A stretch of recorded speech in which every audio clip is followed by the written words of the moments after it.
Good afternoon, ladies and gentlemen, and welcome into the Northern Michigan Showcase hosted by Traverse City St. Francis. This is the premier basketball event in Northern Michigan, featuring 5 teams in the Traverse City area and 5 of the best teams from across the rest of the state. Reverend Aaron Huffman is my trusty friend and partner for the day.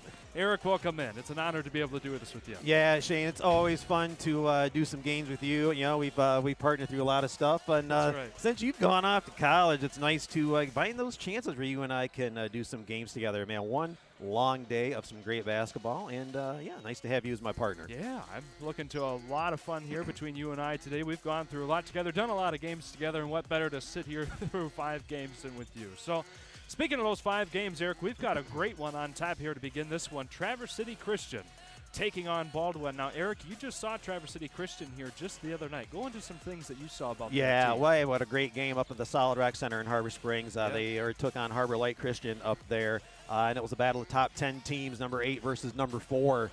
Back and forth battle, but in the end, it was too much TC Christian. Their length and talent proved to be the difference, as Harbor Light seemed to have gotten tired towards the end, with TC Christian staying undefeated coming into this weekend.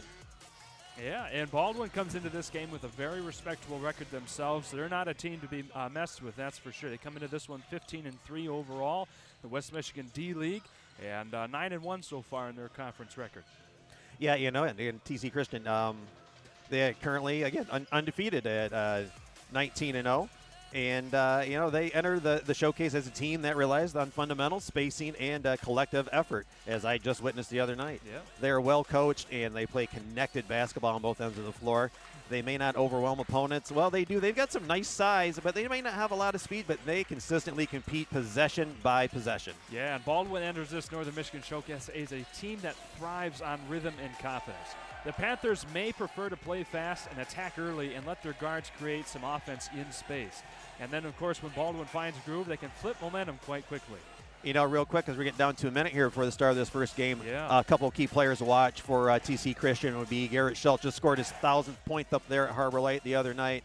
And Isaac Torbett, another one, a leading role player. But don't forget about just the other night, Ethan Johns hit 3 big threes to get things started up there at Harbor Light the other night. Yeah, 3 great guys we'll make note of as well on the other side of the ball for Baldwin. Their primary ball handler, Pierre Johnson, he attacks early in possessions, creates sparks off the dribble, and gets those scoring runs going as well. You got Chance Dockery, and then, of course, Ethan. Well, looks like Ethan is not on our roster for today, so we won't mention him, but we've got a couple of great players for Baldwin as well. We're going to send it down to the floor. We've got invocation here to begin this tournament. And then, yep, that'll be each game, and then we'll have the national anthem before each game as well. So we'll send it down to our PA announcer and be back on the other side of this.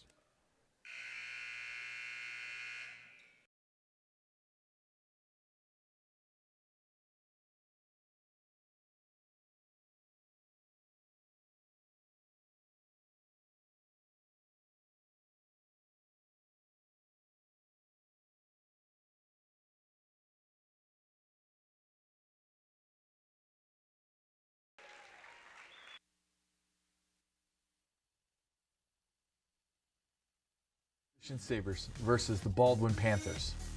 You're not going to want to miss this game, which obviously you're here, so you're not going to. But the point I'm making is this is going to be a great game.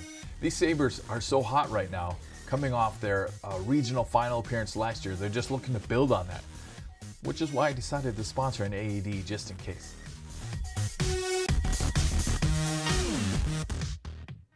Anyway, as of the time of this recording, they're 18-0. And I gotta say, despite that record, they're kind of strangers to close games, having like 2.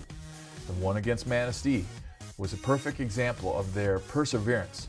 Sticking with the game, they got down by quite a bit, a good margin at one point, and fought back with the Euro step driving to the lane. The three-pointer was definitely hitting for them, and it looked like they did pretty dang good at the free throw, the charity stripe.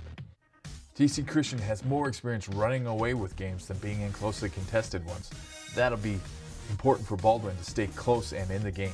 They'll get a big challenge from Baldwin, but Garrett Schultz and Asher Coates are 2 impact players, certain to be on the top scouting report. The key for the Sabres is to control the tempo of the game.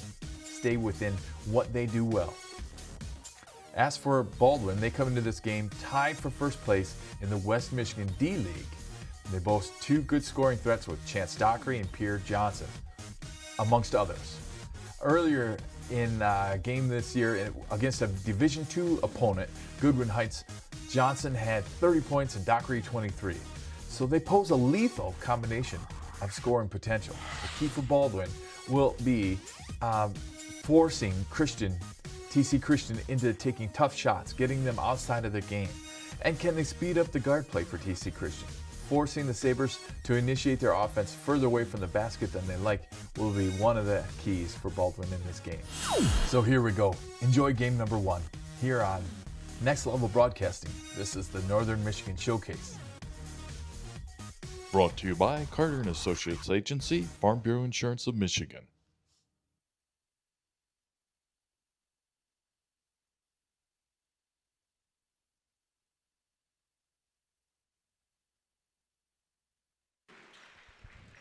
Alrighty, we also want to thank Scott Carter of Carter Agency Insurance for providing those notes and keys to the game for these two fine teams meeting together. And we're going to get into our starting lineups now, Eric. Be an exciting game here to begin. Absolutely. Great measuring stick for both teams as we're getting closer to tournament time. First off,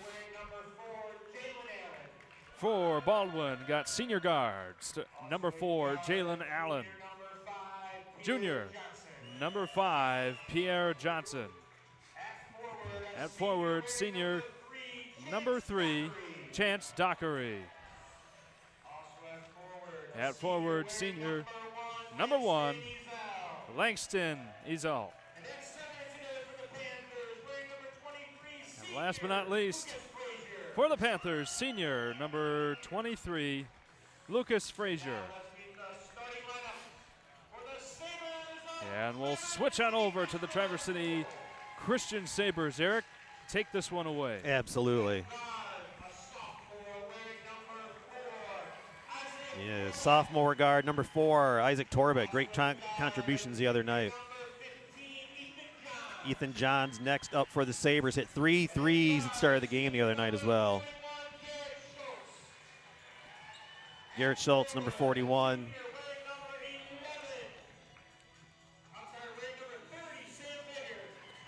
Next up for the Sabres, number 30, Sam Bigger. And last up for TC Christian, number 10, Christian Brower. Back real quick to Garrett Schultz, mentioned earlier. He scored his 1,000th point the other night up in the Swordsman Gymnasium up there at Solid Rock Center. Congratulations to him.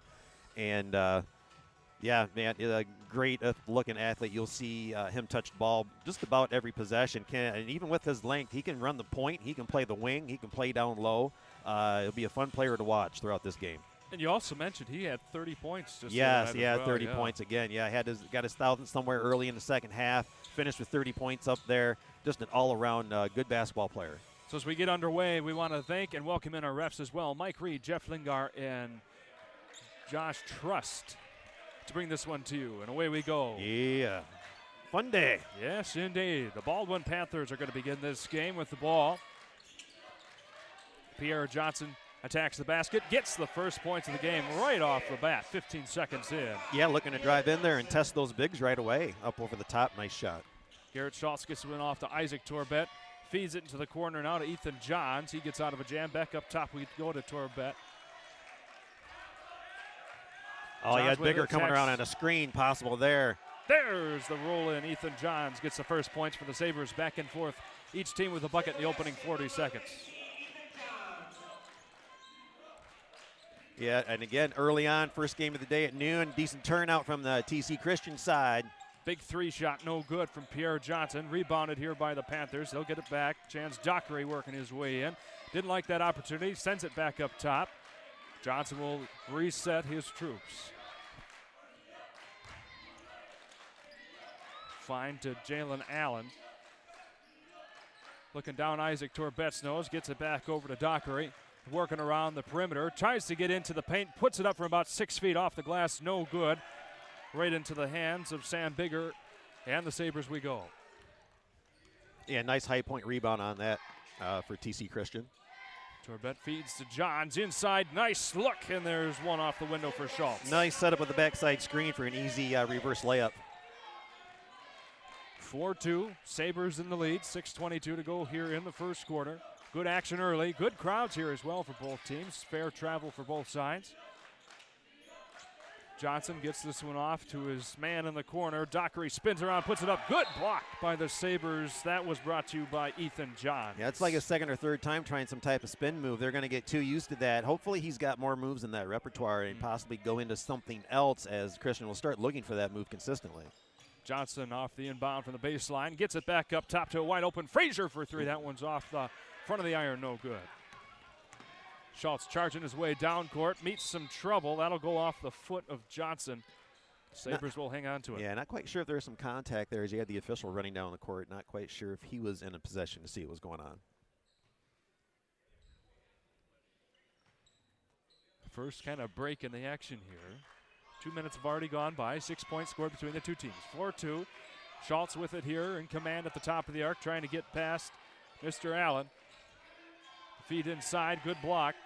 That was by Dockery. Regains it, putting it up. That's bigger, not able to get that one to go. Still a scrum on the floor. Both teams fighting for it. We'll have a jump ball coming up. Possession arrow will favor the Sabres. And then already got a scrum here between a couple players. Refs has to get involved. Makes you wonder, you know, and obviously we're only a couple minutes in. Makes you wonder if any of these kids play football this year. Yes, no kidding. So again, the Sabres will have it at this end of the court. Two high-flying teams so far this season. And nice there's hesitation, yeah. Easy bucket for Schultz.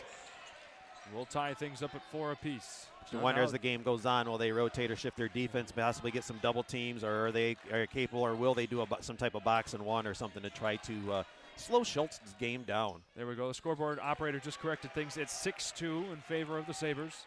Baldwin misses another opportunity there. Schultz commanding his troops, gets that one off to Christian Brower. Back around we go. Johns in control. Finds Schultz once again. Flies his way into the paint, dumps that one off. Drawing the foul, going to the free throw line will be Isaac Torbett. Yeah, and so then what you got is you had Schultz coming off of the screen looking to drive, so you had some help come over to try to double team him, which left Torbett wide open for that dump down and getting the foul and shooting a pair. Jalen Allen picking up his first foul of the game, team's first as well for Baldwin. That one goes in and out by Torbett. Our first sub for the Sabres is 44, Isaiah Willis in.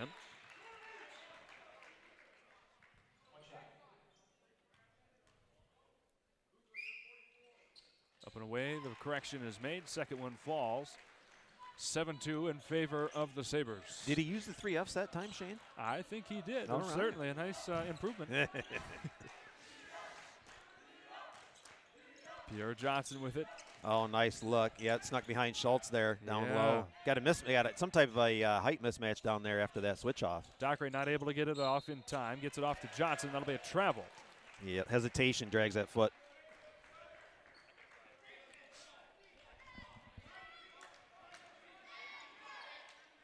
Sabres will get it back here in front of their bench. 4:45 to go in the first quarter. You got for Baldwin, they're really getting it in the paint, Yeah. and trying to get some in-close baskets, just not able to not be able to finish. We've seen that a couple times now from Dockery and Johnson. Get within 5 feet, just not enough mustard there on the short shots. Nice Good quick bit. look. Yeah, good ball movement There again. it is. The hesitation you've been talking about. Sam Bigger delivers the mail that time. Yeah, good job of them spreading the floor. Quick ball movement, a couple quick passes will get you an open shot. I think I've said that a few thousand times this season. Yeah, I would say so. The Panthers may be looking to take a timeout if they can't get a score on the board here soon. Down 7, already halfway through the first quarter. Yeah, and TC looking to protect the paint as it looked like more of a 3-2 zone on that. Making, keeping the 3-point honest, but having guys around the paint be able to pack that in case you're getting any drives or attacks into the paint. Especially with the zone, you're looking to, usually you think that inside, 15 feet and in is a 70% range, and your 3-point line and out is like your 30% range, and they're looking to protect that 70 and see if they can't make it from the 30% area first. Alrighty, as we settle back in, Schultz here, right at the half-court logo. You can Gets it off to his man, Johns. Didn't like that opportunity, so we'll go back up top. Also newcomer, number 34, Nick Hagertink, in Yes. for a big three. Yes, he is not afraid. I saw that the other night up at Harbor Light. Not afraid to take that long distance three. The big man with the big shot there, Nick Hagertink there. Hartgerink. I'll get go. that. There we go. Gets this to a 10-point lead, 12-2. Yeah, nice quick Euro step. But again, another missed layup from in close. Yeah. That's at least 3 possessions now that the Panthers have gotten within just a couple of feet, not able to capitalize. Another nice screen up high. Hartgerink for another big shot. That one just short. Good rebound out of the sky by Chance Dockery. Flies his way down court, goes end-to-end, not able to get that one to fall. Ooh. And they're calling a charge on a nice sell job there by Schultz. Yeah, I'm going to – that's what I'm going to call on that. That was definitely a nice sell job, as it looked like he was partially on his way down when he was going up. I'll wait till I got a feed on my phone here with the I'll get a replay going on. So, yeah, Schultz, he was in position, but it looked like he was floating beside him. But were the officials in position? Making the call. That's an easy body foul right there. That'll be going against Pierre Johnson. So 4 team fouls already against the Panthers. That'll be the first against Johnson. He's the only member of the Panthers squad who has scored so far. Yeah, and 3 minutes to go and 4 fouls. So you might get some early free throw action from TC Christian as well. On the inbound, Schultz Johns right there to try and here we stop go. things up. Kyrese Cook also Guess I newly should in look the at the TV monitor next to me, too. Huh? Well, just updated for us. Yep. Isaac Torbett gets this off to Schultz. Looking for an opportunity. And we got the team cross in front of us. Schultz not able to get it in from about 8 feet. Tries on the second attempt, draws the foul. That'll be the 5th now against the Panthers.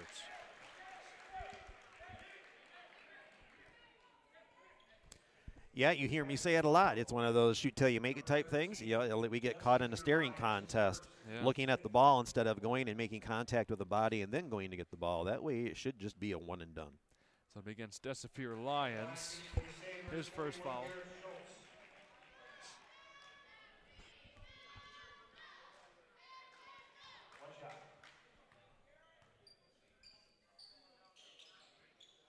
That one falls off the heel. Nice rebound, though, by Isaac Torbett. I know as a head coach, Eric, you would be livid. Oh, yeah, we have drills for that. Yes, just as I talked about in the pregame, there's Ethan Johns hitting a 3. And we've got a runaway here to begin this first quarter, 16-2. The Sabres on top over the Panthers. Only one score so far. They've gotten a lot of good looks, just not able to get anything to fall. But what I love, and we'll go over this once we get a break here. Ooh, nice dump inside, nice finish, and one opportunity. We're going to see the replay on this as sophomore Desafir Lions charges his way in, able to get the lucky bounce. And Ethan Johns will pick up his first foul of the game, team's first as well, as that one bounces in.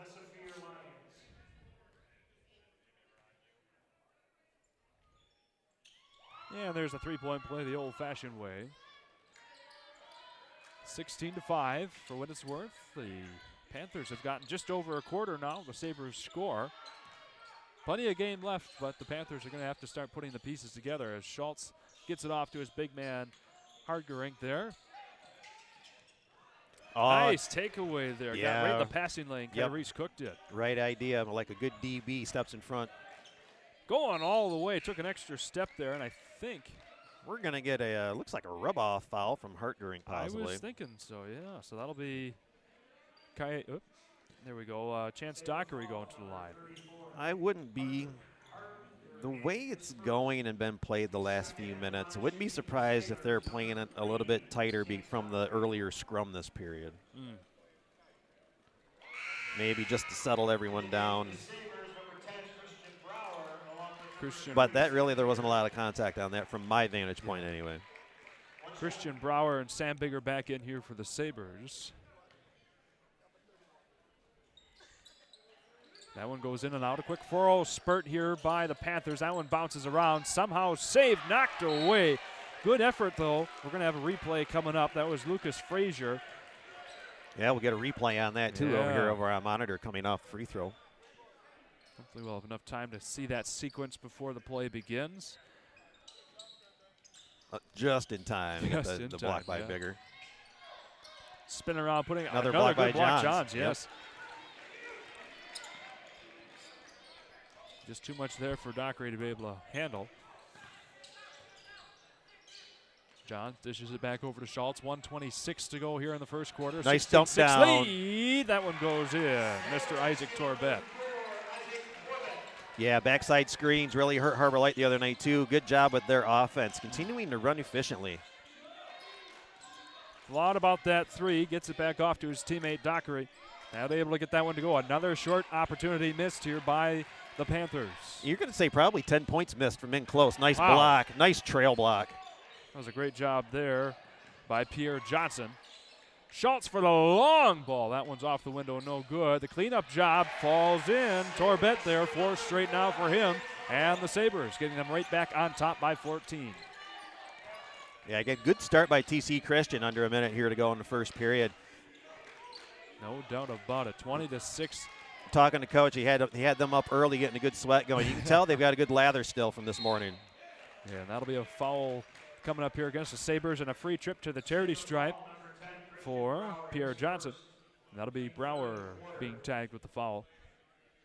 At the line shooting 2 for the Panthers will be number 5, Pierre Johnson.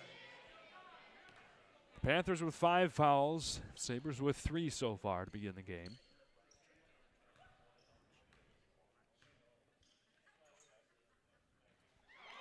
That one goes in. Real quick, checking in on the YouTube chat line. At Carrie Zulek, I believe, watching from Hawaii. Wow. Thanks so much for Yeah. checking in from all the way over there. Boy, it's early in the morning over there, too. Good for you to check in, and we appreciate you watching from over there as the second free throw does not fall in by Johnson. Johns marching his way down court. Gets it back off to Schultz. Just under 20 seconds to go here before the quarter wraps up. The first of 20 in the books just about here at the TC Northern Michigan Invitational, and that'll be another foul coming up against the Panthers. Yeah, it looked like Torbett on the way up. He kind of figured there was going to be some kind of contact. At least try to get that shot off real quick and then absorb the contact and at least got the foul out of it. So Desier Lyons picks up his second foul. At the line shooting for the Sabres is number 4, Isaac Corbett. And checking in for the Sabres, number 44, Isaiah Willis.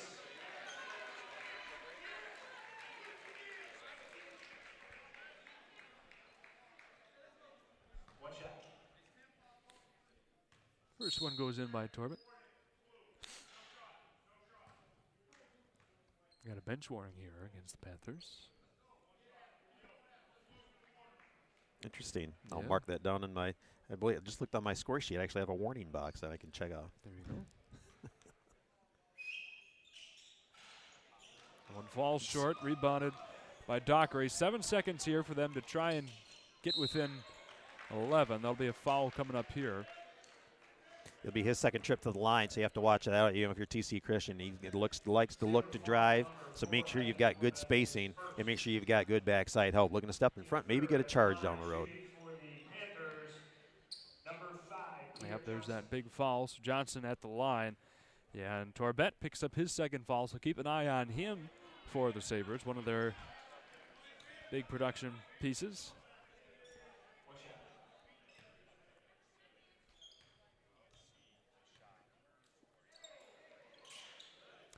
0 for 2 there at the line. The Panthers just cannot buy any points at this end of the court so far. And the half court heave, my God. Woo! Schultz in and out on that one. If there was anybody who could have gotten it, I think it was that young man. But we'll keep it at 21-7 after the first 8 minutes of the Northern Michigan Showcase. We are going to send it to a quick commercial. You'll see the court right here, but Eric and I are going to step aside. We'll be back on the other side of this.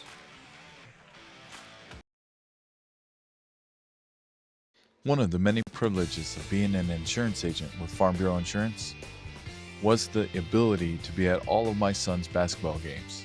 I loved watching him from middle school all the way up to varsity basketball. And now, I'm proud to continue that support for Gladiator basketball. At the Carter & Associates Agency of Farm Bureau Insurance of Michigan, we're rooting for the Glads. Go Glads!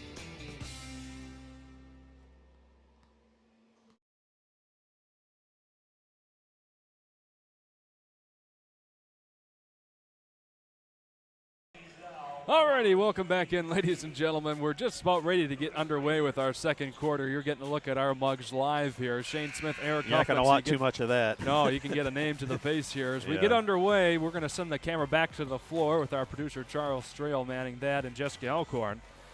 Maybe, as the play gets underway. There we go. All right, that's enough of us. Okay, Yeah, back man, on I can only things we take go. so much of that, even myself. Carefully have my wife chiming in. Man, turn the camera. Right. Right.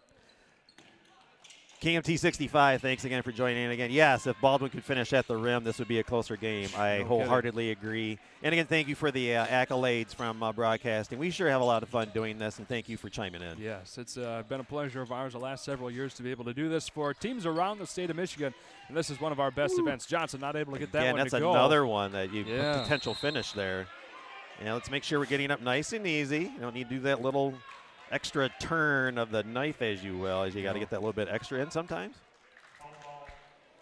Definitely a little bit of some heat down here on the floor. We already had the ref break things up in the opening minute and a half of the game.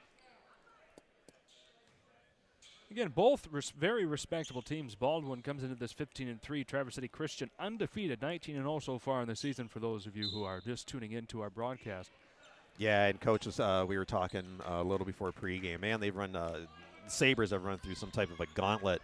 So they're very well seasoned with high-pressure games, getting ready for tournament time. Nice dump down from Schultzen Yeah. to his right-hand man, Sam Bigger. Great strong move there. Going up strong through them, at least try to get the contact, see if you can't get a foul out of that, but nice strong move for two. Double screen up high. Dockery. Yeah, draw travel it. before he got rid of it. Oh, Yep. okay. Yep. Yeah, we lost our monitor. Okay. That's all right. That's why my phone's running. That's right. Biggest production of the year, folks, on a day like this. We've got quite the crew down here, so we thank every one of our crew coming down and helping out today as well. Yeah, we've got somewhere around a dozen people helping us out with this one today. And Ball out that'll of be a turnover, bounds to yeah. Baldwin. Yep.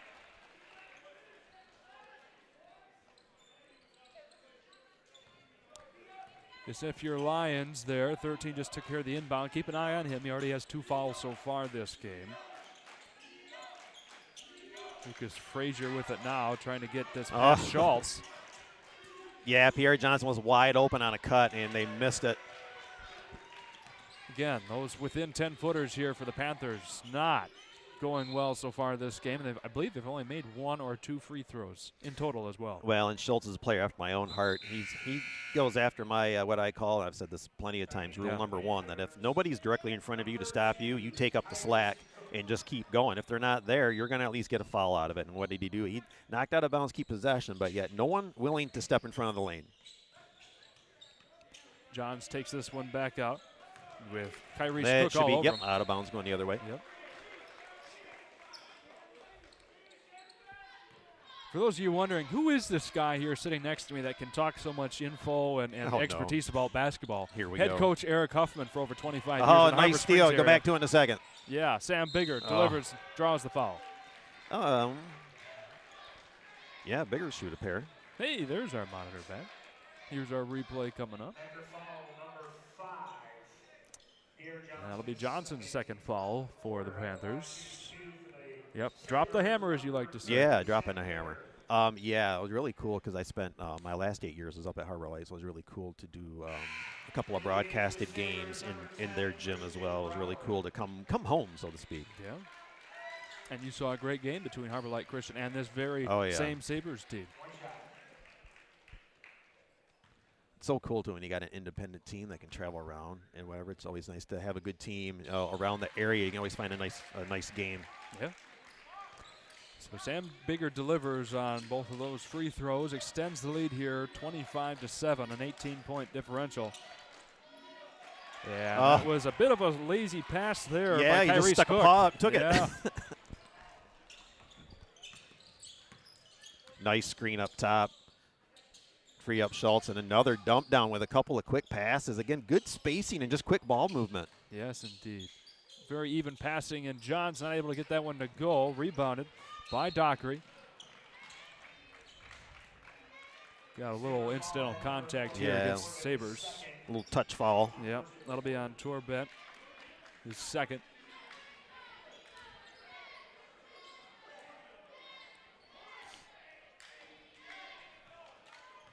5:50 to go in the first half. Johnson, the Sabres, still looking to get into double-digit scoring so far this game. Have not scored to begin this second quarter. Yeah, still active hands over by Schultz there. Left side of the 3-2 zone. We used to do something, we'd take Johns and we'd call it like a point slide, and I would take someone like Johns and have him run a big triangle from the blocks all the way up to the top of the key. That way your guards and your bigs can go and take the corner and the wing, and you can step in front the down low pass and get a lot of steals that way. Pierre Johnson just did not have his feet set there. He was kind of out of control putting that one up, and it sailed past the basket, and that was a very easy foul. We're getting some light contact down here. We got to get it over here at this end as well also. Looks like before looks like we're going to get a timeout. Yeah. Yep, getting a timeout first. Okay, my bad. Rewind that about 10 seconds and move on. Yep. We are going to step away. We'll be back on the other side of this message from one of our fine sponsors. Timeout Sabres, 30 seconds.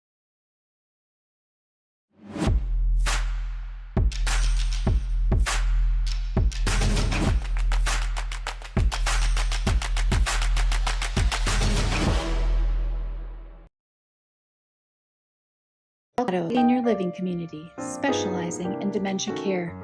Here at Culver Meadows, we cultivate the perfect environment for your loved ones by combining our setting, scenery, and social interaction of our residents. We pride ourselves at being an extension of your own family here at Culver Meadows. Call 231-633-9430. Alrighty, coming back into this one after the Sabres timeout. They've got the ball. 5:05 to go. Oh, nice set play out of a timeout. You knew that one was drawn up. Oh, well, must Isaac be an Torvet. illegal screen. Yep, picks up his third foul now. So yeah, and that's third foul with 5 minutes to go in the first half. You may want to sit that fella for a little bit, because if I were Baldwin, I'd be attacking him and making sure he sits for a long time. yeah. So the Panthers got out of that one quite lucky. Pierre Johnson dishes that one over to Desir Lyons, gets it back up top to Dockery. He tries to get this one in. Johns blocks it, gets it back, puts it up off the front of the rim, no good. We got a battle for it down here, and the Sabres and Mr. Johns once again comes away with it. Yeah, and let's just say there's at least 10 points left down there on the Baldwin end. I would be if willing not to more. bet more, yeah, at this point. But a nice turnover here forced by Kyrese Cook. Still going for it. Again, another missed short shot by Dockery. Just having a bad half down low. You got to think that he normally makes those shots. Bigger, nice hesitation with a dump down on the opposite side with two collapsing defenders. Found Torvet there. Wow, just good basketball knowledge and just knowing that that defense is coming over. You're going to get a timeout by Baldwin now. Finally called there after they find themselves down by 20, 27-7. We're going to stay right here and thank one of our fine sponsors. First off, TVC, Cherry Capital Airport. Dreaming of the sun and sand? TVC, Cherry Capital Airport will take you there. Whether it's to the Florida beaches, the Caribbean, or to hit the links in Phoenix, fly nonstop on Allegiant or with just one stop on American, Delta, or United. And let's book your spring break vacation to 20 nonstop destinations served by all 6, but now 7 airlines with the addition of JetBlue. Don't miss out. Seats are filling fast, and now is the time to book your 2026 vacation experience. Visit tvcairport.com for all the up-to-the-minute flight details. We got quite the chat line going on. Well, KMT's just given the bio of Eric, apparently. Well, yes, I am a Harbor Springs alum. Yeah, I graduated from Harbor Springs, coached there for 14 years before moving on. And, yeah, I agree. Baldwin is a little frustrated probably from all that down-low misses going on. Again, Jennifer Copton checking in from East Tawas. I want to say I love Next Level Broadcasting. Well, we love that you are checking in with us. And, yes, we'll just keep it going. My father is one of the biggest sports fans just in general. Spent 30 years on the chain gang down there and just love to be around sports. There we go. We got KMT also keeping track for us. 14 points left down low for Baldwin. Yeah. We knew it was up there, so that 14 points was scored. My gosh, we'd be within 6 right now. Well, at least the Panthers have the ball here to come out of the timeout. 4 minutes to go in the half. Got a ref in my face here. We go, Dockery. We're at floor level for this game, and so, yes, we're going to have some obstruction in our view throughout the day and evening and night. Dockery going to take this back up top. Yeah, and reset. trying to find an answer for that 3-2 zone. And again, with Christian's length, they can spread their arms and really take away all those passing lanes inside, too. Nice, almost had John step out in front and get that steal like we had talked about. Yeah, well, you had Mr. Bigger take it instead. And one thing that I've really noticed about the Sabres is the crowd fills up here this half of the gym, and they really get into it as well, intimidating those Panthers. Johns didn't like that, sends it back up top to LaFleur General and Schultz. Back over to Johns. He's left open for a three. That's Don't his do shot. that. There's the shot. 3 points for him and the foul on the way. Yes, he can make those again. His first 3 shots the other night were 3-pointers. So it doesn't surprise me. And to get the and one on a 3-pointer, good job. Here's the replay. Left wide open, gets the foul. Clean swish. So they're gonna credit Kyrese Cook with his first foul of the game. 2 fouls each so far for the two teams. John's not able to get that one to go, so it will remain that 3-point play. 30-7 now the score. Dockery gets it off to Pierre. Gets his way in, flies again out of control, but he does draw the foul. There was definitely some contact. I think that might be there. Hartgerink throwing a hand in there. Indeed it is. That'll be his second now. Sabre fouls on number 34. Nick Hartgerink is second. At the line shooting for the Panthers, number 5. Attempts 8 and 9 for the Baldwin Panthers this half. First one no good. I was just going to ask how many have they made out of those? That would Now be 10. 3 for 8, or 3 for 7, my bad. Okay. 3 for 8. Okay, 3 for this will be the 9th attempt. Hey, got it in there. That is the first point for the Panthers so far this quarter. 5 minutes and 4 seconds in. 30-8. Schultz going to stroll across the timeline here. Half-court press knocked away nicely by Dockery. Pierre Jansen, there's, with nobody around, they finally get that. Yeah, nice, easy, nothing, no extracurriculars with that layup. Just a nice, easy 2 points. And the Panthers get to double digits here. Schultz left open from the corner, and it's in. Oh, no, that was Isaiah Willis. Isaiah Willis, okay. Yes. It's a huge 3 from him. Yeah. Okay, you got Isaiah Willis out there now. Good to see. Yeah, Willis. and again, you've got Willis up here at the top of the zone. Johnson nearly got that stripped away, draws the foul as he goes up there. Yeah, so what you've got with this zone still, you're getting the Baldwin guards able to get in there. You've got to not just have your feet and head spread apart. You got to be dipped down enough and bending your knees so when they want to do that drive, you're collapsing on that side of the zone and making sure that they're stopped and having to throw the ball back out. Yeah. Hey, there you go. 2 for 2 now in the last 2 attempts at the free throw line. There's something changing here for the Panthers. Number 11, Robert Dingy comes in for the first time this game. I think they updated the fouls up there on the board. 3 They per didn't put the team. number up there. We didn't because TC doesn't have a number 5. Second one good. Okay. 3 of the last points here for the Panthers, all coming at the free throw line. Credit to Johnson. Yep, trying to reach through them. Can't do it.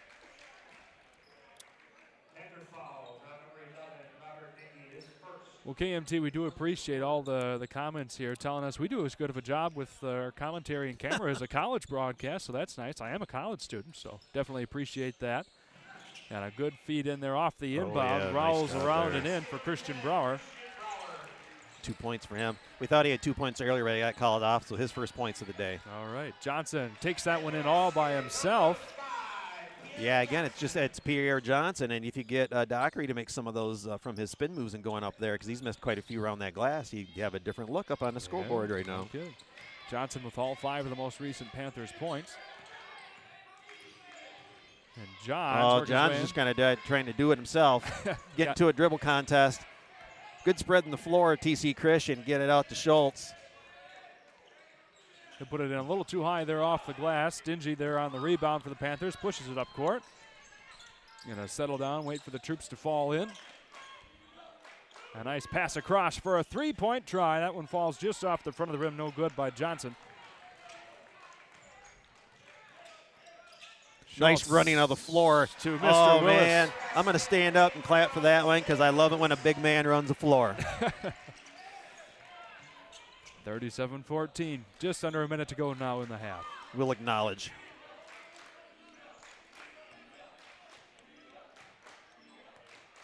Dockery to Johnson. Back over to Jalen Allen. Haven't called him too much recently. Like to see some more production from him. Yeah, you're looking at more of a point slide from TZ Christian as you had Willis go down there and take the block so the big can go out there and cover the ball. Yeah, Dingy not able to get that three-pointer to go. And that'll be off of Dribbled off his feet. Lucas Frazier there. Yeah, found his number. There he is.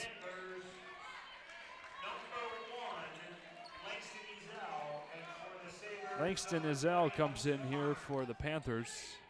Just because there's a big lead in this game right now in the first half of the first game doesn't mean you need to change the channel quite yet because we've still got 4 more games to go and you don't want to miss any bit of the action. And this one, I mean, there's still plenty of time left in this one. It could get interesting down the stretch. See what halftime adjustments get made. Hudson Nice double team trying to get a steal. got that and away they from almost Willis. do. Hudson Connor also came in for the Sabres here just a moment ago, and that will get the ball back at this end of the floor for the Panthers with 17 seconds to go.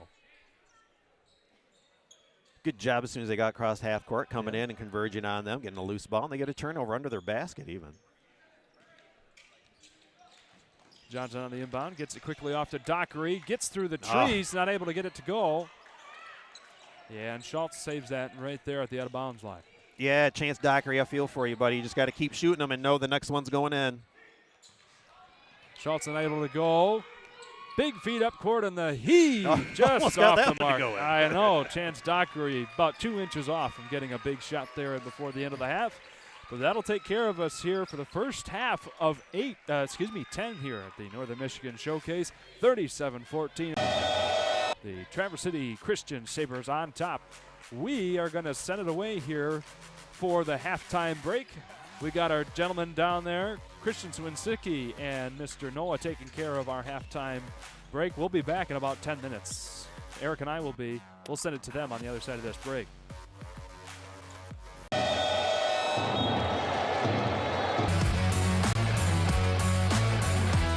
Right back. Always going to pull it. Got it. London has it. Left block. Slams it home. The Glen Lake student section, they're pumped up.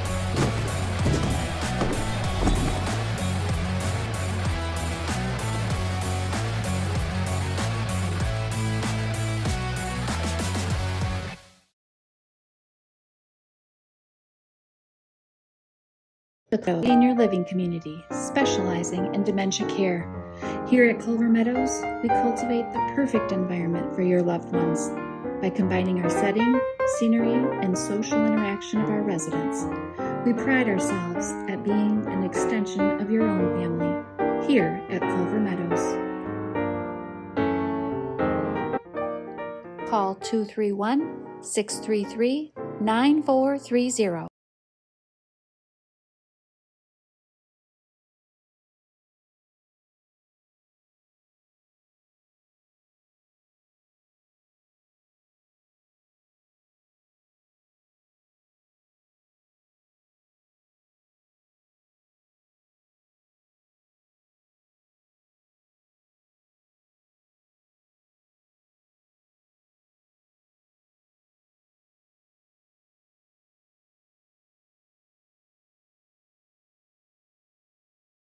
Welcome to Culver Meadows, Traverse City's premier family-owned senior living community specializing in dementia care. Here at Culver Meadows, we cultivate the perfect environment for your loved ones by combining our setting, scenery, and social interaction of our residents. We pride ourselves at being an extension of your own family here at Culver Meadows. Call 231-633-9430. Hi, it's Kevin Klein from TVC Airport. We're proud to help keep you connected to high school sports in Northern Michigan, so you can stay in the game all season long with TVC, your Northern Michigan connection.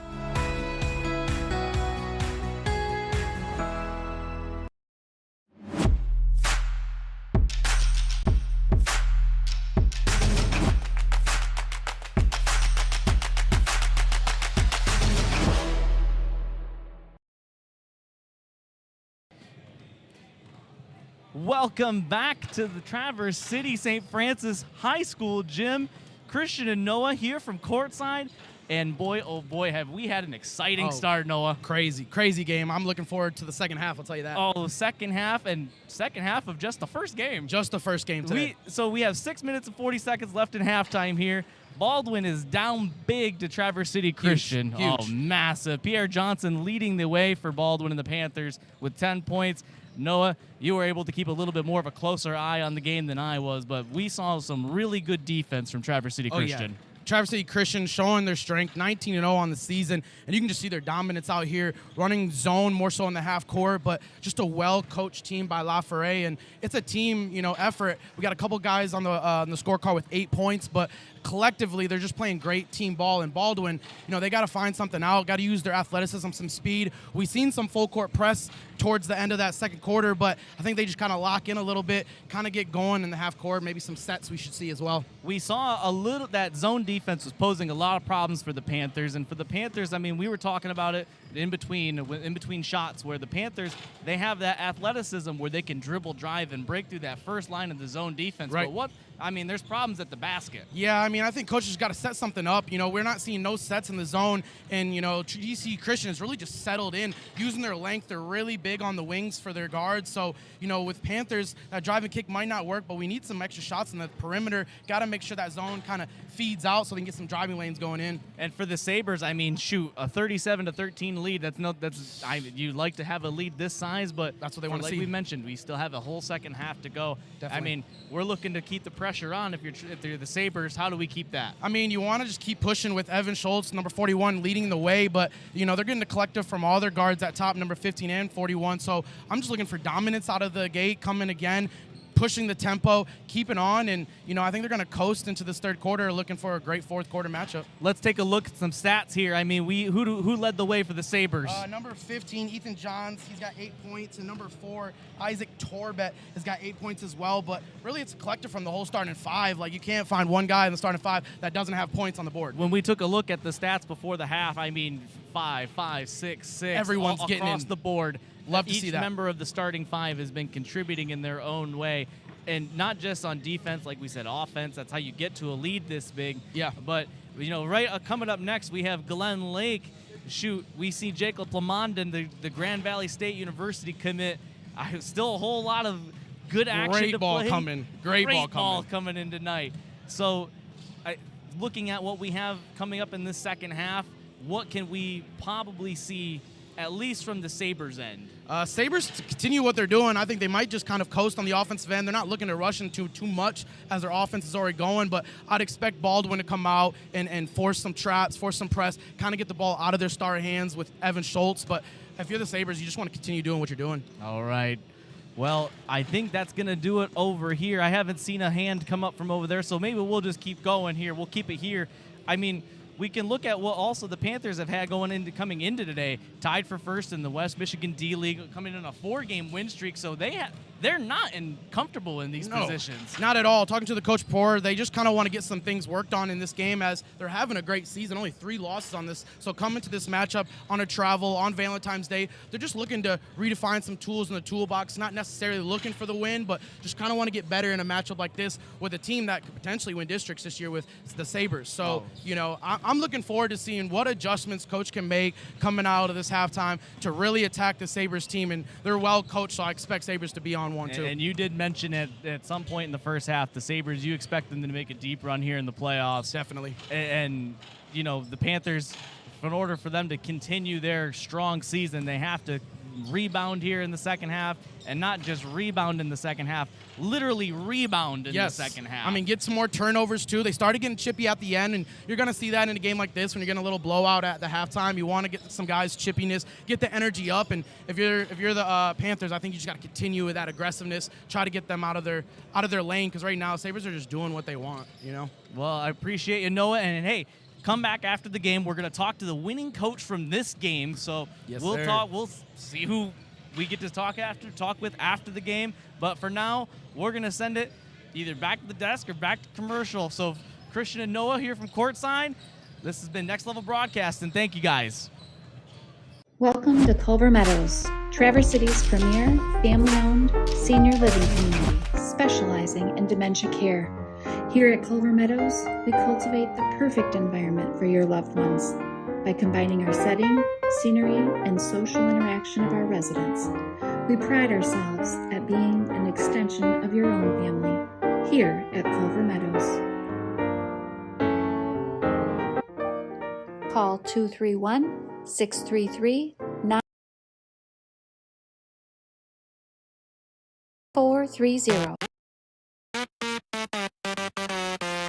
This is Noah's Ark. It's more than just sports. It's your pathway for growth, a building block for the future you, and your pathway to the healthiest version of yourself. Noah's Ark is only the beginning step, and your time is now to take control and design the road ahead of your own unique journey. The journey to your truth. This is the Ark, Noah's Ark. Won't you step up to your better you today?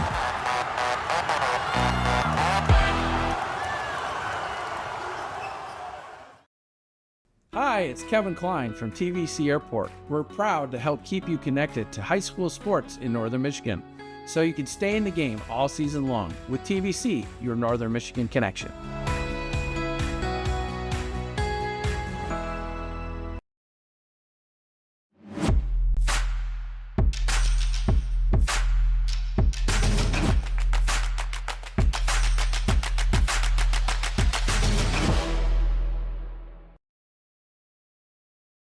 Oh, no, I was looking at Christian. All righty, Okay. Here we go, ladies and gentlemen. Coming back in out of the halftime break, we want to thank our good friends Christian Swinsicki and Noah Backus for taking care of that game break desk and allowing Eric and I a little bit of a rest. Eric, before we get into play, we've got scoring updates here between the two Yeah, we'll teams. do it real quick here. Yeah. For Baldwin in the first half, he had Chance Dockery with 1 point, Pierre Johnson with 10. DeSaffriere Lions with 3 points around up for Baldwin. Isaac Torbett with 8. Christian Brower with 2, Ethan Johns with 8, Sam Bigger with 6, Nick Hartgerink with 3, Garrett Schultz with 5, and Isaiah Willis with 5 for TC Christian in the first half as we're underway. All righty. The Panthers begin with the ball and begin with the first score of this half, Pierre Johnson. So Yeah, far, the man, the myth, the legend. here in Yeah, the doing most what he did in the recent first half, going up. Thought he was going to get possibly a foul with that as well. Yeah, taking care of the team so far in the most recent about 3 game minutes. 37-15. Schultz at the top, gets it over to his man, Sam Bigger. He works all the way in. Wow, Nice job there. Nice sidestep getting around the defense and a nice finish. Get a nice, healthy Sabre crowd on hand for this one. Really helping to keep the team engaged and cheering them on, even though they're up 39-15. Pierre Johnson here struggling again. He's been the 1-2 duo all himself so far in this most recent portion of the game. That's kicked back out to Johnson after the attempt by Dockery. He'll try for the long 3. There might have been a little bit of a finger on that from Johns as it fell well short. Well, they'll say nothing and head the other way. All right. Again, Baldwin still trying to figure out this point slide, if you will, and basically just trying to get their answer for it in the first half is basically just to try to drive the lane and go 1-on-5. Let's see what adjustments they've made at halftime. Torbett dumps this off to Bauer. Now back around to Schultz. Good Another find backside inside. cut. There Yeah, it is. Wow, nice design. Brower, nothing doing there. Oh, we're going to have a equipment timeout. Get that shoe tied up. When we have a moment, maybe we'll thank our friends at Culver Meadows. Located off of West Silver Lake Road in Traverse City is Culver Meadows, Grand Traverse's premier senior living center specializing in Alzheimer's, dementia, and hospice care. We'll get back to that here in just a few moments as Pierre Johnson works his way across the logo. Hey, we'll have another newcomer for the three-point try. Haven't seen much of him, Kyrese Cook, lately. That one just a little off the mark. Back the other way, and we'll pick right back up where we left off. Their friendly and experienced staff can truly be an extension of your family and will offer you peace of mind that your loved ones are treated with friendliness, kindness, compassion, and loving care. For more information, call 231-633-9430 at Culver Meadows. Baldwin going to show a little full court man-to-man. Keep him honest. See if you can't possibly get a loose hand in there and get a steal. Johns with Cook all over in his shorts. Dumps it back off to Schultz. Yeah, you know, with their energy, maybe trying to wear him down a little bit too. Yeah. The ball squirts out there. That'll be no Like shot. they're going to step on the out of bounds, Okay. it looks like. Yep. Panthers will have it. 5:43 here in the third. No score change as of the last about minute and a half.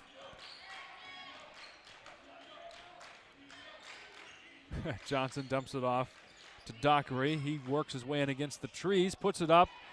Just again, not able to dial in those short rangers. No, but we'll 2 get to them 3 up. feet. Yeah, but again, you've got to I'll say it again for all of you that haven't learned yet. You got to put a body on someone when the shot goes up and then go get the basketball. Then you don't have stuff like that happen. Bigger with a nice pass down the field, so to speak. Oh, goes in and out on the cleanup job. No, Torbett not able to get that one either. Panthers luck out there. Desayer Lions gets it. Go down here off the foot. Good hustle by Torbett there, getting a loose ball, knocking it out of bounds.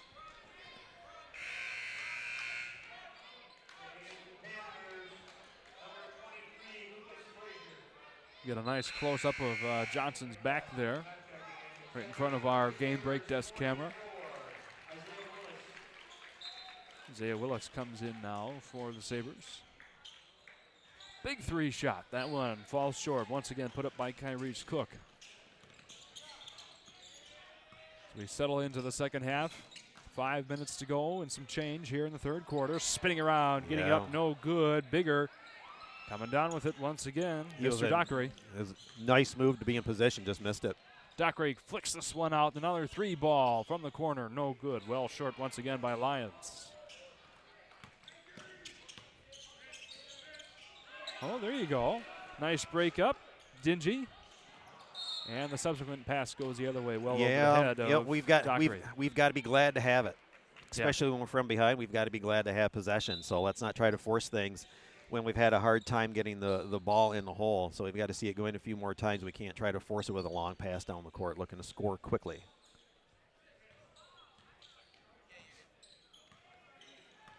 Scores 41-15. Speaking of 41, that's Schultz passing it off here to Sam Bigger. Willis with it now at the top. Schultz going to try for the long ball from the Hogarth's logo. That one falls away. Tried to corral that one. Was Lions, we got a foul coming up here. Yeah, Torbett was making sure contact was made. It was up to the official whether it's good position for a charge or a block, and we'll get the block. Cook will pick up his second foul.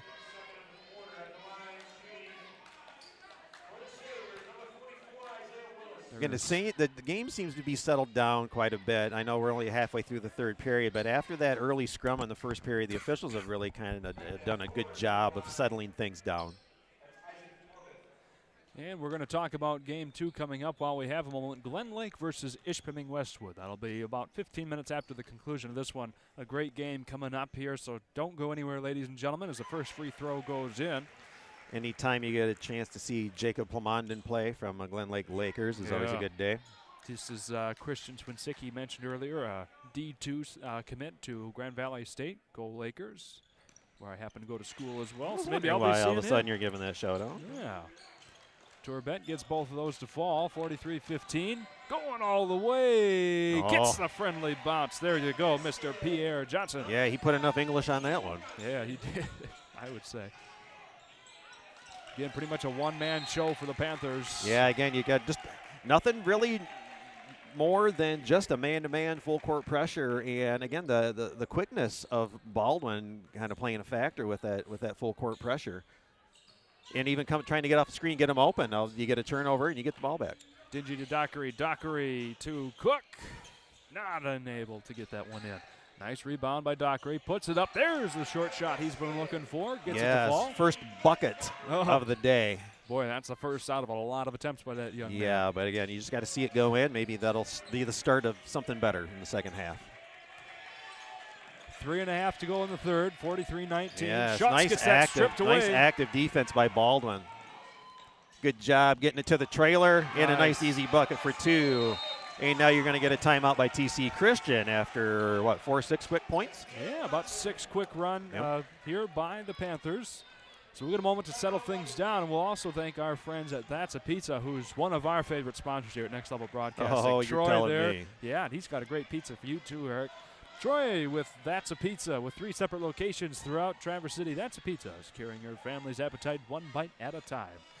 Wherever you're at in TC, you're just around the corner from That's a Pizza. Between their Hammond Road, North Long Lake Road, or on US 31 in Acme, That's a Pizza is right in your neighborhood. Offering mouth-watering pizzas and with special celiac options for gluten-free pizza. Yeah, I love that you guys added that to the end of it. With me being a celiac, it's always hard to find a good gluten-free pizza. And, man, when we had another invitational we did earlier this year, they had sponsored and brought a awesome gluten-free pizza, and can't wait to try it again. I got to say, that gluten-free crust was just as good, if not better, than the regular one. That was yes, sir. Marvelous. Oh, good steal off the inbounds, too. Right, just really getting active. Hitting another gear in this third period they are, getting a foul. Well, again, it's mostly Johnson. Yeah, you had that nice look by Dockery a few moments ago, but Johnson is just putting everything out on the court right now. And you can see as he's taking a moment to suck some air before getting up to the free throw line, as that'll be the first foul going against Schultz in the game. It was 43-15 at about the 4.5-minute mark. It's 43-21. Make that 43-22. Johnson taking care of 5 of those 7 points in the last minute and a half so far. That one goes off. Good rebound there by Dockery. Sends it up. Cook going to hang on to it. Gets it off to his man Johnson. Directing the troops.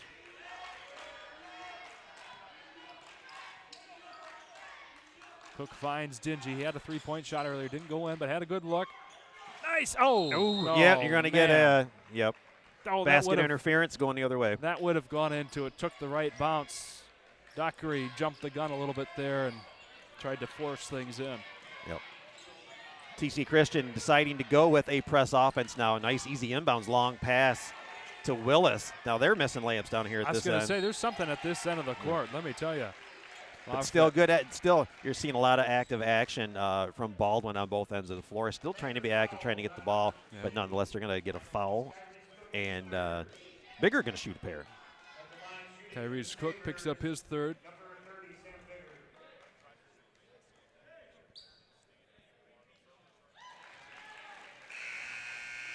Nothing to it there.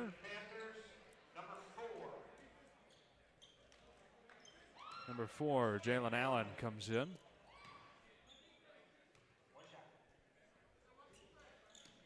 He's going to replace Tyrese Cook, who again drew his third foul a moment ago. I think they're checking something at the score desk. Yep, that'll be a lane violation by the Sabres is what I'm hearing from our producer Charles Strail. Charles Strail, Jessica Elkhorn taking care of the 1s and 2s here this production today. We've got a great camera crew positioned all around here, some half-dozen members, getting all the different shots here around the court for you to enjoy at home. There's a 23-point lead in favor of the Sabres right now, 45-22, but these Panthers have been playing just as strong as they have all game long. Yeah, did they give them that free throw? Because I see we're still at 44 on our screen. The St. Francis scoreboard has 45, so we'll get that adjusted here in a moment.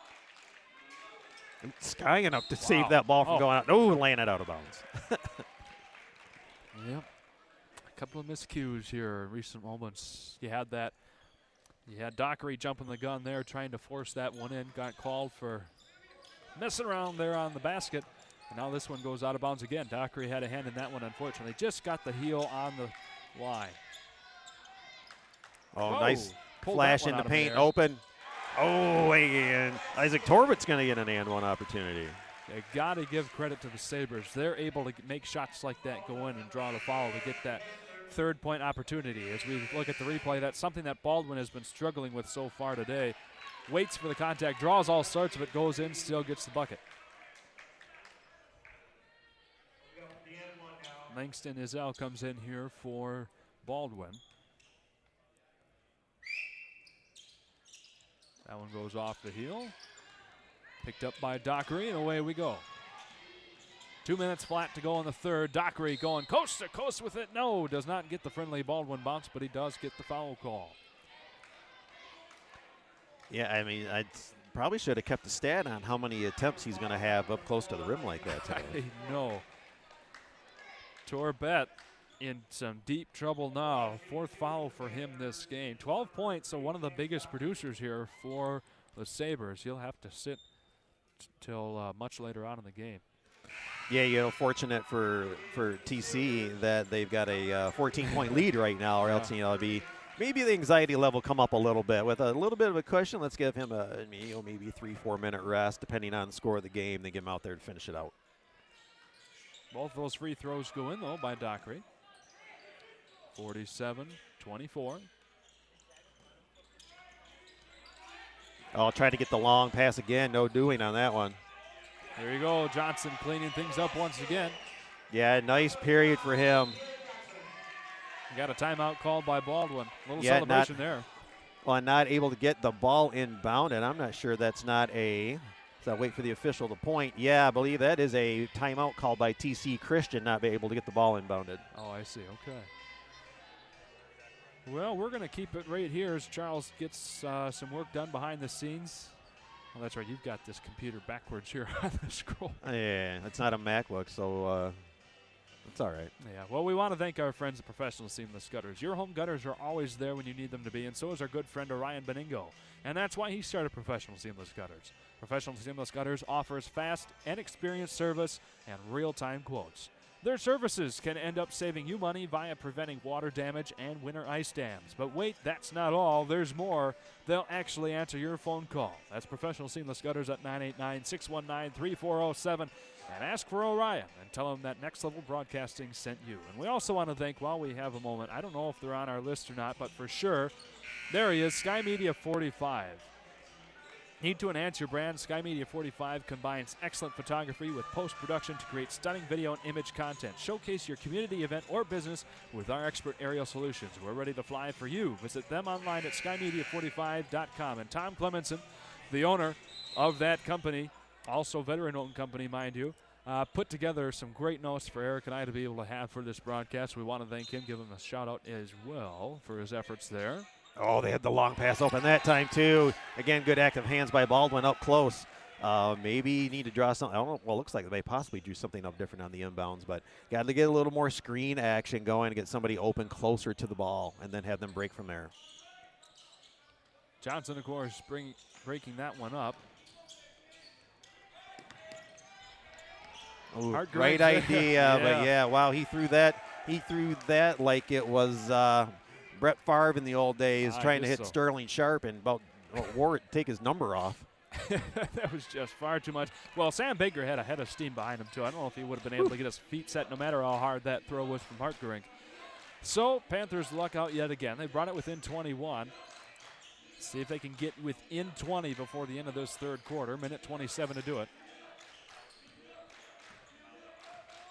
Dockery will take things out and reset, get it back over to Johnson. Dockery with the feed to Lyons. They got that one broken up. Yeah, good job by Johns keeping his spacing going up, keeping his hand up there and finding good timing on the block. A short and shot good block there by Baldwin at the other end, too. Yep. Jim.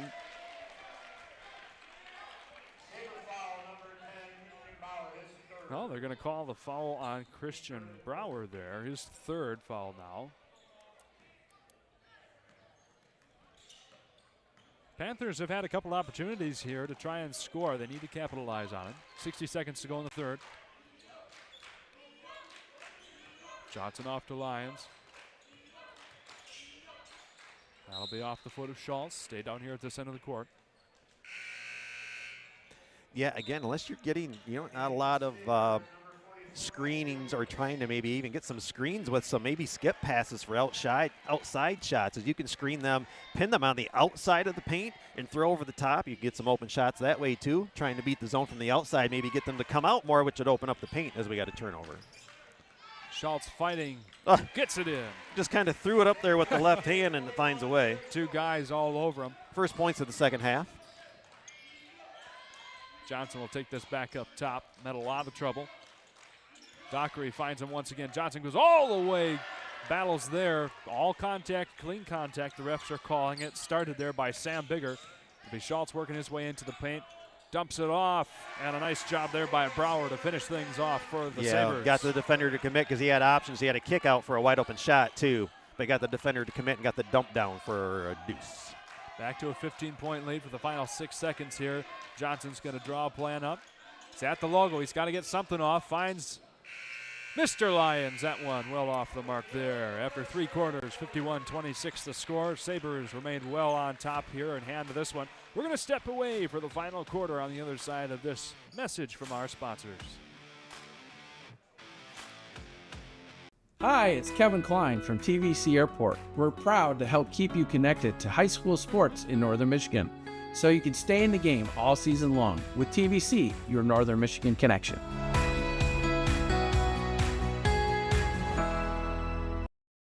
Hi, I'm Orion, but you might know me from my business, Professional Seamless Gutters, where we specialize in, you guessed it, everything gutters. New installations, replacements, cleaning, leaf guards, rain chains, and much more. But unlike other service providers, when you call Professional Seamless Gutters, you get me, Orion, not some bum intern or call center recording. So when you're contemplating any services regarding your gutters on your home or pole barn, think Professional Seamless Gutters.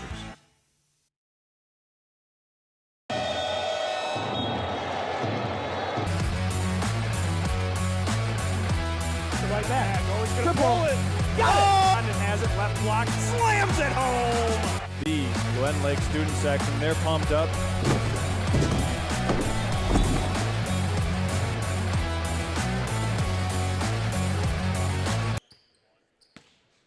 And welcome back in here for the 4th and final quarter of action. Oh, He tried to break that work? that up. I don't know. Isaac Torbett was able to wrangle that from his hands, get the shot up and in. Wow. This One of Sabres those, team. oh no, yes. Firing on all cylinders. And that's why they're undefeated so far on the season. 3 Deep ball, shot. no good. Yeah, just haven't had an answer for that point slide other than just trying to attack the paint, get some dipsy-do type shots, and see if you just can't get rebounds and fouls up in there. Cook not able to get that one to go. Back the other way, Mr. Brower. He's been having a fine game himself. Yeah, and again, the other hard thing is Baldwin, you've had 3 people score all of their points, and Christian's been spreading the wealth. Yeah. Dockery takes it off the handoff, or the short little shove there, rather, from Kyrie Cook. We'll have a foul coming up here against, or it might have just gone out of bounds off of the Sabres, looks like. Dingy tries for the corner 3. That one sails up and over.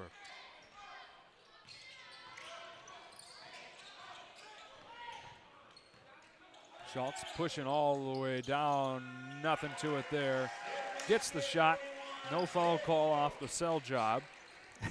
Yeah, from Dingy. Well, you also get to a point where you're going to try anything and everything to get things to go your way. Eric, you were good at that. He's about your stature down there. You know, whatever is necessary spells win. Spells win. Yeah. Yeah.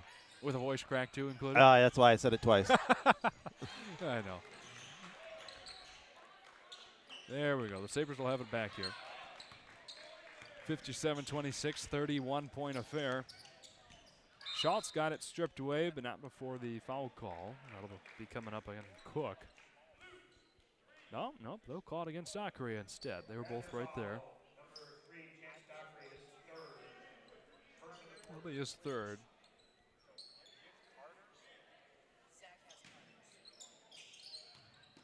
Schultz spins around, puts it up, gets the shot, draws the foul once again from Dockery. Got contact and able to finish. Get a replay on that one over here, Shane. Yeah.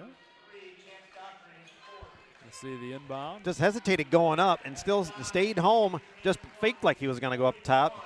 Got position, able to get that pass in there. You weren't really protecting that inbounds pass, stepping in front of him. Able to get in there and go up and get a foul. And one. Nope. No good. Falls away. So we have the Menominee squad walking in front of us. That'll be one of our later games. Be a big one there that they're playing on the block. Dingy tried to put up a 3, and right there was Ethan Johns to say, I don't think so. Anyone familiar with Menominee may be familiar with the name Tanner Turkhoff, Yes. quarterback there. Had an outstanding year also on the basketball team. We'll see later on. He's been a thorn in Charlevoix and St. Francis's side the last couple of years when they've gone up there to play football. He's a very talented athlete. Be exciting to watch him later on. Yeah, Hudson Connor going to get his name in the book with his first foul. Yeah, well, maybe not quite the way you want to get in the book, but at least your name's in there somewhere. Dockery Oh, with nice a find. by the Yeah, Lions. wasn't even covered. Spins around, still trying to get it. Bouncing, I guess that'll go off of Willis as they were trying to corral that one. He had about 10 seconds of the Keystone Cops there. And yeah, that's about what it looked like. Yeah, you got to laugh a little bit. I mean, every now and then, even someone like the Sabres are going to have a little mistake once in a while. if you're not finding ways to laugh, what are Right. you doing? Oh, we're going to get a hand one Dockery. down there. This is it. There you go. Dockery gets the short shot in there and draws the foul. Good for him. I think that's on Johns. Yes, it is. His second.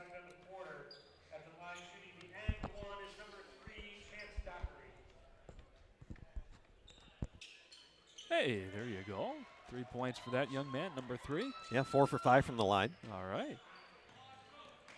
80% for one man. That's pretty good for the Panthers so far today. Johns and the Sabres looking to cruise through the last 5:50 of this ball game. He'll wait, gets it off to Connor for the mid-range J. Falls away. Right there was Willis to pick it up. Waits, gets it in. Yeah, didn't try to just force it up from under the basket. Made the move and got in proper position to be able to go up strong and finish with the putback. Panthers have not given up on any of their efforts so far. Tip goes right into the hands, and Mr. Dockery not able to get that one to go. Schultz with No a one in the full head way. of steam. Oh, yep. Ooh, I'm surprised they let that go. Yeah. Out of bounds. That was so Keep fast, it there. I wouldn't blame the refs if they didn't see Yeah, anything. right. It was just a blur of jersey going by.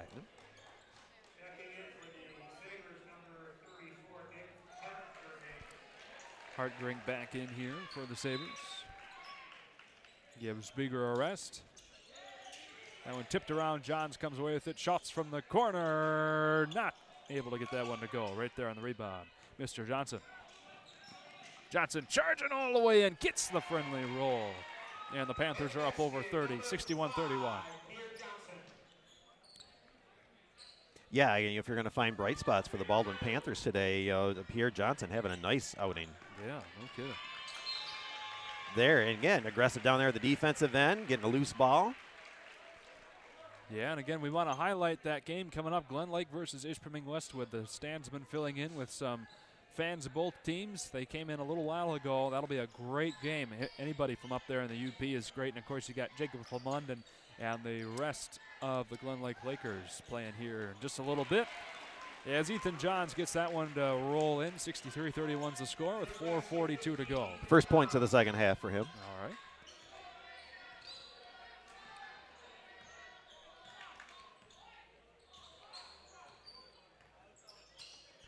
Yeah, at this point, with the way the game is and time winding down, you think we just try to work on execution and play a nice, clean game between these two things. Nothing extracurricular needing to happen because you don't need injuries or anything getting this close to tournament time.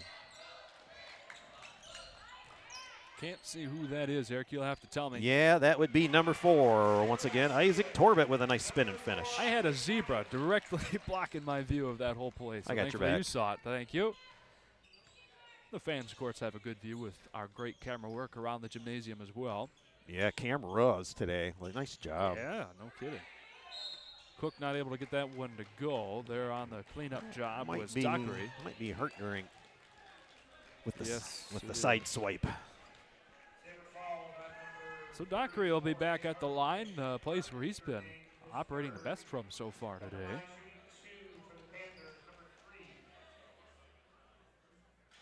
That one bounces away, just as I say it. The Yeah, old announcer's announcer's curse. Yep, there you go. He was 4 for 5 until that attempt. Langston Easel there works his way in. Ethan John's going to get a break as you got Ethan Pankos coming in to spell him. Second one no good. Good job, Shane. Thanks.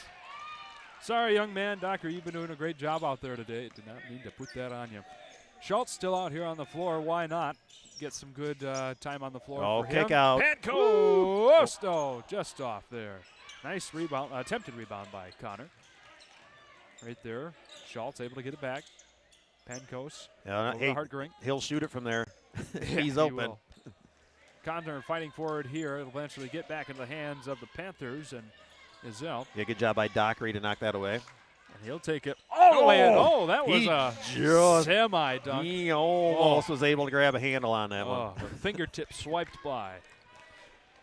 Looks good, though. 65. Was that a behind the back? It was almost behind the back turnover, but they keep possession. Schultz stops there at the elbow, gets it to the big man. Harkering buries it. What'd I tell you? Oh, man, it's fun watching him play. 2 buckets for him, and they're both 3-pointers. Johnson still as strong as ever. Gets one there along the baseline. Yeah, good job by Hartgering, too, to stay out of the way. I don't know if he was going to be able to sky high enough to block that one. That's the thing. There's plenty of athleticism on this Panthers squad. Tons. It's just a matter of getting it all to come together. And there you go. Pancoast gets his name in the books. Got the crowd on their feet, too. He's a favorite. Johnson not able to get that one to go. Oh, there's a big paw from the big man. That'll be Pierre Johnson probably from the reach from behind, if I had to guess. Yeah. That will be his third.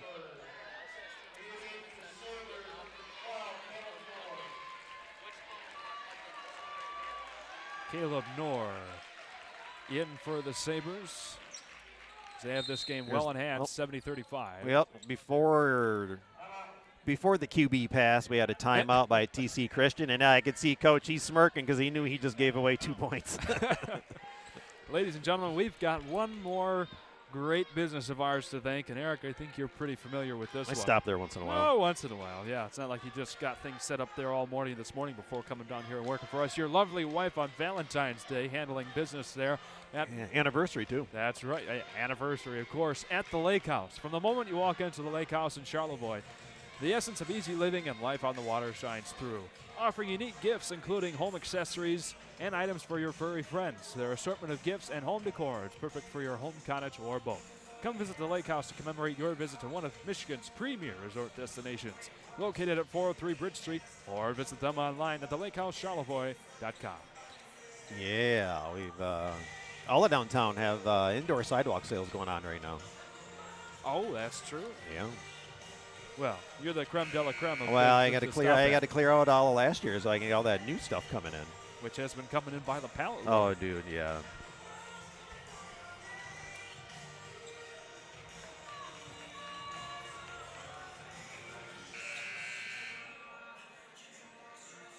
Oh my. There we go. Okay, that's better. We're skipping some series. That could, because I'm on cell service. That could be. That's just me.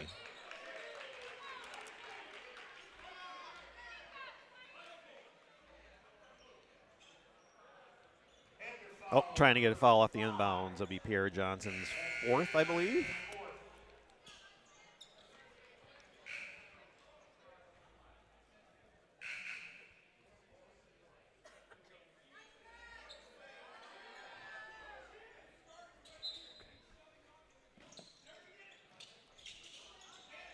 Schultz still and out we'll there. Go with the long bomb again. The big heave. Dingy tries to get in front of it. That should be out of bounds right back down there where it was inbound. I don't think it touched anybody. No, Dingy made a good job of staying away from it.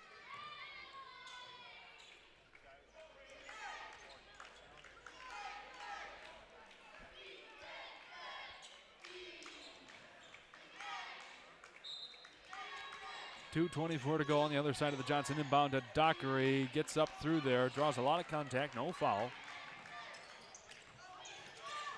Schultz with Dockery hanging all over him. Gets that off the Pancoast. A little too hot to handle for Mr. Hartgering. Didn't quite hit him in hand, so I don't say anything. Hit him on the elbow. Yeah. Yeah.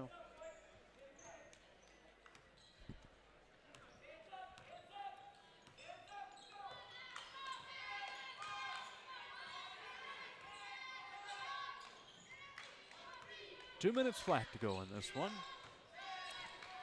Lyons finds Dockery in the corner. That one sails well in front there. For the cleanup was Mr. Pierre Johnson. He has had a stellar game for the Panthers. I can't wait to see what Eric's scoring report is on him at the end of this one. Yeah, absolutely. Yep. As soon as this game hits triple zeros, I'll quickly add up our individual scores. Ooh. Pan Coast around the world and out there on that one. Dockery going the length of the court. Yeah, that nice Euro stuff. Yeah. 73. Yeah, after struggling in the first half, he's got 11 points in the second. There you go. And Schultz, nothing to it there. Puts that one in. Oh, I'm probably going to delay for touching the ball after it went through. Yep.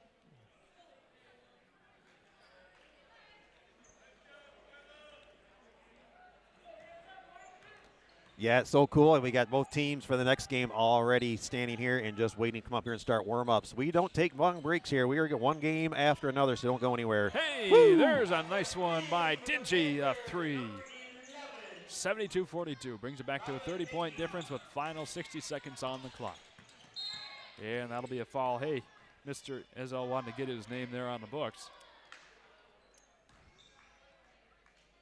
The foul's on the Panthers, number 1. That's Langston Easel, his second. At the line for the Sabres, shooting 2 is 41, Garrett Schultz. Schultz going to have the chance to bury both of these. 56 seconds to go on the other side of the shots. First one's in. And ladies and gentlemen, we want to thank all of you for tuning in here so far to this game. We've had some great contributions on the chat line. Keep those coming. We'd love to hear from you, who you're watching for, where you're watching from, some info about the players, teams, so on. We'd love to hear from you. So keep that active. It's a great third member of our broadcast. 2 for 2 there for Schultz. Nothing to it.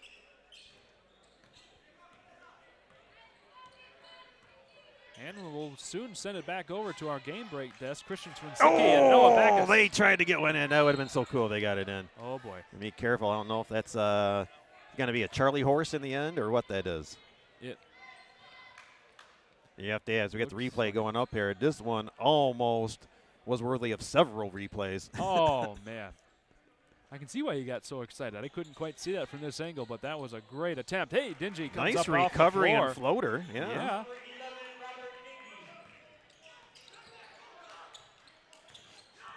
Schultz gets that one knocked away. He'll have a foul not coming sure up. why. I mean, I don't mind the hard play, but why are we trying to commit fouls with a 30-point spread?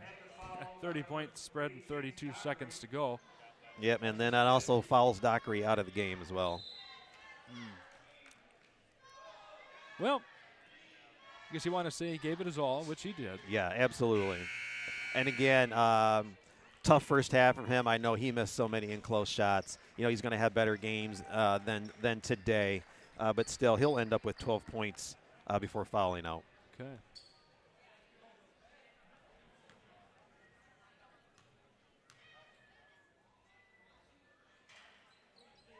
I was about to be flabbergasted if Schultz left that one short, but it took the right bounce, got in. Well, he has missed 2 today. He has, okay.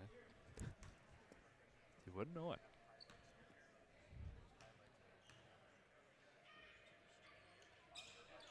That was the right adjustment. Oh, stepped across the inbound line. We're going to keep her down here. All right.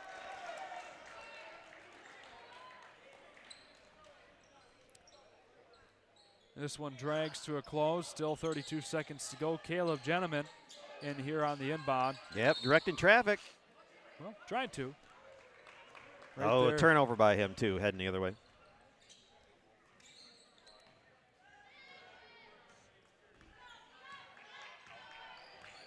Johnson going to trot this one across. See if we can have the last possession and last shot here for this game. He looks content to hang on to it as the time winds down under 15 seconds. Yeah, and gentlemen, they're going to keep him right around half court and then slowly walk him in just to finish out the last 10. Yep, no sense doing anything extracurricular. Good job, both teams. Regardless of the score, fun game to watch. There was a lot of up and down action going on. Yeah. 76-44 is the score in the books here for both of our teams. Before we send it to our game break desk, we're going to have Eric Huffman go through a scoring update. Yeah, real quick here for the Baldwin Panthers, Chance Dockery again with 12 points. Pierre Johnson leading all scorers in this game with 25. Wow. Robert Dingy with 5 points, and Sofrier Lions with 3 to round out for the Panthers. For the TC Christian Sabres, Ethan Pancoast with 2, Isaac Torbett with 16, Christian Brower with 8, Ethan Johns with 10, Sam Bigger with 10, Nick Hartgerink with 6, Isaiah Willis with 5, and Garrett Schultz rounding out the Sabres scoring with 19 points. Back to you, Shane. All righty, ladies and gentlemen, that'll take care of our first game here. 76-44 in the books. TC Christian Sabres win that one. We're going to send it to our game break desk for a bit of a break for Eric and I before we get to our next game, Ispheming-Westwood taking on the Glen Lake Lakers. We'll be back after this.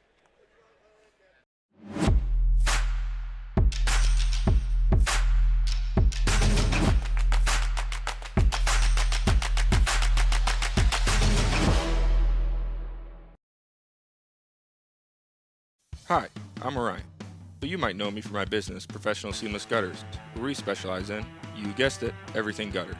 New installations, replacements, cleaning, leaf guards, rain chains, and much more.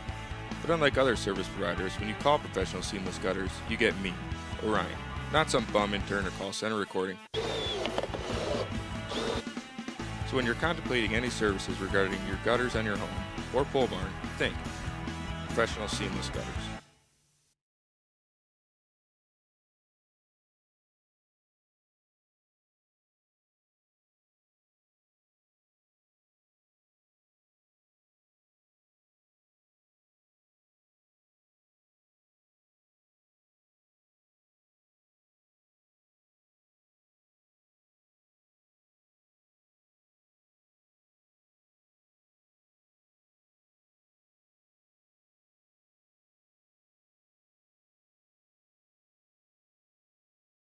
Welcome to Culver Meadows, Traverse City's premier family-owned senior living community specializing in dementia care. Here at Culver Meadows, we cultivate the perfect environment for your loved ones by combining our setting, scenery, and social interaction of our residents. We pride ourselves at being an extension of your own family here at Culver Meadows. Call 231-633-9430. Hi, it's Kevin Klein from TVC Airport. We're proud to help keep you connected to high school sports in Northern Michigan, so you can stay in the game all season long with TVC, your Northern Michigan connection.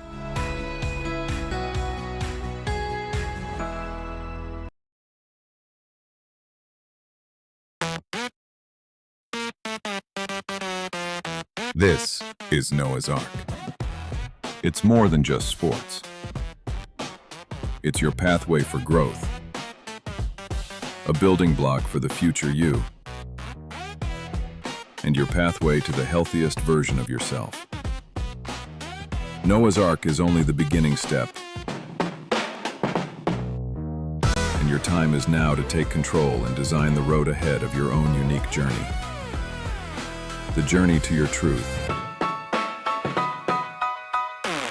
This is the Ark, Noah's Ark. Won't you step up to your better you today?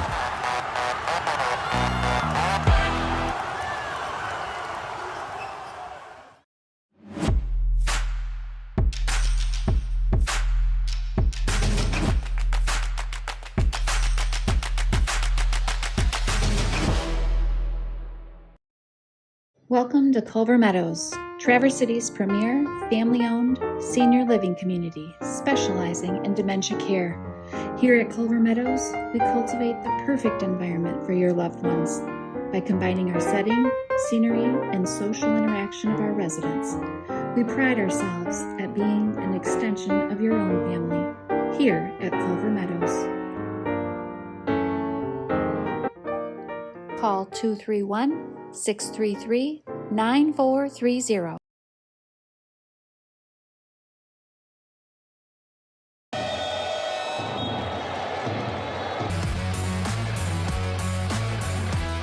Like that. Always gonna pull it. Got it. has it, left block, slams it home. The Glen Lake student section, they're pumped up.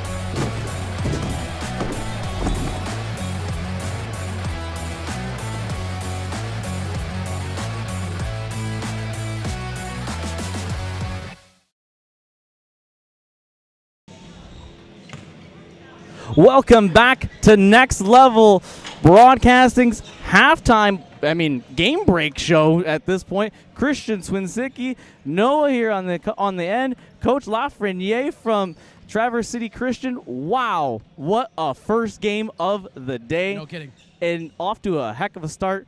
Coach, congratulations on the win. I mean, that link that really comes out to help hit to start. What can you tell me about this win? Oh, it's a good win. I mean, we're really excited to be here. It's a privilege. It's an honor to be here, be invited. There's a lot of good teams, a lot of good basketball that's going to be played. We talked about that a bit in the locker room, that don't take this lightly. Right. It was an invitation only. And, Baldwin's a solid team. They're athletic, they're fast, and we had to take them serious right from the get-go, which we did. So.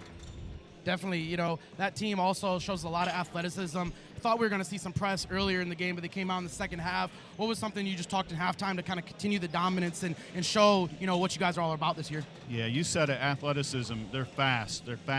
They make highlight plays. Extremely. And we knew that they were going to tap into that in the second half. So I wasn't surprised to see a press.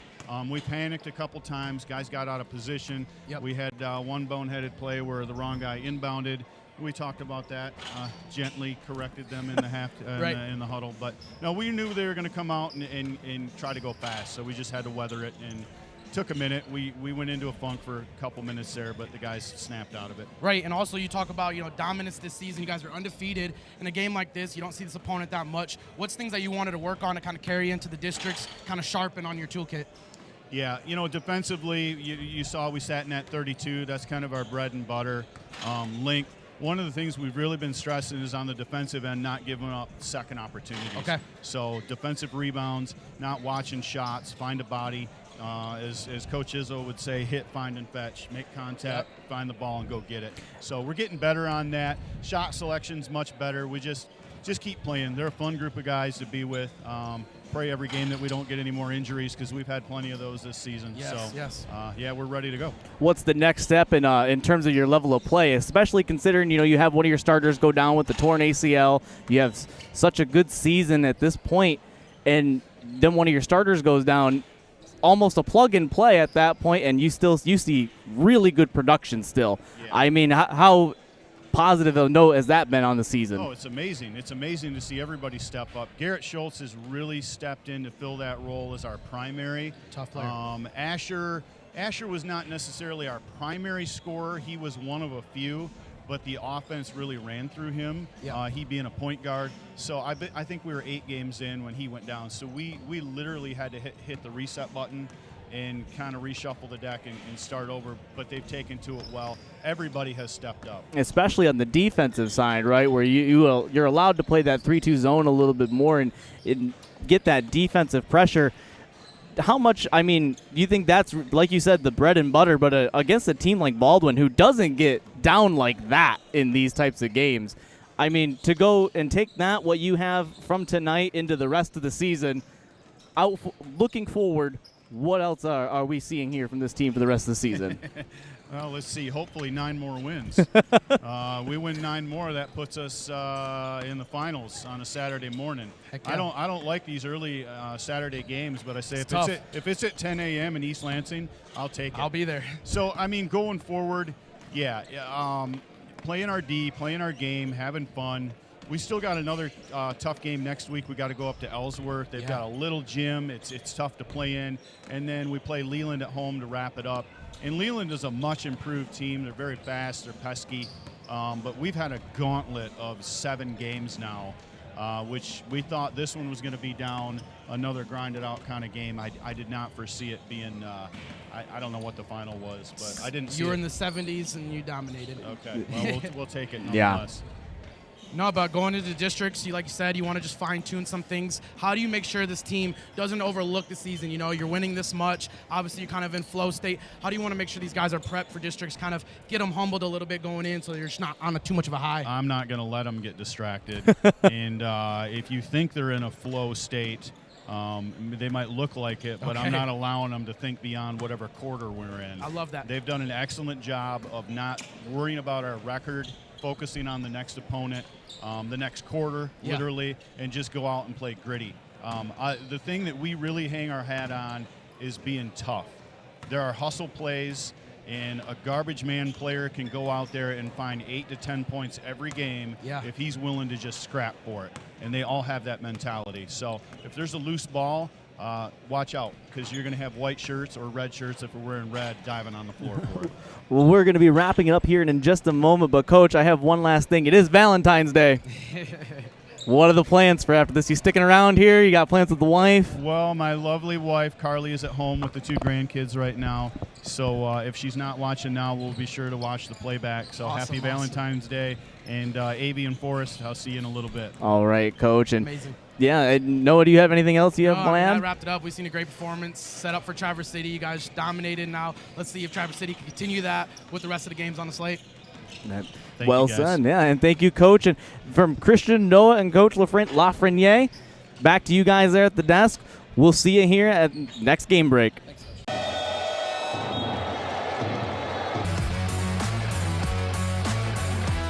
Right back. Always going to pull it.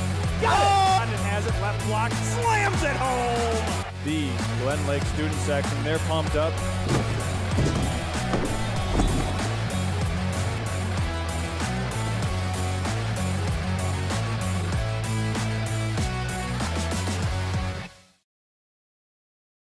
One of the many privileges of being an insurance agent with Farm Bureau Insurance was the ability to be at all of my son's basketball games. I loved watching him from middle school all the way up to varsity basketball. And now, I'm proud to continue that support for Gladiator basketball. At the Carter and Associates Agency of Farm Bureau Insurance of Michigan, we're rooting for the Glads. Go Glads!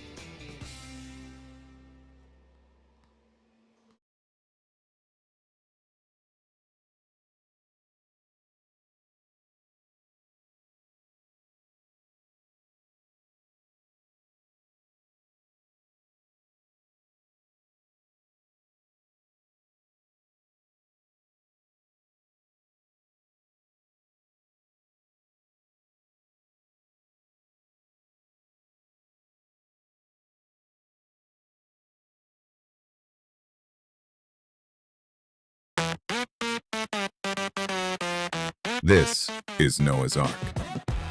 It's more than just sports. It's your pathway for growth, a building block for the future you, and your pathway to the healthiest version of yourself. Noah's Ark is only the beginning step, and your time is now to take control and design the road ahead of your own unique journey.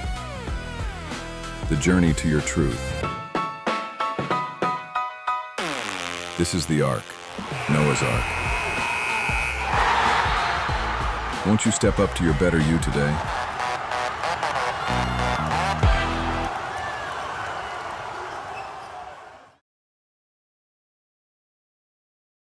Welcome to Culver Meadows, Traverse City's premier family-owned senior living community specializing in dementia care. Here at Culver Meadows, we cultivate the perfect environment for your loved ones by combining our setting, scenery, and social interaction of our residents.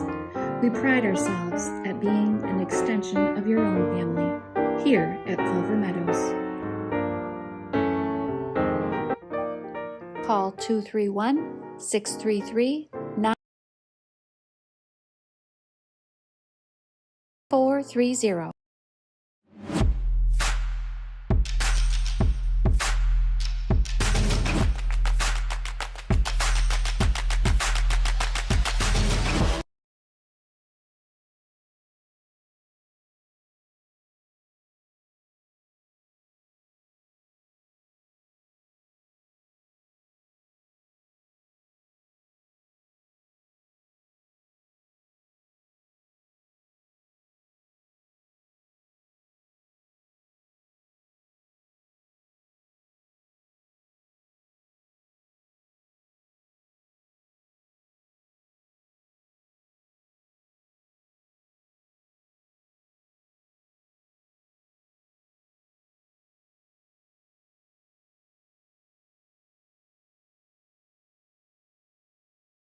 All right.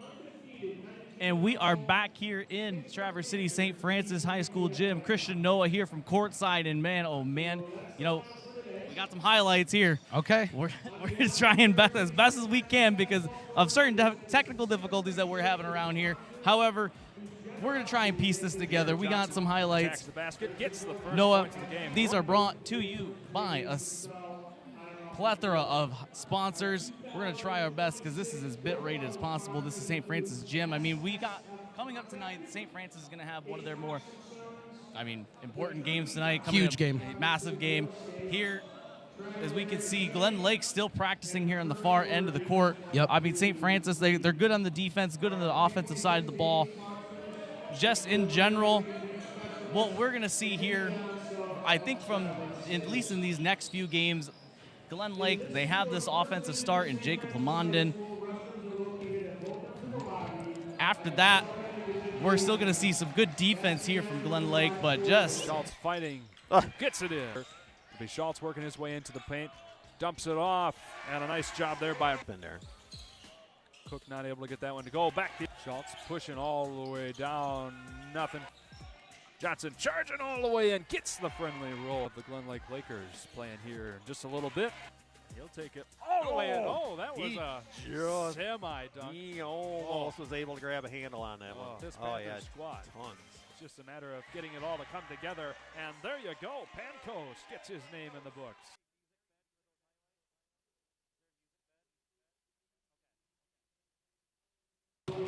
What was I supposed to say?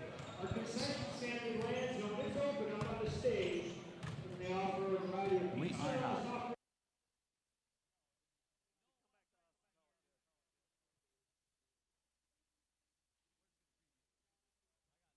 I'm so sorry. So, those at home. No, you're good. Coming up next, we have Glen Lake and Ispheming-Westwood. Ispheming-Westwood.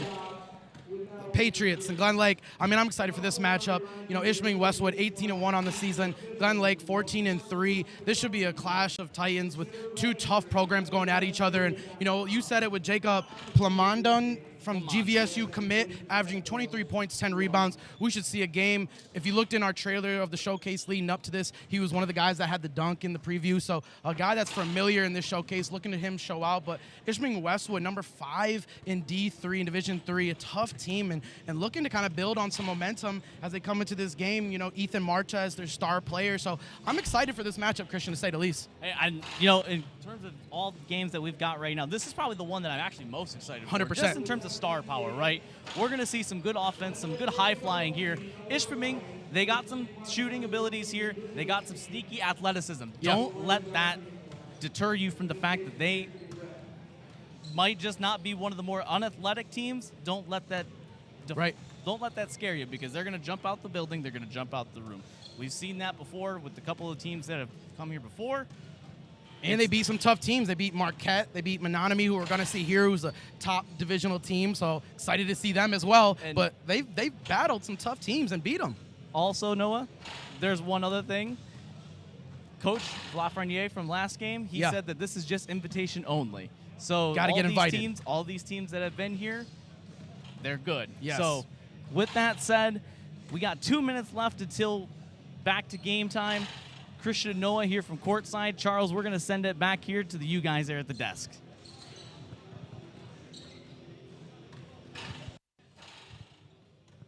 All right, thank you, gentlemen. We apologize for some of those technical difficulties earlier, but we are back in here. Eric Huffman and myself, Shane Smith, about to bring you game 2 here. Ispheming-Westwood versus the Glen Lake Lakers. We've got a great one in store. Eric, we want to take a quick overview of what we've got going on here with this game. Yeah, absolutely. I'm going to quickly talk about Glen Lake. Yeah. Their precision execution first program that can punish you if you're going to make mistakes coming out of the Northwest Conference. Currently 14-3, 10-0 in the conference actually, and they enter the showcase one of the most fundamentally sound teams in the field. They can rely on spacing, shooting, and a good basketball IQ rather than overwhelming athleticism. When Glen Lake is playing well, the game feels calm, connected, and methodical. Great player to look out for would be Jacob Plamondon. Shane, give us a quick over and under on Ispheming. Yeah, well, Ispheming comes into this one with an 18-1 record, 7-0 in conference play. They arrive at the Northern Michigan Showcase with a reputation that precedes them. The Patriots are built on physical defense, rebounding, and mental toughness. They're comfortable winning games that aren't pretty and excel when possessions become harder. And they've had a great couple of games against Kingford and Marquette, Manistee as well up there in the UP. Some great teams up there. A couple of guys to look for: Ethan Marta, Cardin Balzerini, and AJ Pizziola. They're on the Ispheming squad. Keep an eye out for them. Some of the biggest shot makers and difference makers on that Ispheming-Westwood team.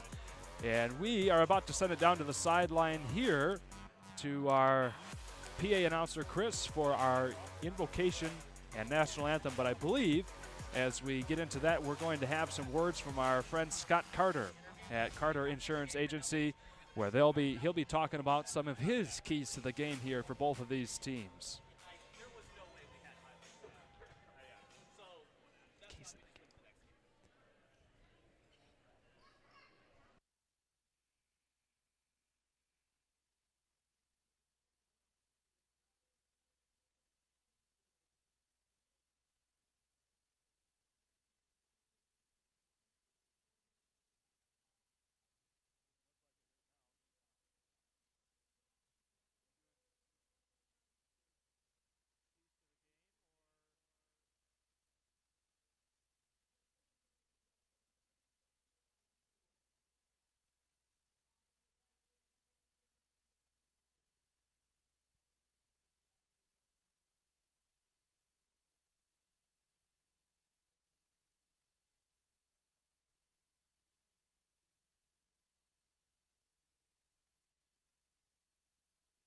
One of the many privileges of being an insurance agent with Farm Bureau Insurance was the ability to be at all of my son's basketball games.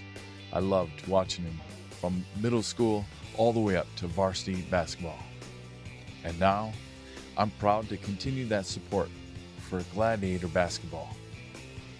At the Carter & Associates Agency of Farm Bureau Insurance of Michigan, we're rooting for the Glads. Go Glads!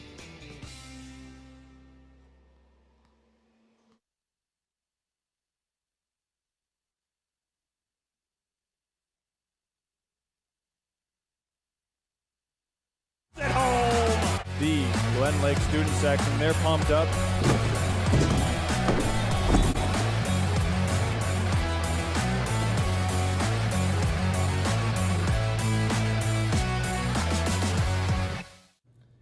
Here we go for a battle of the giants between Glen Lake Lakers and the Ispheming-Westwood Patriots. Coach Carter's Keys to Success is brought to you by the Carter & Associates Agency of Farm Bureau Insurance of Michigan. Let me start with Glen Lake. And if I'm going to start with Glen Lake, I got to start with two numbers, 3 and 5. Number 35, Jacob Plamondon, is the headliner for the Lakers. He's the one that was just literally in that promo video I just showed. That video, by the way, was when he was a sophomore. So exciting stuff ahead.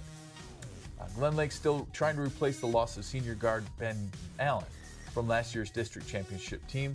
But with that said, they've come to their own recently with, prior to the Leland game just recently, 9 straight wins. The Lakers are hitting their stride at the right time, and it's due to their guard playing rounding into form and to give them an outside punch, while Plamondon demands double teams down low on the key in the block. Here's a key for Glen Lake. Do not let Ispheming pressure and athleticism get under their skin, and stay to what works, getting the ball into Plamondon and then adjusting to how the defense plays him.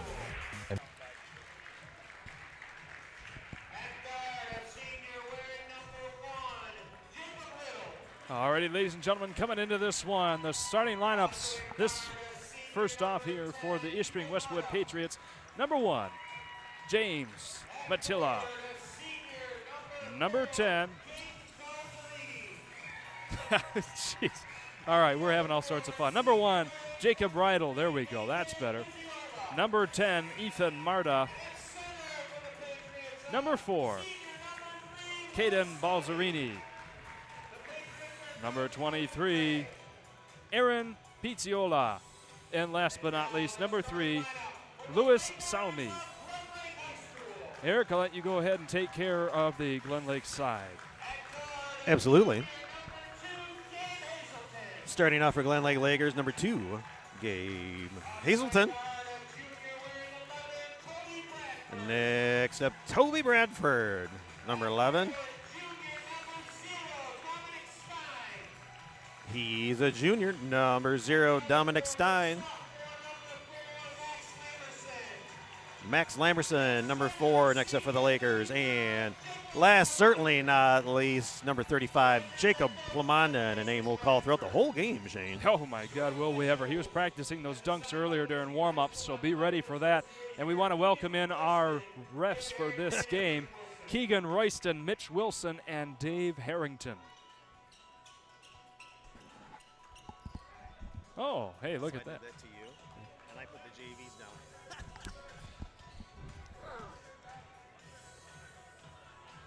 Alrighty,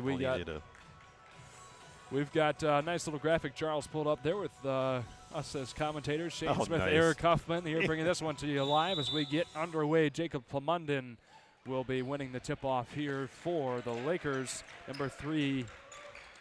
Yeah, Patriots basically made a business decision to let him get the tip on that one. Yeah. Louis Salmi decided, yep, we'll let that one go by. Quick handoff here. Gabe Hazelton at the top here trying to get things going. Dominic Stein. These names I've remembered for a lot of years. Oh, not looking there. Almost had turnover. Yes. Bradford here gathers it back up. Feeds it inside to Stein. Not able to get that one to go. The Patriots pick things back up here. Jacob Rydell with it now. This is a little bit different of a game. In the first 40 seconds, we had a bucket each for the first 2 teams. That was TC Christian and Baldwin. As we get a takeaway here, Gabe Hazelton not able to get that one to fall. No, but just like the earlier game, we're seeing some missed layups early on. So it'll be a foul coming up early. Hazelton picking up that one here for the Lakers. Inbound here, Jacob Rydell to Ethan Marta. Marta staring down, goes for the three-pointer, the step back, no good. Yeah, man, that was a step back from deep range too. Yeah, just a little bit off the mark there. It'll be knocked away by an Ispheming player, and the Lakers will have things back in their control. Minute gone by, no score.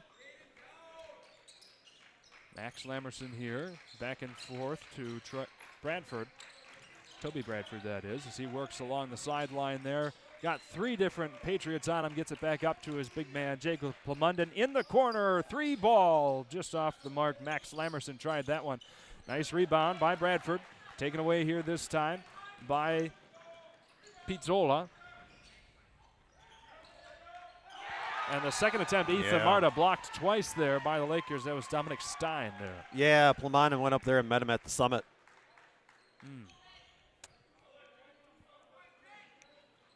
Pizziola here on the inbound.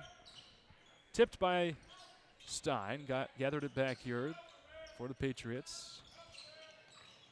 Ethan Marta sends that one up top for the 3 ball. Just off the front of the iron. No good by Pizziola.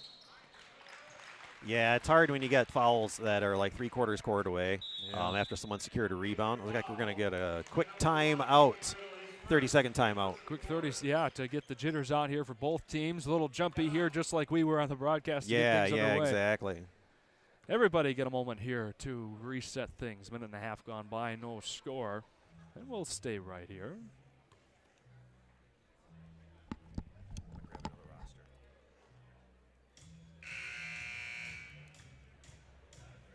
Both of these teams high-performing squads in their own conference.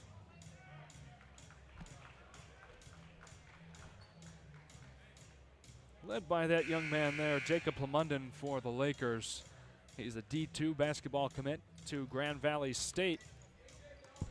But Ispheming-Westwood really commanding the UP with an 18-1 record, 7-0 in their conference.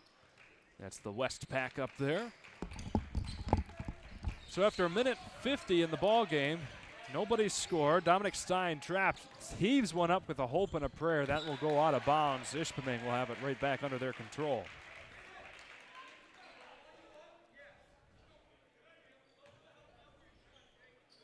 Rydell here for the inbound. Ethan Marta will trot it back across the half-court line. There we go. Little stutter step there. Gets it to the top. Back over to Lewis Salmi. Didn't like that opportunity, so around the corner we go. The 3-ball from there, just short from Ethan Marta. Scoreless in Traverse City. The opening 2:15. Yeah, plenty of action early, just not getting the ball to go through. Ooh, we're going to get some action on the rebound there underneath. Be careful. Goes sky high. Right there under him was Lewis Salmi. You do not want Plumondon to fall on top of you. And Salmi will pick up that foul. Well, we don't have a score, but we have 3 fouls already in this game. Right. Hazelton here to take care of the inbound. Right there to Plumondon. Back to Hazelton in the corner. Feeds it to Plumondon. Bodies his way in for the first points of the game. Yeah, if he gets the ball down low like that and has his feet set, there's no way you're getting that one. All righty. 2-0. 5:25 to go in the first quarter. Foul under the basket. Yeah. And that'll come up against Hazelton. That's his second already. Oh, boy. And you don't want to see that. Hazelton, one of the better players here on the Lakers squad. Rydell feeds that one across to Pizziola. Yeah, early on with a 2-0 score, but maybe you want to sit him for a couple minutes. Nobody really getting inside so far for Ispheming. All been perimeter work. They send it back over to Marta once again. Oh, KMT. Thanks, Charles, for that graphic. Doesn't Eric look like a younger version of Dickie V? Okay. Oh, boy. Nice finish by Gabe Hazelton, by the way. Or not Gabe Hazelton. Lewis Salmi there. There you go. Thank you. So it's all knotted up at 2. First 3.5 just about gone by. There's Hazelton, feeds it back over to Stein. Thought about the three-pointer, goes into the paint. Ooh, look at that hanging finish. All right. He forced a lot of contact there, got rewarded with the foul. And a trip to the free throw. Caden Balzerini there picking up his first foul of the game. 5 fouls and 6 points so far to begin this game. Stein knocks that free throw in, 5-2 score.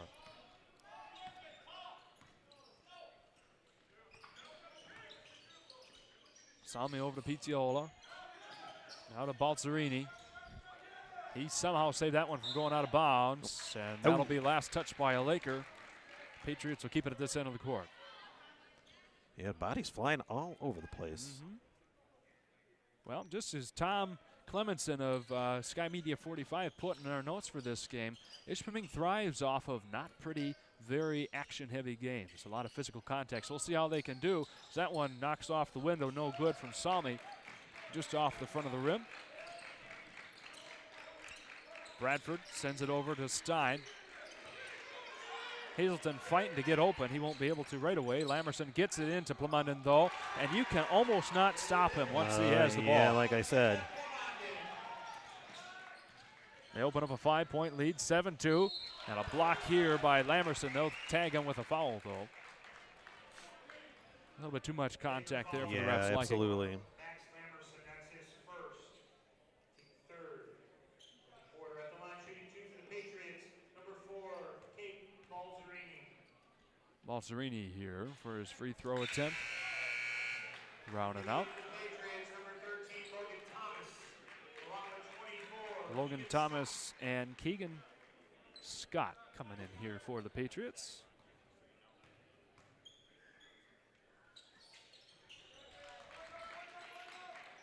Second one in. Yeah. There we are. 24, Keegan Scott. He was down there at the bottom of the roster trying to find him. And already Stein getting down here. Sends that one well past Hazelton. Oh, lazy getting back. Going to give up 2 points because you didn't get back there quick enough. Logan Thomas able to make his name known coming off the bench. Gets the Patriots within 2. 7-5. 3:25 to go in the first quarter. Bradford saves that one. Gets it off to Hazelton. And we got a foul coming up here against Balzerini.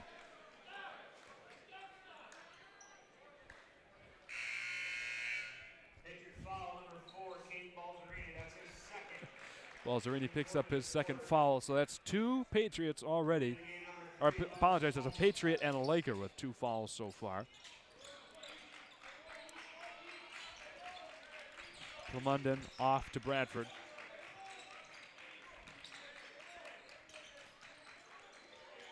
Looking for somebody, dumps it off to Plumondon.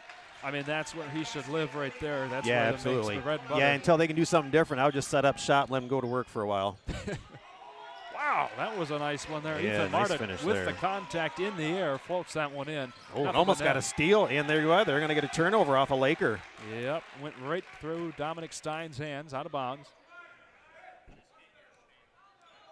So Salmi here taking care of the inbound, gets it off to Marta. 9-7's the score. We've really picked things up here in the last about 3 game minutes. Logan Thomas feeds it back over to Salmi. And that'll be a travel coming up on Keegan Scott. Pack his bags. He's a traveling man. With TVC, Cherry Capital Airport. Yes, sir. Where our counterpart and fellow friend, Jared Stamen. He went through TVC Cherry Capital Airport on his way down to Florida for a family vacation for the next week. Yeah, let's not talk about that too much. What, you don't like the snow Him we have sunning up here? and funning? No, thank you. All right. Nice reverse there. Parker Robinson for his first points of the game, coming off the bench. 11-7, 2:25 in the first quarter. Thomas stops at the elbow, tries to get it off to Salmi, and indeed he does. Salmi buried in the corner. So it'll be Thomas taking him once again. Dumping off to Scott. You know, a lot of bodies flying here. A nice mid-range once again from Ethan Marta. Pulls up right there from about the elbow. Buries it in. Back to a 2-point game. Ooh. And a knock. Keep Parker Robinson from getting his paws on a basket. So we'll take Marta trotting back the other way.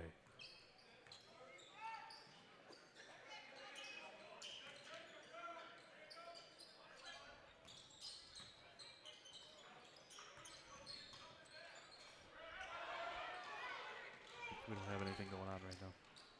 Oh, there we are. We're back on. Plumondon lays one in. Nice job there.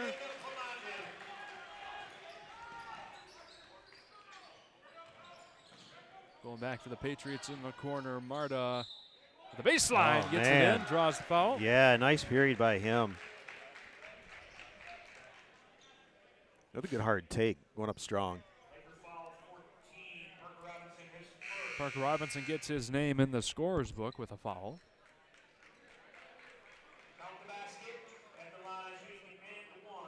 Ispheming keeping it within 5. Marta gets all 3 of the available 3 points there on that drive. It'll be 17-13 with 40 seconds to go here in the first quarter.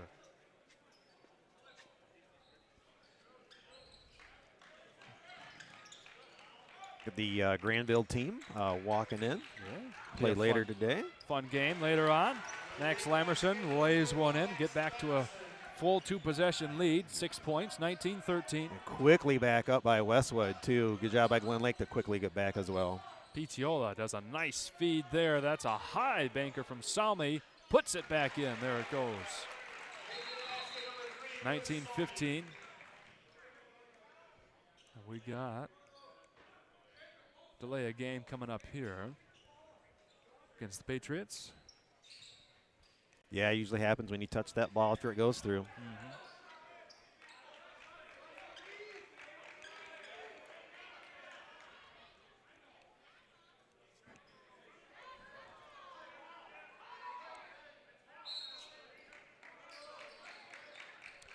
Bradford on the inbound. 13 seconds here on the quarter for the Lakers to work with.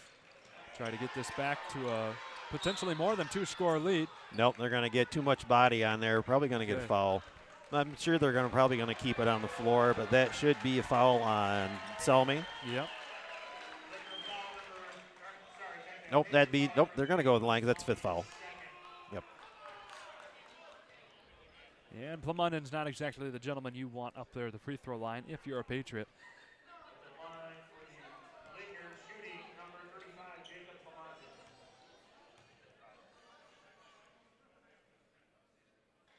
First one goes in, no problem.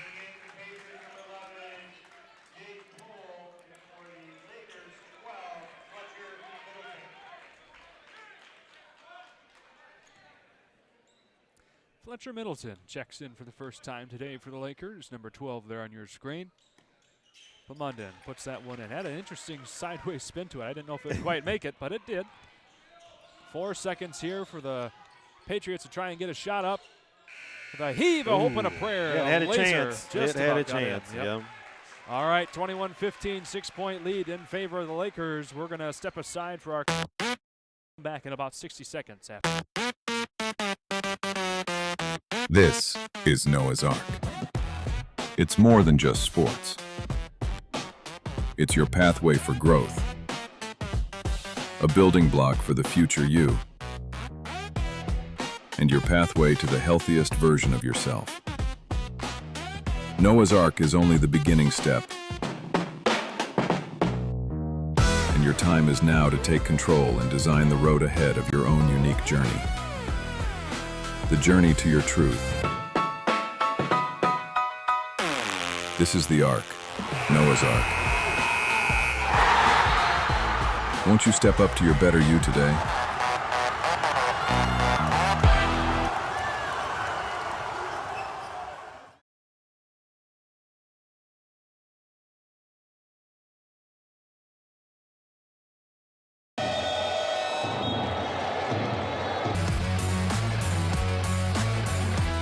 Right back. Oh, he's going to pull it. Got it. London has it. Left block. Slams it home. Alrighty, welcome back in, ladies and gentlemen. Jacob Riedel taking care of the inbound. Is Ispheming gets the ball to begin the second quarter. Malta spinning around, not able to get that one to go. That was a great look. That first period was the case of can Glen Lake stop Marta, and can Westwood stop Plumondon? And the action continues here. Bodies and ball flying all over the place. This will stay here at this end of the court. And again, the aggressive defensive nature of Ispheming-Westwood created a lot of action on their end of the court too. When Glen Lake trying to get the ball past half court. Pichio on the inbound to Jacob Riedel for a big three. Gets him back within a score.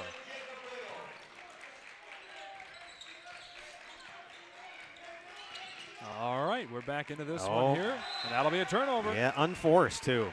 Yeah, she got a little bit of pressure on there, but those are passes. You're close enough to each other, make yourself available, and you just got to hit him with the pass. I know he tried to float it ahead and lead him, but he's right there. Just go ahead and hit him with it.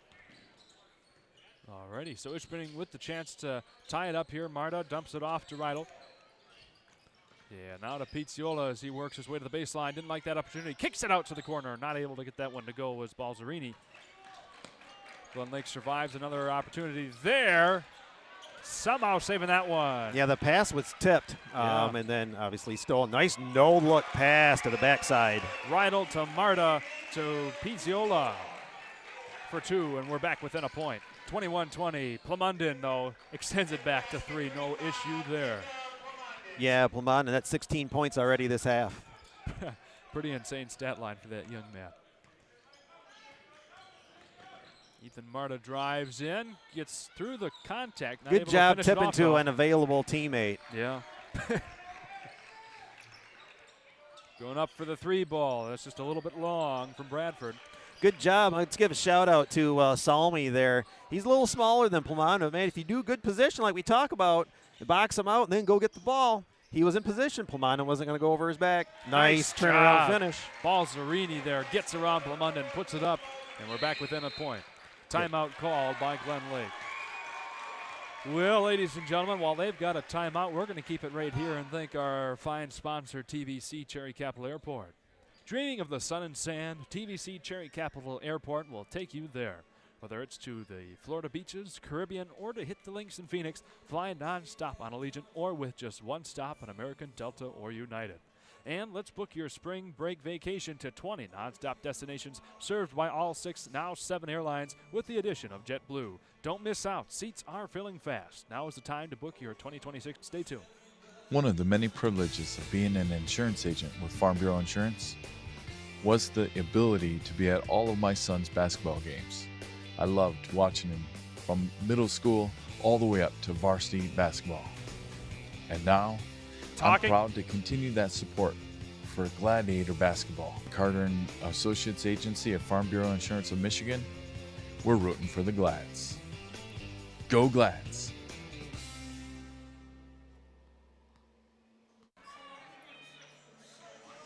Already coming back in, ladies and gentlemen. Yep, we're here, 6:08 to go in the second quarter. A 1 point, 23-22 affair. Going around is Stein, puts it up from the free throw line, not able to get that one to go. Right there was Rydell on the rebound.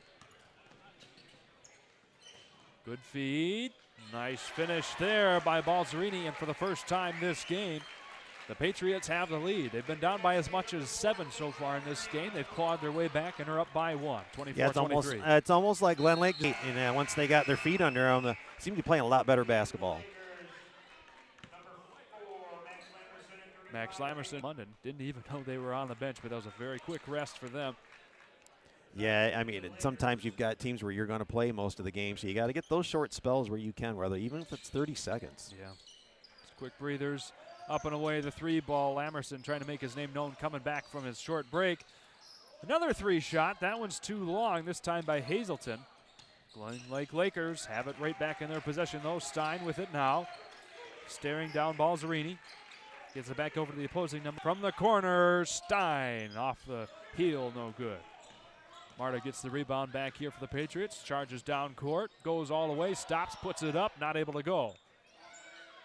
Still fighting for it. Plumondon wins the battle there, gets it back to the Lakers. His teammate Bradford going 2-on-1 all the way. That should be an offensive. Yeah, yes, he anticipated the jump by and got in perfect position to take that.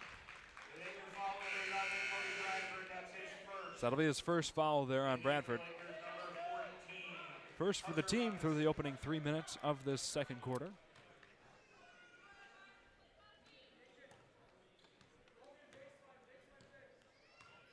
Marta gonna just waltz this one across the half-court line, giving everybody a moment. Pizziola passes around. Now it is Balzerini. Goes to the baseline, didn't like that. Pizziola takes it back, staring down Plumondon. Balzerini there in the paint, didn't like that. Back up top for the 3. There it is.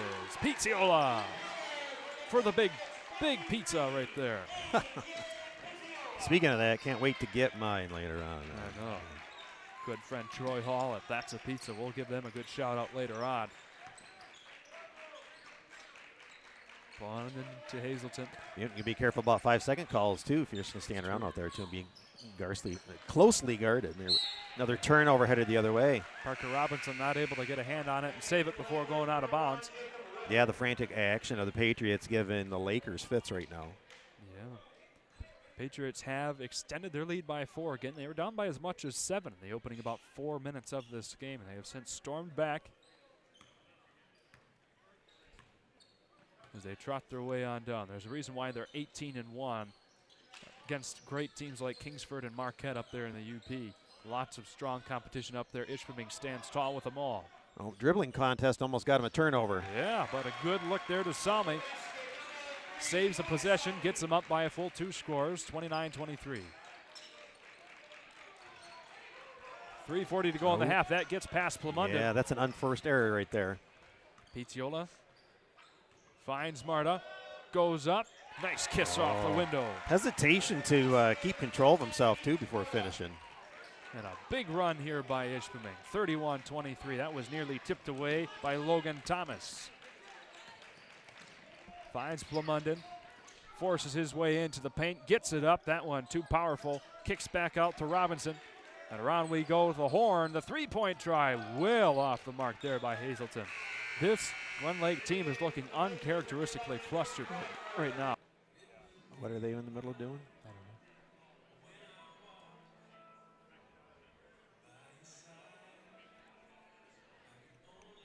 know. So far with internet connectivity, and we apologize for that showing on the broadcast. Again, we've had some strong internet connectivity issues, but we are working to resolve those here. This gymnasium at TC St. Francis giving us some troubles today, but things seem to be operating a bit better as of right now. So thank you for sticking with us.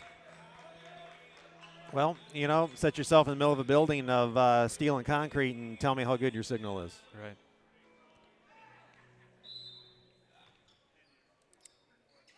But in the meantime, we've only missed one score nice so far. tip. Yep. By Glen Lake, 33-25 with a minute to go here in the second quarter. Spin around, put up attempt Should by go the other Fletcher way. Middleton. No good. It will.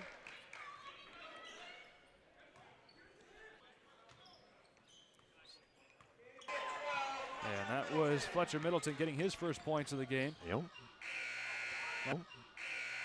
That was tipped there, so that will take care of the first half, 35-27. Again, welcome back in, ladies and gentlemen. We do apologize for the internet connectivity issues we've had, but they do seem to be resolved, so we hope that everything will be fine for the rest of this afternoon. We'll step aside here for our halftime commercial break and then send it down to our guys, Noah Backus and Christian Swinsicki at the game break desk. Stay tuned. We'll be back in a few moments.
Family owned senior living community specializing in dementia care. Here at Culver Meadows, we cultivate the perfect environment for your loved ones by combining our setting, scenery, and social interaction of our residents. We pride ourselves at being an extension of your own family here at Culver Meadows. Call 231-633-9430.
One of the many privileges of being an insurance agent with Farm Bureau Insurance was the ability to be at all of my son's basketball games. I loved watching him from middle school all the way up to varsity basketball. And now, I'm proud to continue that support for Gladiator basketball.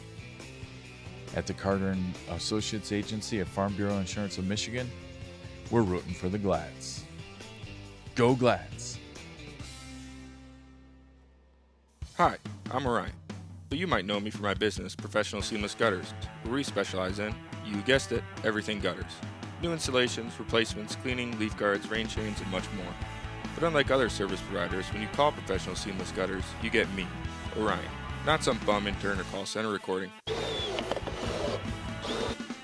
So when you're contemplating any services regarding your gutters on your home or pole barn, think professional seamless gutters.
And welcome back to Next Level Broadcasting's halftime / game break. Des Christian Swinsicki, Noah Beckus here.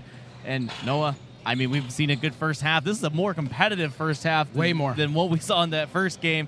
I mean, what did you see breakdown-wise? I mean, clash of physical play. We seen in that first quarter, Ispheming-Westwood really just trying to settle in what they do. It looks like they got to their full court press man-to-man and really sped up Glen Lake. They had 11 turnovers in that first half. You just can't have that in a game like this, in a matchup like this, where you're just trying to carry momentum to go into districts. You got to take care of the ball, so I'm expecting Glen Lake to really lock in on that. And Ispheming-Westwood, supporting cast showed up. Obviously on the backs of Ethan Marta, but this whole cast, rebounding, playing physical, they came to show up in this invitational. And it's not just them. You mentioned in the break that they have a good cast of stands here. Like there's a big crowd here. The fans in it, for sure. And it's a little bit of chippiness that we saw in the first period. Yep. And I imagine that's going to continue here through the second half. 100%. We've seen good physical defense on Plamondon. Yeah. Glen Lake's star. He's the GVSU commit. How has Ispheming been able to kind of keep him down, yet maintain a lead? Well, really in the first quarter, they kind of let Glen Lake get in their half-court offense, and that's what Glen Lake wants to do. They want to slow the pace down, get him back to the basket, and let him cook. He had, I think, 15 or 16 points in that first, but in that second quarter, they spread the defense out. They put someone him man-to-man the whole time and just ran press, which let Glen Lake not get in their half-court set, sped them up, and he didn't really see that ball in that second quarter. I think he got a couple free throws, but I'm looking to Glen Lake settle down more in the half, and Ispheming's going to keep a guy on his hip, try to really get him going. And along with Ispheming on their offensive side, I mean, you said that they have, aside from their leading scorer, they've had a good, steady cast of scoring. Ball movement has been massive from them. Where they're finding good spots, they're finding good lanes, they're getting the ball out. It's just overall the flow of the offense is working.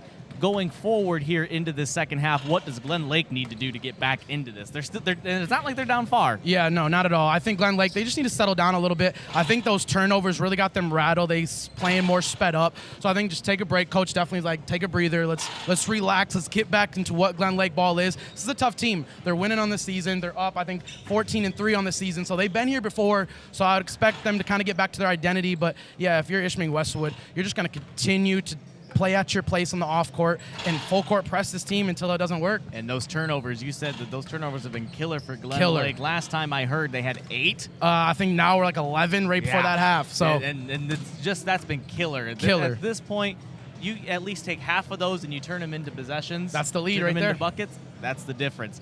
And with that, Noah, Christian from courtside, back to you guys at the desk.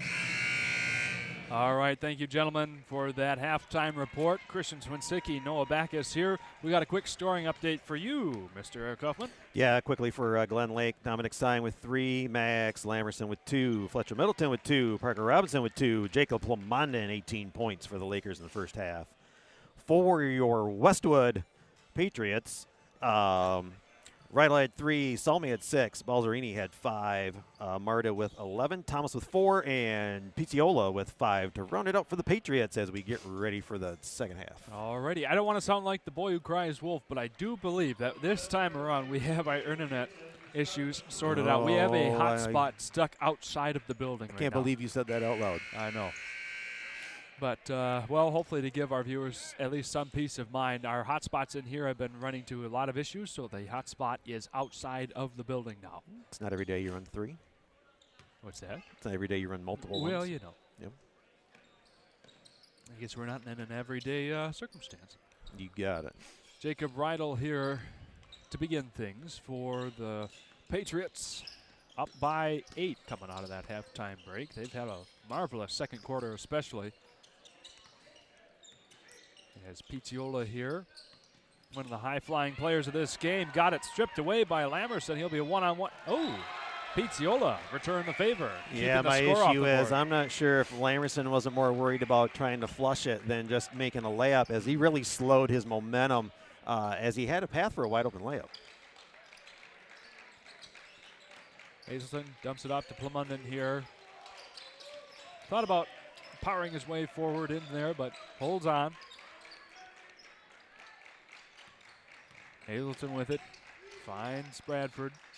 Bradford been rather quiet. Actually, most players have been so far this game other than Mr. Plumunden.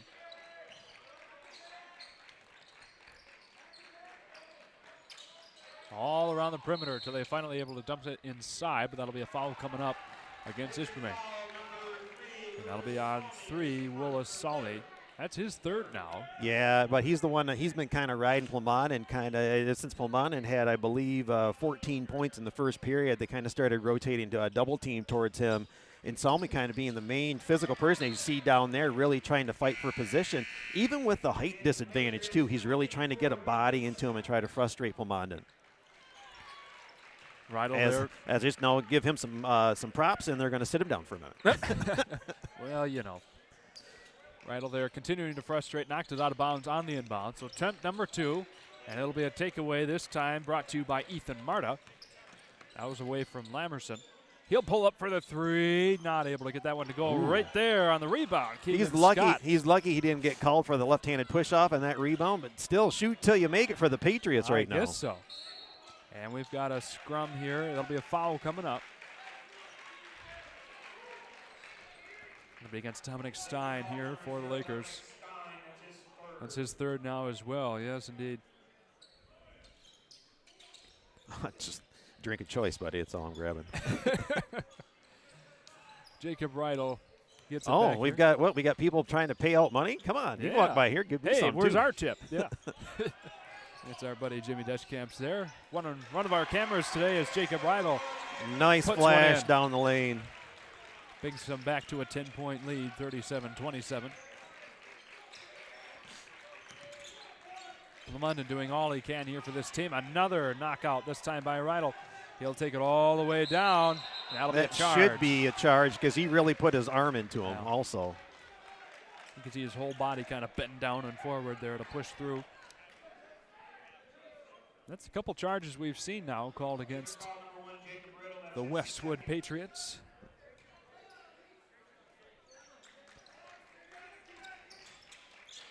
You didn't have to sell that charge when you were getting shoved down with the off arm. Stein brings it back up top. Now it'll be back inside to Plumunden. He tries to work his way through the trees, and that's fouls coming up. Can't quite tell if it'll be against Balzerini or Marta. Neither one of those. Keegan Scott was in there. Okay. The line shooting for the Lakers, 35, Jacob Plumunden.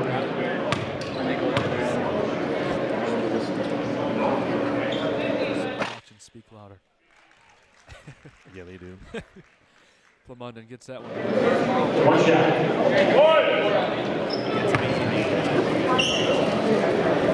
You have some good faces. Oh, yeah. Well, those that played for me would know those, too. Yeah. That one falls away. Thankfully, regathered by Stein, and that one goes off of Plumunden's leg. We got bodies all over the floor. Foul coming up here. That'll be against Stein. Yeah, that's his fourth. Yeah, Jinx. And depending on how the rest of this period goes, you're probably sitting him till the 4th. Yeah, no doubt. 4 fouls and 3 points there for Stein. His mark so far in the book.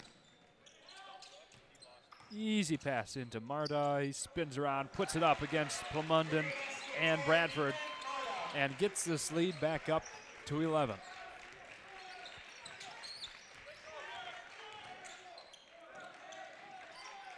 Hazelton to Bradford. Bradford slinging it across. Back up top we go. There was somebody immediately guarding Lamerson, so away we go. The three-pointer from deep, no good from Bradford. Kicks back out. Somehow Lamerson got a handle on it. And there's the cleanup job. Finally some points for the Lakers, brought to you by Parker Robinson. Yeah, good job by Robinson. As soon as that ball went in his hands, he put it up because he knew the block was coming. The fake, bring it inside. Marta will draw the foul. Getting that drive and going up in between a crowd, at least getting a foul. Hazelton picks up his third now, so multiple Lakers with 3 or more. You'll have to worry about foul trouble for some of their starters, because you got Stein with 4 and Hazelton with 3 now.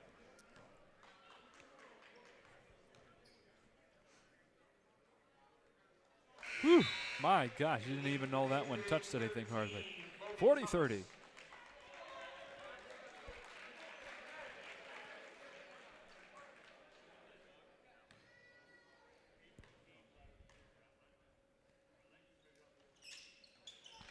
Two for two, 11-point difference once again, 41-30, 5:05 to go in the third.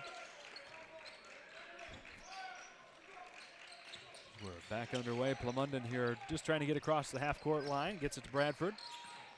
Bradford against Pizziola. Robinson nearly got that one stripped away. Fine inside to Lamerson will be last touched here by a Patriot. Staying at this end.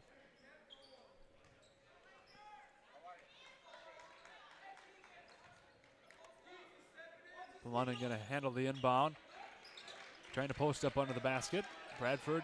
Oh, way too high. Wow. Yeah. Even too high for someone like Plumondon to grab out of the air. He can jump a mile high, but not able to get it there. Well, the thing I got to worry about, too, is he's almost got a double team down there even before that pass comes down. If you got players just playing maybe a step and a half off of him, if that pass is going to be floated and you're going to have some help come down, possibly knocking that ball away or getting a steal.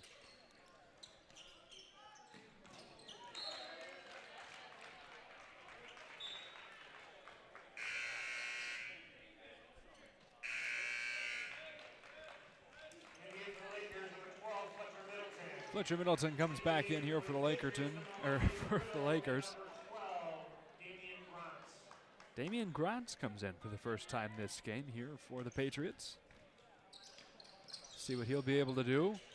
Good feed to Balzerini, spins around, waits, puts it up, and is rewarded with his patience against his opposing number 4, Lamerson.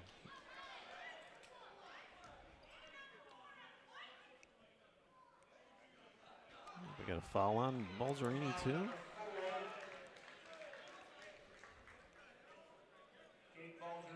I guess. Something. Don't There's know if it was something after the score or whatnot. Must be some been. type of technical. Yeah, for sure. I'm sorry. Sorry, Zach. You're good. Don't know. I know there had been at least a delay of game warning too, so I don't know if maybe they got hit with a second one. Okay.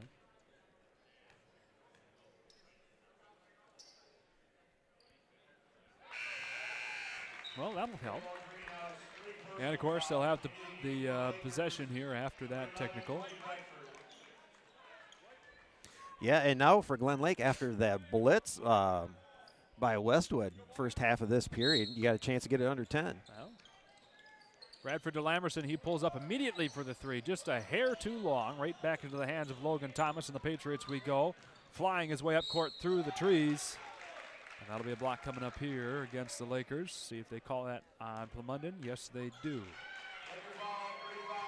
That'll be his first foul. 1 foul to 19 points so far in this game. Not a bad mark for Plumondon. Still 4:09 to go in the third. Things have been grinding by slowly. Marta powers his way in. Not able to get that one to go through a lot of contact there. Brought to you by Hazelton and Lamerson. Lamerson to the baseline. Not able to finish. Right there for the cleanup job, though. Draws the foul. That's Fletcher Robinson. Or Middleton, rather. My apologies. Yeah, kept the ball and went right back up strong, getting a foul out of it. shoot a couple. So Damian Grons for the Patriots picks up his first foul. Team's fifth, so for the rest of the time, no matter what, the Lakers will be shooting free throws in this period. That one falls away. Now Robinson will be back in. And Sean Grove, as well as Pizziola, comes back in here for the Patriots.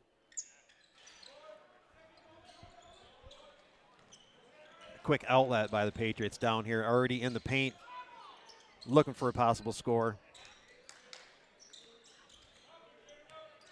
Back to Malta here to direct things as he works his way to the free throw line. Gets it back to Salmi, who had a great first half, a little quiet as of late. Pizziola puts it up, goes in and out. The cleanup job, though, is there by Riddle. Follow-up board and finish. 7 points for that young man.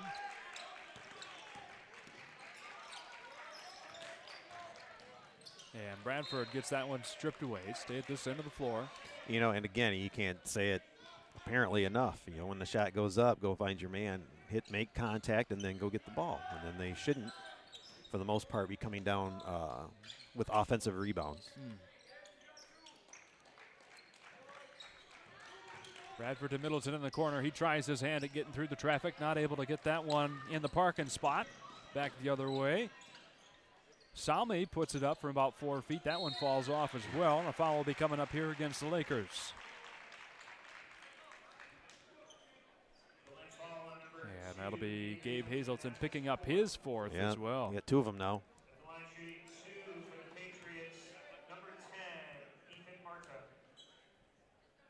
Marta to shoot a pair. First one's in. Nice looking free throw. That's the biggest lead that the Patriots have had so far this game. Up by 14 now, 46-32.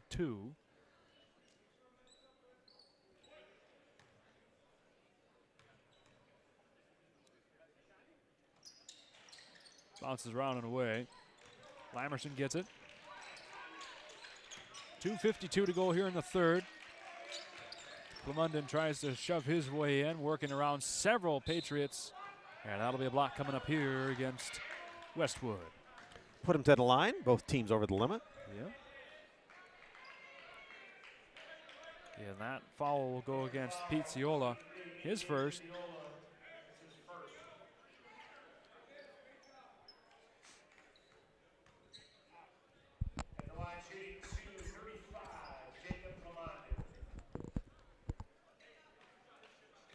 London going to be at the line here. Try and get his team back within 12. Ooh. Left that one with a lot of meat on the table yet. Yeah, I always talk about with free throws, when you stop after coming up and then release, it's almost like you wasted all that momentum where you can use your legs into your shot. There he did. There's the 3 Fs you like to talk about. Hey. Yeah, except we had to add bend your knees on that one too, right? Yeah. Okay, all right. It's all good. Feet focus and follow through. Yep. Well, that was a nice look from Malta. Bounces around and away on the rim. Hazelton sends that sky high to Robinson, grabs it out of the air. Hazelton now back over to Lamerson. Again, the Lakers find themselves down by 13. They led by as much as 7 in the beginning, and then for the most part, it's been the Patriots show ever since. Yeah, it was like the thought Palmond was going to be on his way to 40 or so with 14 points in the first period. They've really put a cap on him since then.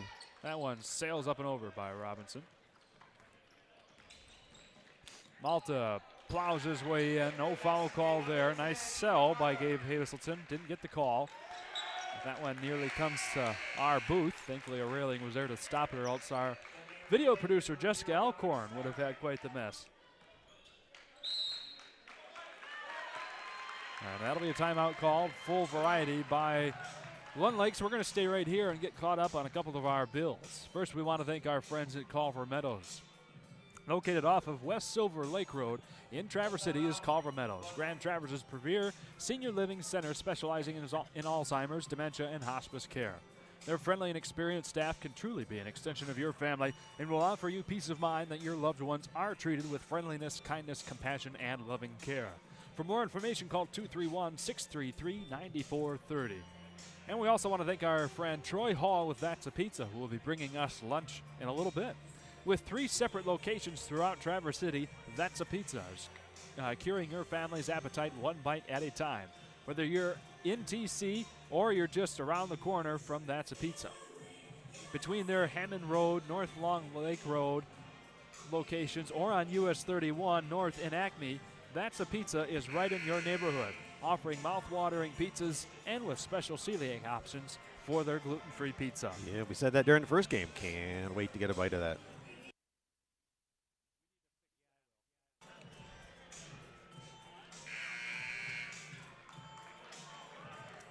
Already coming out of the Glen Lake timeout.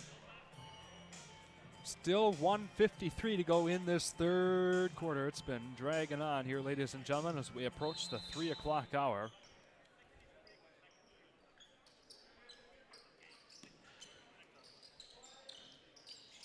Harda here, working his way in against 3 Lakers. Nice finesse there as it rolls in. Who had that one? My bad. Marta there. Thank you. Yep.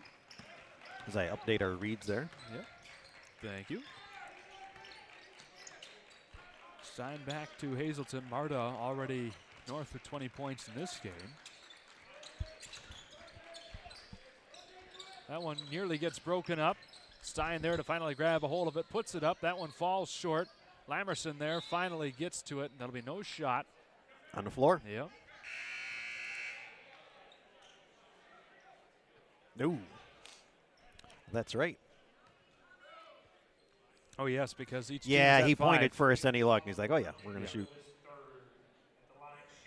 So that'll be against Jacob Riedel there, his third.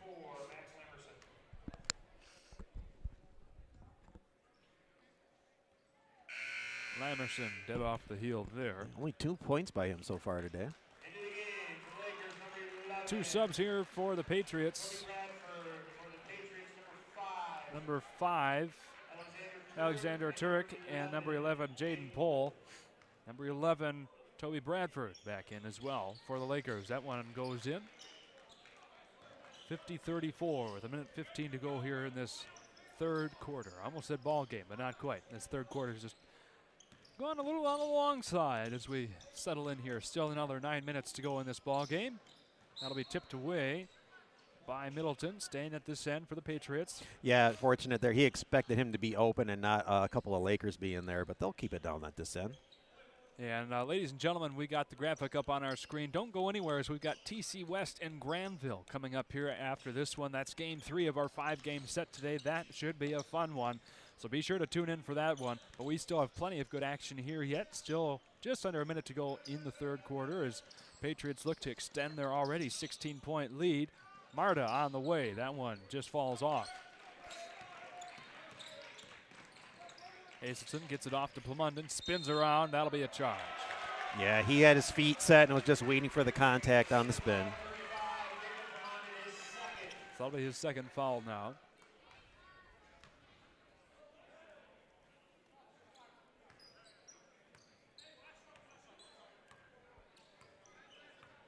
Again, the Patriots feeling very comfortable with this game. Just easy doing here in the final 30 seconds of this period. No sense to be in a hurry. And as I say that, they'll take a timeout. There we go. All right, we are going to step away here, getting the word from Charles. We'll be back after a quick break on the other side of this. One of the many privileges of being an insurance agent with Farm Bureau Insurance was the ability to be at all of my son's basketball games. I loved watching him from middle school all the way up to varsity basketball. And now, I'm proud to continue that support for Gladiator basketball. At the Carter & Associates Agency at Farm Bureau Insurance of Michigan, we're rooting for the Glads. Go Glads!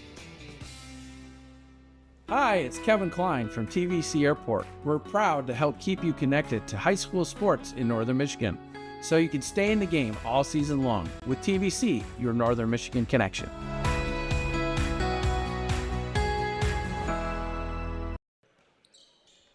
Alrighty, welcome back in. The final 21 seconds here of the third quarter after the 30-second timeout called by Westwood. Back tap. Yep, Yeah. Wasn't sure, but they call it. That'll be coming up against Lamerson. Second for him. Again, both teams more than 5 fouls in this period, so that'll send either one up to the free throw line automatically. Pizziola here have his opportunity at the charity stripe. Beautiful shot there, rolls right in. Quiet 6 points for him. He's been much more of the pass the ball around, look for the right opportunity or defensive-minded guy so far in this game, and he's made a great impact so far.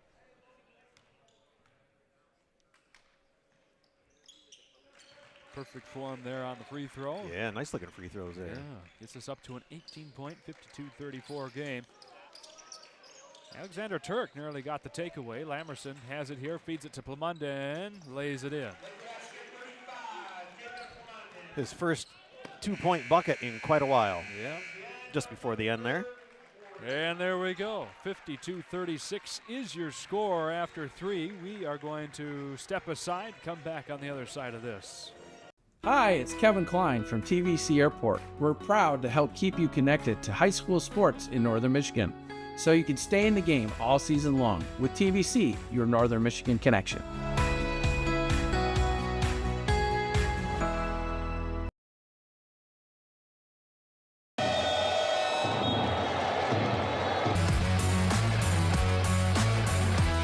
Right back. Always going to pull it. Got it. London has it. Left block. Slams it home. The Glen Lake student section, they're pumped up.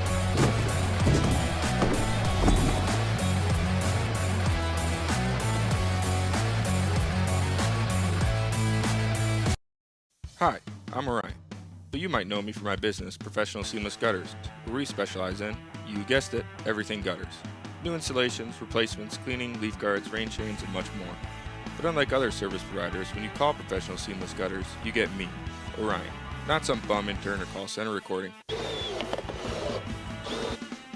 when you're contemplating any services regarding your gutters on your home or pole barn, think Professional Seamless Gutters. Alrighty, coming in here right the perfect time as we get out of that fourth quarter break, or third quarter into the fourth rather. Lamerson, speaking of 4, puts up a 3. That one doesn't go. Marta here, who other gets the rebound, sends it flinging over to Pizziola. That'll be Louis Sami, and that'll be a travel call. Pack his bags once again. That's right, TBC Cherry Capital Airport. And speaking of things to come and traveling and all that stuff, after this game concludes, we're going to go to our game break desk before Grandville and TC West comes on air. Christian Sunsicki and Noah Backus will lead us through some coverage of these last 2 games as well as what to look for in the third game. No, it was me. My bad. Okay. And that'll be a foul coming up here against the Lakers, sending Marta to the line. Yeah, it hurts when you look and you see a dipsy-do layup get called to get a foul on it. There was no chance in that going in. He was just looking to strictly draw the contact, and he did. Yep. But you also get a lot of players where that's part of their repertoire, so to speak. So. Sure. Marta with a stellar afternoon so far himself.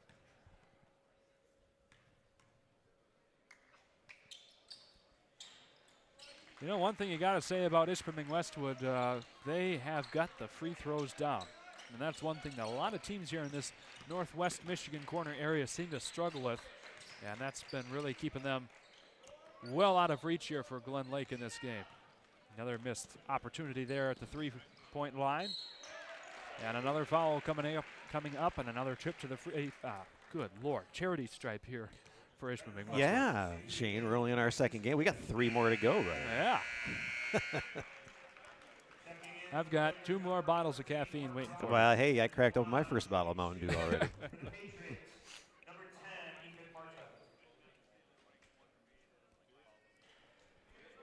So if I saw it on the board correctly before it flashed away, I believe that was the 5th and final foul for Hazelton.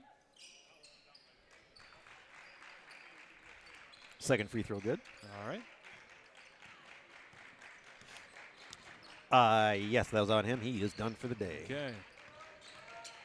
Bradford Slings it over to Stein here, just trying to do a little damage control. There you go, 2 up and away quickly for the Lakers. Stein there. Yeah, readjusted his body midair before he released it too. Wow. Yeah.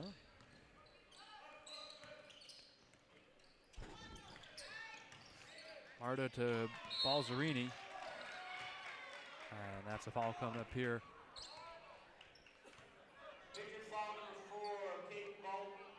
And that foul will be coming up on Caden Balzerini. And there again, there's your his 4th. Yep, reminder, TC West taking on Grandville here at the conclusion of this game. Before that, we'll have our game break disc. So lots of good action to come here this afternoon. Just now getting to the 3 o'clock hour. Started at noon. We'll probably be on air till at least 9:30 tonight. Lamerson gets it up there within 15 for the first time in a while. Nice look off and good attempt at a steal over there too. As we've got, I believe that might be a photographer down over there. Yep. We'll tie up with the security tape over there. Well, thankfully she seems to be all right. Nothing more than a little bruised ego. I know that feeling. Good feed there from. Should be called a jump ball. They'll let it go. All right. Go out of bounds and stay there. Rydell to Marta. Marta fought for it. Rydell taking care of the inbound here. 6:09 to go in the ball game.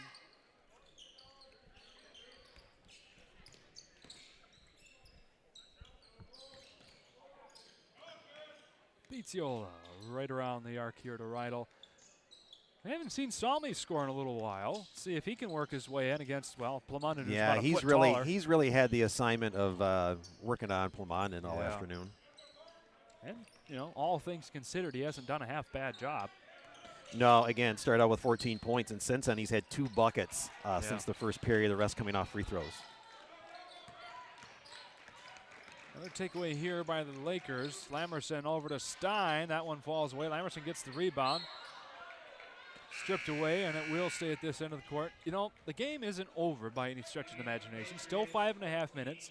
A couple of good shots by Glen Lake, and you're right back within 10 here. So we'll see what they're able to do. But we've got a full timeout coming up, so we want to thank our friends at Professional Seamless Gutters. Your home gutters are always there when you need them to be, and so is our good friend Orion Beningo, and that's why he started Professional Seamless Gutters. They offer fast plus experience service and real-time quotes. Their services can up saving you money via preventing water damage. And, of course, winter ice dams this time of year. But wait, that's not all. There's more. They'll actually answer your phone call. That's Professional Seamless Gutters at 989-619-3407. And ask for Orion and tell him that Next Level Broadcasting sent you. And we'll keep right on down the line here with our friends at Sky Media 45. Of course, Tom Clementson, the owner of that, also providing our media notes for Eric Huffman and I for this game. Thank you, Tom. Need to enhance your brand? Sky Media 45 combines excellent photography with post-production to create stunning video and image content.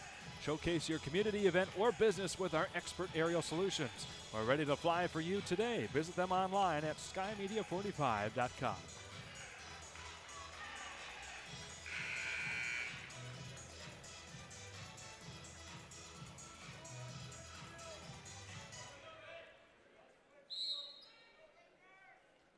Coming out of that timeout here, Glen Lake with the ball. See if they can get it within 4 scores, and well, hopefully not 7 years ago. You almost have a beard like Abe. Well, yeah. There you go. Plumondon gets the clean up there. Back to 13. Quick inbounds too, well, and return and finish. You can't by let Marta open once like again. that. Yeah. Well, again, you get your quick outlet getting them by the 28-foot mark, and then your forward pass, even past half court, you're going to get a layup in under 5 seconds. Stein with a gentle floater. That one bounces up and over the rim. Lamerson there with a nice little flick over there to Plumondon. Puts it right back where it belongs if you're a Laker fan. Back to 13, 57-44. Oh, you left Malta open, and you paid for it. Wow. Marta with a 3. That's his first 3 of the day, but man, looks like he could make several of those. Yeah, dialed in that young man is. 60-44. A little back and forth action going on here the last couple minutes. Marta spinning around, gets it up off the window. Yes, filling up the stat sheet now. Wow, I guess so. Over 30 now. 62-44 is the score. Has not gotten to a 20-point lead yet. Bradford airmails that one. But yeah, there was Robinson. We'll just call that perfect timing on a pass. Yeah, and, right. Continue on. It was a fancy pass. That's what it was. To answer your question in the YouTube chat, there comes a point, I believe, in basketball, and I believe the owner, Charles Strail, could probably dive into this more. Once you get to a certain point, it is regulated by the MHSAA and produced by NFHS. I think we can get all the way through the quarterfinals, I believe. Up until the quarterfinals. Up until through the quarterfinals, and then after that, it is state-run. But obviously, we're looking to have some great playoffs here on Next Level. We have a couple of districts, I believe, are already signed up to do. Coming from owner and operator as well as producer of this broadcast, Charles Trail, saying that we, our folks out there listening can petition for us to broadcast the state finals. So there's a thought. We can do radio broadcasts if we get a radio program to simulcast with us, but that's about all we can do as of right now. Yeah, and just to reach out to, we'll get this bucket out of the way first. Keegan Scott, nice job there. And real quick, we had MHSAA, thanks to them, actually ask us to do the district tournaments that we are covering this year. So, again, it's real nice to be in collaboration with them with certain things as well. No doubt. Fighting for it, got a nice banker there. Bradford able to earn his stripes there for that shot. Ooh, that's an off arm. Should be. Ooh, surprised he didn't get the. See how that elbow was up there by his chin? I think he took that extra stop just before the elbow.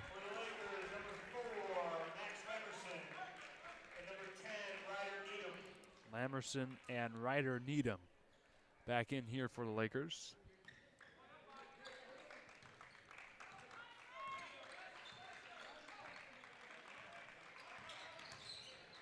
Lamerson spinning around. He'll get the foul call from the Patriots. And to finish up, as we get to 2:34 here left to go, and to finish up about the question about tournaments and just basketball in general, we can go just about anywhere. One of our mottos is, if you can dream it, we can stream it. And not necessarily schools that we cover all the time. We just spent the last week going to Harbor Light for a couple games, and a team we had never covered, and had 2 great games there. So make sure you're going out to nextlevelbroadcasting.net. I believe there's an option in there you can see the teams that we do cover, and there's also an option to become a sponsor. Maybe you want us to come and show your team.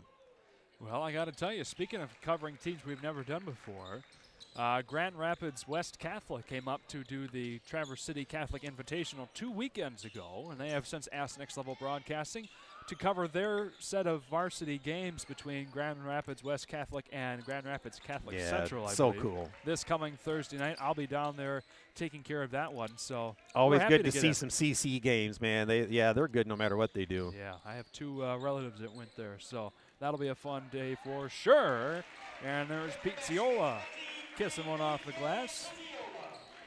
66-49 is the score in a 2-minute score. It looked like Glen Lake had a chance to make things interesting, brought it within 15 with 5.5 minutes to go, but Westwood has just piled it on here and brought it back to a 17-point differential with under 2 minutes to go. The hesitation paid off for Robinson. Gets 2 more on his tally.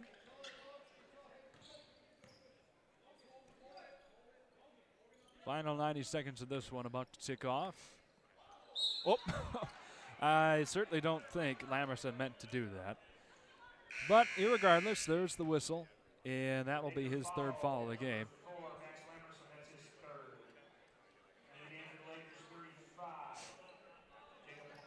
Munden coming back in here.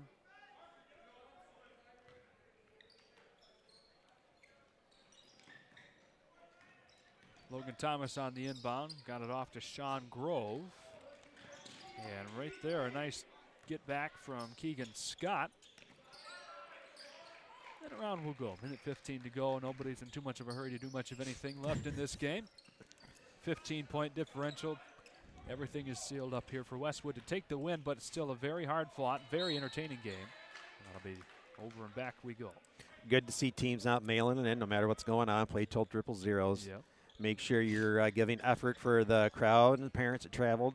Come watch here today. You see the pickle outfits out there. That is TC West getting ready to go. Again, they'll be those may some of the these would maybe some of the greatest pants I've seen yet this year. Well, yeah, if you're a fan of that color scheme, it would be. But yeah, they'll be taking on Grandville in about a half hour at most. Robinson here will be going to the free throw line for a pair. Big old doink right off the front. The Patriots, number 14, Xavier Blunt. Have these updated depending on if we're doing this quick or going right away. That one goes off the heel, the other side of the basket. The final countdown here. 50 seconds to go in the ball game. Westwood, of course, with that commanding 66-51 lead. Plumondon still reaching in there, trying to cause a little trouble. Why not? Yeah, but again, at a point right now, even if they want to pass it around and run out the clock, no sense doing anything extra. The game's not that close. That little bit that you do could have an effect in several ways. So better just to play good defense, stay straight up, make some good passes if you're on offense, and let's run out this last 15 seconds. And there we have it. I think everyone is conceded. And that, ladies and gentlemen, will take care of game 2 as the time winds down and the buzzer sounds. Ispheming-Westwood will be the victorious team here in game 2 of our 5-game set today. Coming out with the final score 66-51. Before we send it to our break desk, we got 2 things we want to take care of. First, thank our friend Eric Huffman at the Lake House. From the moment you walk into the Lake House of Charlevoix, the essence of easy living and life on the water shines through. Offering unique gifts including home accessories and items for your furry friends. Their assortment of gifts and home decor is perfect for your home, cottage, or boat. Come visit the Lake House to commemorate your visit to one of Michigan's premier resort destinations. Located at 403 Bridge Street, or visit them online at thelakehouse.com. And speaking of Eric, we've got a scoring update before we send it to our game real break quick, desk. Unofficially on my score sheets, you got for Glen Lake, Stein with 5, Hazelton with 2, Lamerson with 8, Bradford with 2, Middleton with 2, Robinson with 2, Jacob Plumondon, 23 points today. For Westwood Patriots, Rydell with 7, Salmi with 6, Balzerini 7, Marta 31 points, Thomas with 4, Pizziola with 9, and Scott rounding it out with 2 points. Back to you. Alrighty, gentlemen, ladies and gentlemen, that'll take care of it for us. We're sending it to our game break desk where we've got Noah Backus and Christian Swinsicki going to bring it in here in just a couple of minutes. We're going to step away for a quick break and come back after.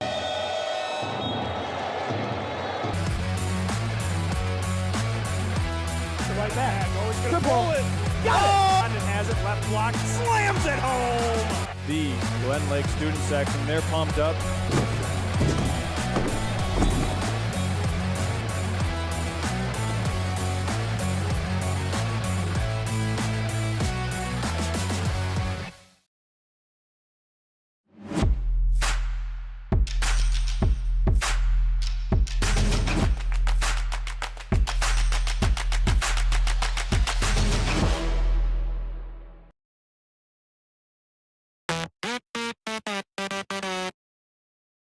This is Noah's Ark.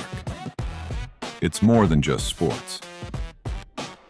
It's your pathway for growth, a building block for the future you,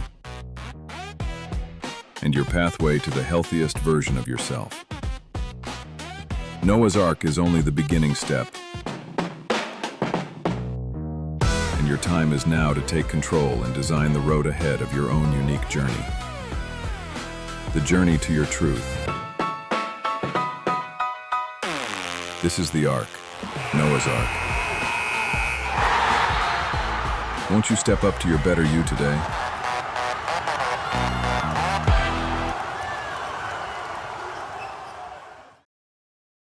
One of the many privileges of being an insurance agent with Farm Bureau Insurance was the ability to be at all of my son's basketball games.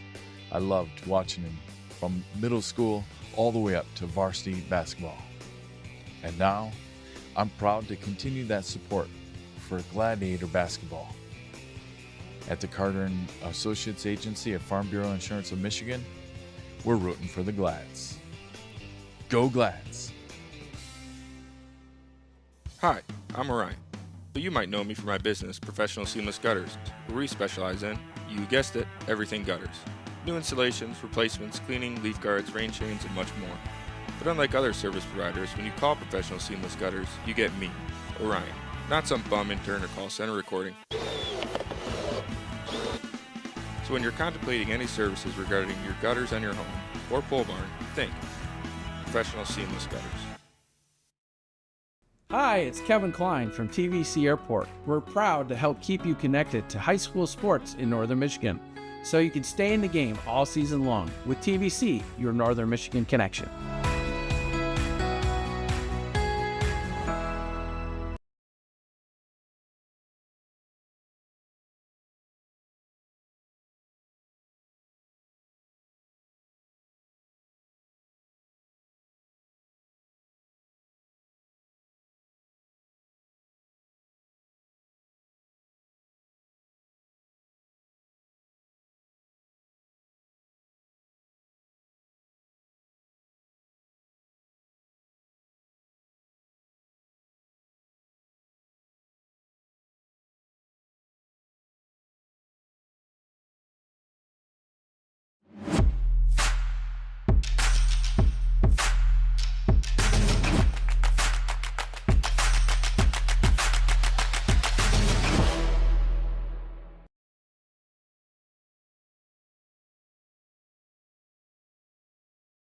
Welcome to the Senior Living Community, specializing in dementia care. Here at Culver Meadows, we cultivate the perfect environment for your loved ones by combining our setting, scenery, and social interaction of our residents. We pride ourselves at being an extension of your own family here at Culver Meadows. Call 231-633-9430.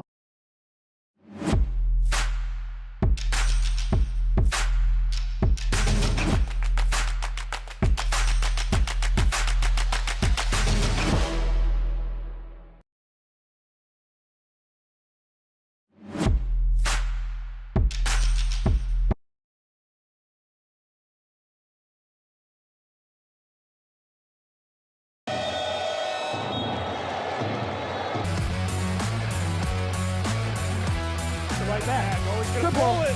Got it. And has it left block. Slams it home. The Glen Lake student section, they're pumped up.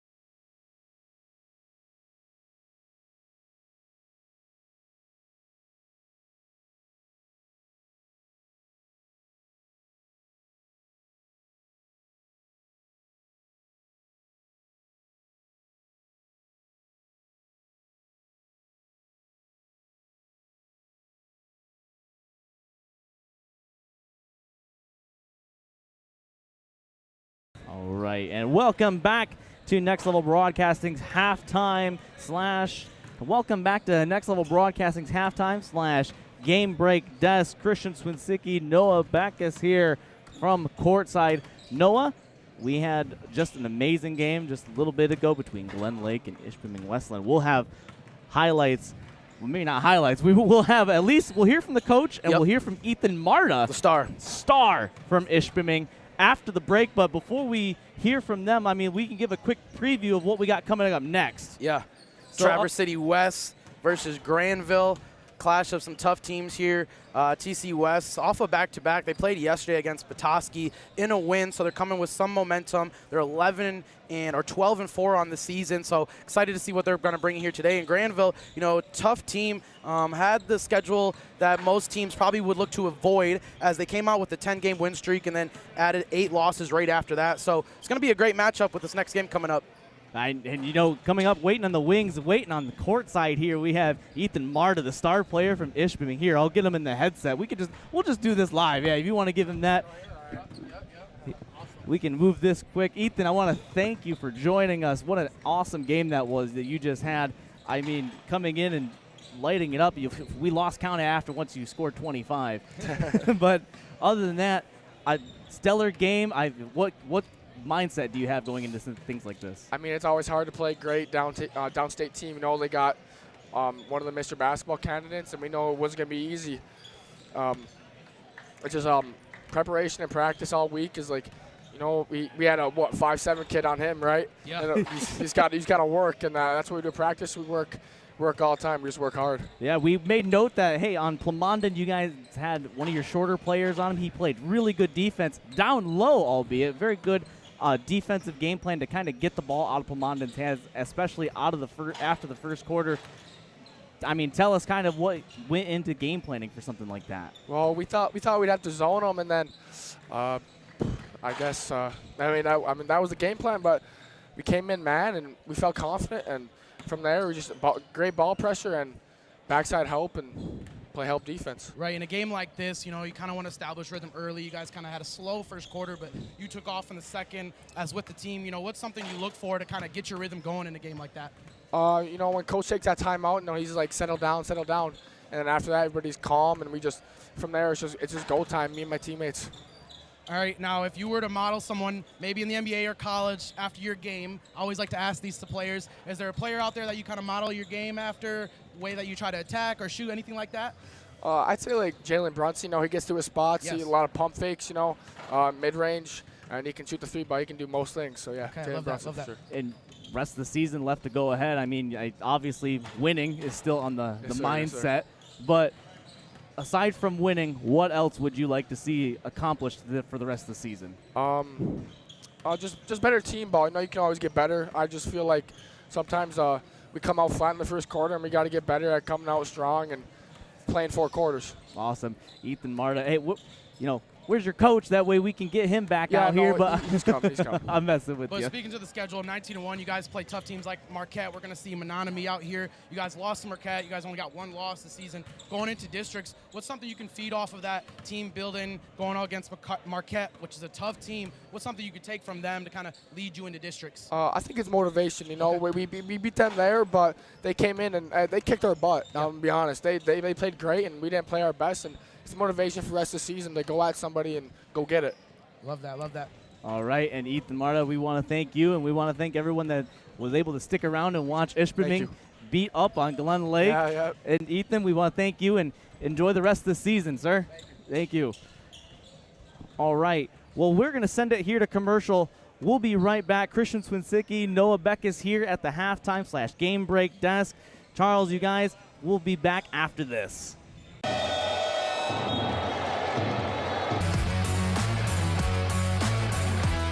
Right back. Always going to pull it.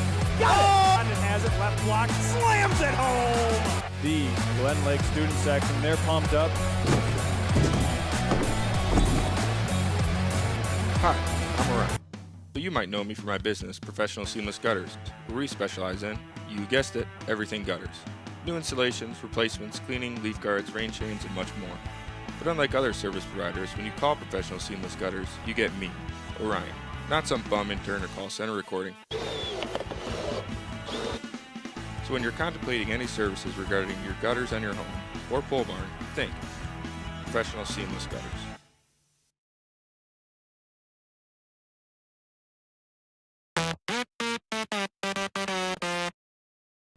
This is Noah's Ark. It's more than just sports. It's your pathway for growth. A building block for the future you, and your pathway to the healthiest version of yourself. Noah's Ark is only the beginning step. And your time is now to take control and design the road ahead of your own unique journey. The journey to your truth. This is the Ark, Noah's Ark. Won't you step up to your better you today?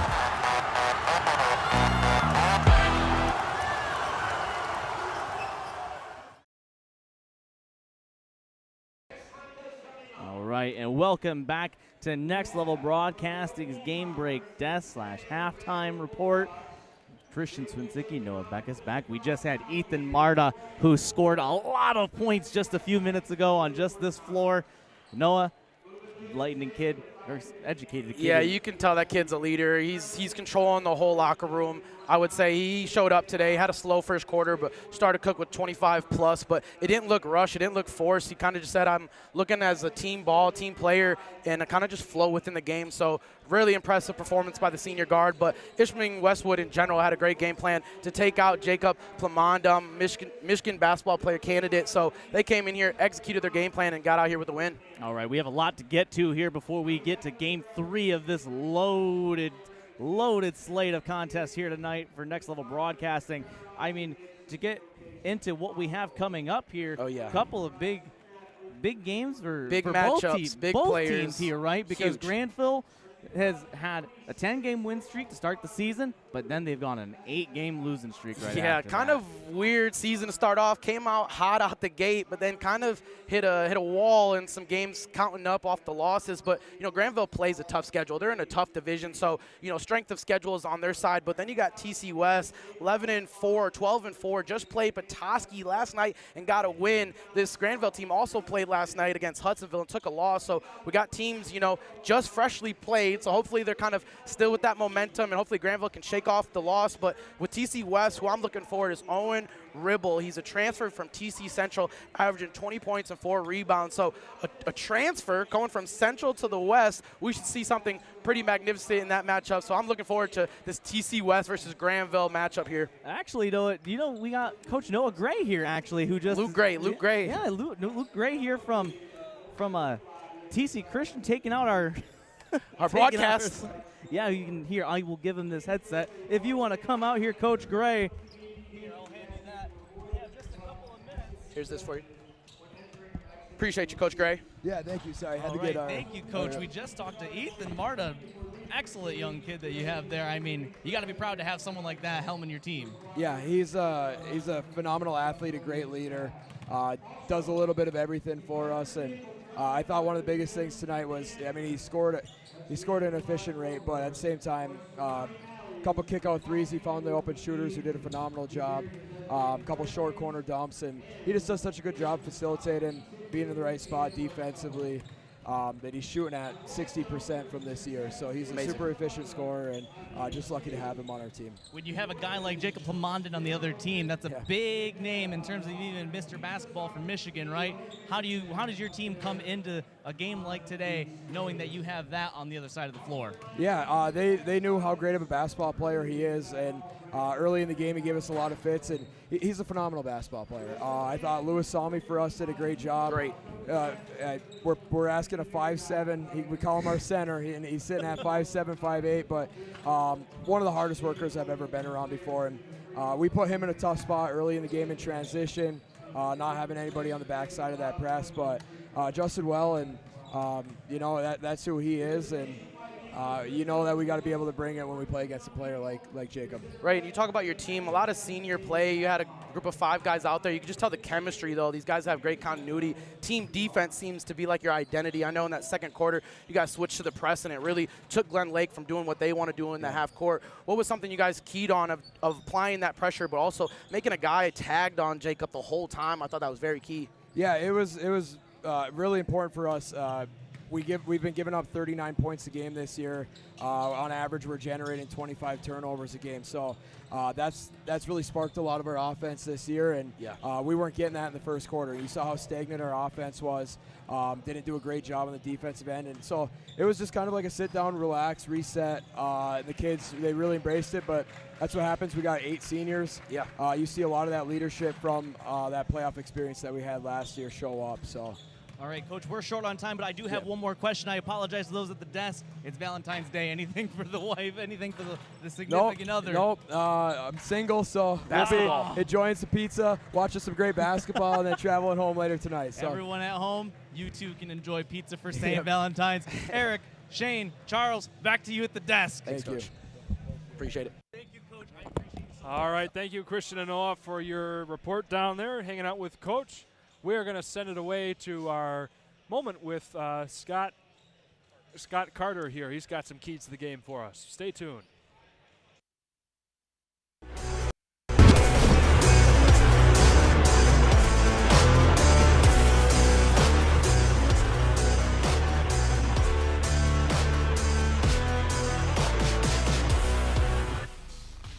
It's time for Game 3. Traverse City West Titans and the Grandville Bulldogs. Certainly to be a good show. Let's go.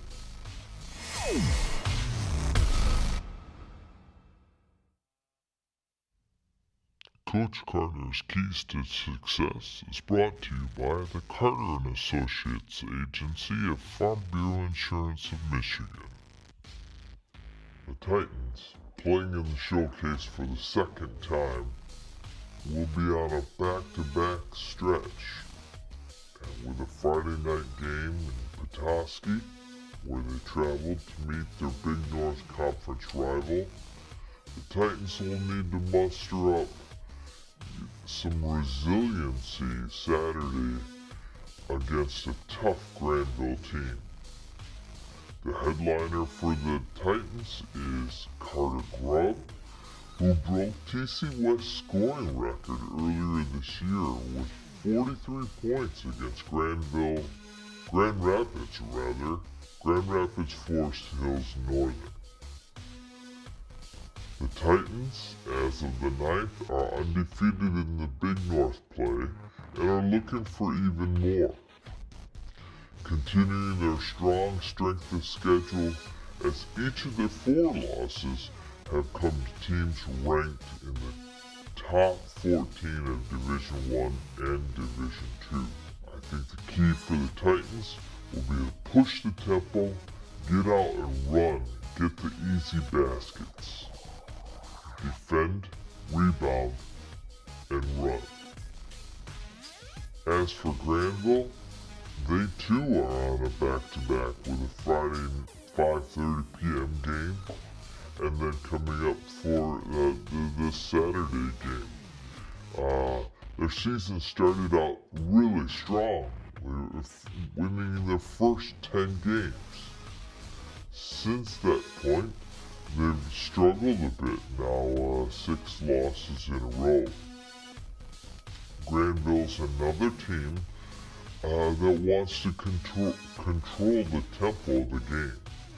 Their ideal games are played in the 50s and the 60s, whereas TC West would rather be rolling that baby up to the high 70s. Grandville will bring a senior-laden team to Traverse City, featuring scoring threats like Anthony Richardson, Isaiah Guyton, and Brendan Vanderhart. Will their senior leadership for the Bulldogs be enough to keep the Titans from, their normal output of baskets? Grandville will need good production from those 3 seniors in order to get a victory. I'm looking forward to this one. Go get 'em, boys. Brought to you by Carter & Associates Agency, Farm Bureau Insurance of Michigan.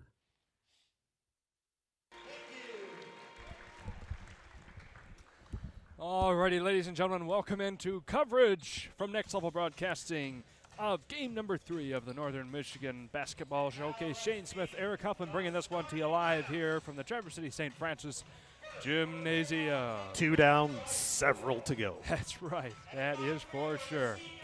All right, to begin with Grandville. Number 1, Anthony Richardson. Number 3, Carter Wade. Number 23, Hayden Jeremy. Number 30, Brendan Vanderhart. And last but not least, number 33, Isaiah Guyton. Take care of your starting 5 for Grandville. Now, Eric, for the starting lineup for Traverse City West. Yeah, let's get it on. Love the energy. First, number 5, Blake Lefebvre for the TC West Titans. Coming up next, Ashton Royal.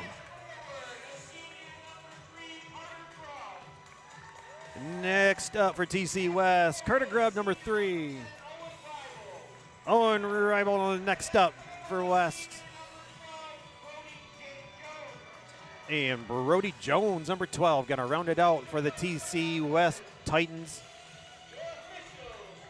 Getting ready for game 3, Shane. You got as much energy as the 12 o'clock tip-off? Heck yeah, we do. That's my boy. Let me tell you. Coming into this game, Grandville, the 10-8 record, 2-7 in the conference, but that's a tough conference down there in the OK Red, Ottawa-Kent Conference, down there in the Grand Rapids area. Yeah, a lot of good competition down there. TC West comes into this one with a 12-4 record in Big North play, 10-0. Official need to readjust that tip. Here we go. And West is going to win this one, going all the way back to the the free throw line to begin. Blake Lefebvre gets it off to Owen Reibel. He struggles, get it over to Brody Jones to begin this one. Now Ashton Royal, everybody getting a hand on this early. Reibel working up, pulls for the mid-range J. That one falls away right into the hands of Brendan Vanderhart. And Grandville we go.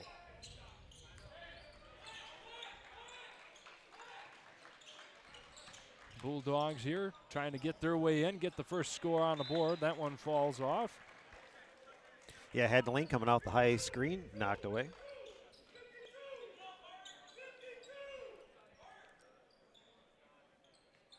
It will stay here at this end of the court. Will never be a question about the plays coming in from the coach, as I heard that play from way over here. You might even hear that at home. I'd heard it, yeah. That was reminded me when I had my coaching voice out there. Anthony Richardson here at the top trying to get this one off. All sorts of contact there by Owen Reibel. Eventually gets it away. Blake Lefebvre brings it back the other way. And we'll find Ashton Royal. Thought about the 3, pulls it back. It'll be a long 2 from the elbow instead. Falls off there. Brody Jones not able to connect. Scoreless through the first minute here as the Bulldogs take it back the other way. Isaiah Guyton here with it now. Well, he's really holding that. He really cups that ball. I have to see if he gets called for a carry at some point. Vanderhart over to Wade. And around we go once again to Guyton. Slip the screen. Yeah. Pretty much all perimeter work here. Richardson pulls up from just inside the free throw line. That one bounces off the heel, no good. That'll go back the other way to the Titans. Yeah, like you said, a lot of movement going on by Grandville, but it's mostly around the perimeter. Yep. All that east and west action going on. Not much north and south yet, although still early. Lefebvre with the shove to Grubb, and it goes around and in for the first points of the game. Here we go. First score, a minute 45 in. I just watched the YouTube chat line, yeah. Anytime somebody mentions North Carolina, you got my attention. You are a North Carolina lover, let me tell you. Oh, stepped out of bounds, head the other way. All right.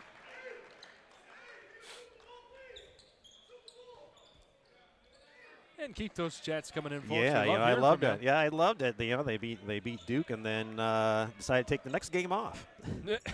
Kind of like what Michigan State's been doing. Beat Illinois and then sent the managing team over for Wisconsin last night. That was embarrassing. Of course, Wisconsin has been like the top 25 killer so far this season. They've had some great wins. And, of course, Michigan State falls victim to that. And that'll stay here at this end after being knocked away by Vanderhart. Taking care of the inbound right at half court. Owen Rival finds LaFave, works his way past the elbow, and I believe it's a travel call. Gonna get him for a carry. Yeah. Or carry. Okay, I couldn't see his hand signal for the life of me. Good thing you were there. Okay, Richardson trots this one back. 3 points scored in the opening 2 1/4 of this game. Grandville still looking for their first points. Richardson over to Guyton. He pulls up from the 3-point line, in and out. There on the rebound was Jeremy. Corner 3 falls short. And that'll be last touch by a Bulldog. The Titans will have it back once again. I'm a short guy, so I'm going to say Grandville's got a lot of height going with them. I'm surprised they're not dumping it and trying to work inside a little more than working the perimeter. Eric Huffman is... he might be short in stature, but he's got a big personality, that's for sure. Oh, boy. Don't get that YouTube chat going. Yeah, there's some folks in here that seem to know some of your background. Yeah. Oh, that 2 games of Harbor Light, there was everybody knew everything. That's right. 3 minutes gone. Still no score. Speaking of 3, that was Wade getting it off to his teammate, Mr. Vanderhart. That one falls away as well. Still fighting for it. Can he get the putback? No. Wow, that took half a dozen bounces, it felt. Like they say, sometimes you got to check the rim, see if there's a lid on it. Yeah, well, Carter Wade gets it back here. 1-on-1, fights for it, and he'll draw the contact. Probably with the body. Looks like he got everything up top. We'll see if he calls the body on that. First foul of the game for either team. With a push. Yep, that'll be on Carter Grubb.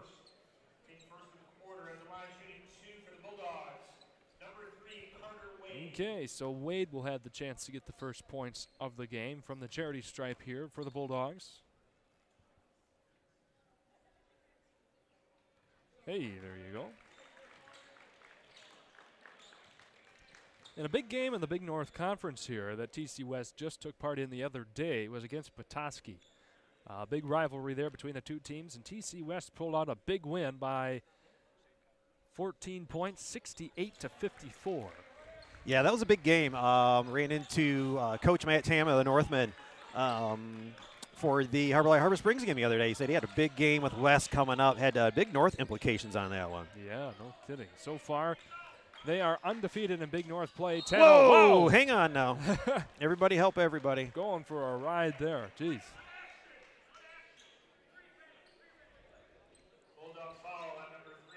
I would say Carter Wade earned all of that foul and then some. Each team with a foul here. 4:29 to go in the first quarter. Send up top here to Ashton Royal. Back over to Blake LaFave. Trying his hand at things. Flies in. Gets the bucket. It was nice how he protected his body getting that shot off. It wasn't reaching out to where it could possibly get blocked, but used his off shoulder to keep that defensive player away from the ball. Look out for the turnover. Comes crashing into our area. Yeah, as long as you don't knock over the pizza, you can send him this way.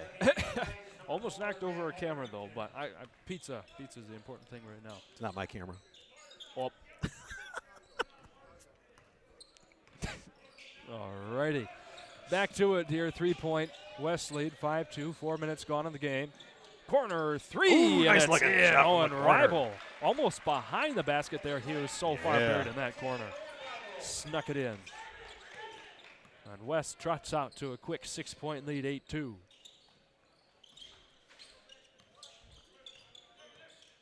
Richardson working his way into the paint.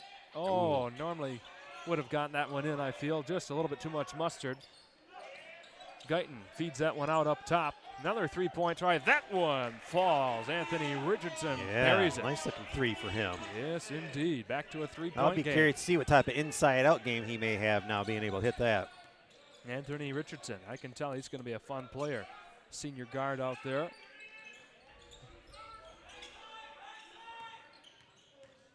Ribel forcing the subject, goes from just beyond the elbow, not able to get that one to go. Rebounded by Carter Grubb, puts it in. Gets through contact for 2. 10-5 score.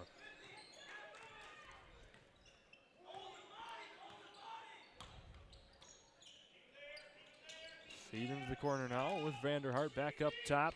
Guyton thought about it, goes all the way in himself, and a beautiful shot there. That with the scoop either. Yeah. This has been a great game so far. Some athleticism shown on both sides. Keeping it close.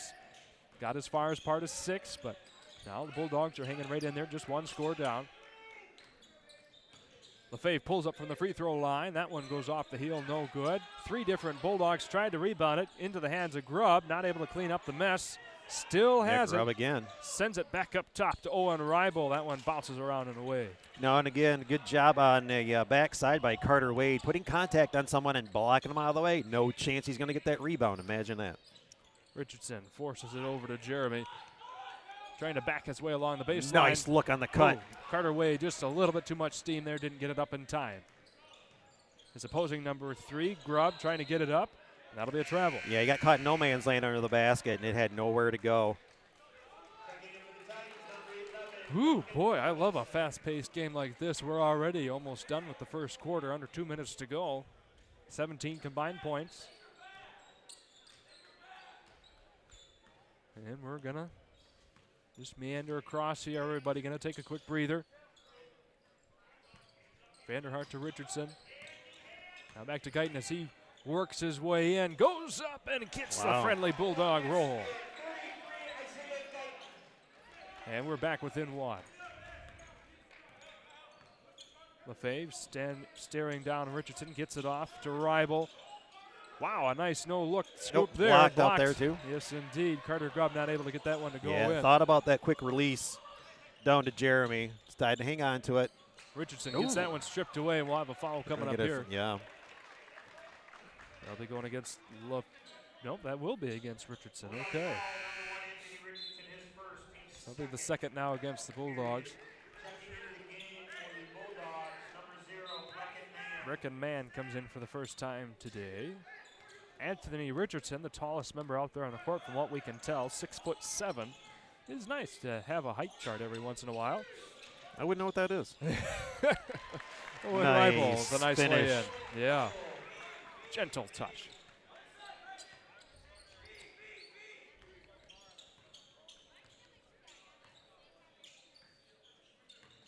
Yeah, good fun start to this game being under a minute now. 45 and counting here to go in the first quarter. Richardson finding some trouble. Good find to Wade. He had to send it back out, though, to the three-point line, and a good thing he did that. Isaiah Guyton ties things up. 7 points for him out of the 12 this period. Good start for that young man. With a tattoo, no doubt. Lefebvre over to Ribel for the answer three. That's a quick release. Yeah, make sure you're squared up. Everybody's rolling around here. Jump ball will be called. Possession arrow will fade the Bulldogs. He wasn't following the 3 Fs on that shot. He was not. No, he was not. He rushed that one a little bit. Again, for those of you who may not be familiar, Eric Huffman, head coach of Harbor Springs area schools for some 25 years. So he knows a thing or two about basketball. And that's why he's here on the call with me, schooling a college kid. Right.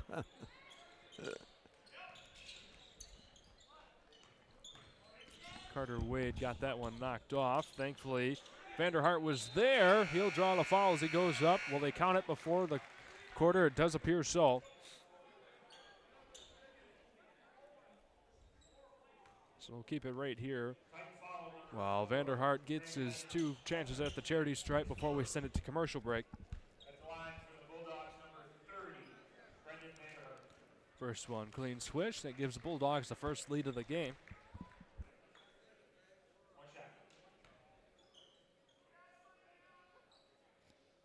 And make that 2. My God, didn't touch a thing there other than the bottom of the net. All right, we're going to send it away for our first break. Ladies and gentlemen, don't go anywhere. A fun game, 14-12, Grandville on top. We'll be back after this.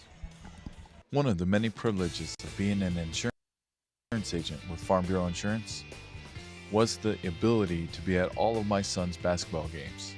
I loved watching him from middle school all the way up to varsity basketball. And now, I'm proud to continue that support for Gladiator basketball. At the Carter & Associates Agency of Farm Bureau Insurance of Michigan, we're rooting for the Glads. Go Glads!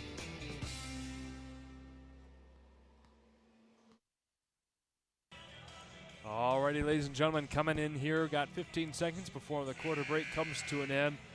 And Eric, yeah, real quick, going through the YouTube chat line, man, we sure love all the participation and the comments and you engaging in high school basketball.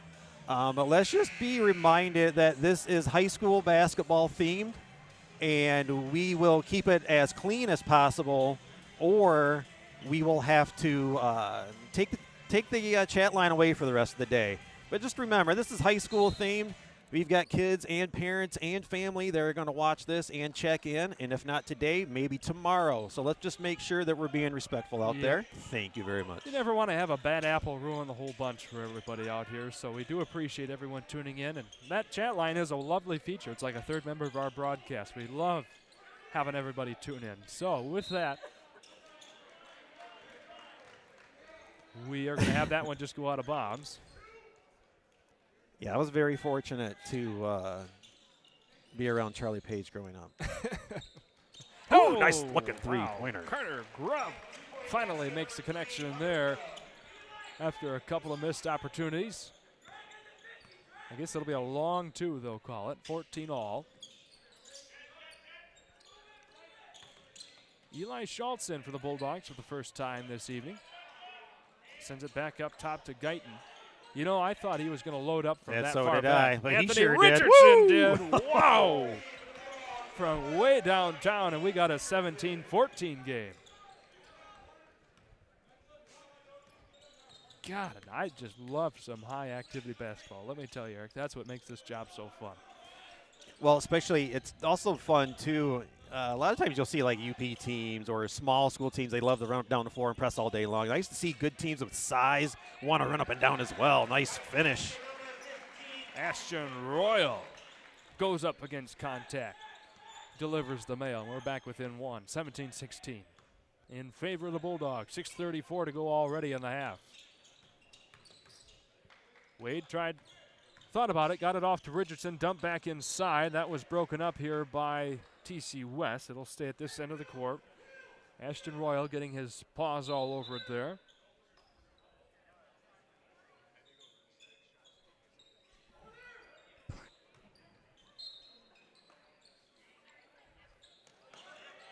There's the high inbounds pass picked up by Guyton. And around we go with Wade. Pulls up for a long two. Got a hand on it, tip. Should stay here. Yep.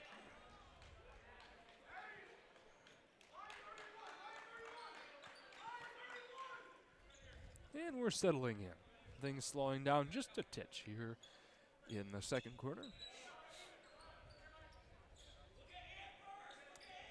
Brecken Mann taking care of the inbound here. Off to Wade, back up top for the deep three. That one off the mark, though. That was halfway between the top of the key and the logo.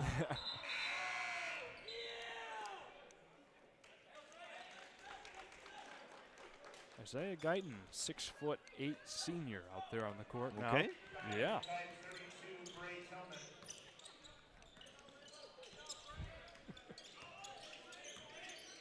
The fave over to Mr. Rival. There's a nice squared up shot. There so what you you're go. saying is he can get stuff off the top shelf for me. What? Yeah, I mean, he's only a foot taller. And that gives the Titans a 2-point lead here, 19-17. Trading threes back and forth. Speaking of three, that's Wade. Dumping it off to his friend Mann. Ollie Richardson. Yeah, man, Richardson and Guyton have been fun to watch this half. Yeah, no kidding. Two guys north of 6.5 feet dueling it out there on the court. And on the same team. Yeah, and it's fun to see that. We don't get that height too often up here in Northern Michigan, so it's fun to have that come up here and give our viewers up this way a chance to see some high-quality Southern Michigan basketball. Yeah, there used to be some teams with not just that one person that had a lot of height. Used to have some good height teams up here. Just that cycle. That one falls away. Good attempt, though. Should go the other way, and it does. I recall Charlottesville a few years back had two guys. One was 6'6", the other 6'8", the Mueller brothers. Yeah, and thank you. I know, KMT, you've been checking in probably about 20 times already today, but yes, I'm very thankful for my buddy Shane. Thank you for the accolades, but yet I feel good and can be fluent with what I do because I've got a good partner as well. Oh, well, I appreciate it. Blake Lefebvre here working his way around, gets it off to Brody Jones. Back up top, 5-0 flat to go here in the half. A lot of the off-arm shoves today. I know. So far, the refs calling a pretty loose game. Very few fouls. That one goes in and out by Lefebvre. Good rebound, though, by Brody Jones. Oh, and nice take-in, too. So off the missed three, he goes ahead and breaks off the rebound into the paint. He's going to get an and-one opportunity now. Good job being heading, good basketball IQ, seeing his teammate gotten, and the defense all of a sudden has to readjust. So while they're looking around, you're flying in and getting an opportunity for a three-point play. Eli Schultz there tagged with the foul for the Bulldogs. Number 5, Blake Lefebvre. Gavin Stockwell in now. That one falls away. Lefebvre not able to get the three-point play the old-fashioned way, but there is Carter Grubb to clean things up and make it a 4-point opportunity at this end of the court. Tipped around, kept alive. Yeah, and just like that, TC West is back up on top by 6. Ties for the biggest lead either team has had so far today. Started out 8-2 with about 4 minutes to go in the first quarter. The Bulldogs pulled ahead. Now it's back to TC West's turn. Yeah, defense getting applauded for moving their feet, and we're going to get a travel headed the other way. Good job, and we'll give the shout out. I guess I would have if we had a 32 on my roster, but we don't. No. So we won't. All right. If there's anybody listening from West, give me the name for number 32 out there because he just did a great job on top of the key on defense. Lefebvre over to Royal, now up top to Grubb once again. He pushes the subject, just steps inside the three-point line. There is a beautiful 2, and they go up by 7, 25-17. And while we have a second, we want to give a shout-out and thank our refs for to this evening, Shane Petrie, Don Crossman, and Matt Olson, reffing this game for everybody at home. Step back fadeaway, nice. Long 2 there. Man, I like Guyton. Yes, he's a great player. Up to 9 points so far. 3:37 to go in the half. Back to a 6-point differential. Royal feeding this one across the rival. Spinning his way into the paint, trying to put it up. Didn't like that opportunity. Go back over to Royal instead. Good job moving your feet by Vanderhart, too, for the Bulldogs. There's a nice quick 2. Brought to you by Carter Grubb. Boy, he's been putting in the work in this second quarter. Yeah, 14 points this half. Wow.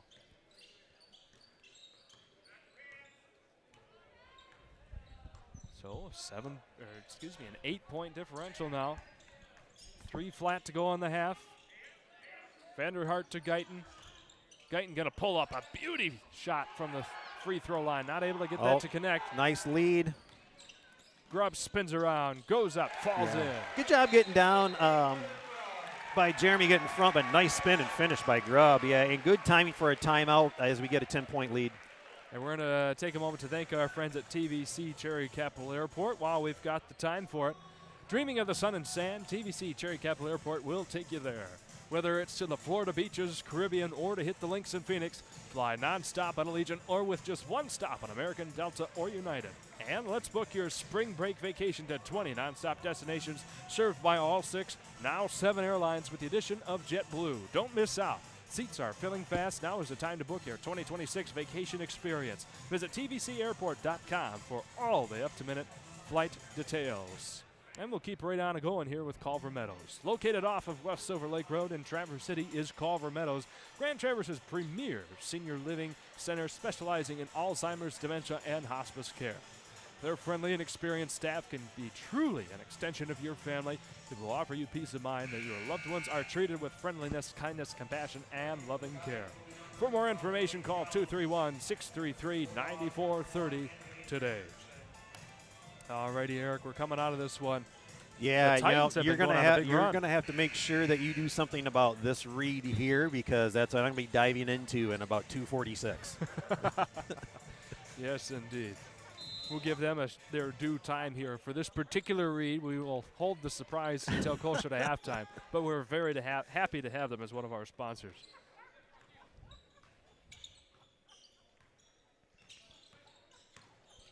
Got some laughter back here in the production crew. I don't know what's going on. Hopefully it's not about us. Anthony Richardson gathers the rebound, not able to get it to go. Lefebvre going back the other way. Owen Ribel for the 3 ball. No good. Good rebound here by Isaiah Guyton. He'll send it high, flying up court too high. A little too far. Grade. Yep. I always talk about being available. If you see too many people and that person's not, you can't see them open because you get too many people in the way, they're probably not available, because those defenders and other players will be able to run down under that pass that you're going to have to loft over the whole crowd. Royal to Lefebvre. Hey, he got it stripped away by Wade. He made up for that errant pass between he and Guyton a moment ago. Whoa. Well, now he runs into Guyton. Okay, these two are inseparable. Wade with a clear open lane. Oh, delivers nice it take. In. Back to 8-point differential here. First bucket of the day, 4 points for him and a half. Okay. Double screen up top. See if we get any roll. Nope, just a setup up high. Lefebvre to Grubb. He'll pull up from the elbow. Falls around in the way. Kind of a little flat on that one. You got to work on the release. Make sure you got a little arc on that. Richardson sends that to the corner to Jeremy. Would have been a good charge opportunity. Yeah. Another 3-pointer. Clean swish from Isaiah Guyton. Wow. 29-24. 12 points. Half the points of the Bulldogs this half for Isaiah Guyton. He has been a ton of fun. Yeah, a little too close that time. I know Coach over there, he's like, oh, I'm not sure. But, yeah, just that 50-50 is going to go the offense on that one. Head coach Desmond Young over there is a very animated coach. Certainly keeps in contact with his players. A lot of fun to watch out there on the sideline.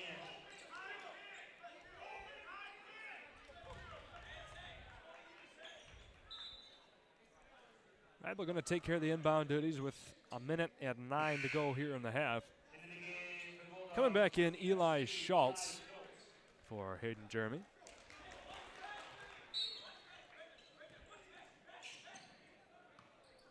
Fave going to take charge of this one. Comes across the logo. Ribel taking his time, thinking about it. Finds Brody Jones. Now around the arc we go to Royal. Back to big Carter Grubb. Boy, I'd love to know how tall he is. He's got to be about 6'7", 6'8" as well. Fave powers that one. Broken up there by Schultz. And that'll be out of bounds. I believe staying at this end. That's one of those where he's kind of expecting him to be to a spot and tried to almost like no look at there without realizing if he was open or not. 39 seconds and counting. Lefebvre to Royal. Ribel thinking about it, tries to get himself inside, meets some trouble. Gets it back over to Royal once again. Kick back out, and the shot is in by Brody Jones. A nice 2. Beautiful shot when you're wide open like that. Yeah. Back to a 7-point differential. Bulldogs going to fight for the last shot here, try to get it back within 2 possessions going into the halftime break. Guyton over to Vanderhart. Back to Richardson here. This young man can also shoot from deep.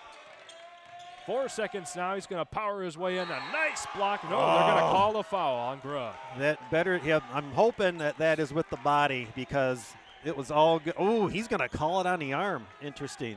Yeah, I saw what you saw. Well, I'm going to watch the delay on my phone here real quick. Yep, here's the replay. If there was any contact, it was on the fingertips of Richardson because it was pretty clean otherwise. Oh, he definitely.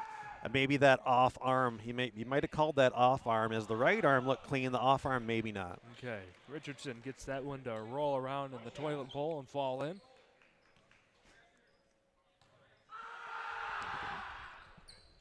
And gets the second one. So back within 5, second and a half to go. The three-quarter court heave. Boy, that had the distance by Royal, but that just did not fall in, so will remain a 31-26 ball game as we go into the halftime break. Great action between these two teams, ladies and gentlemen. Don't go anywhere. We've got Christian Swinsicki and Noah Backus here bringing the halftime break over there at the game break desk. We'll be back on the other side of these messages.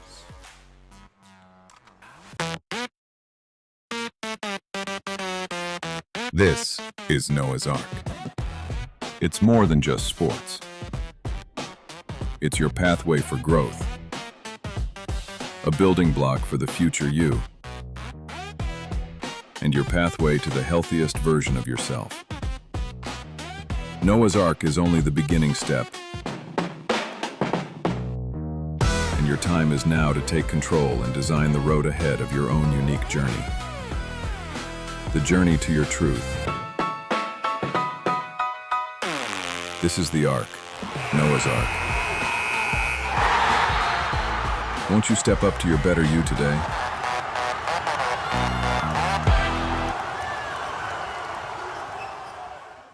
One of the many privileges of being an insurance agent. Hello and welcome to the halftime desk here. Christian Swinsicki, Noah Backus. back. Oh my gosh, it's just been a lot.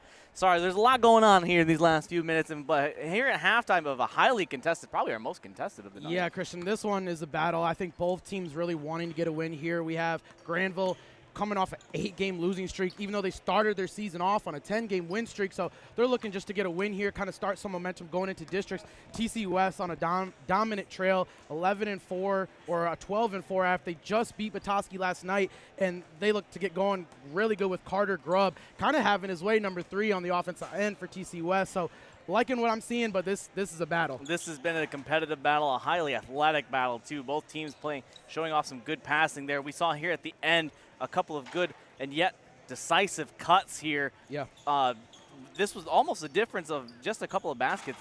Here at the last 30 seconds, it was almost a 10-point game, but we saw that and one on right here at the end. Yep. Ended up being just enough to pull them back here to within, was that 5 here? Yeah. It's a big difference, especially mentality-wise, because you missed that. Hey, for as good as TC West has been shooting, that could have been almost a 6-point swing in that way. I mean, and you look at the turnovers on both sides. That's why you say TC West is having success. They got in Grandville to turn the ball over on 8 times, and they just capitalized off of that. So what I like to see from TC West is just control their possession like they've been doing. They take their time on the offense, really getting what they want, not rushing anything. In Grandville, they're kind of just attacking matchups. We've seen Isaiah Gotton kind of go crazy and Anthony Richardson kind of take off a little bit. So we'd like to see them kind of get some more aggressive, but maybe coach can cook up some plays, get some easier looks for these guys instead of just attacking their matchup, because TC West's got great team defense. And for the Bulldogs there, not to cut you off, no, I'm sorry. There for the Bulldogs, they're number 1. I'm uber athletic. We saw his We saw his outside shooting ability. Yeah. We saw his inside finishing ability. 100%.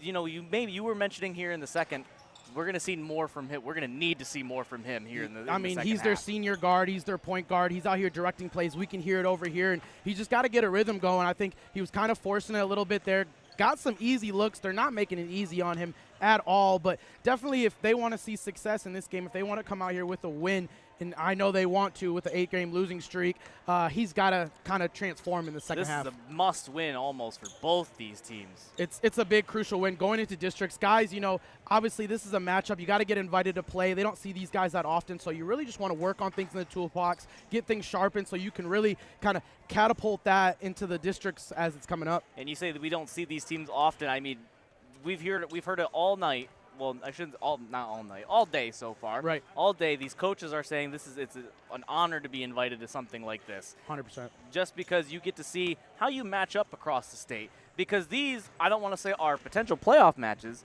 You never know. You never know, right? Because some of these teams tend to play each other sometimes. Yeah. Some of these teams. This is, all in the same level of competition. So it's cool to see these northern schools take on some of the southern schools. Oh, yeah. I mean, if we had this going into districts so you could play out of conference, teams that they don't really see you, so you can focus on some stuff that you want to take to the districts. But, this is a great matchup coming all the way to Traverse City St. Francis, hosting this beautiful tournament kind of showcase. And, I mean, we're getting some great ball here in game number 3 versus Grandville and TC West. All right, so we have still one more half of play here.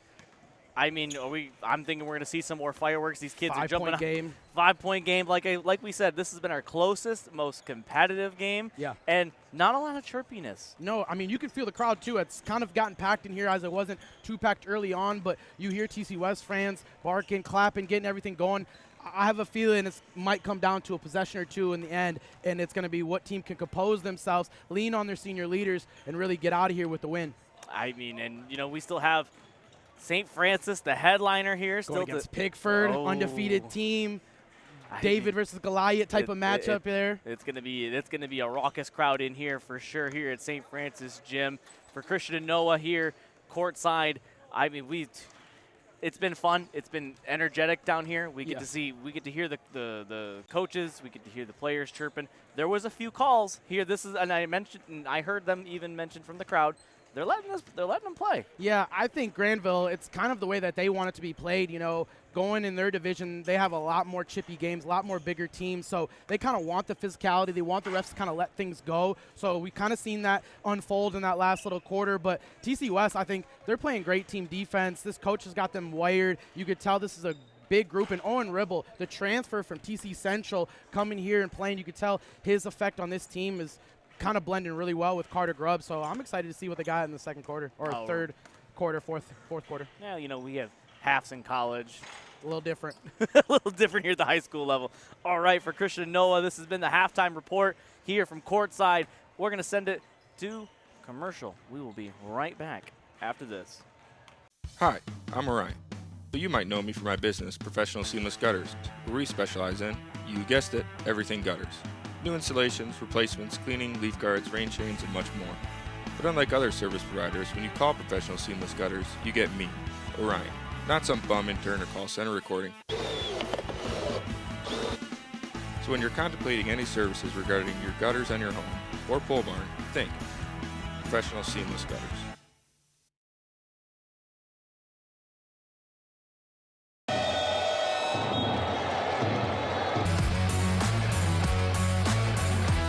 Right back. Always going to pull it. Got it. Condon has it. Left block. Slams it home. The Glen Lake student section, they're pumped up.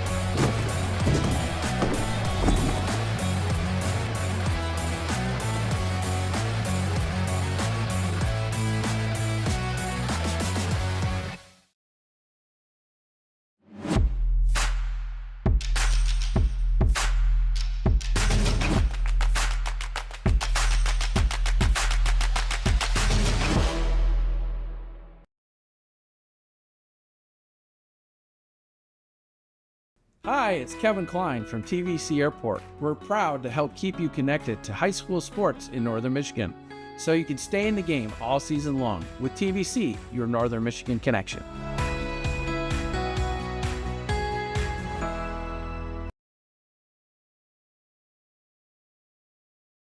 Welcome to Culver Meadows, Traverse City's premier family-owned senior living community specializing in dementia care. Here at Culver Meadows, we cultivate the perfect environment for your loved ones by combining our setting, scenery, and social interaction of our residents. We pride ourselves at being an extension of your own family here at Culver Meadows. Call 231-633-9430.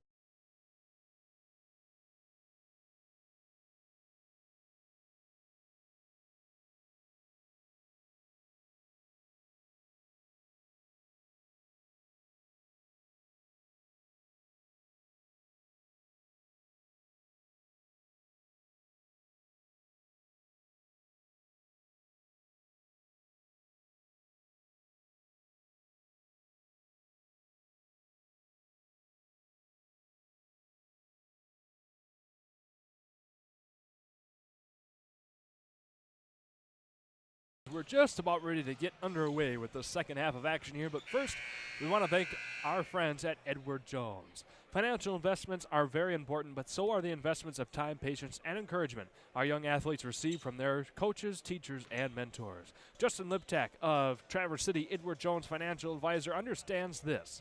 That's why Justin Liptak is a proud sponsor of Traverse City St. Francis basketball on Next Level Broadcasting. For all of your investment needs, call Justin Liptak or visit edwardjones.com.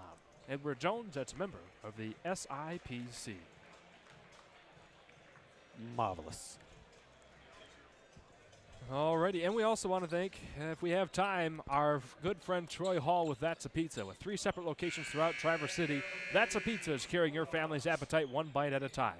Wherever you're in TC or you're just around the corner from That's a Pizza, between their Hammond Road, North Long Lake Road, or on US 31 North in Acme, That's the Pizza is right in your neighborhood, offering mouth-watering pizzas and with special celiac options for gluten-free pizza. And Eric and I certainly enjoy Troy Hall as well as the rest of our Next Level crew for him providing us lunch today and all he does, sponsoring Next Level Broadcasting. And with that, Anthony Richardson tried to get one down low, knocked away by Brody Jones. Yeah, as we get started here in the second half, I'll get some individual scoring out for both teams as we're rolling along here. Yeah, that is true. Hayden Jeremy back in here on the inbound. Nice. A three-pointer to Carter Wade. Wow. And we're right back within 2 again. Stuck it. Wade had 4 in the first half. Richardson had 8. Vanderhart had 2. And Isaiah Guyton had 12. Round out the scoring for Grandville in the first half. All righty. TC West has had as much as a 10-point lead over the Bulldogs. They brought it back within 2, and for a while in the second quarter actually had the lead. So this has been a great back-and-forth battle so far. And that's Grubb trying to force the subject. Yeah, Gets the roll. that one does a victory lap. Yeah, 16 points for him in the first half, obviously now with 18. 4 points for Blake Lefebvre. Ribel had 8, Jones had 2, and Ashton Royal had 2. Round out TC West scoring in the first half. All righty. Vanderhart trying to power that one in. Not able to go. Back the other way. Ashton Royal with his hands all over things. Lefebvre now sends it for a 3 over to Owen Ribel. Not able to get that one to go. Guyton trots back here to this end. Hayden Jeremy finds Richardson, thought about the 3, pulls it back. Now will be from the corner. That one just a hair short from Carter Wade. Blake Lefebvre sends it well up court, under the basket, and able to gather himself up and put it in. Owen Ribel gets us back to a 6-point affair, 35-29.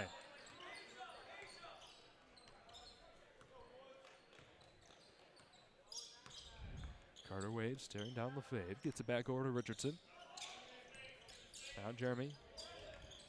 Wade trying his hand at things again. Oh boy, here's another 3. That one falls off short though by Guyton. Watch out for him, one of the most electric players on this court. And that'll be a travel there as Grubb tried to work the baseline. Yeah, I'll call him with the shifting of his feet, getting ready to make that drive on the baseline. Yeah, we're only halfway through our day, Shane. Yeah, I know. Got 2 more games to go after this. We're going to watch an undefeated Pickford team and the nightcap of the evening tonight. That'll be a fun one. Yes, indeed. Them and the host, Traverse City St. Francis. That'll end our night, I believe. That'll be a fun atmosphere indeed. Can't wait for that one. It's Richardson tries to get himself into the paint, finds a lot of trouble, dumps it off to Guyton on the baseline. He'll get the foul call from TC West and have a trip to the charity stripe. That'll be on Owen Ribel, his first. Number 10 Ribel with his number in points. That's 10.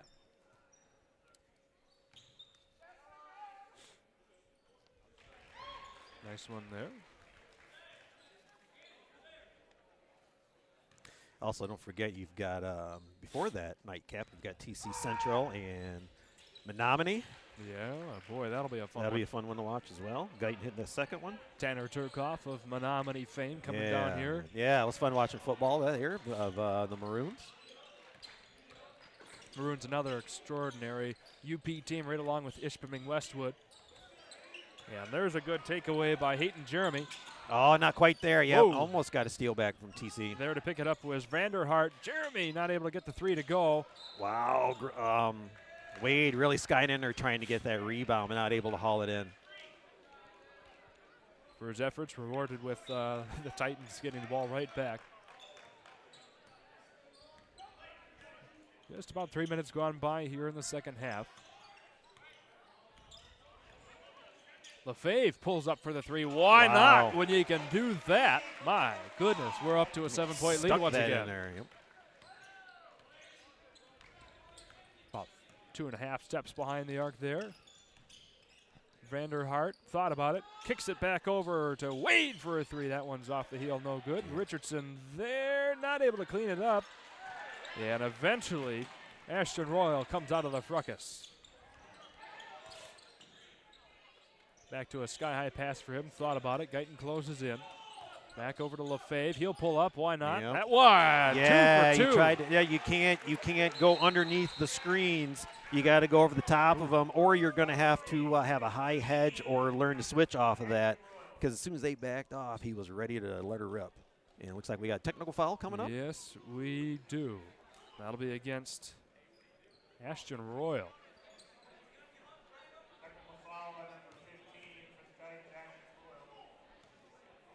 So if you're back-to-back made 3s here for the Titans, technical here allows Grandville for a couple of unhindered free throws. That one falls away by Richardson. Just as Eric mentioned a moment ago, stay tuned for that 4th game, TC Central versus Menominee, coming up after this one. And of course, the nightcap afterwards will be Pickford taking on Traverse City St. Francis. 2 great games to follow, but this has been a very fun game so far. We're back to the biggest lead that we've had so far, tied it at 10 points in favor of the Titans. Unfortunately, Richardson not able to make do with either one of those free throw attempts.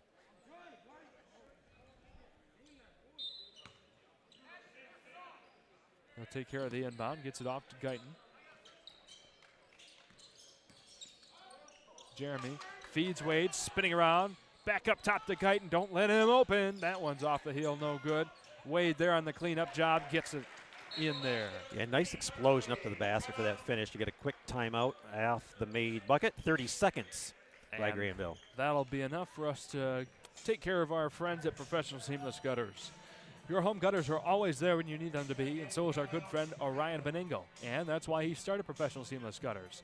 They offer fast plus experience service and real-time quotes. Their services can end up saving you money via preventing water damage and winter ice dams. But wait, that's not all. There's more. They'll actually answer your phone call. That's Professional Seamless Gutters at 989-619-3407. And ask for Orion and tell him that Next Level Broadcasting sent you. Been one of our longest running sponsors, and boy, we can tell you, he will answer the phone call personally to get all your gutter needs taken care of. Yeah, Orion Beningo, absolutely. Man, great supporter of high school athletics. And you see there, our YouTube chat's been a little quiet recently, so let us know where you're watching from, who you're watching for, some info, all that good stuff. Keep it clean. We'd love to hear from you as a third member of our broadcast. Again, there's our nameless 32, unfortunately. All good, as Gruff's going to put one up and score again. That'll put him at 20 points for the night, I believe. It's a back to a 10-point lead, 43-33, 3:41 to go in the third. Wade over to Guyton, thought about it, reels it back in, finds Wade once again. Shooting's been a little cold at this end of the court. Overall, for the Bulldogs, as Blake Lefebvre gets another takeaway, goes all the way. Too much power there. 32 gets the rebound, back over to Jacob Banish. Yeah, geez, Lefebvre went into the stanchion there. Glad he's okay. Thankfully, well padded. Everybody's going to take a moment to reset. Lefebvre thought about it, reels it back in. 32 over to Ashton Royal. We'll go for a mid-range 2 there. Carter Grubb, no shot, no foul call. Yeah, either. you need to get Richardson up here by the three-point line, or you're going to get what just happened. Yep. Yeah, everyone's too worried about you want to retreat, and all of a sudden they don't pick up their defender till sometimes almost into the paint, and they've got a head of steam going. They're just going to make a quick move, get around you, go up, get a foul, and shoot a couple of free throws. If you can get back quick enough and meet them, not necessarily a half court, but maybe halfway in between that and the three-point line, take away their dribble or make them have to switch their dribble, then it also helps your defense come back down and help you out as well. Instead of just saying, well, let's just play some Olay defense and let them attack. Richardson gets the first free throw, and again, that's Eric Huffman, head coach, 25 years. Normally, a key feature of our production is what we like to call a coach camera. He'll get his old coach whiteboard out and start drawing up some plays. Yeah, you guys love it when we're drawing up plays, don't you? We got a little bit too much going on for that today, but tune into Next Level Broadcasting. Whenever he's on, you might just see it. Grubb there, short on the three-point try. Back over to Lefebvre, now to the corner for Banish. Oh, lost a handle on it. Yep. But that will stay here at this I think end. that might have ended up hitting Brecken Man before it went out. Well, I believe it was off Guyton there.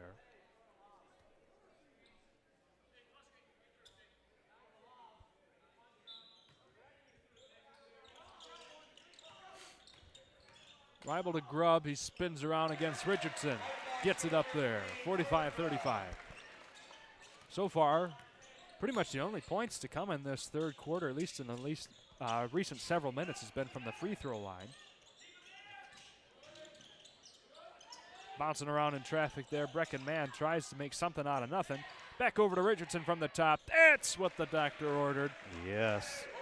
Third three of the day for Richardson. There's Coach Desmond Young getting right back in it, cheering on his team. Good to see that enthusiasm. 45-38, 2 flat to go here in the third quarter. And a posing three, Owen Reibel. Nice answer from West. Gets the lead right back to where they had it.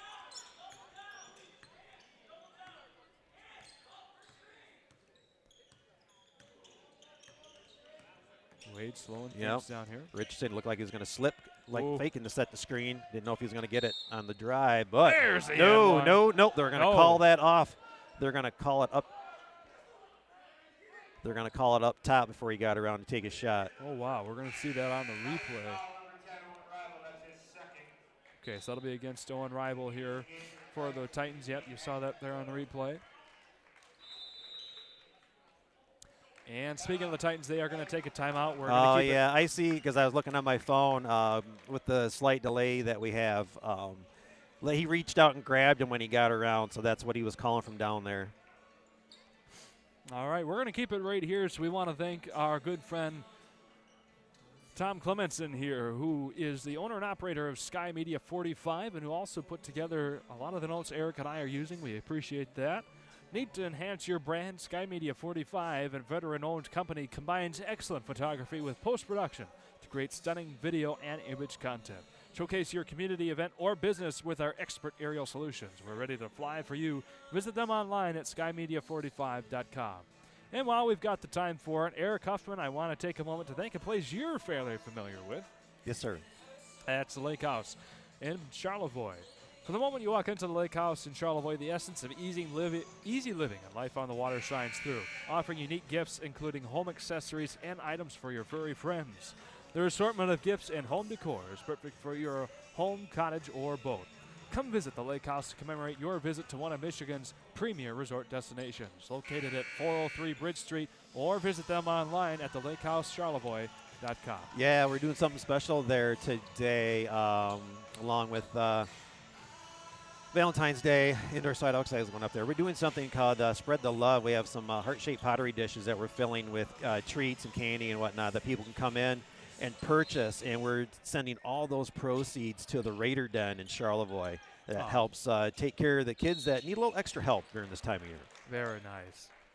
Good for you guys for doing that. I know you're putting up a lot here to come down when your wife on Valentine is taking care of the store up north. Oh, yeah, and I can't say it enough. Happy anniversary today, too. That's right. Richardson not able to connect on the first free throw opportunity.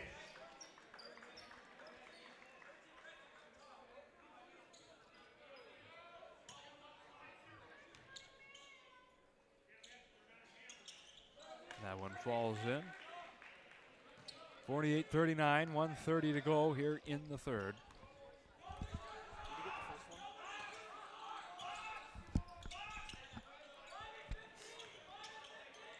Into the corner we go. Jacob Banish got that one knocked away. Was able to get it off to Lefebvre in time. Around the corner. Wade was trying to get the back tap for a turnover. Yeah. Richardson knocked that one out. Stay here at this end.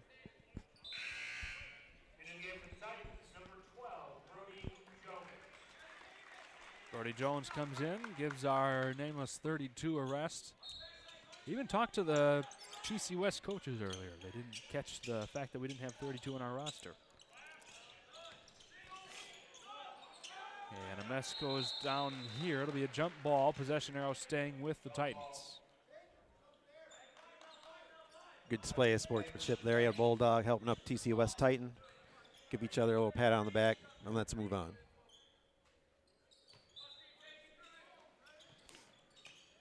Banish to Jones, up top and around we go. Lefebvre inside to Grubb. A one-man show there, and that'll be a foul coming up on Guyton.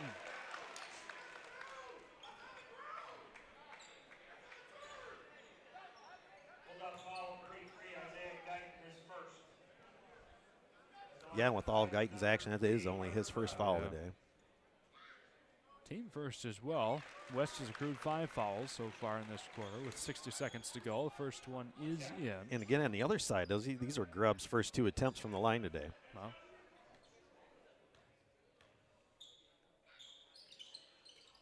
Gibson Bolt makes it now the largest lead that the Titans have had so far by 11, 50-39. Bulldogs by no means out of this game, but their scoring has gotten cold. Yeah, this game is nowhere over yet. Wade going to take you back out. Think about it. 44 seconds to work with. Thought about the 3. Reeled it back in. Back over to Brecken Mann. Buried in the corner is Wade. Waits. Nice job Nice little there. Euro step there with a finish. Beautiful take. Little 1-3-1 look from the Bulldogs. Kick out for a wide open 3. Oh, Royal with the flush. It's the thing you get, especially if you get zone defenses against you. Just get some good spacing and a couple of quick passes. If you are an able shooting team, you're going to have shots all day long. Richardson with the answer back. That one just off. No good. 4 seconds to go. Blake Lefebvre puts it up. Oh, just off there. So it'll be 53-41, a 12-point lead in favor of the Titans. We're going to step away, come back in about 60 seconds on the other side of this break from our sponsors.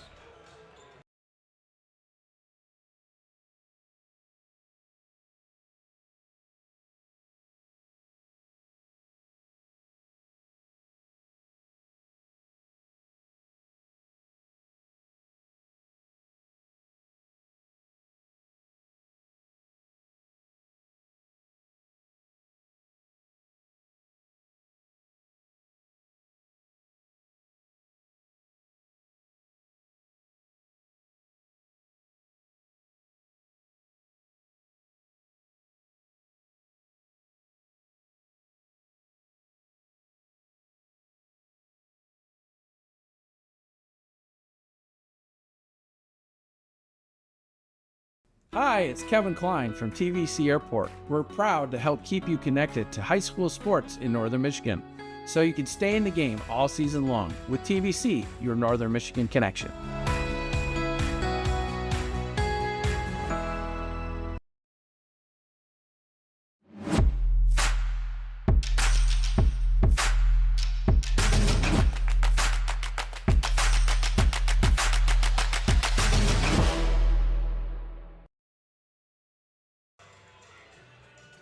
Welcome back in, ladies and gentlemen. The 4th and final stanza of this game about to get underway.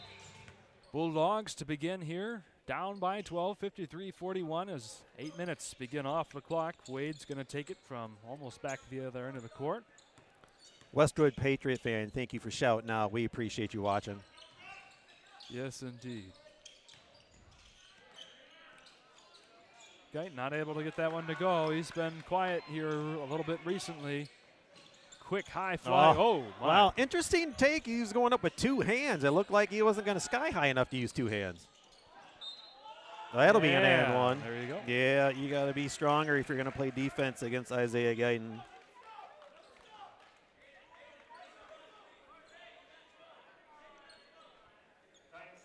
Here's that replay. There's the and one opportunity there.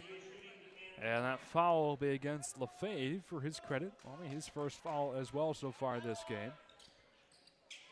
And there's a 3-point play the old-fashioned way. Yeah, he's 3 for 3 from the line. All right. As well. That'll help out the Bulldog cause. Unofficially up to 17 points. Okay. I'd take your word as pretty official. You've only been doing it for pretty much your entire life. Yeah, I know, but when you're trying to do 5 things at once, sometimes you miss a point here and there. Yeah. Jones back up to Lefebvre. 7:05 to go in the game. 9-point difference. Nope, we're going to get a push off away from the ball. Yep.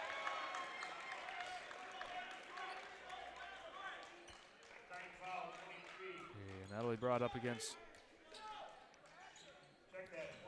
I was going to say, Hayden Jeremy there for the Bulldogs. He corrected himself. Yep.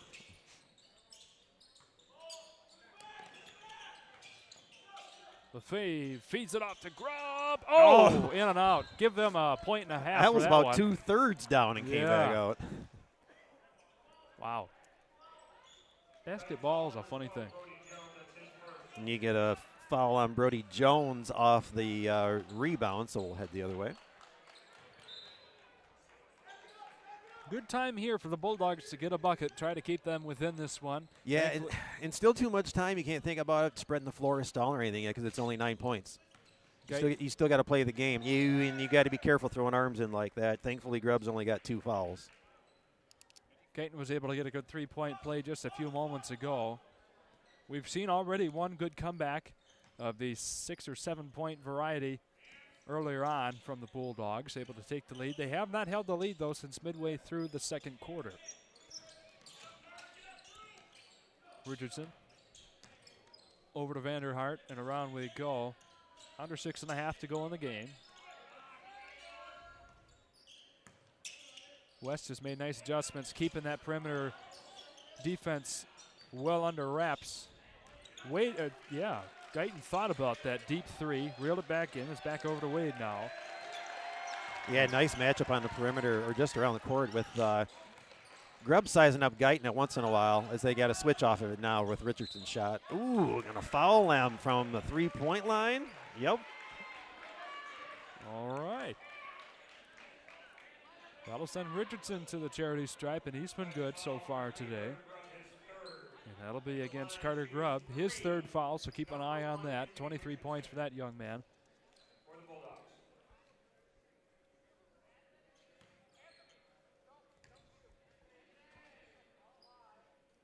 First one's in. Clean switch.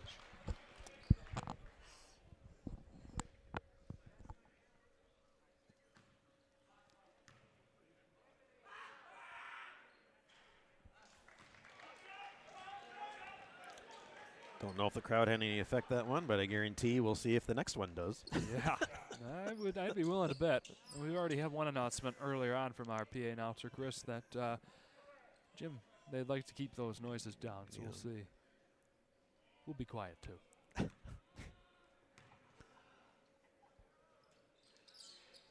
Yep, it was definitely the noise there. Oh, yeah. 2 for 3. Brings them back within 7, 53-46. Still 6 minutes to go. Timeout. All right. Yep. By head coach Doug Bauman. Well, we're going to keep it right here, Eric. I guess what are we going to talk about? Let's talk about the way we've seen this game right now, and maybe if there's anything that we're seeing, any type of change. You think Grandville can't get closer than what we've got? What did you say, 7-point game right now? Yeah. And we haven't seen too much in the forms of any type of pressure. Granted, both these teams have some height, and you've got to be careful because you can't give up wide open or easy buckets down low. But yet at some point, someone's going to have to put some pressure on the ball, maybe at 3/4 court or maybe just some type of half-court trap. But as the time winds down, for me, if I've got this 7-point lead and I can get it down to 3 minutes, if I have more than one timeout, I'm probably calling it to set up the last 3 minutes because I'm probably spreading the floor and getting into some type of stall. Mm-hmm. And again, if you've watched Next Level, you've heard me call 50 or talk about stalling 100 times already. But it's like you spread the floor, and all you're looking for is a perfect layup. Otherwise, you're cycling around, making good passes, setting up screens, and just trying to wind the clock down. And again, you want good spacing. Every time you want to inch closer, all you're doing is helping the defense by closing that gap. And away we go. And away we go. Charles also threw up the graphic a moment ago. Reminder about TC Central taking on Menominee here after this game. Oh. That was a nice That was the right. attempt. It was a good idea. As that might have been the only opportunity to get it to him while he's running, but behind the back passes, you really got to be good at them. That's a little bit too far in front of Richardson there. 5:40 to go. Rybel finds Grubb and the slam home. Woo. Wow. That got the crowd on their feet. Are we going to see a replay? Yes, we are. Maybe.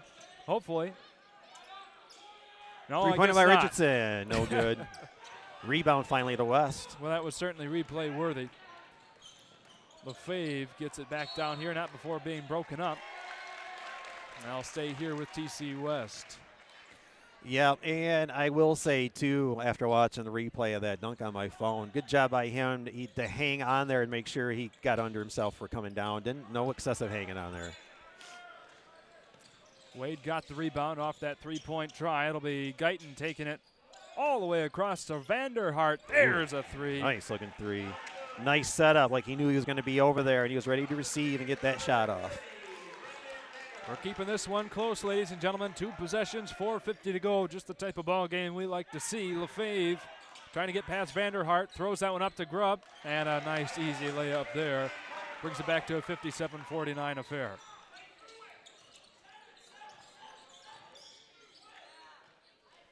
Wade to Guyton to Richardson. 4:30 square to go. Wade will take that back up top to Guyton. Thinking about it, tried to create some separation. He'll take it in the paint instead. Found some trouble. Yeah, I wasn't sure if he landed on a travel. Nonetheless, they let him get away with it. He's going to get a foul call. Yep. It looks to be that'll be against Grubb. Yes, indeed. That'll be his 4th foul, so that's something to really watch out for. 4:17 to go. Their highest performer picks up as 4th foul. Timeout by TC West. TC West and producer Charles wants us to keep it here yet again. All good. Yeah. And again, we thank you for joining us on Next Level Broadcasting. And not just this weekend, make sure you are checking us out on nextlevelbroadcasting.net. You can see what games we have coming up. I know I've talked about a couple of times about how I was up checking out Harbor Light Christian this past week for a couple of really good games. They'll be at Gaylord St. Mary's on the 19th to take on the Snowbirds. Next Level will be there for that one, so that'll be a fun one to watch. And also, we cover a lot of games from the area too, not just Traverse City, St. Francis, Elk Rapids, Charlevoix, East Jordan, and again, in other teams around the area, if they're interested in having Next Level come and broadcast a game for them, they can reach out and again go on to the website. You can email Charles, or if you'd like to with a current team, there's something you can click on there to become a sponsor as well. So there's plenty of ways to check out Next Level, and even on the YouTube channel, if you subscribe to that, you will get alerts for when we start our countdown and get ready to go live to make sure you don't miss any action. Yeah, and another set of games that we've got coming up kind of outside our typical broadcast area. 2 weeks ago, Grand Rapids West Catholic came up to play in a TC Catholic tournament, and they've asked us to cover their biggest game of the season against Grand Rapids Catholic Central. That'll be this coming Thursday night, so be on the lookout for that, especially for this Grandville team. Might know some people. Oh, there's another dunk. Isaiah Guyton. And Grandville gets the answer with a two-handed flush on this end. Wee boy, back and forth this game. Back to 6 points, 57-51. Lefebvre gets it off to Brody Jones, and a nice quick flush through there. First point to the second half for Brody Jones. 8-point difference here. Wade gets it back out to Guyton. Now Wade will try for a deep three. Wow, and it's in. yes. Wow. Look at that. Now makes you, yes, they were setting up for some pressure here, so they'll call another timeout and get them reset with just a 5-point game now. Plenty of time left. The difference was between here and Cadillac. He was so deep there on that 3-point try. And we've got KMT chiming in. She asked if, or they asked rather, if they heard we said keep the noise down. Yeah, it wasn't us. It was the PA announcer here, and rightfully so. We want to keep this a fair battle here for this showcase. No real crowd interaction here for these players, especially at the free throw line. So it's just something that St. Francis folks would like to keep in mind for everybody out there watching the game. And, of course, we're happy to have you. You can be as loud as you want as long as you're respectful on our chat line. We'd love to keep hearing from you. Yeah, we will also be, I know I am, helping Next Level cover I believe we are going to cover the district in Mansalona this year. Yeah. We'll be there for the whole week, so that'll be a fun week of tournament basketball. Can't wait for that. And hopefully the district down in Glen Lake as well. Oh, we also got a message here from our good friend and just tech guru, guy takes care of everything for us, Bill Latka. Wanted us to let you know that if you're watching on the website, you can refresh the page and toggle the chat from the side to the bottom to make the video larger. If it's a little bit small there, if you're watching from the website, you can just remove the chat line there. It will pop the video up a little bit bigger. All right, coming out of the timeout, 5 points separates these two teams in a great battle, 59-54 with 3:29 to go. Ribel back to Lefebvre. Ribel takes it once again into the paint against Jeremy. Jeremy wins the battle. And away we go for the Bulldogs. TC West crowd not happy about that one. Yeah, the excitement around the whole gym is starting to ramp up now. As it should. Every single play has meaning to it. The greatest game so far we've seen today. There you go. Mr. Carter Wade buys the basket there as he hits the ground. Brings it back to a one-possession game, 59-56. Two Class A schools dueling it out here in the Northern Michigan Showcase. Game 3, the best so far tonight. 3 points separates these two with 2:40 to go in the game. Yep, take your lane. There you go. That's the thing. You know, I talk about rule number 1 all the time. Lefebvre had him beat around the edge, so keep taking up that slack because he's not in position, and he ended up riding you for a foul. Yep. And if no one's going to step in front, you continue up and go up strong. And you never know if you're going to get an and one from it. For all that he's done, it's only the second foul against Guyton. Good for the Bulldogs. Now you got to watch out for 5-second calls at the top also. Lefebvre feeds that around. It'll be Ribel pulling for the mid-range, and it's good. Wow, that's a tough take. Back to 5. Wade trotting back across the half-court line. Sends it back out to Jeremy. He thought about it. Finds Vanderhart, who's had a couple of big shots so far in today's game. Back to Richardson. One of the difference makers here for the Bulldogs. Vanderhart nearly loses control there, gains it back. Guyton powering his way in. Nice kiss off the window. Back to a one possession, 3-point game. That shot is nice because he didn't do your 2-foot take going up. He went off a 1 foot to make sure that the shot got off before he had a chance to go up and block it.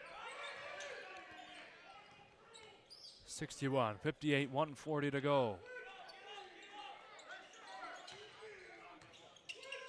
Ashton Royal hands this off to Ribel. He powers his way in, nearly traveled there. Thankfully, he was able to pass it off in time. If you can get this to under a minute, if I have extra timeouts, I'd call one and set up a stall. Back tap for a foul. Got to be careful with that. Most of the time, it doesn't work. Carter Wade's going to be credited with that one. Third foul for him now. And here's the replay. Pickford TC St. Francis game will be the last game of the night. We're thinking maybe around 7:30. Obviously, check back if you're, if you got Central and Menominee coming up next, which should be, what time are we at right now? 4:45. It'll be, 20, 25 minutes after this game ends before that game, and then get through that game, and then we'll have our nightcap. So, yeah, maybe around 7:30. But maybe check in around 7 just to make sure you're not missing anything. Got Salami Lid. If you're not going to be around. Salami Lid Don't Fit saying, watching from beautiful Mount Pleasant, loving the showcase. Thank you very much. Awesome. We love being here and providing this to you. Ribel back around to Lefebvre. 63 seconds to go in this matchup. 3 points separates the two teams still. He was real close to a 5-second call there, and we'll get a timeout call by TC West. Doug Bauman with a good moment there. We are going to step away this time, take a breather. We'll be back in about 60 seconds. Don't go anywhere.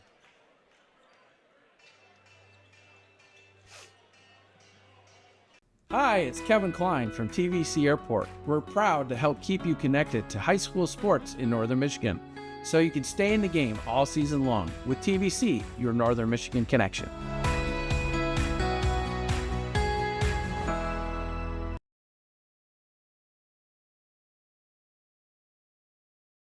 Welcome to the family-owned senior living community specializing in dementia care. Here at Culver Meadows, we cultivate the perfect environment for your loved ones by combining our setting, scenery, and social interaction of our residents. We pride ourselves at being an extension of your own family here at Culver Meadows. Call 231-633-9430. Me so well. Alrighty, coming back in, ladies and gentlemen. Just under 1 full minute to go in this game. Still remains a 61-58 score. The best game we've seen so far at the showcase, and a classic here for our 4th annual rendition of this event. See if he can't double the corner. Nope. Oh, we got to be careful. Grub with that off arm. There is a double in the corner. Foul, stop the clock. Believe they'll take Guyton with that one. Yep. His 3rd. So what they will, what you want to do then after any dead ball or inbounds, you really want to go for steals. Clean swish there for nameless 21.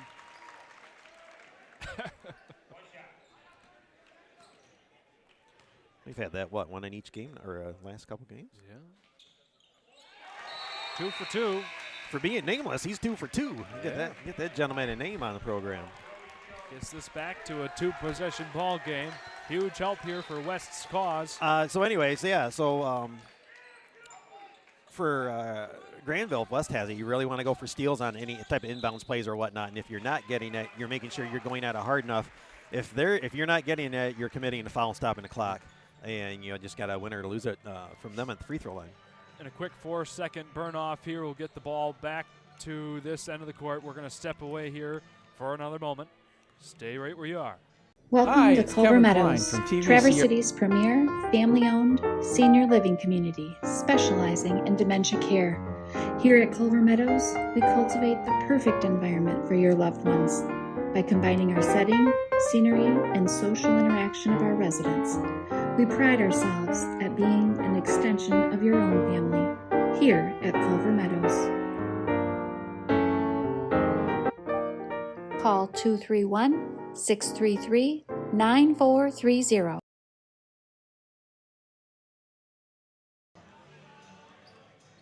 Whoo boy, here we are. The Bulldogs have it, down 5, this end of the court. 44 seconds left to go, almost 45, so there's plenty of time for each team to, have this thing 2 or 3 more times. So plenty of action still to finish out this game. Anthony Richardson will be inbounding, trying to get it past Owen Rival. And what has been a phenomenal game so far. We thank you all for tuning in. Back and forth between Guyton and Richardson here. 2 gentlemen meet him up here at the 3-point line. Another deep that three. one falls short from Wade. Saved, but right into the hands of Royal. 31 seconds and counting. And there's the foul. Yeah, nothing they can do. Again, TC West came into this one with a 12-4 record, 10-0 in Big North Conference play. And in the OK Red Conference, the Ottawa-Kent Conference there, Grandville came into this with a 10-8 record, 2-7 in conference, which that conference is one of the toughest in Michigan. That is a gauntlet. Clean swish there for Lefebvre.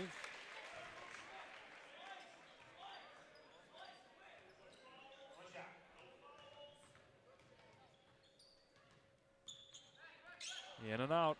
Leaves us a full 2-possession game, 6-point differential, 25 seconds to work with. Guyton tried to get it. Now it'll be Richardson. Too much there. Jeremy tried to put it up. That'll be knocked away. Should stay at this end.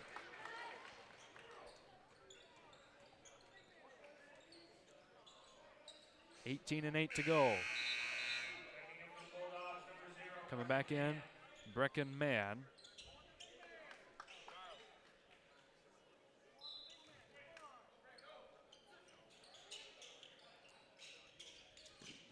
Good find away. The immediate shot up and away. Did not get himself set very well. That fell short.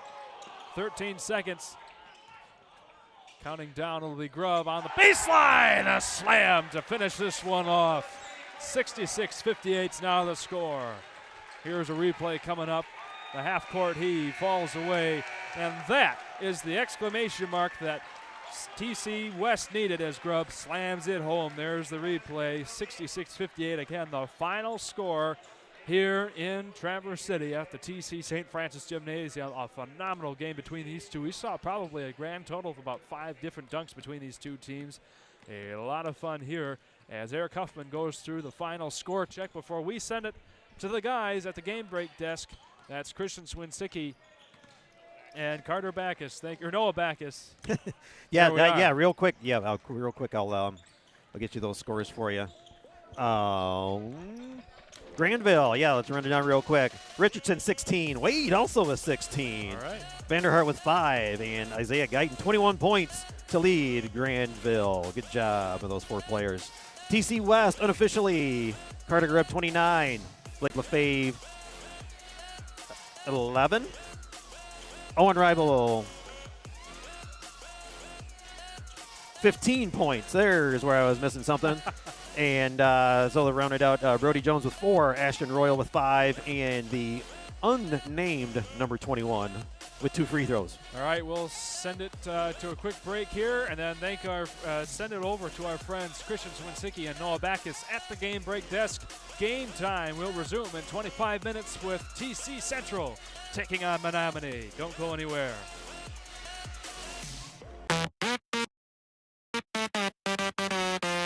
This is Noah's Ark. It's more than just sports.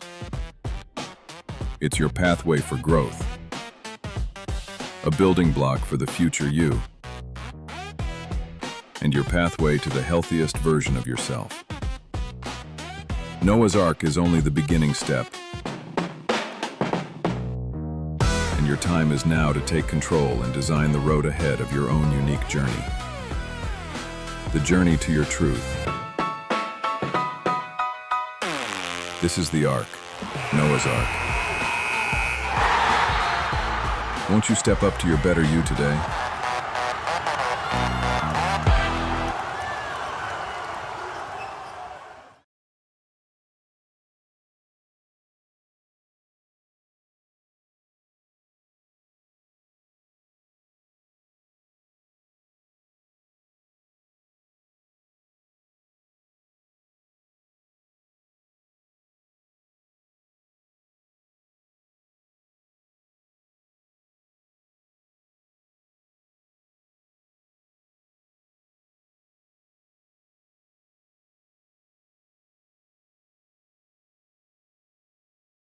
One of the many privileges of being an insurance agent with Farm Bureau Insurance was the ability to be at all of my son's basketball games.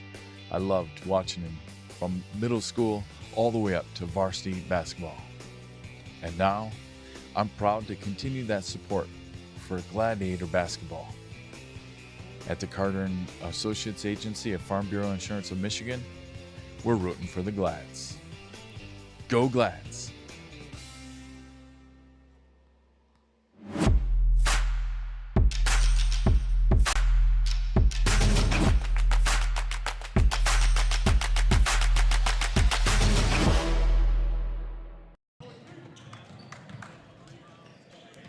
And we are back in Traverse City St. Francis Gym. Christian, Noah, courtside.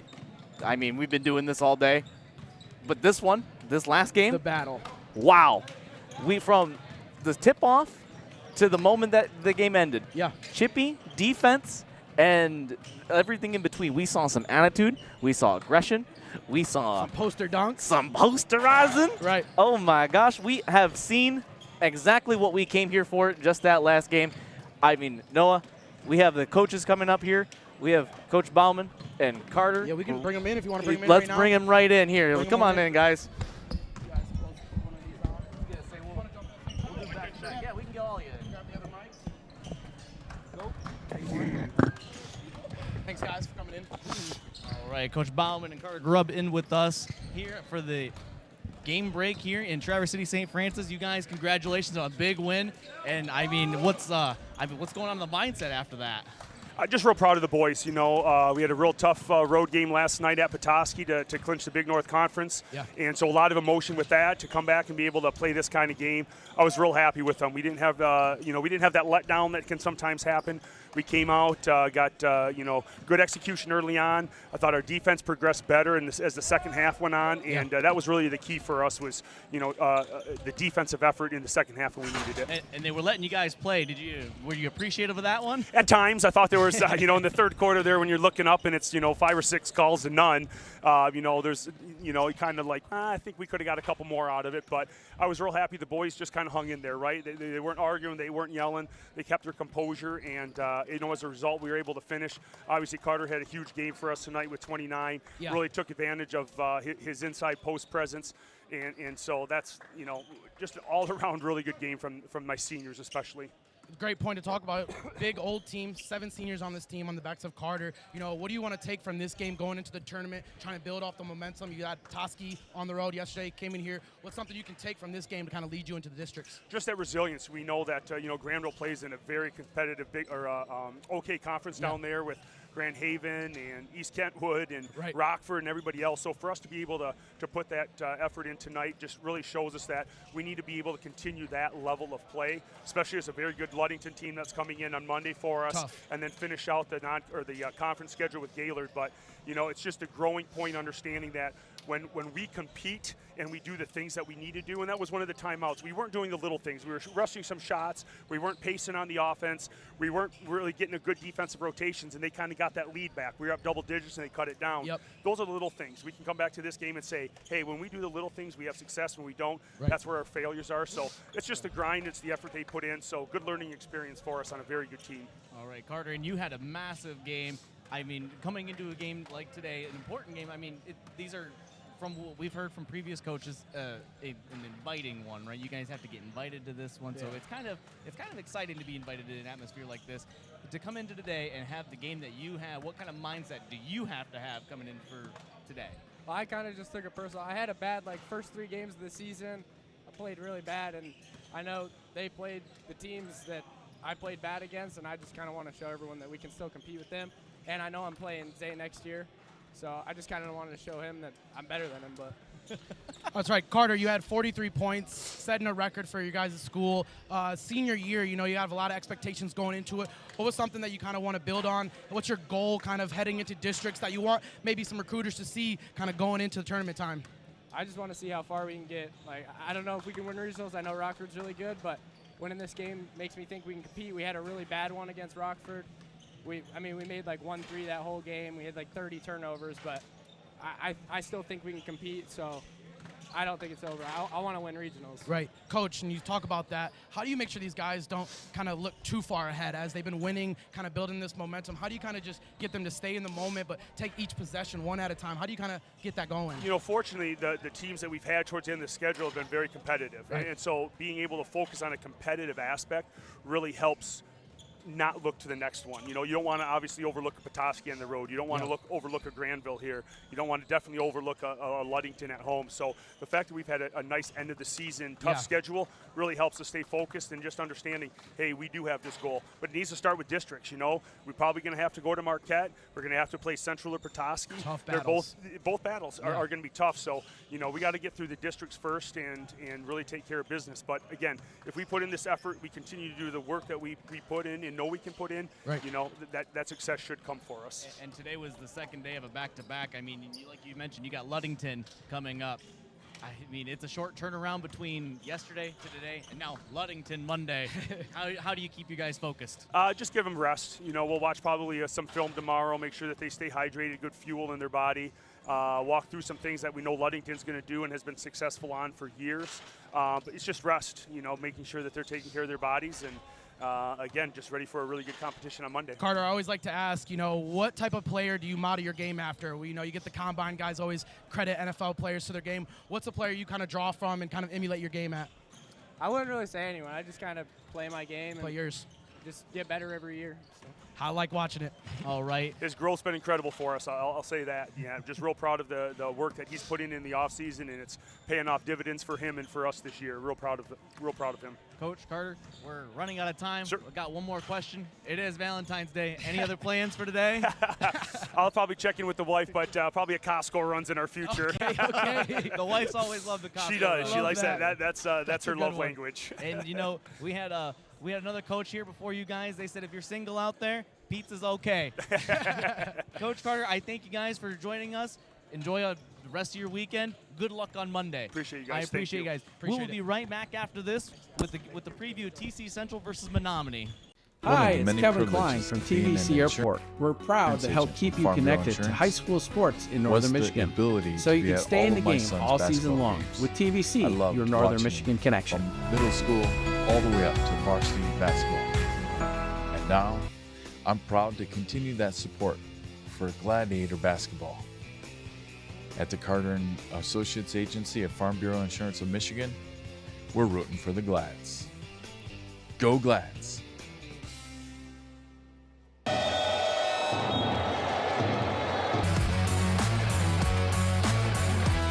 Right back. Always going to pull it.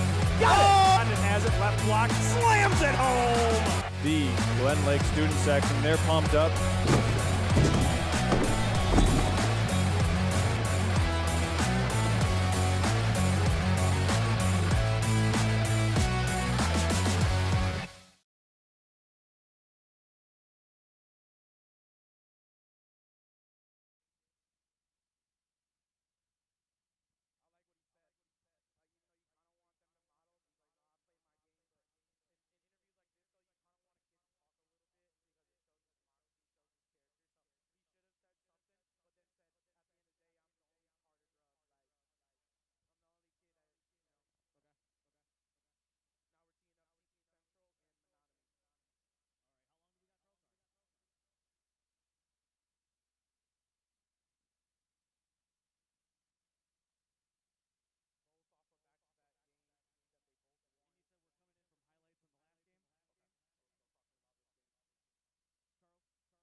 And welcome back to Traverse City St. Francis Gym.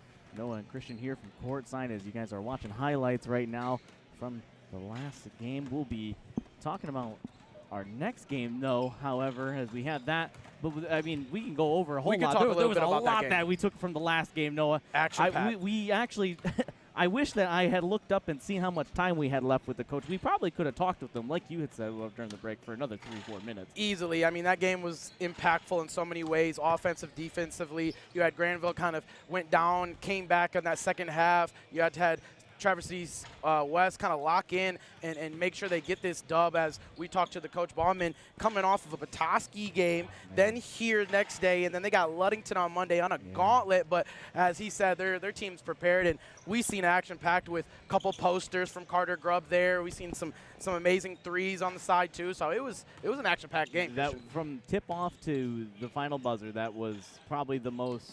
That was our Valentine's treat. That was our treat. We got to see some poster dunks. We got to see some big shots down the stretch, some technical fouls. We saw some trash talking from the players. That had anything that you'd want at the Northern. What I liked about that game too, we had Owen Ribel, number 10, a transfer from TC Central, who's actually playing in this next matchup against Menominee, but transferred here to West, showed out, had a great game, was in the double digits, 15 points for him. So great contribution from him, the transfer coming in. So not only do we have Carter Grubb put on a show with 29 points, as he had 43 in a single game to get the record for TC West, but overall it was a great matchup. I really enjoyed that game. And for Grandville, man, we're talking about 8-game losing streak going into that game. And if you would have asked if they came off an 8-game losing streak, me and you did not see it. They performed, and I think that's just a contribution to their schedule. They play a lot of tough teams. It's a tough team, tough, gritty team. They came in, like you said, 8-game losing streak, and to play that way, you would never know, against TC West, who has been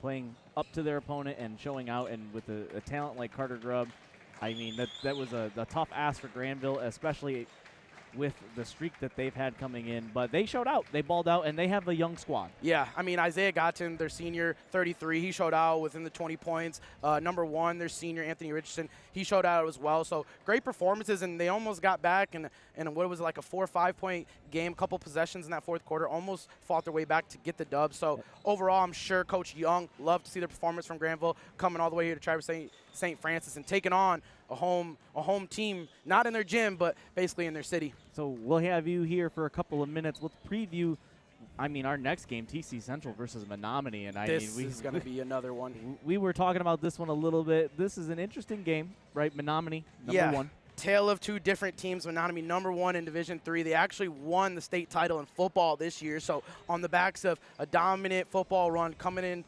basketball and playing, got a record of 15-3 and losses only to Freeland, Kingsford, and Ispheming-Westwood, who we saw here play earlier, which was a very tough team. But no, this Menominee team, we should see a very tough team on the backs of Tanner Turkoff and Nathan Komp. I'm really looking forward to what they're going to bring. But then on TC Central side, they're having a little rough year, 10-7 on a back-to-back. They played Sault Ste. Marie last night, won that, so hopefully that can build into some momentum. But, we're going to be watching Colin and Ethan, the brothers, take on, Menominee team. And one thing that we have to mention is there is a bit of a travel, right? Because Menominee, you're traveling from a different time zone, but you're still in Michigan. Yep. So you're coming from the way northwest up part there, of the state. Yeah. You're Wisconsin out there, It's not something where I go too much.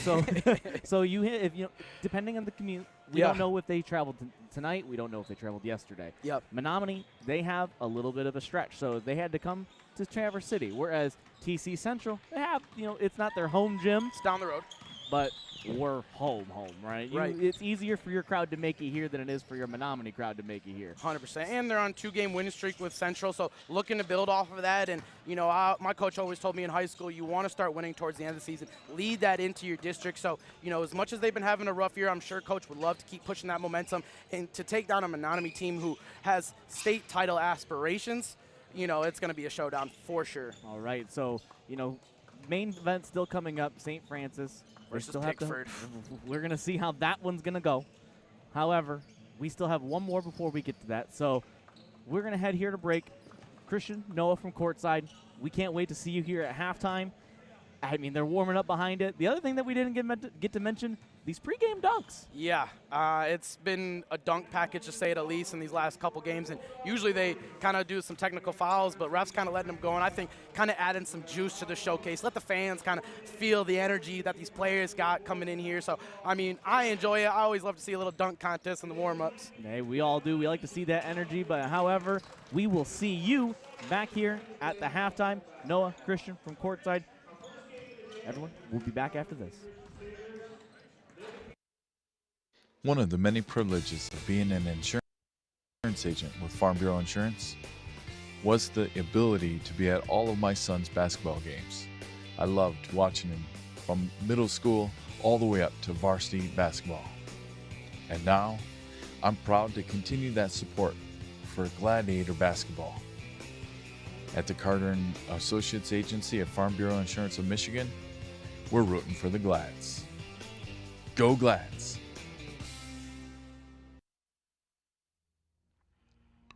Traverse City Central High School, home of the Trojans, a place of great tradition, of excellence.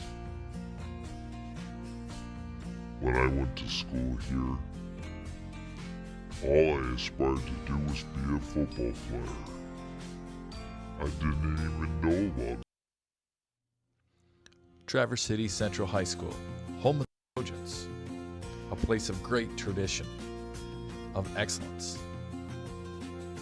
When I went to school here, all I aspired to do was be a football player. I didn't even know about basketball.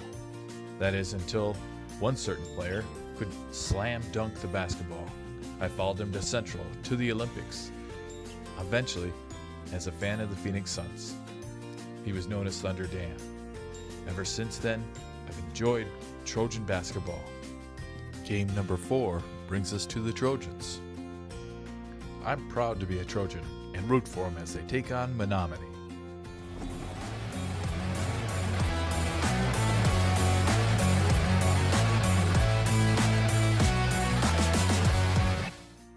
Coach Carter's Keys to Success is brought to you by the Carter & Associates Agency of Farm Bureau Insurance of Michigan. This season's been an up and down affair so far for TC Central and their head coach Luke Johnson. They're in third place in the Big North Conference. However, their non-conference schedule this season has been nothing short of a gauntlet, facing teams such as Lansing, Everett, Rockford, Coopersville, to name a few, has made it a tough go for the Trojans in this battle-tested group. That's the good news. The bad news is they get to take on number 1 ranked team in Division III, Menominee. TC Central, they will need to lean on their experience playing some of the best teams in the state if they want to take down Menominee. Size, lateral quickness will be key for the Trojans in order to stay in front of them. Tanner Turkoff, Nathan Komp, and Landon Dagnew, to name a few, will be ready to play for the Maroons. As for the Maroons, Menominee has everything you could want in a state championship caliber team, except maybe a true post player standing more than 6'5". You know, outside of a true back to the basket big man, Menominee Maroons have speed, athleticism, and they're more physical than pretty much every team they see. I mean, there's a reason why SI.com has them ranked as the number 1 team in Division III. Now, a lot of that physicality on the court comes from their experience on the football field, where they just happened to win the Division VII state champion title this year. Tanner Turkoff, Nathan Komp, as I mentioned earlier, they allow the offense to function properly. But it's the Maroons' defense that is truly a thing to behold. So for Menominee, you know, they have better athletes than just about every team that ever steps on the floor against them. But how will they fare when they see a team like my Trojans, who have been battle tested? That'll be the key matchup here. Going to be a great game. And now buckle up for game number 4 of the Northern Michigan Showcase here on Next Level Broadcasting. Brought to you by Carter & Associates Agency, Farm Bureau Insurance of Michigan.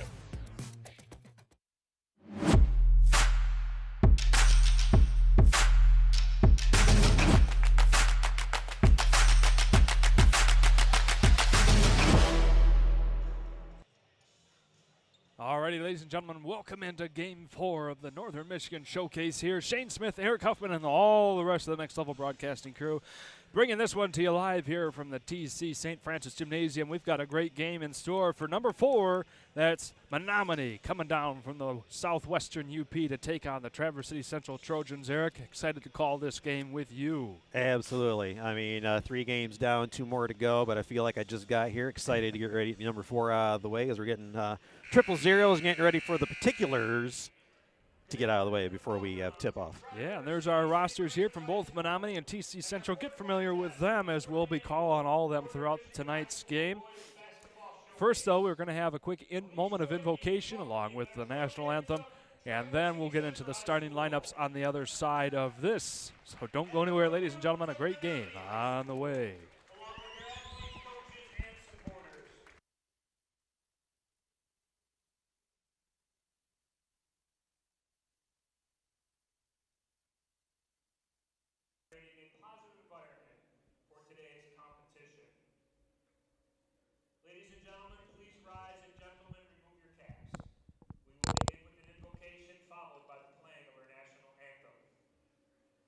Father, Son, and Holy Spirit. Eternal Father, we praise your name for the very gift of life. We thank you for the birth of your Son, who guides us in this world. And we ask the Holy Spirit to fill our hearts with your love. Protect the players and officials, and let everyone see your goodness in healthy competition. We ask all this through your beloved Son, Jesus Christ. Amen. In the name of the Father, Son, Holy Spirit. Amen.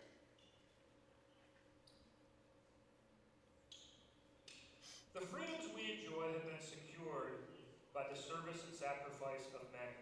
As we honor our nation, please join in singing to the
Alrighty, now the moment that we're all ready for game number 4, the starting lineups for these two squads. The Maroons taking on the Trojans. First off for Menominee, we've got number 1, Dylan Beal. Number 2, Jacob Schultz. Number 4, Talon Woods. Number 3, Tanner Turkoff. Look out for him. And lastly, number 12, Nathan Kopp. Yeah, Kopp, a name we called a lot in the games that we covered of theirs this year, too, during football. All right, Eric, I'll let you take care of TC Central. You got it. 4 your Trojans in this game today.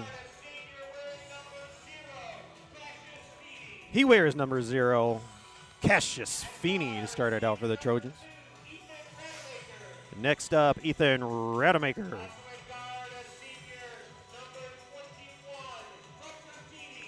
Next up for Central, number 21, Rutger Feeney. Number 4, Owen Smith, also for the Trojans. I believe I heard he's only a sophomore, but number 22, Hudson McLean, going to round out the starting 5 for the TC Central Trojans, and we are just about ready to tip it off, Shane. There's a good reason why he's a sophomore out there in the starting 5. He's 6'4", the tallest member that the Trojans have. And a quick note from our friend at Tom Clemenson here about this game. Central's going to want to push the pace running up and down the court, while Menominee will want to slow it down and play inside. It'll be a speed versus strength game. Whoever dictates the tempo of this thing, we feel, will win. So here we go. Central initially won the tip-off. Menominee was able to get it back in their control. Yeah, Turkoff able to save that. So it's Talon Woods with it now as he pushes his way into the paint. With Dylan Beal working his way around the arc. Didn't like that opportunity. Back over to Talon Woods now. Up and away. Oh, nice looking shot. Nice hesitation, too. Letting the defender fly by for the wide open 3. And a high setup for to take the ball. Just what you want to see. Not backing down to the 3-point line. As we'll get a foul going the other way. Ethan Rademacher couldn't quite make that 3. But the Trojans will also pick up their first foul. And that'll be against Cassius Feeney. So not only did they miss the 3-point try, but garnered their first foul of the game as well. Not quite the opening possession they were looking for. As Talon Woods takes it back the other way. Nice crossover. Yes, powers his way into the paint, floats it nice up. Ball control, too. He may be a good facilitator. I ought to watch out for that the rest of the game. Quick 5-0 spurt for Talon Woods and the Maroons. Another long ball, this time by Owen Smith. Bounces off the front of the iron, goes the other way. Right back into the hands of guess who? Talon Woods. Already 5 points for the Maroons in the opening minute of this one. Schultz back over to Turkoff, and it's in. Deep 3, confident looking 3, too. They're looking to score early and often, not even 2 minutes in. Yes, indeed. We've had a couple of fast starts, though. Sorry, Shane. We've had a couple of fast starts earlier in the day, too, with some comebacks. So let's not get too out of sorts too early right now, as you got a 2-pointer. First one rattles around by Hudson McLean. 8-2 start. That's exactly what we saw in the last game between Traverse City West and Grandville. Grandville was able to come away and get into the lead by the second quarter, so plenty of action here. Don't be phased out by this quick start that Menominee's had. Beal throws it over to Woods. Wanted to get past the corner, couldn't, so it'll be back around to Jacob Schultz now. 2 minutes gone by, already 10 points scored between the two teams. Schultz tried to get it inside, knocked around. Right there is Dylan Beal to pick things back up where they left off. Now to Schultz, the corner 3. That one goes off the heel, no good. Good rotation on defense for Central that time. Ooh, we're going to get body foul on the way up. Cassius Feeney had the rebound there. Sent it off to Owen Smith. He took it to the other end. He'll be going to the line for a pair. And that foul will be going against Nathan Komp. Each team with a foul so far.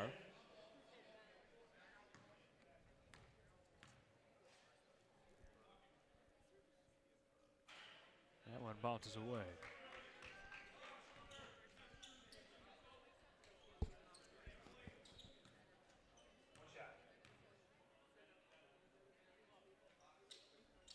It's the second one in, so an 8-3 game now.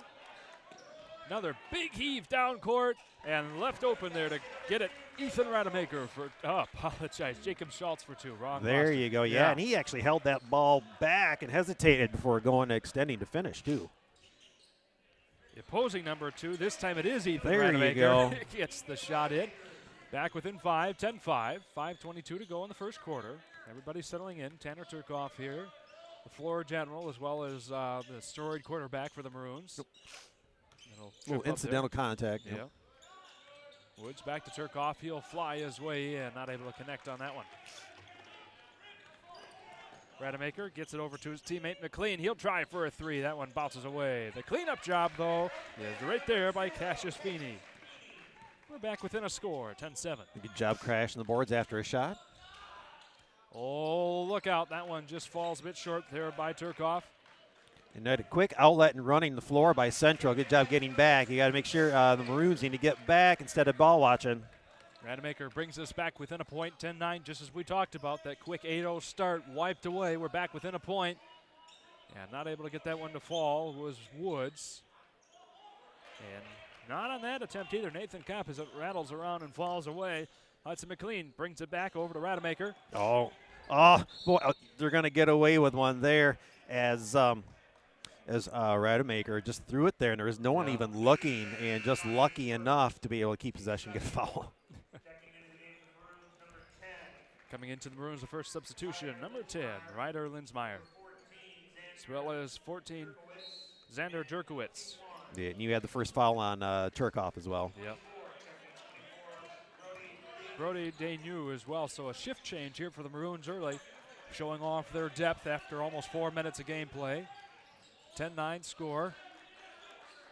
A mess here down low, so we'll send it back up top to Rademacher. He'll feed it off. Good hesitation, not able to connect though. He got his own shot back too. Yeah. Put a body on him, then go get it. A fourth opportunity here for the Trojans to try and get a score after the missed Hudson McLean 3. Rademacher with it, sends it back over to the corner.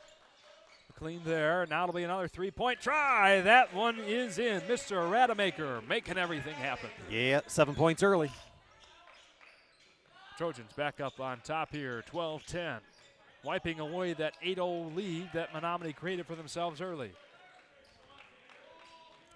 3:26 to go in the first quarter. Rademacher for another 3. That one rattles around and in. It wanted to come back out, and now we're going to get a timeout by the Maroons as you've got 10 points from Rademacher early on. A 15-2 run here by the Trojans gets them on top over Menominee just in the last 3 game minutes. Yeah, and again, you had Menominee with the quick start, thinking, are they going to run Central out of the gym? And then Central gets their composure back, and it looks like they're the better running team the last couple of minutes.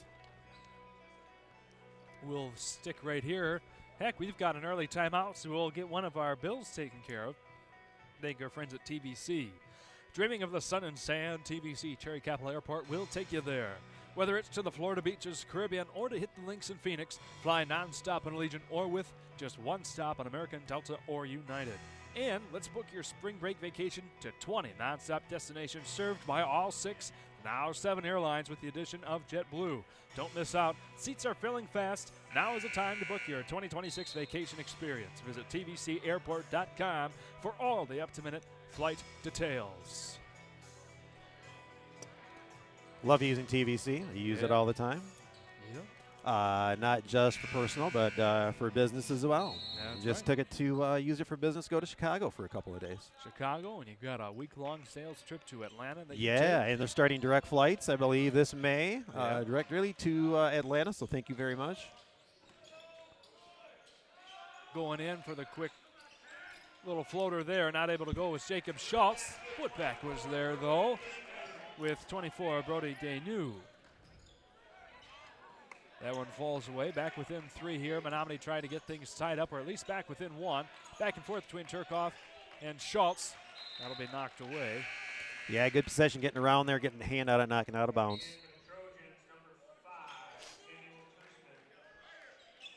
Samuel Tersman, the first sub in for the Trojans.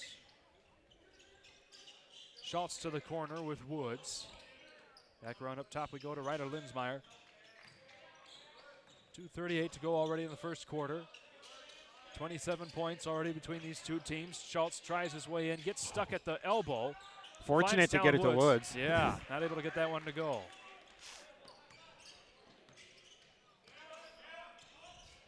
Feeney dumps it off here in the corner. Had to come back out into the paint with Samuel Tersman.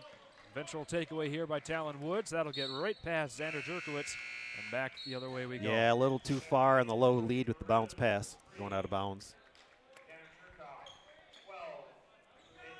Turkoff, Nathan Komp, and Jacob Mizak, as well as Dylan Beal comes back in. Boy, they're keeping us busy here, trying to get all the subs straightened up. 2:05 to go in the first quarter. Off and away to Ethan Rademacher. Buries another three. He is feeling it early. That's 3 threes and a steal. Wow. Almost got it back for the Trojans. Answer back three is good by guess who? Tanner Turkoff. 18-15's the score. Quick advancement up the side. All sorts of trouble there for Owen Smith. Finally gets it off to Rademacher once again. Oh, nice backside cut. Got it broken up there eventually. And stolen back and up and going to go to the line for a pair. All right. There's a good battle between Jackson Mizak there, rather, and his opposing number 0, Cassius Feeney.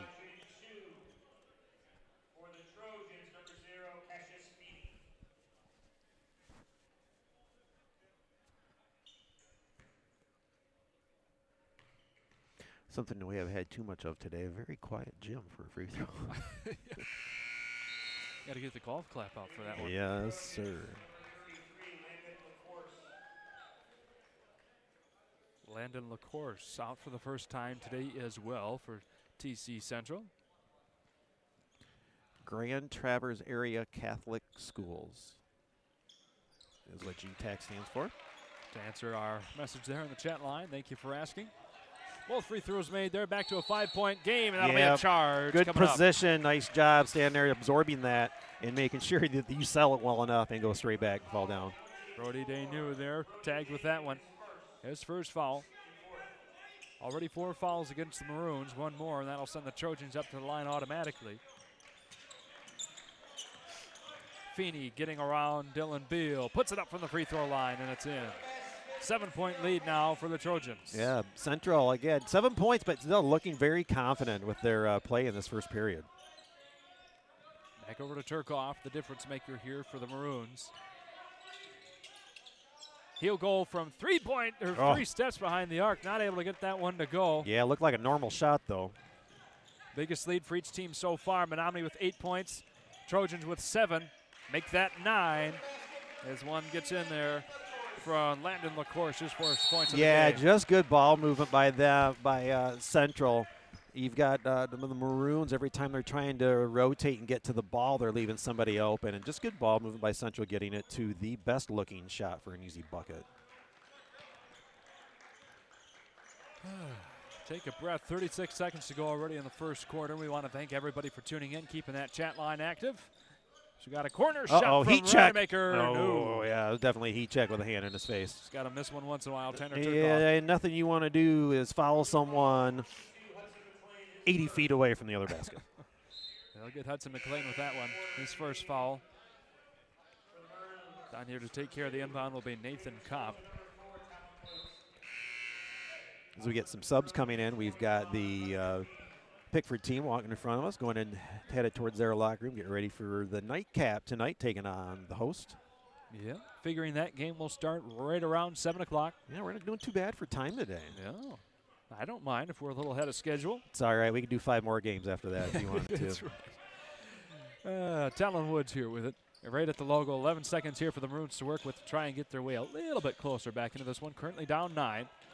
Boy, nice quick moves to get in the paint. Woods feeds the Komp. He's unfortunately lost control there. So it will remain a 9-point Menominee deficit here, 24-15. The Trojans on top. We're going to step away for a commercial break. Be back with your second quarter on the other side of this. One of the many privileges of being an insurance agent with Farm Bureau Insurance was the ability to be at all of my son's basketball games. I loved watching him from middle school all the way up to varsity basketball. And now, I'm proud to continue that support for Gladiator basketball. At the Carter & Associates Agency of Farm Bureau Insurance of Michigan, we're rooting for the Glads. Go Glads!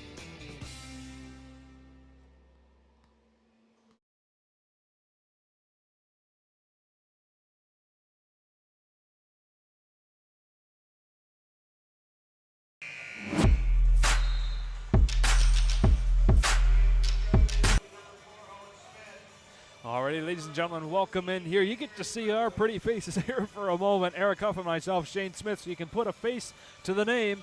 Here, bringing this one to you live from TC St. Francis Gymnasium. Yeah, I was just giving Rademacher some props by shooting for him. He turned around and gave me a smile. Good play in this period, buddy. Yes, he has been doing great. As the Trojans take on the Maroons, we're going to send it down to the court here.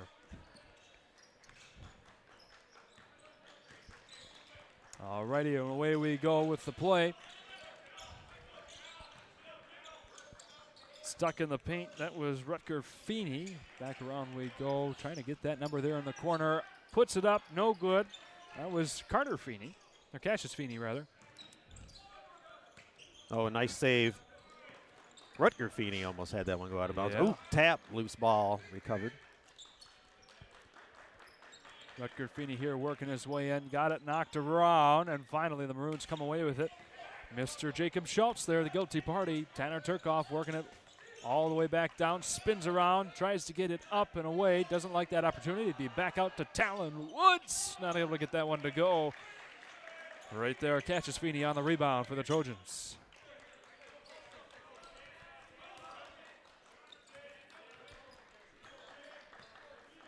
Minute gone by.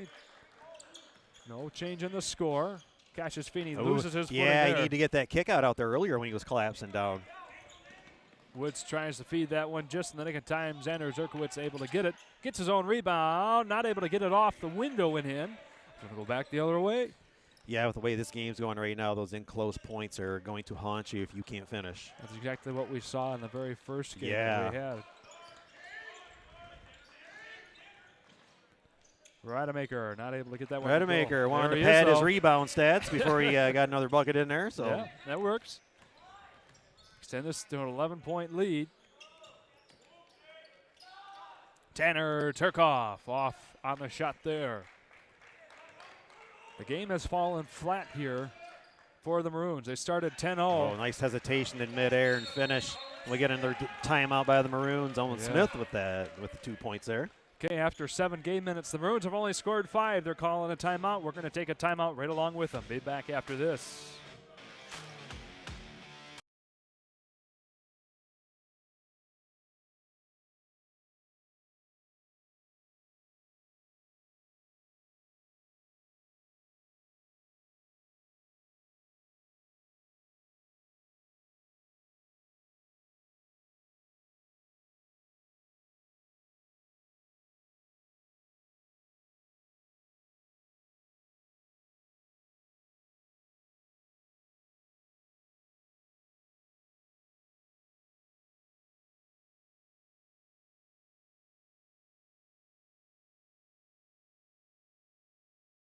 Hi, it's Kevin Klein from TVC Airport. We're proud to help keep you connected to high school sports in Northern Michigan, so you can stay in the game all season long with TVC, your Northern Michigan connection.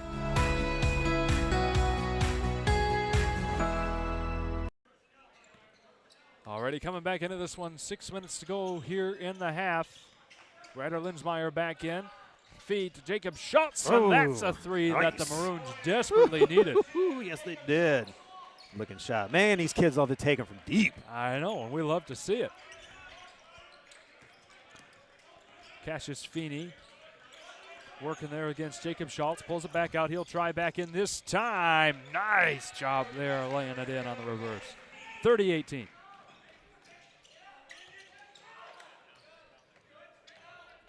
Landon Dainu in as well, just freshly here in this game.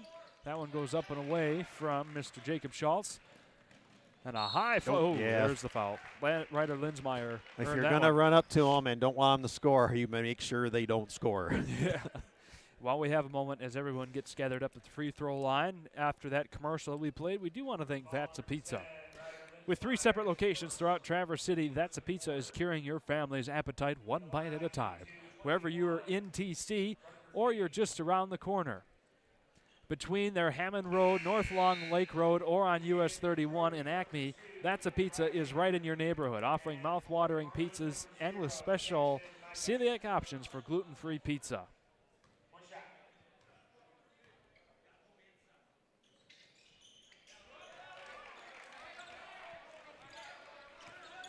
All right, back into it we go. Rutger Feeney, 2 points for him down there. Yeah. Linsmeyer back over to Landon Denu. Stops in the paint, a lot of trouble there, kicks it back out. The 3-point try, no good from Jackson Mizak. The Maroons come away with it, and Should that will stay be, down there. yes, down at this end.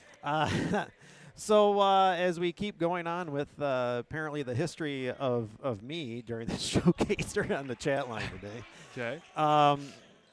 I had someone reach out about Pickford and coached by another Harbor Springs alum, Tracy Peterson. Well, guess what? T. Pete and I actually went to school together and graduated together as classmates. Yeah, I've known him as a coach for a long time. Nice job there by Owen Smith. So it'll be good to see old TP and Jim once again. Will probably be a shot of us together here once they've made it out on the floor. 3-pointer goes away by Brody Danu. And Trojans are kind of popping the lid off of this one, 34-18. If we go all the way back to about the 5-minute mark or so in this game, the Maroons had a 10-0 lead to begin the game. It has since been a 34-8 run in favor of the Trojans. Yeah, Tracy was also successful at Rudyard, absolutely. And wanting to know if we covered baseball. We have covered baseball. Last year was really cool. We covered the M66 versus M88 showdown down at Turtle Creek Stadium. Had a nice afternoon down there covering some games. It was we had 4 schools down there for an afternoon of baseball. That was a lot of fun. Yeah, we've done some baseball for Charlevoix, for East Jordan, Gaylord St. Mary as well. So, and a little bit of coverage for St. Francis. So we do some baseball in the spring, whatever crew members we have available. So keep an eye out for that. First, we have some great action throughout the rest of this season for basketball, including playoffs coming up here in just a couple of weeks. Yeah, again, I'll be helping cover the entire Mansalona district. That'll be a fun one. Yes, indeed. 3:35 to go on the half already. Trojan charging their way in for another shot. Oh. That one goes around the toilet and in. Yeah, victory lap for 2. Cassius Feeney there. Hey, that reminds me, Daytona's this weekend. That's true. I forgot. Yeah, we're already in the NASCAR season. Yes, sir. Back up top, around the arc we go. Tanner Turkoff going to try the baseline. Finds a lot of trouble there, gets up through the trees, draws enough contact for that whistle. Yeah, enough possession to be able to go up and get through the arms and get to the line for a pair. That'll be the second coming up on Hudson McLean.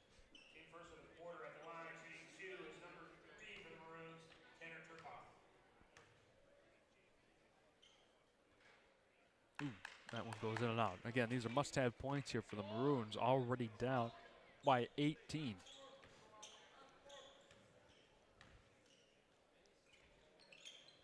Gets that one to go, though. Nice on the second one. 36-19, 3:07 to go here in the half. Rademacher with it at the top here, working against Dylan Beal.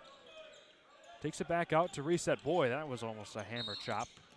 And that'll be a timeout called by the Trojans. Yeah, good call. You're caught off in no man's land. Nobody really coming to get the ball from you, so save that possession. And it looks like we're going to stay here for a quick 30-second timeout, so we're going to thank our friends at Professional Seamless Gutters. Your home gutters are always there when you need them to be. So is our good friend Orion Beningo, and that's why he started Professional Seamless Gutters. They offer fast plus experience service and real-time quotes.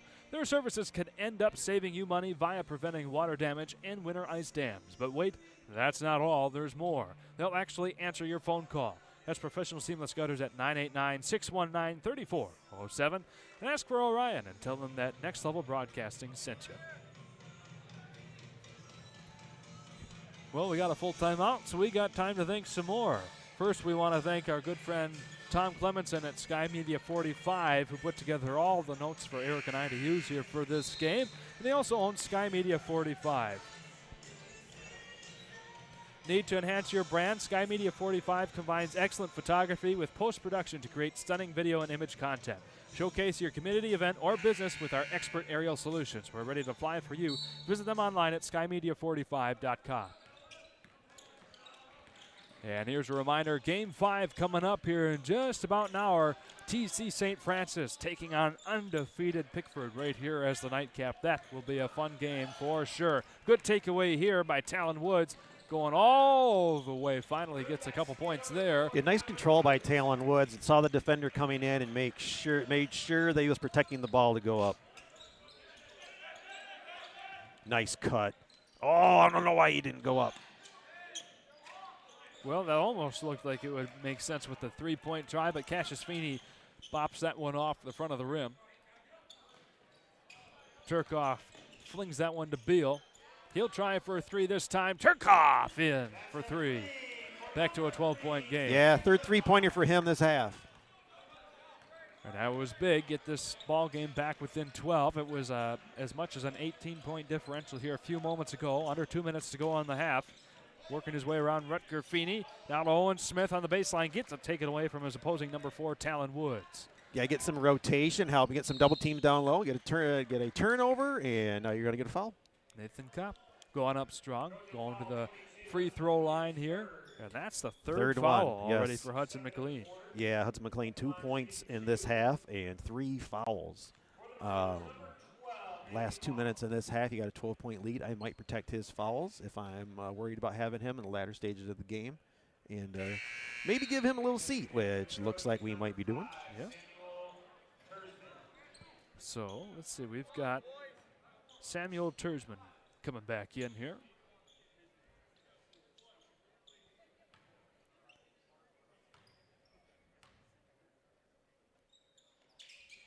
That one goes away. Almost made it an even keel 10-point game, but it'll remain at 11. 1:43 to go in the half. 36-25 is the score.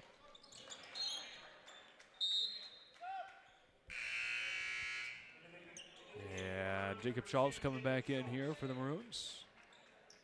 That one was tipped out of bounds. Jackson Mizak going to be taking a rest here. Cassius Feeney flying in, goes for the mid-range J, and it's in. Nice look there. Skied up to get squared for that shot. And you're going to get a turnover off the inbounds. Going to keep it down there. Give Central the ball back again. Everybody comes filing back in.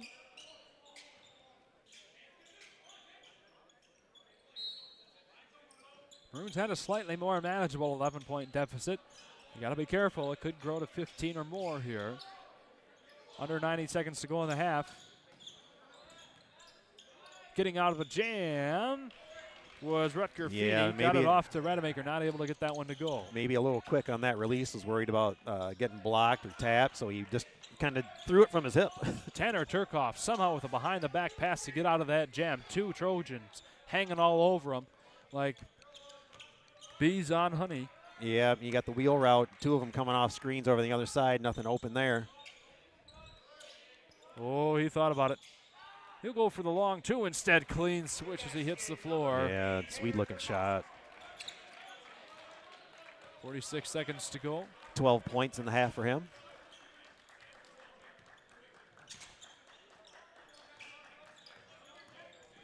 Going in, Cassius Feeney all the way. That one bounces around and off. Thankfully rebounded by Owen Smith. A little too high on there. They'll say by Rademacher, though.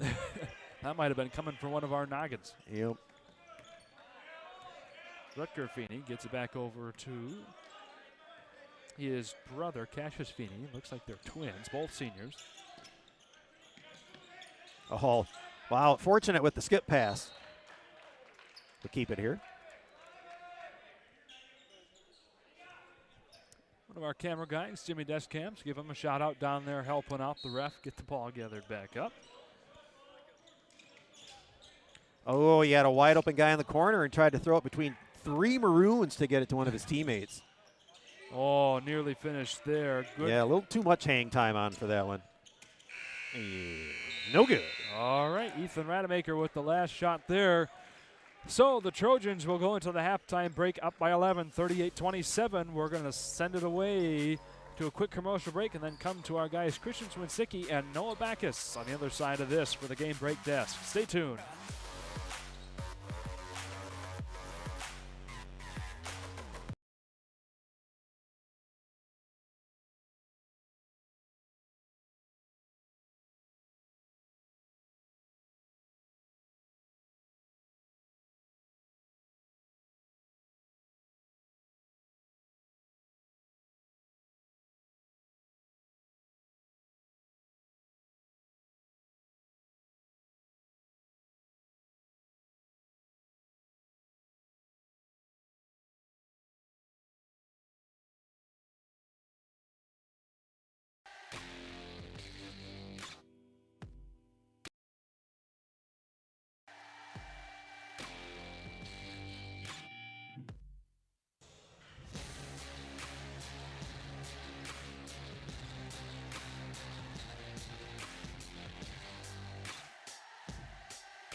Welcome to Culver Meadows, Traverse City's premier family-owned senior living community specializing in dementia care. Here at Culver Meadows, we cultivate the perfect environment for your loved ones by combining our setting, scenery, and social interaction of our residents. We pride ourselves at being an extension of your own family here at Culver Meadows. Call 231-633-9430. This is Noah's Ark. It's more than just sports. It's your pathway for growth, a building block for the future you, and your pathway to the healthiest version of yourself. Noah's Ark is only the beginning step, and your time is now to take control and design the road ahead of your own unique journey. The journey to your truth. This is the Ark, Noah's Ark. Won't you step up to your better you today?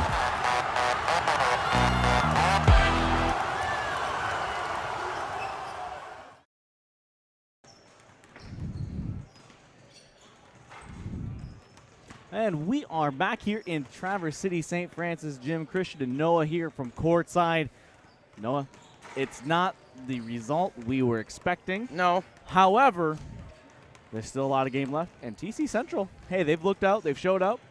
And in terms of stats, you know, they've filled it up. But Menominee, kind of underwhelming in terms of what we saw scoring-wise, but we may have a couple of reasons why. Yeah, I mean, Menominee, you know, won a title, state title in football, so I was looking for a big team, kind of size-wise, and they're actually the smaller team in this matchup with TC Central, but Coach Johnson got these boys ready. I've seen some aggression that I probably haven't seen from the Central team all year, so they're playing well off the backs of their senior guard, Ethan Rademacher, got 15 points, and Cassius Feeney with 12 points, and they pretty much handled everything Menominee's thrown at them, but where I see the difference really being in this game alone has been the rebounds on the glass. TC Central has really dominated the rebounds and then pushed the pace to really make Menominee kind of play with them.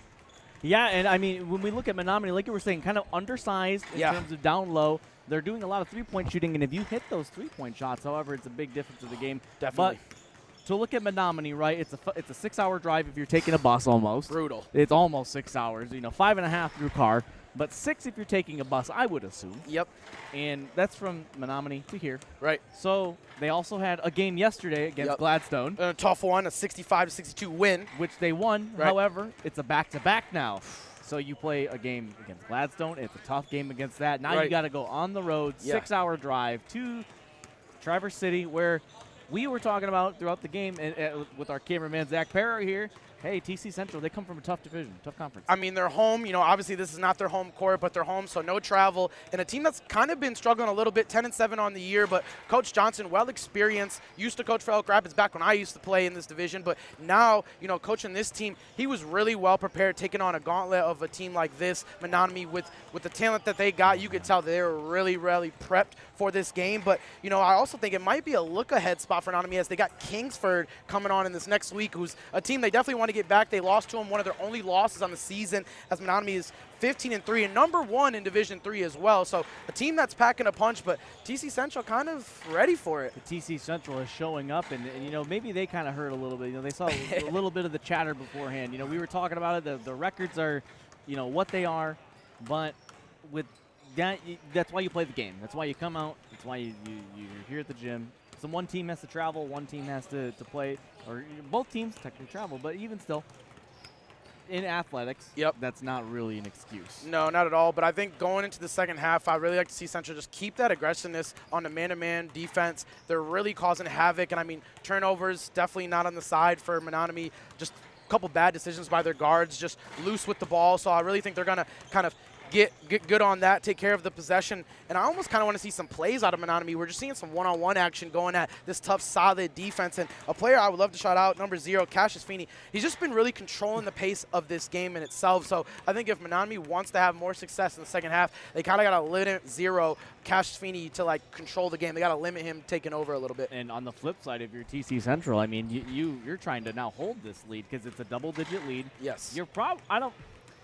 It's not a position maybe you were expecting prior to this, but now you have a double-digit lead. You have to hold this for the second half. We've already kind of seen, a couple of chippy games. Yep. Second half still to play. This one's going to get going. We're going to see a little bit more competitiveness. We're going to see probably Menominee wake up a little bit. Yeah, we'll see that football aggression is probably get out a little bit in frustration, but also just to try to throw TC Central off their rhythm a little bit. And, hey, we still have one more game after this. We still have St. Francis versus Pickford, and, we've been kind of highlighting that, ever so slightly all night. But the main event is almost here. It's almost here. Pickford undefeated. A team or a school that doesn't have over 200 kids at all, undefeated, going against St. Francis, and we all know what they got, which they're battling this year as well. Not really the outcome they want to look. Coach Sean Ferguson said they're just trying to get better, but yeah, that game to end it all on this amazing day that we have here today, I can't wait for that one. I mean, and like you said, Pickford, small school, a little bit of drama, right? A little bit. Not the same St. Francis that we've seen that has hung all these banners up in here. Correct. It's not the same school, at least in athletics, that's putting out this type of quality, but it's still expected. Yeah. And especially against a school like Pickford. Like you mentioned, they're a smaller school. Yep. But they have a little bit of a chip on their shoulder because now they've been playing St. Mary's, Gaylord. They've played a handful of smaller teams, but this is their big shot. I was making a kind of comparison, and maybe some fans at home might not want to hear this. A couple of, maybe 2 decades ago, right, University of Michigan football played a game against App State. Okay, I remember that. Big upset, upset. So, I don't want to call it FCS, FBS, right, but, you get to see how, Pickford gets to match up with a bigger school. Yeah. And they're undefeated. We always question what happened to UCF if they would have played in a big game. Correct. And I think Pickford can utilize that to try to galvanize themselves in a game maybe they don't see to get up that much, not in their division, but still something to get up for. You're versing a big school like TC. It would be amazing to come out here for a win. And Traverse City, take out an undefeated team going into districts. Talk about a momentum shifter for sure. 100%. And so we still have one more half of play before we get to that game. One final thought here before we get back into second half action. As we're watching TC Central warm back up. I did want to mention, I did have to say, Menominee did travel today. They didn't travel yesterday. Yeah. Don't ever could be a little layover in that first half. A little bit of layover. Right. A little bit of, I don't want to, it's not jet lag. Not jet lag, but slag. Yeah. You got off the bus and you're immediately getting ready. You just played a game last night. You go to bed, you wake up, you're on a bus trip to go play another game. Brutal. But yeah, I expect Coach to lock in. I expect them to come out firing, and I really expect them to be on the glass. They need to control the boards. And for TC Central, we need to see a lot more of the same because TC Central, hey, they have an 11-point lead. They've done well to get you here. Keep Solid cooking. Defense. I heard from Coach earlier, heavy hands. Yes. That's been a massive key, at least for the first half. So with a whole other half left to go, we're going to see how TC Central rallies to hold this lead. Until then, Christian, Noah, from courtside, back to you guys at the desk. All right, thank you, gentlemen. Welcome back in here as we get ready to get underway for the second half. Coming into this game, I want to just go over Menominee came into this game 16-3 overall with a 6-1 Great Northern Conference record up in the UP. And then the Trojans came into this one 10-7 with an 8-3 conference record in the Great Northern Conference Big of North. the Lower, or Big North Conference, rather, Lower Peninsula. And our refs today, I don't believe I covered this earlier, are Matt Olson, Matt Corliss, and Kyle Hondorp. So we want to thank them for reffing today's game, including Matt Olson, who did it twice today. So long day for him. Ooh, quick turnover to start the second half. Yeah, and real quick, we'll get into individual scores at halftime as we're going to go a quick meeting of the minds, see who tipped the ball or whatnot. So while they're trying to figure that out, well, real quick for Menominee, Schultz had 5, Turkoff 12, Wood 7, Nathan Comp with 1, and Brody Denew with 2 points for the Maroons. Okay. Well, here goes Central looking to make good off the Menominee turnover to begin this half. Again, Central up by 11, 38-27. Spinning his way in, but then back up top we go. That was Rademacher, and to finish things off there, Mr. Rutger Feeney. Yeah, that gives him 4 points. Right. Cassius Feeney had 12, Rademacher 15, Smith with 5, McLean had 2, and Landon LaCourse with 2 for the Trojans in the first half. Okay. So again, Menominee back on their heels, find themselves back down by 13. The closest they've gotten since midway through the second is within 11. Everything he can do, Jacob Schultz, to get it in, sends it back up top. Tanner Turkoff now has it back over to Schultz. They'll settle things in here. Woods, who started off early, tries to get it off the field. Through his hands. You got a saying for that, Eric. Yes, I do. And if anyone from Harbor Light's watching, yeah, they know this phrase very well. Hit him in a bad spot. Right in the hands. There we go.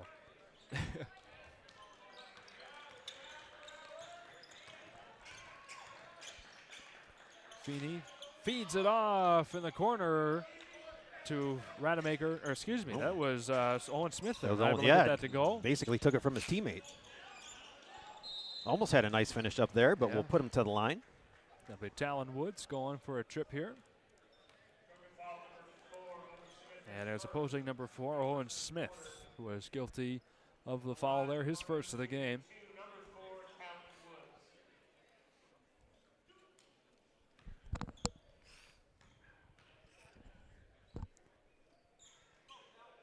That one bounces around and away. I ran into my buddy, classmate, teammate, head coach of the Pickford Panthers at halftime, Trace Peterson. We gave a quick hug, exchanged pleasantries for a few minutes, told him good luck for the nightcap game. Going to be a fun one. Yes, it will be. Pickford taking on the hometown, the hosts of this game, St. Francis. And Talon Woods was able to get the second of those free throws to go, so it'll be a 40-28 game. Maroons forced a turnover. Woods bringing it back across the timeline here. 6:22 to go in the third. Backs up with Rutger Feeney staring him down. And that'll be a quick foul coming up here. Yeah, riding him too hard there. Don't need to. I mean, you've got a 12-point lead. I mean, if you're itching to get the ball, I know you want to play in their face, but let them make the mistake. The first foul for Rutger. Move your feet. Let them offer it up to you. Yeah. Turkoff tried to work it in, lost his handle, gathered There's it a back. good double team. Yep, all left was the longest pass, but they weren't able to get to it. Talon Woods from the corner waits, puts it up. Oh, just off the front, no good. And here comes another whistle. And that'll be against Rutger Feeney, his second foul. I believe that'll be a push off the rebound. Yep. 2 fouls for him in the matter of about 30 game seconds. Nathan Comp back over to Talon Woods. Now in the corner we go to Dylan Beal. Haven't called his name in a little while. You had Rademacher going in trying to get a steal. Thought he had it, but he'll get a foul on the arm. Ball out of bounds. 4 fouls already for Central, and we are not even 3 minutes in. Not even 2.5 minutes in. Yeah. Woods off to Schultz. Turkoff will get things set up for his team. Back and forth, he'll take it once again, hesitates, works his way in, dumps it off nicely. Oh, another short opportunity missed here by Nathan Kopp. So he left it for him, oof. Expecting that 3 to be taken. Central almost made him pay. That was McLean there, just a hair off the mark on that 3-point try. Good dump once again. Nice there it is. lead with the roll off the screen there. Nicely ran. Nathan Kopp brings it back within 10, 40-30. 5:05 to go in the third. Feeney stops. Got Beal chomping down on him.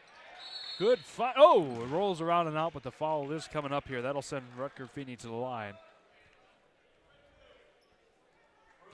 Good job staying active and getting open with the flash down through the paint. Yeah.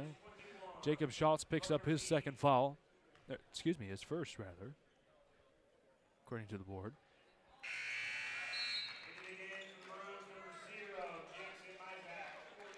Jackson Mizak, Xander Jerkowitz, and Brody Danu will come in here for the Maroons.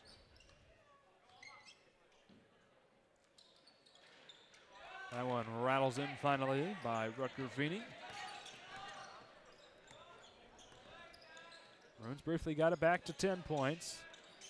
See if they can continue to slowly chip away and close in that gap. Talon Woods trying to bring it in, sends it back out. Turkoff waiting. Brody Danu comes around. Talon Woods is open. Again, missed opportunity there. The shooting has gone cold for the Maroons. Yeah, from way outside like that, almost like he's floating backwards when he was releasing that ball, so he's taking some momentum off the strength of his shot. Powering his way in, Owen Smith. That'll be a jump ball. Possession arrow stays down here.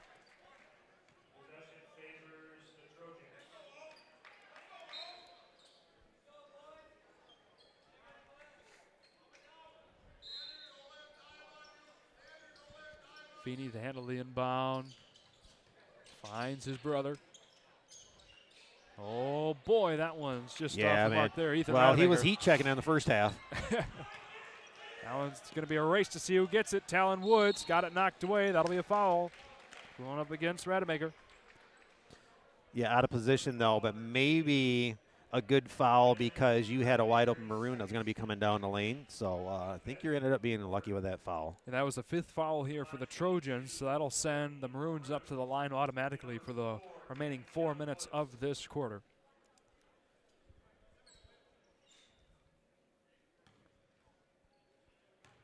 This will be their 7th and 8th attempts of the night. First one, clean swish. Nice for the Maroons to get this back within a 3-possession game.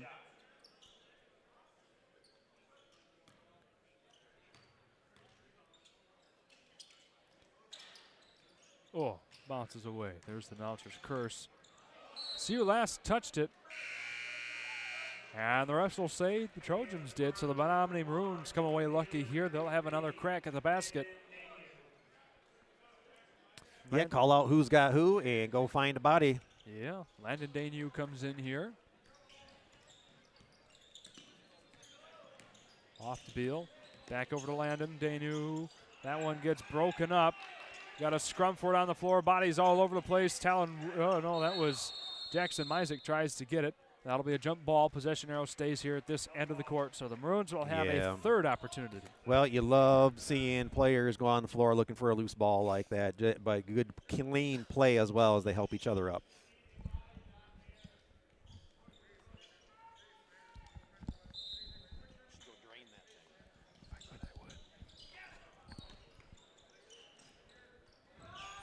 Up and away, the 3 ball falls off there. Not able to get that one to go. Brody Danu.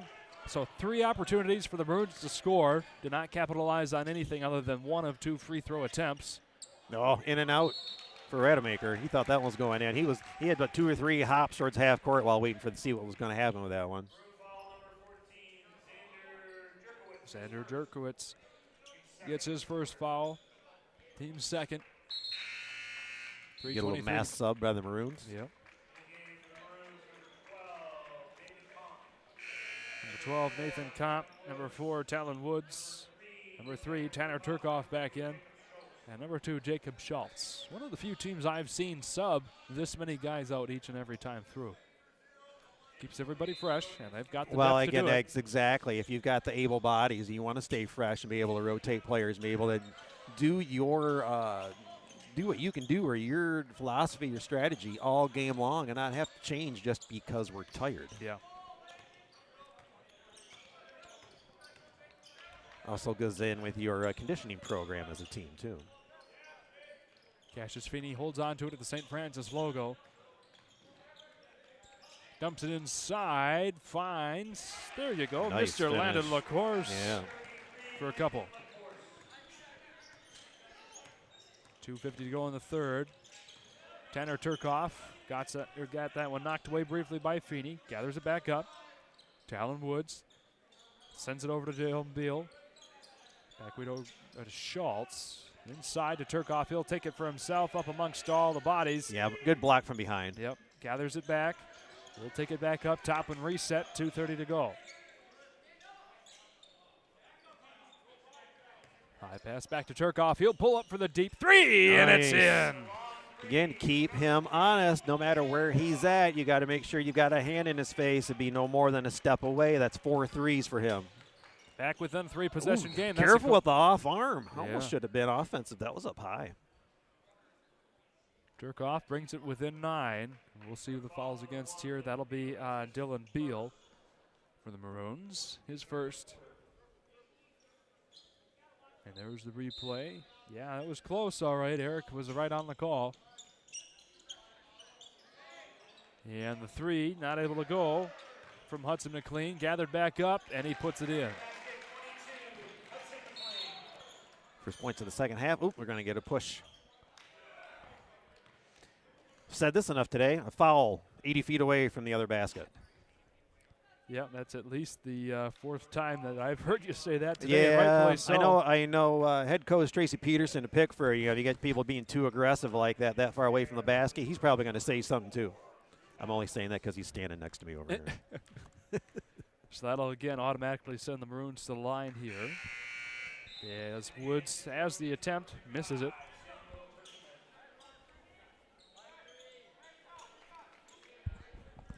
Tersman comes in for the Trojans.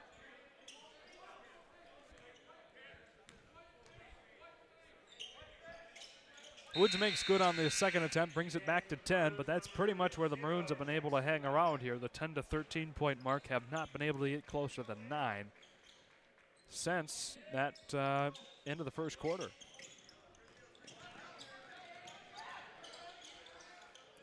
Danu throws that one with a hope and a prayer. Cassius Feeney's there to pick it up. Sends it back up top. Ooh, got a nice takeaway. Tanner Turkoff going to be one-on-one with Rademacher. There it is.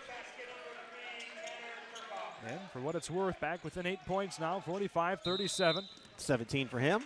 And that'll be a 30-second timeout called here by the Trojans. Yep. So we're going to stay right here. Thank our friend Eric Huffman at the Lake House for being one of our fine sponsors here. And, of course, doing all these games with us. For the moment you walk into the Lake House in Charlevoix, the essence of easy living and life on the water shines through. Offering unique gifts including home accessories and items for your furry friends. Their assortment of gifts and home decor is perfect for your home, cottage, or both. Come visit the Lake House to commemorate your visit to one of Michigan's premier resort destinations. Located at 403 Bridge Street, or visit them online at thelakehousecharlevoix.com. We're going to send it over to Christensen Spicky real quick there at the game break desk. Go ahead, Christian. Hello, and yeah, we're here at courtside. Noah and Christian, and I mean, we were talking about how chippy this game is, and over here on the other side, Traverse City St. Francis, we had a driving layup, and we saw some players come down and a little aggressively.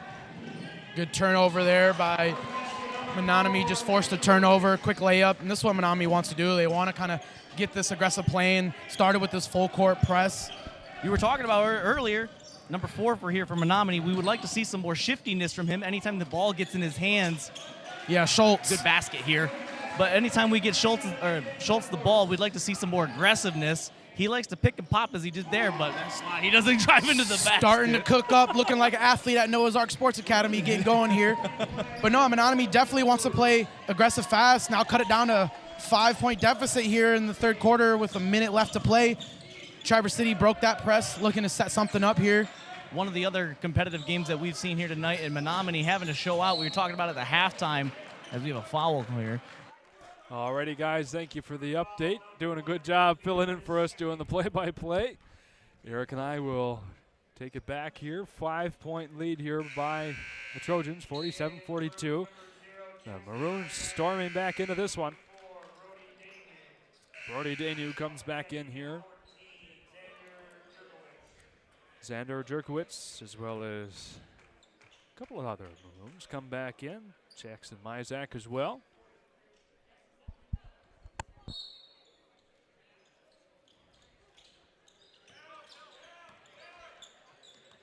Rademacher over to McLean. Didn't like that opportunity. Back up top we go to Samuel Tersman. And now it'll be from the corner. Buried that one.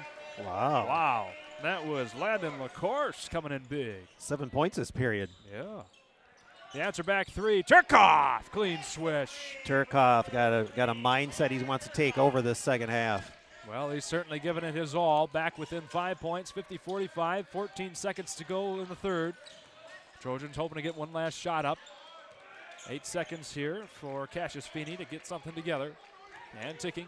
Here's the drive. 3, 2, 1. And that'll be a mess as the Maroons are able to break that up and keep it within 5. 50-45. We're going to send it away to a quick commercial break and be back on the other side of this.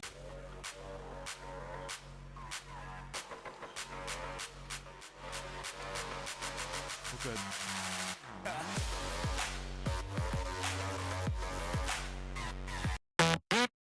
Just being an insurance agent with Farm Bureau Insurance was the ability to be at all of my son's basketball games.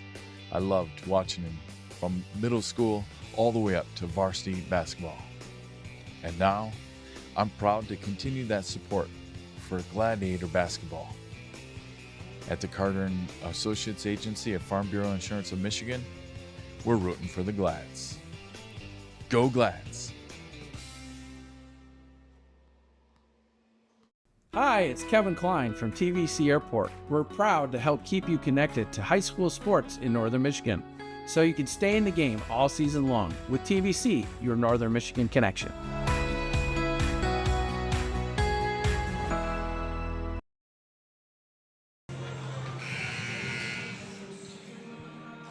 And here we are on courtside. Christian and Noah, we were talking about that shiftiness before we were cut off there, Noah. But the shiftiness from number 4, Schultz, we were seeing that's opening up things here on the outside. Here, What are we going to need to see more from at least TC Central to hold this lead? Well, they definitely don't want to give up that open 3, Menominee, but I think they just got to keep playing aggressive. They switched to some full court press, kind of got Traverse City Central off their game a little bit, off the backs of Schultz, kind of got kicking there too in the third quarter, so just kind of need to keep this pace up. This is definitely more of a Menominee game for sure. And for TC Central, they got to close this game out. They had a double-digit point, 5 seconds. We got a double-digit point lead here at the half, but now single digits. Menominee cutting it down to 3. Down by 3. Back to you guys.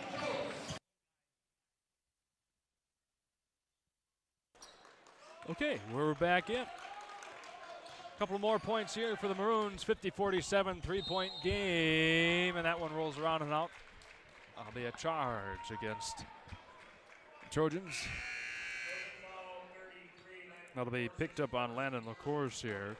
His first foul.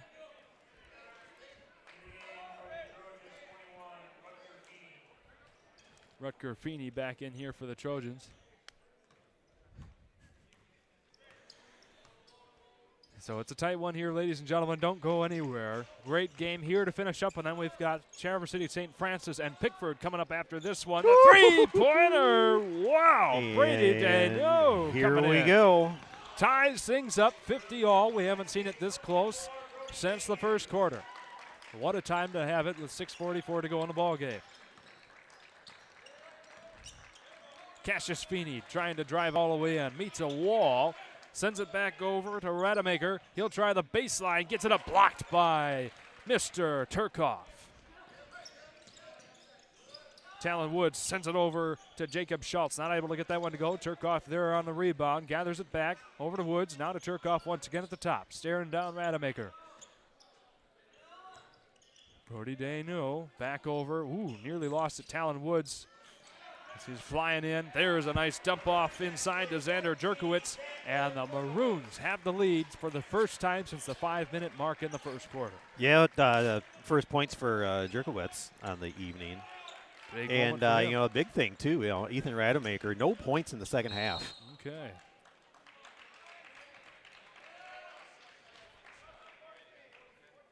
Yeah, that'll be a foul coming up here. Speaking of Jerkowitz, tagged with his second of the game.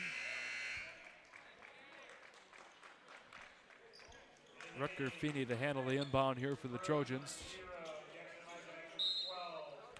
Yeah, Menominee still doing mass subs, staying fresh, and no one in foul trouble. Wow, that's to be this late in the game. That is a credit to Menominee's depth here to be able to. Yeah, and for TC, you've got Hudson McLean with 3 fouls. Anyone else has 1 or 2. Okay, good clean game overall then. Turnover, they're going the other way. Yep.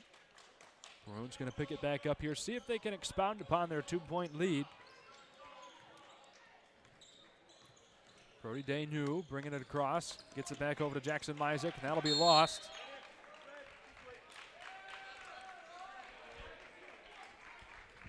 So turnover here for the Trojans. There we go. Ball got under our table.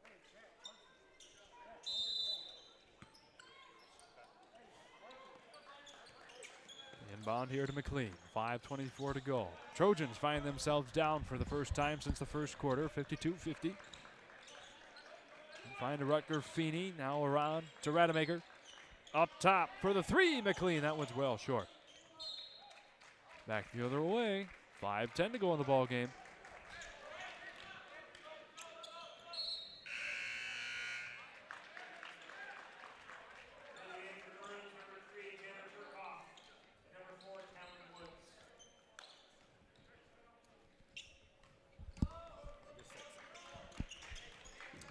All right, the Maroons taking it back here. Turkoff fighting in the paint there. Puts it up, not quite gentle enough on the touch. Bounces off the back of the rim and out. Flying pass over to Cassius Feeney. He'll put it up from the elbow. Off the back of the heel we go. He gets it back after a tip by a Maroon. Oh. Ooh. Tried the hand off someone coming down on the left block. Too strong on a pass. Fortunate to get the ball back as he had 2 Maroons trying to go for a rebound right back to Central. Mizek in control. Get back over to Dylan Beal. He hasn't had a ton of production here as of late.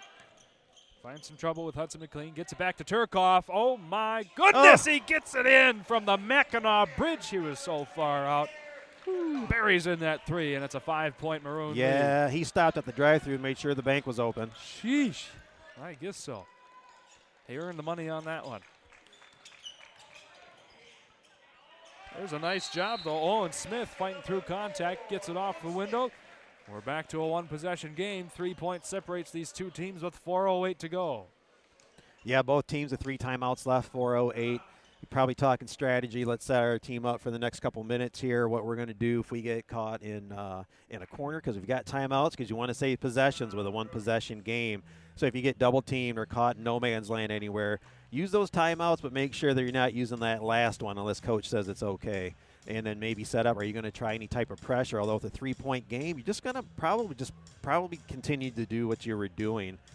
But, man, not only protect the paint, but you've got to get out there past the 3-point line because Turkoff, I mean, he's shooting them for, 5-6 feet from behind the line even. Yeah.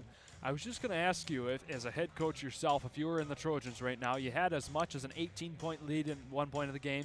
You're down by 3. What's some things that you would change with Well, that? I mean, they employ different strategy than what I would have done because we'd have been running up down the floor and pressing. Even with an 18-point lead, I'd have gotten it up to 30 before I pulled it off. Okay. That way you kill the will and make sure that they know that there's no chance that they're going to win this game. I'm not taking my foot off the gas till I know this game's over. Well, this game's far from over. The Maroons have it back as they trot across the TC St. Francis logo. Talon Woods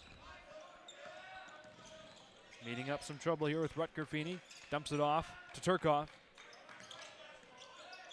Beal back to Turkoff again. Another long one. one. It's in. Man. This guy is on fire. Needed to get the Nick Wenzel over-under on that one. He's got 7. I guess so. Nice job there. 6-point Maroon lead. Second biggest they've had this game. The answer back 3 nice right answer. there. Buried by Hudson McLean. Tough answer to be able to hit that 3 and a steal and Oh. turnaround. Nice job. 5-point answer back. I believe that was Owen Smith. Yes, it was. Off the steal and put back. That was a timeout called. Well, no, I guess not. They're keeping it on the floor. Tanner Turkowitz here. Back in.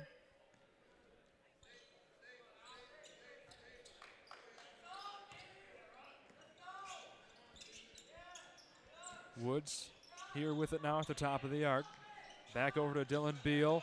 He floats it up from about 8 feet. That one crashes around. Bodies all over the place. Ooh, And a foul let's coming see up. with the loose ball going on what we're going to call on this. Yeah, I'm curious myself. Looks like we're going to call on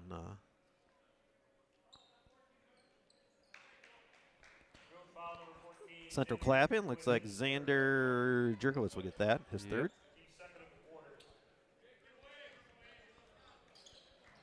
Alrighty, razor thin margin, 58-57, 3 flat to go in the ball game.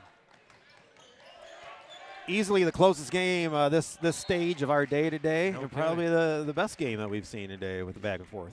I thought, But man, but all the games have been fun to see though today, regardless of what the score was.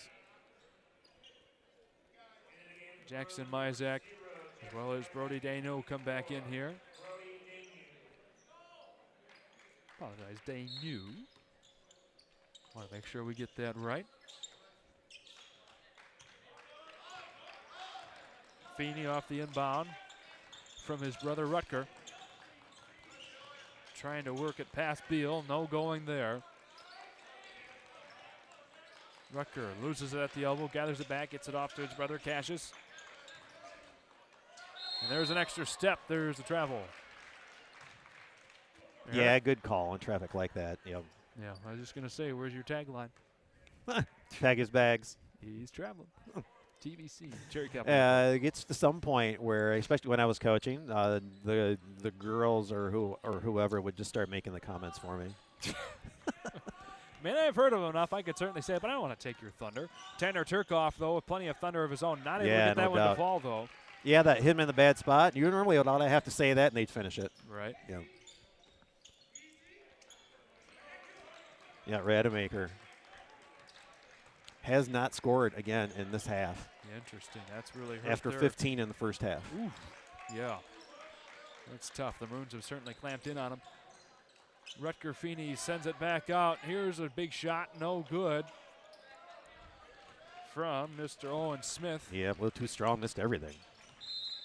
And a timeout call by the Maroons. Full variety. With 1:47 to go in the ball game, we're going to step away. We'll be back on the other side of this.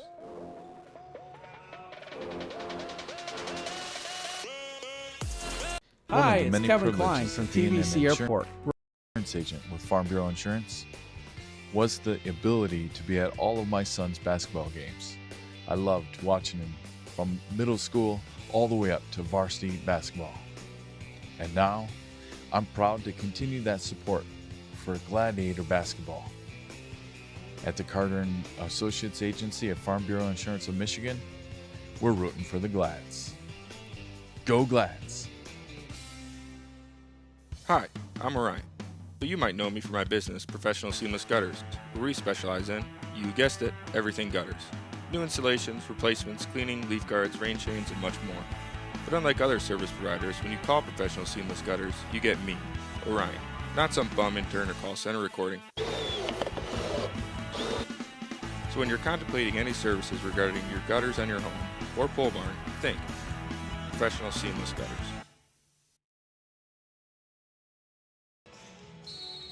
And here we are, minute 47 to go in this ball game. Again, a razor-thin 1-point margin, 58-57. Jerkowitz One was you able don't want to save leave it. open. Oh, Ooh, fortunate. Talon Woods not able to connect there. A big heave up court, and there's Rademacher. You got cherry picking for his first 2 of the second half. Big 2 there as they finally get the Trojans back in the lead by 1. 2 points nonetheless. Turkoff pulls back for the floater, and it's in. Man, he's been tough all game long. But the middle of the game, he had a little stretch where he wasn't making too much, but man, he's just going to keep shooting. Yep. 60-59, 70 seconds to go. Oh, wow, there's another nice tough one. shot. Big 3. Wow. Hudson McLean getting the Trojans up by 2. Under a minute to go. Back and forth. 1 to 2 point leads is all these two teams can muster as they go back and forth here. Talon Woods in control, trying to burn a little time off the clock. Jerkowitz around the corner, not able to get that one to go with Jacob Schultz. Jerkowitz with the rebound. Turkoff, if there's a man you want to have the ball right now, it's him. Yeah, I mean, good job by Feeney to be out there, not giving him any space. Yeah, that'll be a timeout called. 30 seconds, it looks like, by Menominee. All right, Eric, this is where your 25 years of coaching experience comes to shine. What are you drawing up for the Menominee Yeah, Bruins? I haven't seen anything different from Central, so I'm probably going to set up some type of man-to-man offense. Probably go, because I'm down 2 points and I need as much clock as possible. I'm probably just going to go with a 2-man game. Probably set up some type of pick and roll on the right side. I know we've drawn this up on Coach Cam before, but not today. I'll put a guy on the right elbow and your point guard up top, and then I'll put one on the left elbow, the left block, and this left wing. And just do a pick and roll on the right side, and make sure you're sealing that screen when that guard comes around, and then making sure that you seal that guy when you turn around and set up for your roll, because you're going to have several options. You've got a layup coming off of that screen if the screen is good. You've got the dump down if the seal and the roll is good. But if you get that drive to the lane, the opposite block defender is going to have to come stop you, which leaves a dump off on the opposite block for an easy bucket as well. So 3 options to score in under 5 seconds. Well, they'll score under 5 seconds here, just not the way they were planning. Well, no, that won't be a shooting foul. It'll stay here on the floor. Some of the Maroons will keep the possession here. That'll be the second foul going against Owen Smith. Burns a couple seconds off the clock. 23-4 to go. The big heave up to Dylan Beal. Grabs that one off the floor. Timeout called by the Maroons. Timely call by Coach before a turnover happens, or a jump ball, although jump ball, Maroons will get the next possession.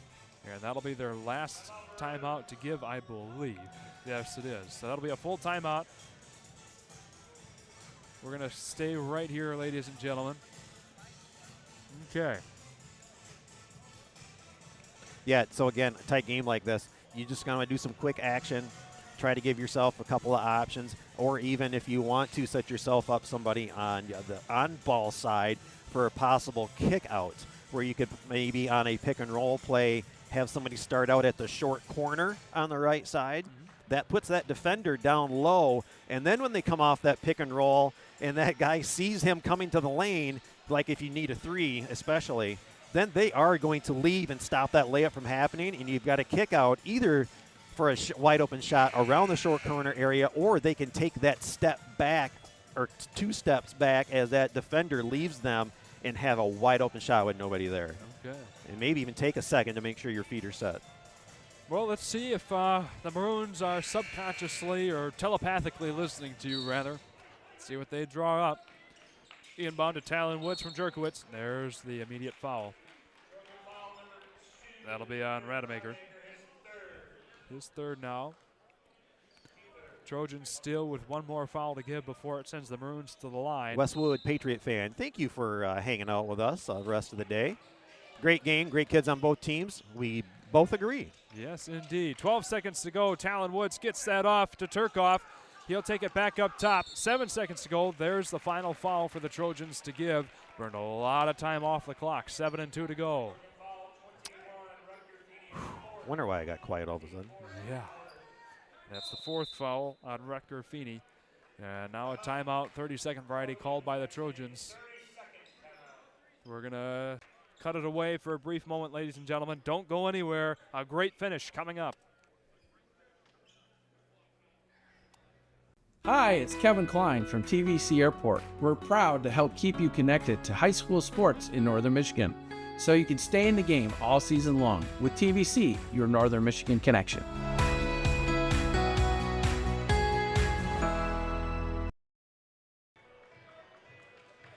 Alrighty, coming back in. Quick 30-second timeout called by the Trojans. The Maroons still have the ball. They've chewed off a lot of clock. Down to 7.2 to go in this game. They are down by 2. They clawed their way all the way back to, at one point, a 6-point lead. They were down by as much as 18 in the second quarter. We'll see what they're able to do. The man, the myth, the legend for the Maroons, Tanner Turkoff here to take care of the inbound. Gets it off to Talon Woods.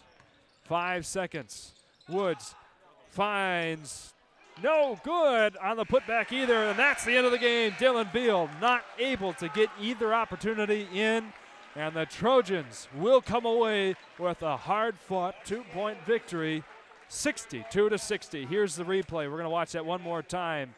Dylan Beal misses the first time, gets his own rebound. It gets stuck there in the corner of the basket, and that's all she wrote for this ball game. A wonderful affair between these two teams, 62-60. You couldn't ask for a better lead-up into the nightcap as the St. Francis Gladiators take on the visiting Pickford Panthers. Eric Huffman, I think you've got our scoring update here to finish this one off. I'm on. Okay. Oh, well, a couple times there where I got muted for 10, 9. All right, unofficial scoring as I quickly did my chicken scratch. For Menominee, Jacob Schultz with 7. Tanner Turkoff, 28 big points tonight, man. Good job by him. Talon Woods, 14. Nathan Comp, 3. Xander Drigowitz, 2. And Brody Danu, 5. For the TC Central Trojans, Cassius Feeney with 12. Ethan Rademacher with 17. 15 of it in first half. Nothing more important than 2 points in that fourth period. Owen Smith with 9. Rutger Feeney with 5. Hudson McLean with 10. And Landon LaCourse with 9. Seals it for the Trojans today. Thank you very much for that scoring update, Eric. We're going to see in just a few moments Coach and Rademacher at the game break desk for the Trojans. We're going to step aside, though, for a quick commercial break, and then we'll see Christian Swinsicki and Noah Backus as they lead us through the game break. We have 20 minutes until tip-off at the nightcap tonight, again, between the Gladiators and the Panthers. We'll step aside and be back in just a moment at the game break desk. Hi, it's Kevin Klein from TVC Airport. We're proud to help keep you connected to high school sports in Northern Michigan, so you can stay in the game all season long with TVC, your Northern Michigan connection.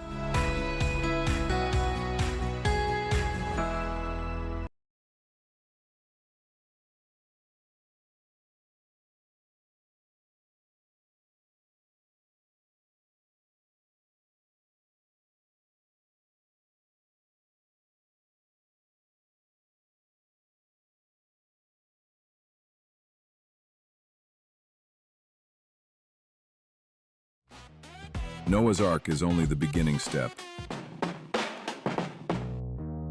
And your time is now to take control and design the road ahead of your own unique journey. The journey to your truth. This is the Ark, Noah's Ark. Won't you step up to your better you today?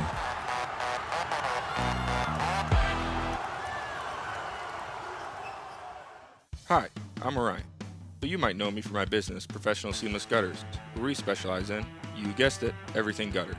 New installations, replacements, cleaning, leaf guards, rain chains, and much more. But unlike other service providers, when you call Professional Seamless Gutters, you get me, Orion, not some bum intern or call center recording. So when you're contemplating any services regarding your gutters on your home or pole barn, think Professional Seamless Gutters.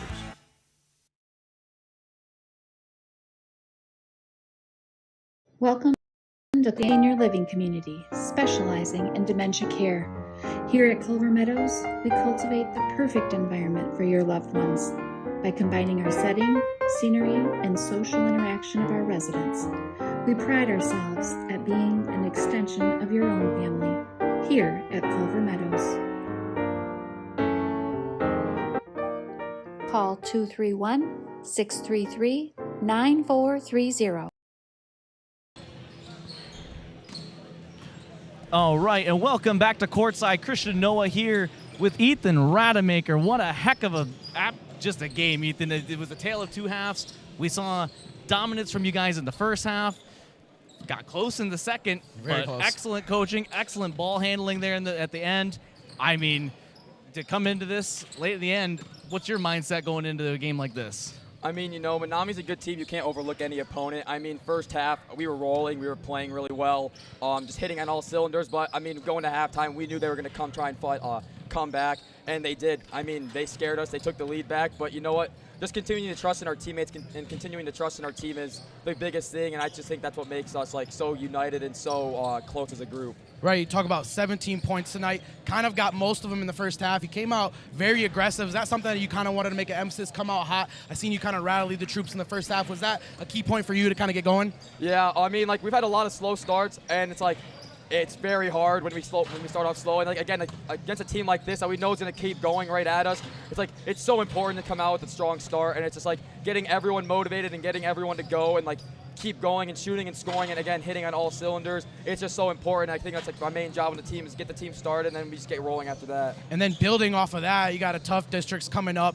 How does a game like that just kind of launch your momentum, kind of give you guys the belief to say, I can compete with anybody if we take a team down like that? I was about to say, yeah, Menominee's a great team. It's we have a hard district. We got to play West, got to play Marquette. Right. We'll start off with Gaylord most likely. It's they're not going to go down. None of them are going to go down without a fight. And so it's going a team like that and really being battle tested and coming out strong and coming out through it and coming out with a big win. Yeah. Just so much momentum going into playoffs. What was Coach emphasizing to you there at the stretch? Just continuing to play smart, continuing to play our brand of basketball. I mean, we trust in ourselves, we trust in our teammates, and so it's just not doing anything stupid, just slowing it down and just playing really smart and just, again, trusting every single person on the court. And I ask every player that we interviewed today, if there's a player that you model your game after. We talk about the comparisons in the draft or whatnot. Is there an NBA player that you kind of model your game after or even just leading your team in the stretch? I wouldn't say an NBA player, but Jeremy Fears. I've been compared to a little bit in our practices to Jeremy Fears. Besides the dirty plays, obviously. I can see that. It was a great performance out here, bringing Coach Johnson in here. Coach Johnson, thanks for taking the time. Yeah, congratulations, Coach. A big win, and after you guys had a double-digit lead going into the half, and then all of a sudden, third quarter, they took the lead finally. Yeah. I mean, what are you out there telling the kids? Yeah, we don't go real deep on our bench, and we made a run early. We knew they were going to bring back another run, and I thought we weathered the storm okay, and got stops when we needed to, when it really mattered. But just proud of our kids and how hard they played. Yeah, Coach, taking this game, going further, what's something that you can kind of build off, kind of going into districts with your identity? What's something that you want to pull from this game like this? Yeah, I think our identity is we're just going to be gritty. We're going to play hard. We're not real big. We're going to try to rebound as hard as we can. We're going to try to get tips and runouts, and we're just going to defend. And then we're going to try to be smart on offense and get great possessions and just kind of grind it out, which I thought we did. Kind of down the stretch. We struggled a little bit with some of our decision-making, but just proud of our guys. Right, and was that a key going into this game, rebounding? I seen you guys were controlling the glass in the first half a lot. Kind of got away in a little bit in the third, but was that kind of an emphasis for you going into this game? Yeah, it's been an emphasis really the last couple of weeks of the season for us. We're not real big. Right. We're playing bigger teams. We know when we get into the tournament we're going to play bigger teams and more physical teams, and we need to kind of match their energy and their effort. So just real proud of our guys. And Ethan, after a stellar showing today, I mean, you still have a little bit left of the season left to go. What's one of the things that you're hoping that you accomplish here to finish out the season? I mean, just finishing out the season strong, beating Petoskey on Tuesday, getting second place in the conference. But we're just taking it game by game. We can't really be looking ahead in the future. I just feel like if we focus in each game, that's going to be the best outcome for us. Coach, I mean, to finish out the season, I'll ask you kind of a similar question. What are you hoping to see, at least from the guys here, to round out the rest of the season going into the district? Yeah, I think just solid play, just solid all-around play. Getting stops on defense, continuing to take care of the ball and take quality shots. Just because that's what it takes, right? In the postseason, you got to have quality possessions, and you got to take care of the ball and got to take great shots and make them when they're open, right? And we didn't shoot it particularly well, I don't think, really other than E today, we had guys that missed open shots that normally make them, and some of that we got guys that haven't practiced all week and are sick and battling that. So, again, just super proud of our guys and their effort. Yeah, talking about one of your players, number 0, Cassius Feeney as well. Tough guard, looked like he controlled your pace a lot as well with Ethan. Talk about him a little bit and his effectiveness on this game. Yeah, absolutely. We rely on him a lot. I don't think he came out of the game. Yeah. We had a couple guys. I don't know that we really took him out of the game more than a minute. And he plays his butt off on both ends of the court. We ask him to guard good players, and we ask him to handle the ball a lot. So he's been steady for us. Right. Been steady for us. You know, we're missing another key contributor to our team. Yep. That handles the ball a lot for us. At this moment, we're not with him. Or we don't have him with us, and so Cash has really been relied on the last 2 games, and he stepped up for us. Yeah, and it must be a big relief knowing that you don't have to put up 20, 30 points a game every night. You have someone else that you can rely on, Ethan. How nice is it to know that you actually have someone as a wingman that can, I don't want to even call him a wingman, kind of just a partner running partner. Yeah, your running partner out there. How nice is it to know that you have someone like that by your side to, take a little bit of the load off? I mean, it's great, obviously having support. I mean, I think everyone in our starting lineup can put up 15 to 20 on any given night. I mean, we've seen it as the season's gone along. Like, one game, one person might score 10, and then another next game they might score 25. Like, we all have the capability to score, and so it's just so nice because you can trust them when they have the ball, to make a smart decision, and it's it just makes defenses makes the other team's defense a lot harder to guard us when we can all be a threat in offense. Yeah, Coach, last of the game, down by or up by 2, going into the timeout, what's something that you just tell your players in that huddle to kind of prepare, so maybe not taking a bad foul or giving up a 3-pointer that you don't want? What was the message in the huddle right in that last play? Yeah, we actually had fouls to give coming down down the stretch. And we saw that. Strategically, we tried to foul just to run some clock off and make them have to, make a play and get Different it in look. bounds, and Right. And then we had to get a stop, right? And that's we tried to switch everything, just something we tried to do. We don't do it a whole lot, but we do at times. And I thought it worked out in our favor. They took a tough shot, and we were just fortunate to get a rebound. Awesome, appreciate it. I'm gonna steal a question from Noah. Ethan, I mean, after having a game like that, is there anyone that you happen to model your game after? Anyone that you, I don't want to say look up to, but anyone that you kind of just maybe see yourself a little bit They said fears, right? Yeah, fears. I just feel like he can shoot and score, but he's also a pretty good playmaker. And it's on any today, my role is scoring and shooting, but on another given night, my role can be passing and getting assists. And it's just I'm willing to take on any role that we need to in order to win the game, and I feel like Fears does that pretty well for State. True leader. All right, and I mean, I got one more question for you guys. Sorry if we're running out of time and we're holding you up. This is kind of a big one. It's Valentine's Day. I mean, there's still a little bit of day left.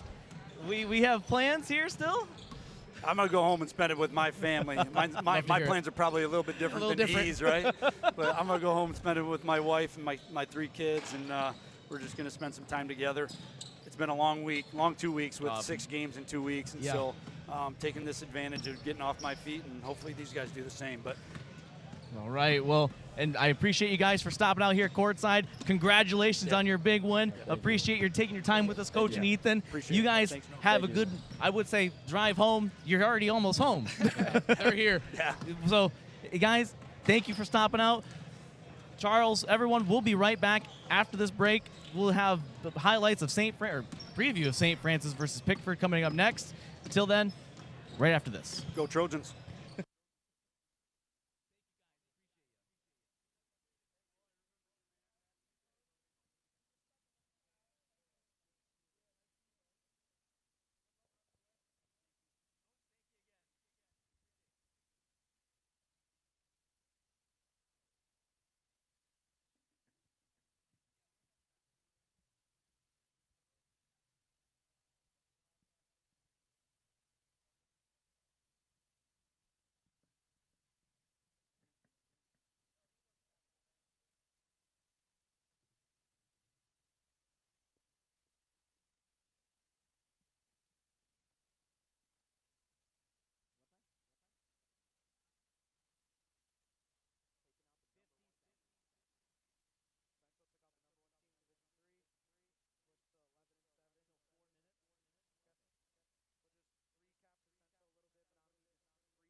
And welcome back to courtside. Christian Swinsicki, Noah Backus. We're back.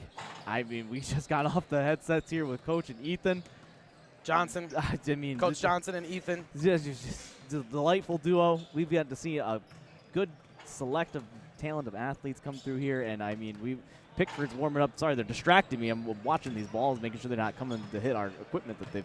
Right, no. But talk about a great game in that last one. Yeah, absolutely. I mean, you got the stats. TC Noah. Central coming away with a 2-point win victory. They were leading at half, 11 points. Menominee came out of that second half, though, and really came on the glass, started rebounding more where that got away from them in the first half, cleaned up on the turnovers, and fought their way back. They also seen a lead in the fourth quarter, almost took it away from them, but Central, Coach Johnson said, we were really hoping to just have a collective team win and really lock in, as they've been kind of in battle, and they turned to 11-7 on the year, where Menominee was actually #1 in Division III. So they fought, I think, 15-4 now. So overall, great performance by TC Central to come here, not in their home court, but their home city, and get the win over a big program like Menominee. It is an away feeling, you know, when you're not playing in your home court. It's not the same hoops. It really isn't, right? And especially when you have students don't come to the game. It's not the same, right? It's not a home game, but you're close enough. Great win for TC Central. We have one more game left on the docket. Yeah. It's the main event. Honestly, this might be the most intriguing one, right? I mean, it brings the show from a small school that is undefeated in Pickford, dominating their division, playing big teams like Gaylord and Sault Ste. Marie, coming here to Traverse City and looking not to let up off the gas at all. And then you got a Traverse City St. Francis that has just a gauntlet of a schedule. I was here for an invitational where they played in the finals game against Nouvelle. So they've seen the bigger teams, the smaller teams, and even though this is a school that's only got about 200 students in it, this isn't a small team at all in Pickford. And, you know, we've been highlighting how kind of interesting these two styles are. One's a small school, one's the bigger school, one's got the money, one's got the income coming in. So we'll see how, you know, the UP small school can clashes. match up a little. Yeah, well, you know, I've been intrigued for this one. What's very interesting in this, though, Pickford has only allowed or given up 54 points all season. So in a game where Traverse City St. Francis is going to want to run off their backs of their post down low, Will Sutton, number 10, they're going to want to get a lot of points scored. But in a team like Pickford, as I'm looking, not too big down low. They don't seem like they have the size, so looks like they're going to be scrappy running. I'm really looking forward to seeing what this Pickford team's going to do in the home court of St. Francis. Now we actually have the home Gladiators defending their court, so I'm excited for this one, Christian. I mean, the stands are starting to fill up a little bit more here. We got about 30 seconds left, Noah, and I mean, to ask you one more thing, you're more familiar with the game of basketball. Yeah. What are expectations you believe in going into this game? If I'm St. Francis, I'm going to use my size. I'm going to use my home court. I'm going to be pressing. I'm going to be causing havoc. I think Pickford had to travel, had to kind of figure out what's going to go on in this new domain in the St. Francis gym. So if I'm St. Francis, very aggressive. If I'm Pickford, kind of just want to do what I've been doing all season and kind of, you know, defend my undefeated belt. And you know, you mentioned the last game when Menominee went to press, their game changed entirely. Dramatically. So with that, we'll send it back to you guys here in just a moment. But Christian, Noah, from courtside, Next Level Broadcasting, back to you guys.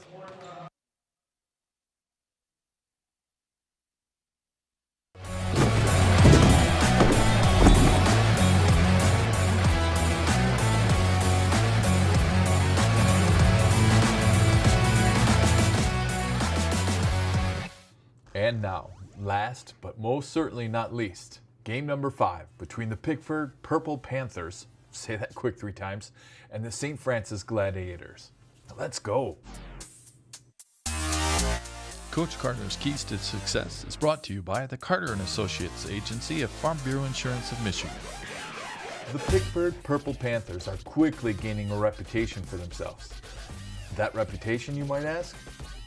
How can a school with only 149 students be so dominant? Well, so far they've beaten teams with student bodies 5 times their own size. Sault Ste. Marie and Gaylord, for example.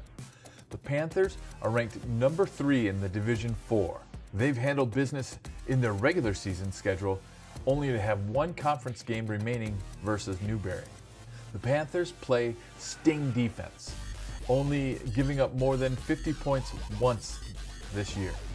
Their athleticism, shot making will present a real challenge for the Gladiators. If Pickford is able to beat the Gladiators, it is very possible that the Panthers finish the regular season undefeated, 22-0.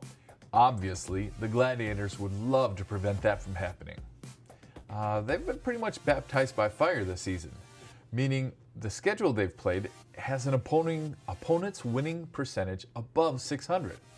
The Gladiators do not have a lot of size, but they've recently been given a spark plug. Senior post player Will Sutton, he gives the Glads a little life near the basket. He provides the hustle and the muscle down low for much needed rebounds that the Gladiator team requires in order to get out in transition. Defensively, it's full court press. The Glads want to pick up full court and make their opponents feel uncomfortable. Key point here, will the Gladiator guards be able to consistently make perimeter shots against Pickford? That will be the storyline. Can the Glad guards, Hochler, Ryan, Bixby, and Sellers, make those perimeter jumpers? If so, the Gladiators have a great shot at capping off the 4th annual Northern Michigan Showcase with a W. Let's go Glads. Brought to you by Carter & Associates Agency, Farm Bureau Insurance of Michigan. Good evening, ladies and gentlemen, and welcome to the nightcap here of this Northern Michigan Basketball Showcase hosted by Traverse City St. Francis. And the nightcap does involve the Gladiators, the home team coming up against the undefeated Eastern UP Athletic Conference Pickford Panthers. Come into this game 19-0. One last time, Shane Smith and my trusty partner, Reverend Eric Huffman, coming to you live from this game. Eric, we got a big one in front of us here to finish things off tonight. Yeah, the nightcap's going to be a fun one between Gladiators and the Panthers. Again, good to see my old buddy and classmate, teammate, Tracy Peterson, being the head coach of Pickford and coaching basketball once again. Used to be the coach at Rudyard for several years and was successful there. Second year back coaching again here with Pickford now. Looking forward to an exciting game as we're about to hit triple zeros here. Alrighty, you see our likeness there on the screen. Yeah. That's funny. Whatever that is. I say Eric's photo's a little more flattering than mine. It's looking like I got a lot of energy still. Which you do. You're doing pretty good. I think we both are doing all right for being 4 games into this one. Broadcasting now for almost 7 straight hours. So, as we get ready into this thing, we're going to send it down to our PA announcer for the invocation as well as national anthem. We'll be back on the other side of this.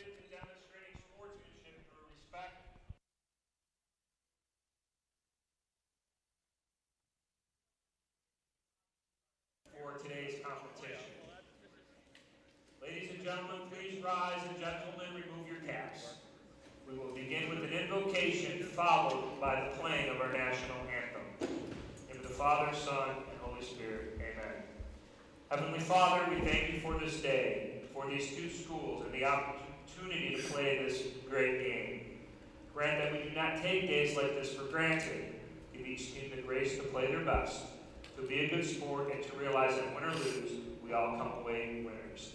These things we pray in the name of Jesus the Christ, amen. Father, Son, Holy Spirit, amen. The freedoms we enjoy have been secured by the service and sacrifice of many. As we honor our nation, please join us in singing to the playing of our national anthem.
think I'm on.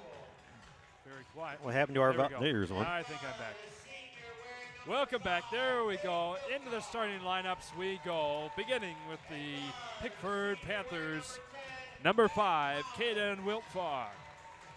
Followed behind him, number 10, Matt Collins. Number 24, Carter Yers. Number 0, Carter Rye.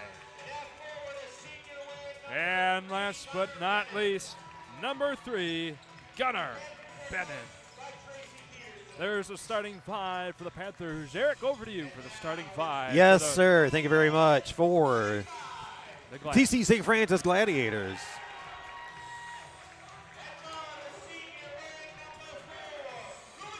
First up for the Gladiators, number 4, Lewis Ryan. Cooper Sellers, number 11, next up for St. Francis. Back to Lewis Ryan. May have a streaky shooter. If he gets hot, he can hit him a lot in a quick hurry. That's right. Number 12, Mason Holscher, next up for St. Francis. Will Sutton, number 10.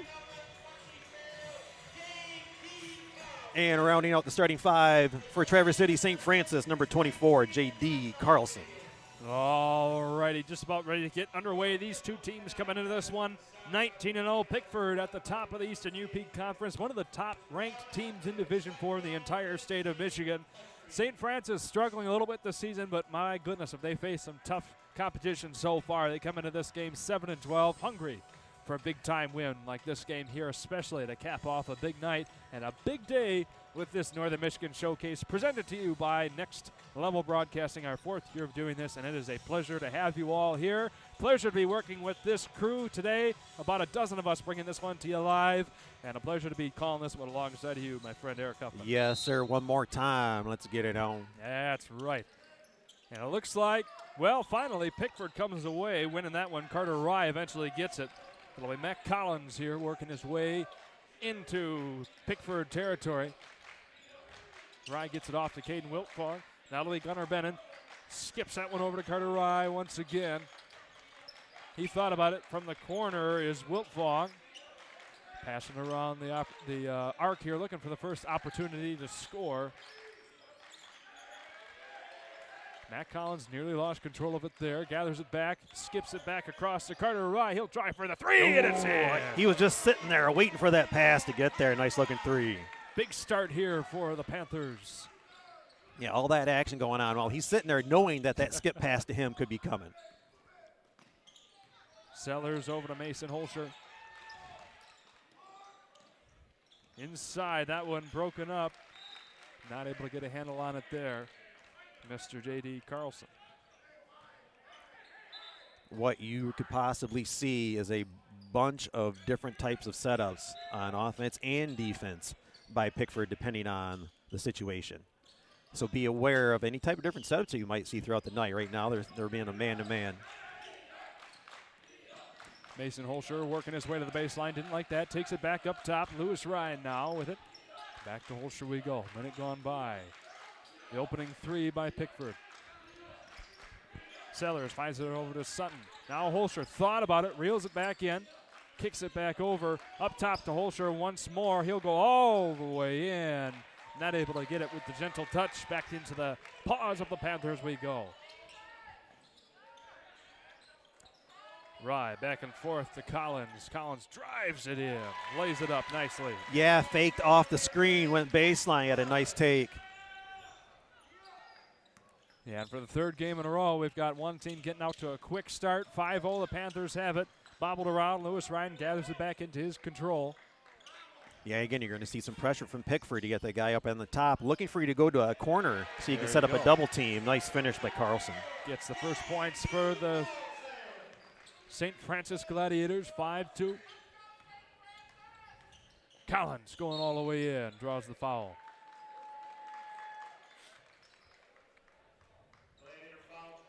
And that'll go on J.D. Carlson. Got the points here just a moment ago. Now gets the team's first foul of the game as well.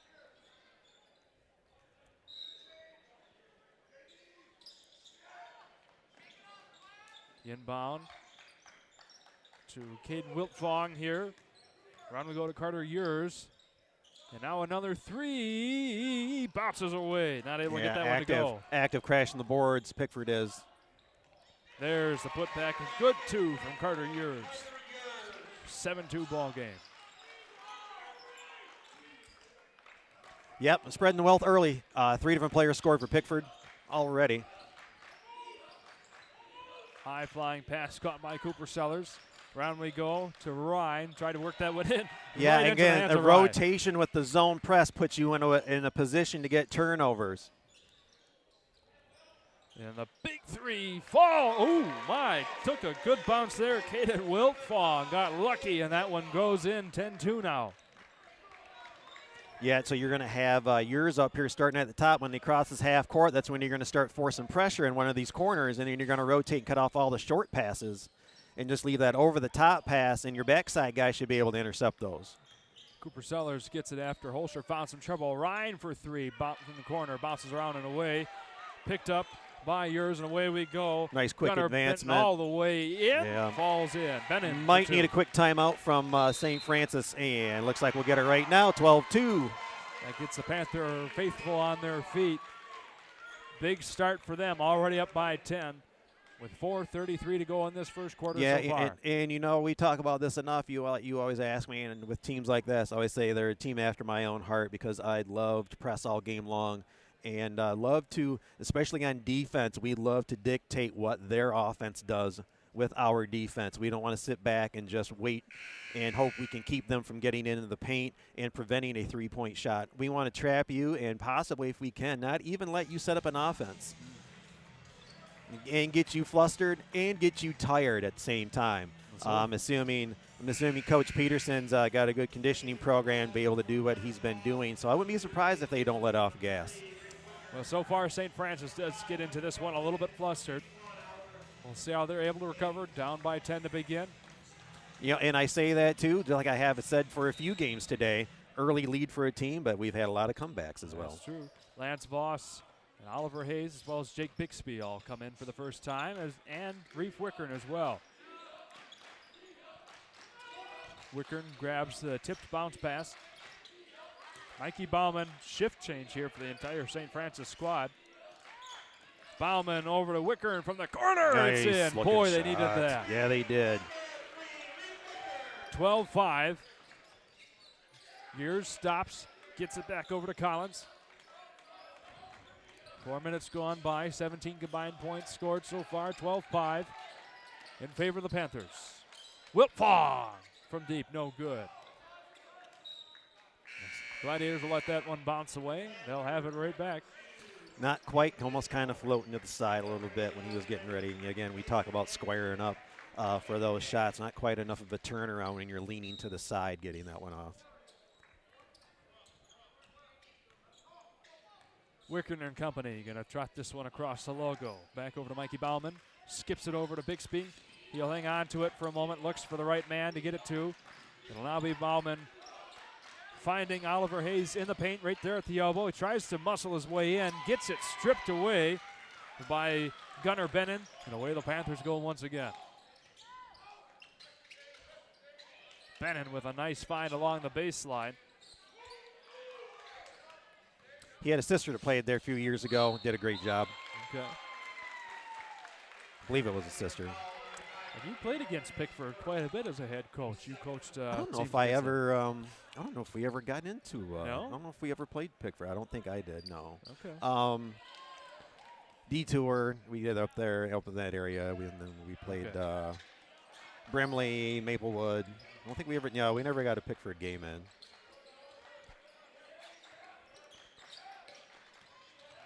Mitchell here trying to drive around. Newcomer in as of a few moments ago.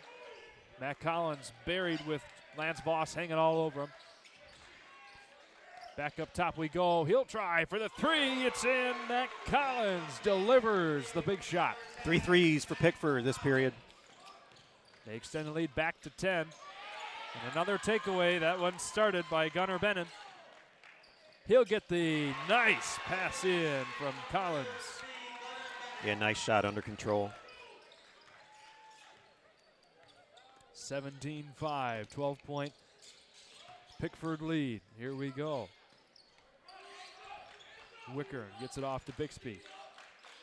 Again, this is an extraordinarily pesky defense. That Yeah, Pickford but again, they're has. rotating their zone press all around to cut off everything short and get double teams and only leave something on the backside open, which if you got a good double team, most of the time you're not even going to see that guy. Wickern tried to pass that, got tipped. Up court now to Matt Collins. Dumps it off to Gunnar Bennon, not able to get that one to go. I think they're going to say tipped out of bounds by the Glads. Okay. I think. Certainly looks like it. The mass sub for TC. Carter Years comes back in, as well as 5 different Gladiators. And good job by Coach Finnegan, because Pickford's going to pressure, and you've got to keep your guys as fresh as possible throughout this game. So good job getting some rotation going with your players. And Drajak as well in for the Panthers. Mitchell will take it back up top here. Finds Gunnar Bennon once again. Back over to Years we go.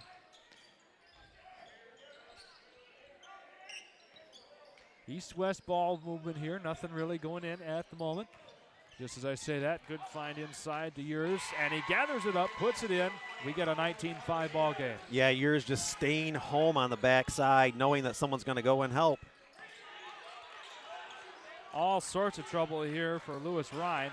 Finally able to get it off to Sellers. Saved the possession. Already 1:14 left to go in the first quarter. St. Francis finding themselves in a hole early.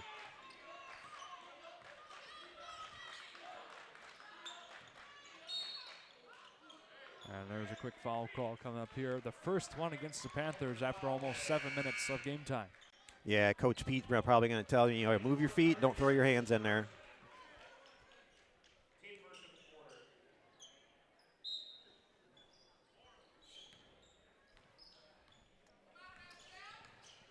Okay, we have apparently the scoreboard shows a 14. We do not have there's that. not even a 14 out there. No, so we'll get that corrected later on. Lewis Ryan, though, gets the 3, gets the score almost within half of the Panthers. 19-8, 44 seconds to go in the first quarter. Carter Rye skips it over, and another corner 3 up and away. That one falls well off the mark there by Mason and Drajak.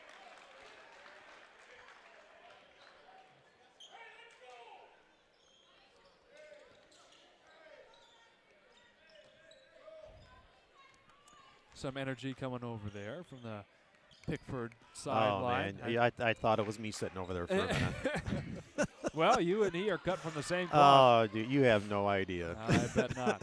Sellers going to pull up with 3. Nice shot. Keep that going. Wow, 3 threes for the Glads this period. That's huge to get them back within single digits. The Panthers 19-11, 8-point differential. 10 seconds here for the Panthers to get something up. Carter Rye with it. Dumps it back over to Drajak. 2 seconds here. It'll be a corner 3. That one's well off. So St. Francis found themselves in a big hole. Gets them within 8, 19-11. We're going to step aside for a quick break and come back on the other side of this.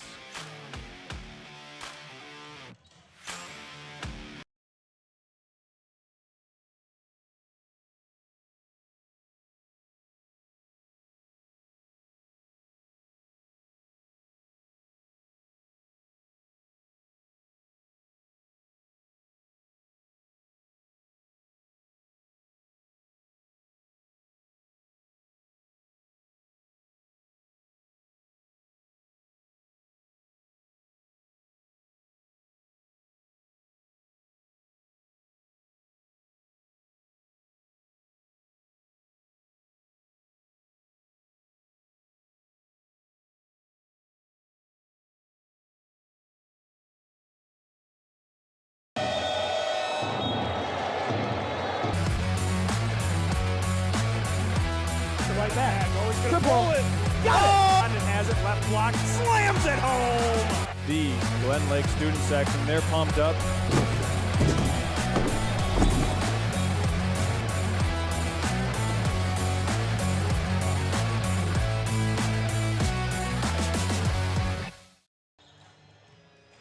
And welcome back in. The second quarter of the nightcap about to get underway. St. Francis finds themselves down by 8, but it's much better than what they were down by, nearly 15 here a few moments ago. 3 to start. That's how you get off in the quarter. Nice setup play to start this period. Mason Holscher knocking home a big one. Yeah, and again, 4 threes already for the Glads this half. If they can keep hitting threes, this is a whole different ball game. Matt Collins working around the arc. Holscher hanging all over him. Back over to Gunnar Bennon. Bennon will take it. Pulls up at the elbow. Bounces around and finally goes in. Boy, the shooter's touch there. Yeah. Back to a 7-point game, 21-14 against St. Francis. Should be happy about that. Sellers, who had one of those big threes a moment ago, has to get it back over to Holscher at the logo. Sellers flings it all the way over to Will Sutton. Ryan thought about it. Pulls it back over. Now it'll be from the corner once again. Up top. And that'll be a travel called there. Shovel his feet for taking off. Yep, we're going to get another mass sub from St. Francis. And again, Glad still having trouble trying to figure out the middle of that of the Pickford defense there, trying to get it into the paint. And again, relying on the outside shot, although so far so good. Being down just 7. Could be a lot worse. And a timeout called here right in front of head coach Tracy Peterson. Not exactly. Yeah, you can see Pete. He's giving them the look, so he'll talk about it over there in huddle. You know about that look, but we also know we're taking a break, so we'll be back after this.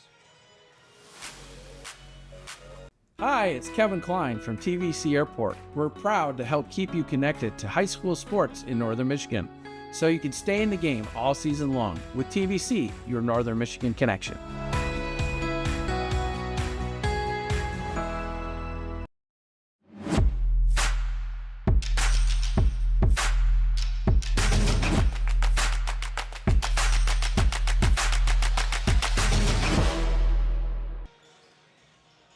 And here we are, 6:48 to go in the first half. 21-14 in favor of the Pickford Panthers. Shane Smith, Eric Huffman bringing this one to you live. The nightcap in the Northern Michigan Showcase right here in St. Francis' own gymnasium. A nice pass and a find inside. There's the bucket brought to you by Caden Wiltfall. Yeah, it looked like you're going to try to see a little bit of pressure by St. Francis coming out of that timeout. Back to a 9-point difference here. As Oliver Hayes struggling. Finds his teammate, and that'll be a foul coming up here. Ooh, boy, I can really tell that you and Tracy Peterson are cut from the same cloth there, seeing some of his reactions. That's fun. All I can do is smile over here. I'm sorry. No, it's fun. It's nice to see someone like you out there on the opposite side. Yeah, I miss that guy. Bixby here. That one got tipped off the pass. Mikey Bauman throws it over to Wickern. Bixby once again. Double team. Works his way out of a jam, at least for a moment. Right there on the Hogarth's logo. Oh, nice kick out. Corner. Yes, nice find. Mikey Bauman gets the Gladiators right back in it. 23-17. And yet another 3, 5 already this half, and 1 2-pointer. Yeah. Well, if it works, it works. That'll be a jump ball scenario. It will stay at this. Yeah, it looked like the Pickford player was trying to get a timeout call, but the ball's still being juggled. So the official, good job by him standing right there saying, no way, there was no possession. Jump ball.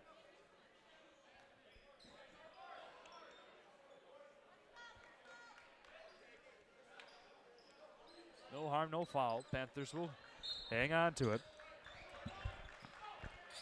Will Fong finds Collins.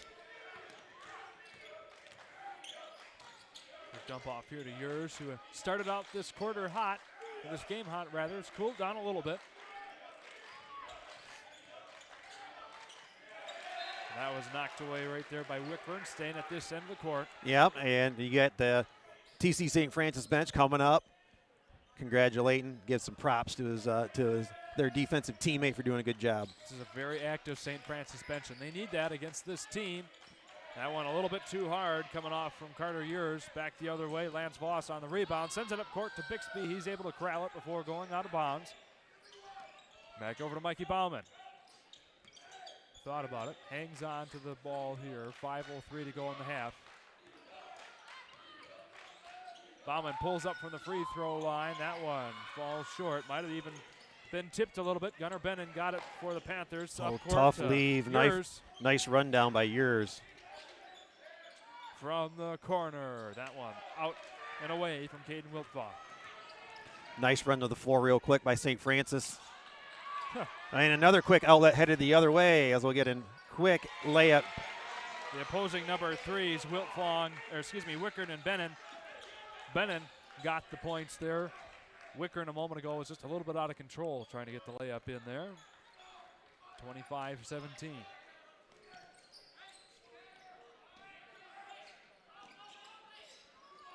Lost to Wickern to Bixby. Spins around, goes up from about 8 feet. Falls short, gets his own rebound, draws the foul. He'll be going to the line. Be a good job getting into the paint. And that'll be the first trip to the line for either team this half.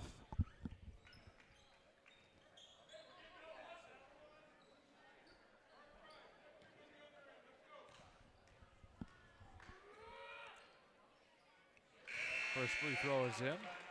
Ladies and gentlemen, we want to thank you all for tuning in. Let us know where you're watching from, who you're watching for. Give some shout-outs, whatever you'd like to do. We're happy to have you on the broadcast. We'd love to hear from you as a third member of our on-air crew this evening. Absolutely. I know we've had some of us sticking with us since the first game today, too. So thank you so much. There you go. Bixby gets that one to go. 6 points now between the two teams. Yeah, just one more quick reminder, too. Just remember, this is high school-themed broadcast, so let's keep it high school. Yeah, nice and clean there on the chat line. Much appreciated. And Trey Jack back and forth to Collins. Now to Jacob Mitchell. I haven't called his name yet tonight. Carter Rye also back in the action here. Gets it off to his teammate, Mr. Gunnar Bennon, for a big three. His first three of the day. All right. St. Francis gets it within 6 to 8. Back out to a 9-point differential right now. Jake Bixby in control. 11 points for Bennon this half. Okay. Lance Voss with it. Stops at the elbow. Gets it back over to Bixby. Flings it over to Bauman. He tries to put it up with the extra step there. Does not able to go. And the littlest guy gets the rebound. I'm sure that makes Coach Eric Huffman just tickled pink. Yeah, what are you trying to say? Baldwin fighting for his life to get it off to Bixby here. Nice hook pass. Good help on the defense. He had nowhere to go but to kick it out. Although, nice looking three. St. Francis living on the threes right now. Bauman delivers yet another one. 28-22. 2:45 to go on the half. St. Francis keeping in this one from beyond the arc. Also a low foul affair so far. As Mitchell. Yeah, absolutely. What, two for either team, I think, so far. Speaking of Bixby, two, that's Bixby. I think he just didn't have enough control there as he tried to put it up in a hurry. Falls off the front of the iron. Nice look by Bennon. That was almost set up by him keeping his dribble out there. Got Carter Rye for two there, 30-22, 2:10 to go in the half.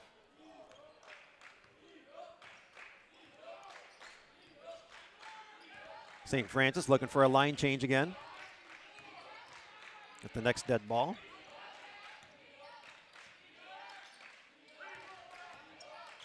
Bauman to Wickern. He'll take a moment to reset. Down by 8, you got to look for the right shots. Nowhere near out of this game. Just keep steady. They've been living and dying by the threes so far. Speaking of that, here's another one. That one's just a little too powerful by Voss. And that was pushed out by Bauman. Panthers will have it back. Here comes a new 5 for St. Francis.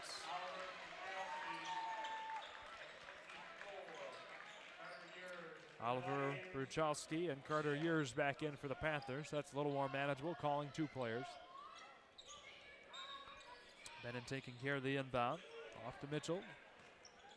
Minute 30 to go, just about here in the half. Yeah, I bet a lot of people might drive to a place to watch Pickford and TC Christian go at it. That'd be a fun one, no doubt. Big game later on this season as that one goes in and out by Mitchell. Rebounded here by the Glads. They push it up court, 75 seconds to go. I believe they did play once this year with Pickford coming out. Or no, they hadn't played. They played someone else. Gotcha. Big block My here. bad, after I thought about it. The Panthers got excited about that one. Up and away, the mid-range, no good. Buchowski there on the try. That'll be a foul coming up against the Glads.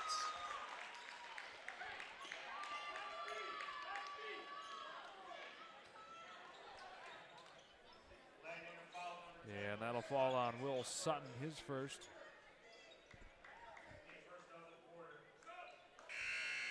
Again, only 3 fouls between the two teams so far in this quarter. Cartwright comes back in for Buchowski. Mitchell on the inbound. Sends it to a wide open Andrzejak.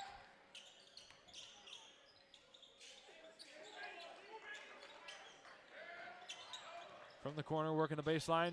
Nice find back over to Gunnar Brennan. No good. Cartwright there on the cleanup.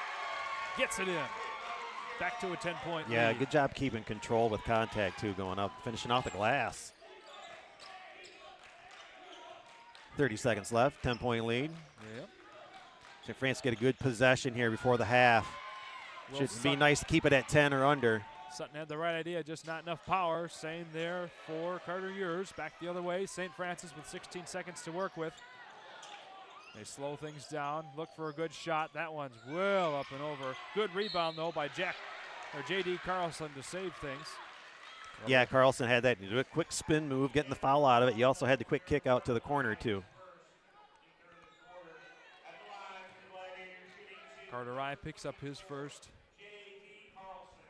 Carlson, the big man here at the line for a pair.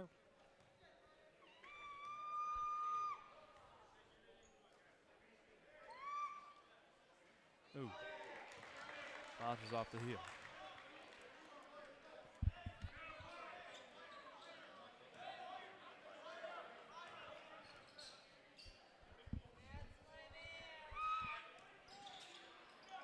Olfer there. Oh, and got the steal back off the rebound. See if they can't get a quick one off. Will Sutton oh, yeah. Sure. There it is. Bounce at the right time. Holy cow. You get 2. Ooh. That was a bomb off the glass. Just about. All right, ladies and gentlemen, there's the replay. The steal off the rebound. Holscher cleaned it up, brought the Gladiators within 2. We're going to step away for a brief moment. Come back on the other side of this.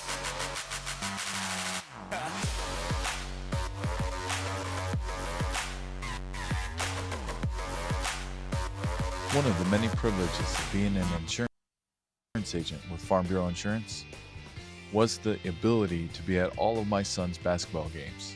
I loved watching him from middle school all the way up to varsity basketball. And now, I'm proud to continue that support for Gladiator basketball. At the Carter & Associates Agency of Farm Bureau Insurance of Michigan, we're rooting for the Glads. Go Glads!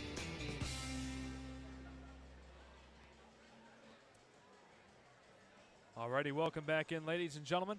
We want to thank our good friends Troy Hall and That's a Pizza. With 3 separate locations throughout Traverse City, That's a Pizza is curing your family's appetite one bite at a time.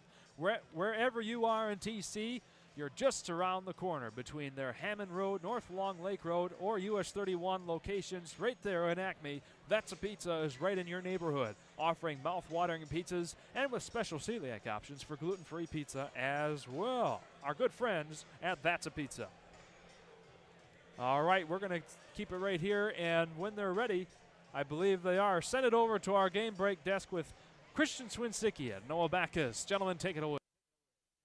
Shane, thank you, Eric, and thank you, Charles, over at the desk. Christian Swinsicki and Noah Backus here courtside with halftime, and it's been an intriguing one. Like we said, we were curious about how it was going to be. Yeah. And St. Francis got down early, but a couple of big threes in the first kind of clawed their way back. Yeah. They haven't closed this deficit 100% yet, but Pickford, there's a reason they're undefeated. Yeah, they came out and showed us their stuff. They run this 5-out offense similar to what I used to run in my senior year with my team, where every guard can kind of put it on the court, kind of get their shot open, seeing that all their starters scored in a 12-2 run, starting the game off. So just playing their game, shooting, being scrappy. And they also run a 1-3-1 defense, which is really interesting because it's made Traverse City St. Francis shoot threes with 6 threes in that first half, kept them in this game really where it's kind of a short little battle now. I mean, you were mentioning before the game started that St. Francis, their 3-game isn't their MO. That's not what they're trying to do. No, not at all. And they're kind of being forced to play uncomfortable. Yeah. But they're answering the bell. And the thing is they are down.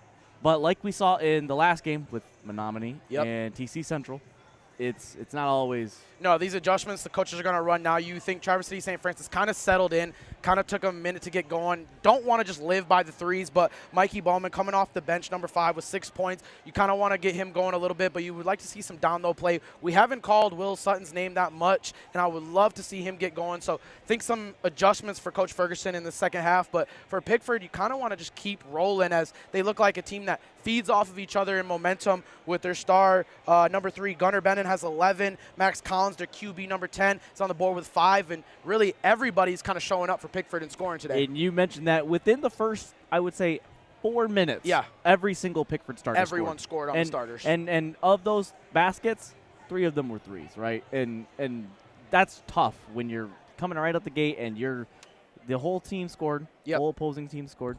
And they're hitting those threes. But St. Francis, like we said, they answered back. They played good defense. They switched to that half-court press. Yeah, showed a little different. We were talking about how it's going to slow down that pace because Pickford plays at a very fast pace. Yeah, and it kind of flows into their momentum. They kind of don't like to be stagnant with that 5-out. You kind of want to keep motion. You kind of want to keep going. So adding a little bit of half-court trap, just slowing Pickford's momentum down. And you also want to limit the second chance points. Pickford had a couple key offensive rebounds by 0-0 Carter Rye that kind of just kept them going with their momentum. So I would like to see St. Francis box out, get on the glass a little bit more. But if I'm Pickford, I just want to continue doing what I'm doing. And that's kind of playing free off the backs of their seniors. I think 1 junior in that starting rotation. So well-coached team. Looking forward to seeing what the second half has. And this has been a competitive game too, right? At first we were a little worried when it was 15-5, 15-3, kind of scary. And we were like, oh man, Pickford is that team. They are who we thought they were. And then St. Francis hit those couple back-to-back. So it's not completely out of the question yet. No. St. Francis, there's still a whole other half left, so we can't hit the panic button. No, we know St. Francis wants this as well. This is an undefeated Pickford team. You know, St. Francis, not the schedule, not the year that they wanted to have, but to beat a team like this on a night like this, give you great momentum going into the districts, hopefully get a rally going here. But if you're Pickford, a key win at TC St. Francis, their fans showed up, long travel, but they're here and they want to get this win. This is a big game for them, and Coach Sean Finnegan for St. Francis knows this. We here at Next Level like Coach Sean Finnegan. Yeah. Sean, we want you back on air, by the way. But, you know, with all this said, St. Francis, what do they have to do here in the second half? If I'm St. Francis, obviously got to keep the threes rolling. That's what's kept you in the game. But I would love to see them more penetrating the lanes in that 1-3-1. They're dragging that 1-3-1 out all the way to half court. So I would like to see them attack the lanes, kind of get some easier looks by doing so, and then kind of keep the aggressiveness on defense. It's worked to slow Pickford down. But if I'm Pickford, I kind of just want to keep rolling, keep the ball swinging, let their quarterback, Matt Collins, senior guard, kind of take control, really establish some stuff. But for the most part, I think St. Francis kind of got a little bit going in that second quarter that I know Coach is going to feed off in this third quarter. And hey, if you're Pickford, you have another half to close this out. Got nothing to lose. You're undefeated, playing a big school. I mean, people that don't know, Pickford is a very, very small school. We're talking about like 200 or less kids. So undefeated, going against a big Traverse City St. Francis. We talked about the banners in here. This is their home court. It would be a really big for the program and just to continue the success they're having all year. And, you know, for Pickford, big congratulations to them, like you said, for having their undefeated season. My first ever game with Next Level Broadcasting is with Pickford. Okay. So a little sentimental to see them, you know, back coming full circle. Yeah, a little bit. you know, and here they are dominating. Because when I first saw Pickford, it was on their football field, and it wasn't, you know, the most appetizing thing. And even before we started the game, you and I looked at them and we're like, that's an interesting team to be 19-0. Yeah, that's what you got to be careful with the eye test. When you look at their team, from the eye test, they're not big. They don't come in here with a bunch of 6-footers like we've seen all day today, but they play well, and I think the comfort. I don't see not one player rattled. We've seen guys come off the bench. Number 2, a little bit smaller of a player, can't think of his name off the top, but coming in, control, confident, and that's got to be the coaching staff. Really made sure these guys know what to do coming into a hostile environment. Fans are getting kind of a little aggravated with being down St. Francis. So, all tips to the Pickford team, kind of really controlling the pace the whole entire game. And both student sections, actually. Pickford has a student section, and then not 6 inches from the Pickford student section. It's clashing a little bit together. St. Francis is right next to them. So it's kind of an interesting dichotomy to see how both of these two teams have their fan bases out as Pickford comes back out of the locker room. And, hey, for another half for Pickford, they have big game aspirations outside of this. Yeah. Right? Because they're not just looking at this game as just a must-win, but every game's a must-win, right? Especially down the stretch. And if you're Pickford, you're trying to make a statement going into the playoffs. Yeah, you don't want to look way too ahead like you're saying, but to kind of rattle off that momentum, it would be amazing if they could finish the season undefeated, And also, credit to them, they haven't allowed anyone scoring over 54. And so I'm interested to see, TC only got 24. How much do they give up in the second quarter? Do they lock down a little bit more, or does Traverse City kind of get going with their threes a little bit more? And, one more thing to kind of add to the Pickford is a major win like this, or a win like this would put a major feather in their cap. Oh, yeah. Because not only, like we've mentioned, is St. Francis, this isn't the season St. Francis is hoped for by any No, not means, at all. But there's a reason they have all these banners in this gym. Their schedule was a gauntlet, so to say at least, this would be a big win for them as well to push that momentum. But I think it just shows this is a young team, only 2 seniors on this team as well. Exactly. So they got a lot of guys coming. Talk about just a great experience for them in this game as well. All right, and I was just told we got about 30 seconds left. So Noah, one last thing, is to look forward to here in the second half. We mentioned we're going to need more intensity, more defense. Shoot, we're going to see some more energy, too, from this crowd. Yeah, does Pickford stay in this 1-3-1 and allow St. Francis to keep shooting, or do they maybe switch it up and go to man? So that's going to be something to look at in the second half. Questions to definitely ask ourselves here as we send it back to you guys over at the desk. Christian Swinsicki, Noah Backus here at courtside. Eric, Shane, back to you. Alrighty, thank you very much, gentlemen. Pleasure to be here with all of you guys. And we've got a great second half here. I do want to make one quick note. I'm in a position of power to do so. One of 2 voices of this broadcast. Ladies and gentlemen, let's do our best here to keep the chat line respectful on YouTube. This is a high school basketball broadcast. There's no need to bring any sort of slurs or any sort of political soapboxes here onto this broadcast. Please, let's keep this family level, high school level here amongst all these kids. That's what this is about at the end of the day. 15 to 18-year-old kids. Let's keep it as that, please, and thank you. Hey, let's turn the page real quick, and we'll give individual scores here before we get going. For St. Francis, Bixby with 2, Wickering with 3, Ryan with 3, Baldwin with 6, Sellers with 3, Holscher with 5, J.D. Carlson with 2. Boy, spreading the wealth on that one. Yeah. Pickford, Rye with 7, Benning with 11, Wiltfong with 5, Collins with 5, and yours with 4. That takes care of your first half. Sounds good. Thank you, sir. I think he stepped on the baseline going the other way. Yep. Tough start here for St. Francis. The final 16 minutes of our entire night right here. But on the air since about 10 to noon. We're still on at 20 to 8. So it's been quite the day, but we've been having tons of fun here, and it's been a pleasure to bring you some great basketball today. As Pickford looks to keep adding on to it here. Oh. Just short there. From Nice Caden explosion. Yeah, rim kind of stuffed him, but he's at least got the foul out of it. Yep. And that foul will come up on J.D. Carlson, his second now.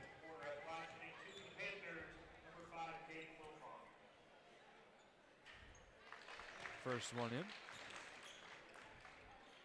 Pickford's first attempt of the night.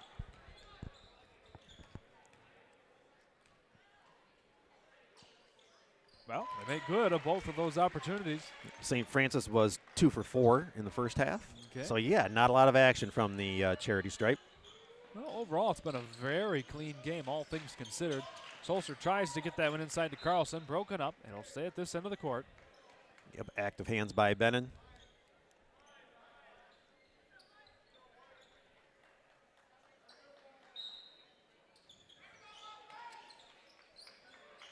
Sellers here on the baseline. Good job there getting it off to Lewis Ryan. Not able to go. Will Sutton, though, picks up the rebound, takes it back out to the three-point line. And that'll go out of bounds. Yes, I agree. As we're right here in front of it. Here. Yep. I'm not going to throw my hands up. TP over there. He may give me a look if I point and not in his direction. That's fair. So St. Francis comes away lucky there again. Still down by 10. They have not gotten closer than 6 points since the first quarter, but another breakaway here, this time caused by Mr. Oh, nice Bennett. step over and left-handed finish. Made that move with purpose and put him in position for a nice bucket. Sellers flings this over to Ryan. Not able to get that one to go. Still fighting for it. Will Sutton comes away yet again. He's been the rebounding king for St. Francis. Yeah, you got a good double team in the corner. There's no reason to try to throw hands in there and knock a loose or whatever. Just make sure the rest of your guys are closing in, taking care of the short passes like we talked about in the first half. You had a good double team there. Wait till they offered a ball to you, and then maybe at least put your arms around and get a jump ball, because possession arrow goes your way.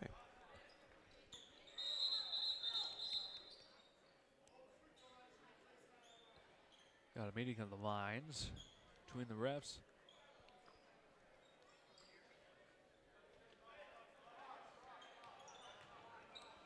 Reset where the inbound's coming from. Okay.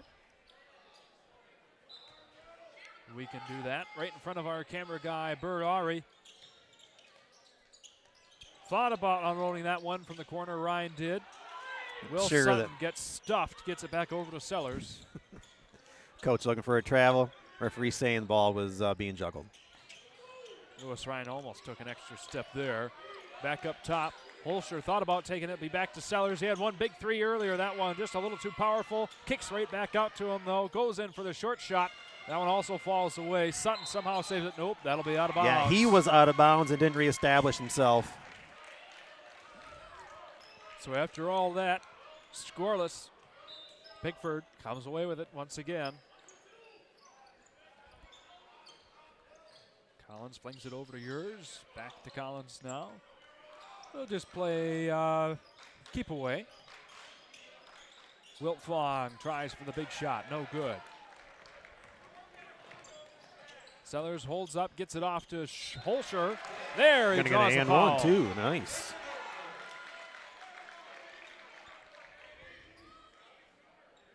Let's take up strong, finishing with contact. Yeah. See if at the free throw line he can pop the 10-point cap that Pickford seems to be holding on St. Francis. Yeah, it's like you said, not many fouls being called, but for Pickford, out of their 4 total team fouls tonight, 3 of them are to Wilt Vaughn. Ooh. He's got 7 points so far this evening, so they're not going to want to lose his production.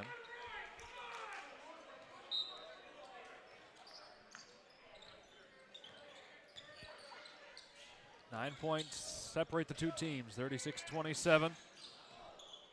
Carter Yurs sends it back over to Bennon. Looks like Bennon might have a little bit of a bloody nose. I see he's got looks like some type of plug in a nostril. All right, well. It's always fun. Will Sutton will pick up his second foul. That's not quite so fun for him anyway. Quick find over to yours and the big three. That's a tough three because he had somebody right beside him. Sellers able to save that one from going out of bounds. Up and away, the opposing three, no good from Ryan. Oh, wow. What heady activeness by him as he's falling down to find his guy and just push the ball to him. Another three shot up and away, that one just off the back of the iron, no good. Matt Collins was the man trying to attempt it there. Holscher takes it all the way, floats it in, back to a 10-point difference, 39-29. Yeah, and good job by Holscher being under control, seeing that the defense was how he was going to set up, being able to work around it for the score. 4:52 to go here in the third. Got that one tapped away by Holscher. He'll send it in. Nice job to Will Sutton. Nice connection there. Not sure if he was setting up for a quick three, but nice lob pass down low. Yep. Found the opportunity, got those guaranteed points, 39-31. Closest St. Francis has been some time, within 8. And that'll be off of the body of Carter Rye. So the refs are saying St. Francis will have it right back as they have a crew change. Yep, dump and chase, make a line change, and away we go. Yep.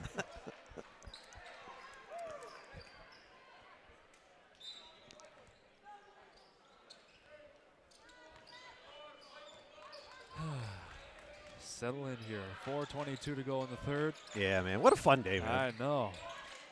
It's been a long one, but a fun one. Yeah. Lots of good basketball. You can't call it a long day when you're in the gym. Oh.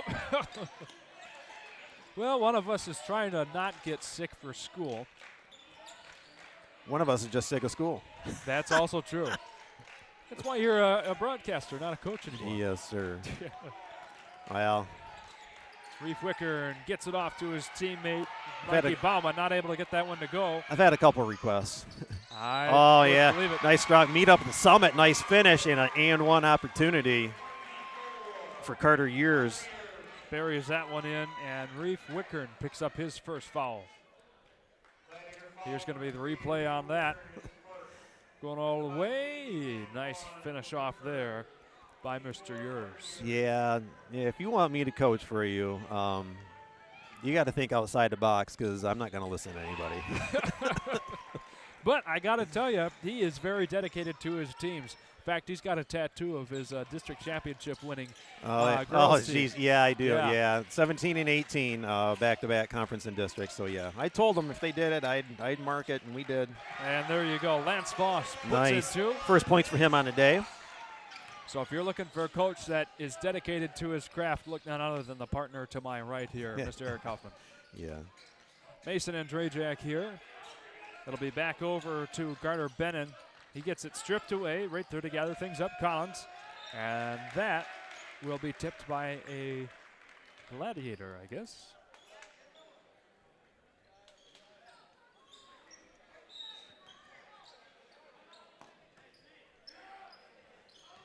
Years going to try to power his way in. Instead, sends it back up top, thinks better of it. Lets one of his teammates that's a little more able-bodied, that's open to try.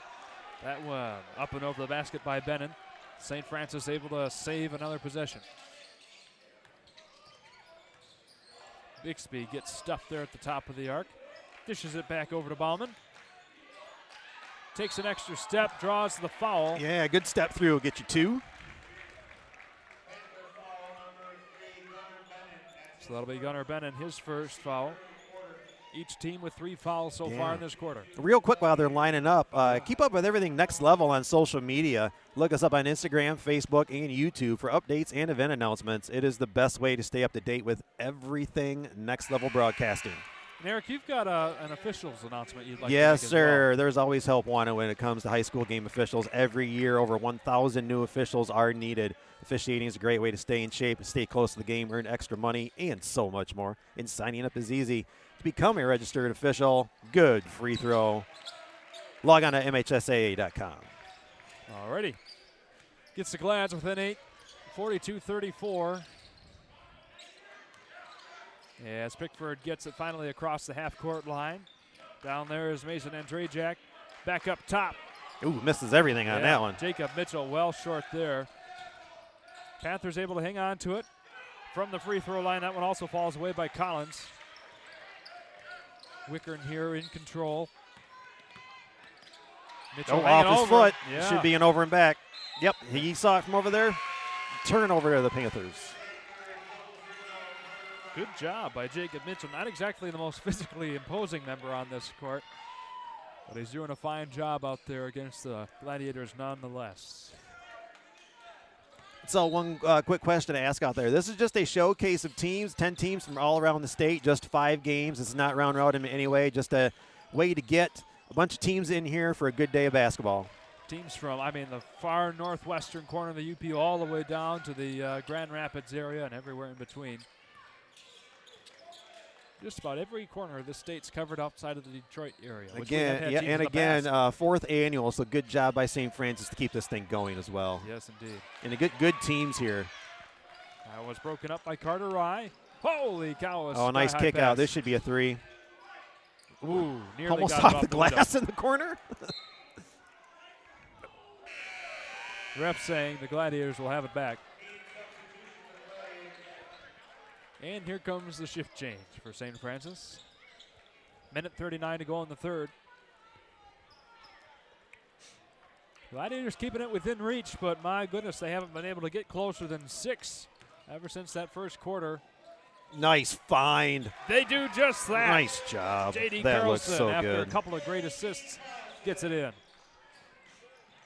And Mr. Ryan breaks it nice up. act of intensity by Lewis Ryan there, I believe. Yes. Yes.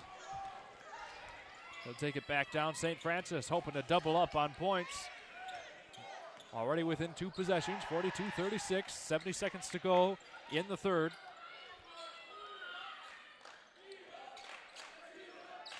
Carlson back over to Sellers. Looking for the right opportunity.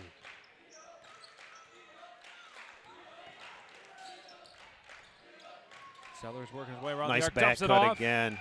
Not able to get it to go. Yeah, the hesitation is what leaves that ball short. Nice find, nice kick out, wide open 3. Oh, just off there by Mitchell. Come away with it once again, Holscher. 34 seconds now for the Gladiators to work with. Yeah, good game, still got a period to go. Yeah. Sellers dumps it off here to Sutton. Long 2 and a 10 from Mr. Lewis Ryan. 4-point game, 42-38. Don't look now, the fourth is going to be fun. I know. St. Francis closing in right when they need to. That'll be a foul coming up on Ryan. That's his first, so I guess it's all right. I would have, if he had any more, I certainly would have saved it for later on, but it's all right.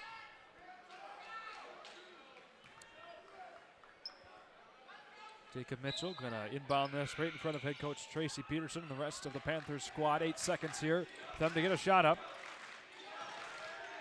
Mitchell finding some trouble, gets that one tipped away. And stay right here.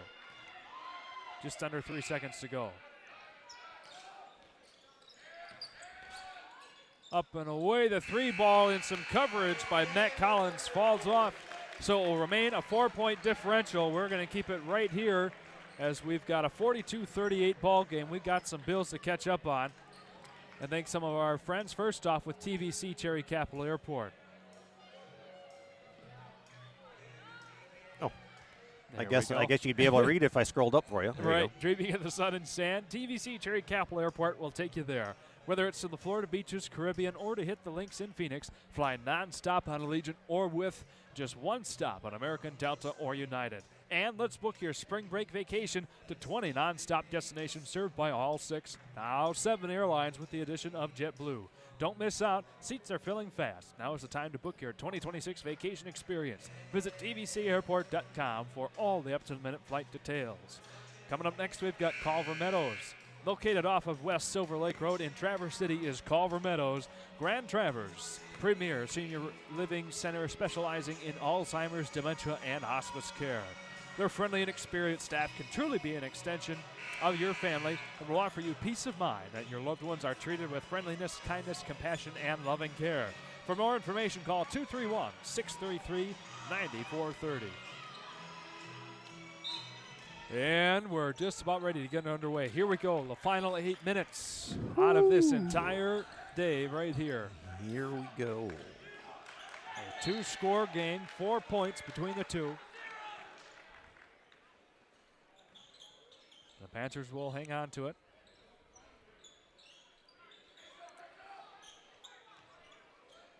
Matt Collins on the inbound. To Wilt Fong. Been a quiet second half for him so far. Puts it up through some contact. Not able to get it to go. Holscher taking it end to end. Not enough there.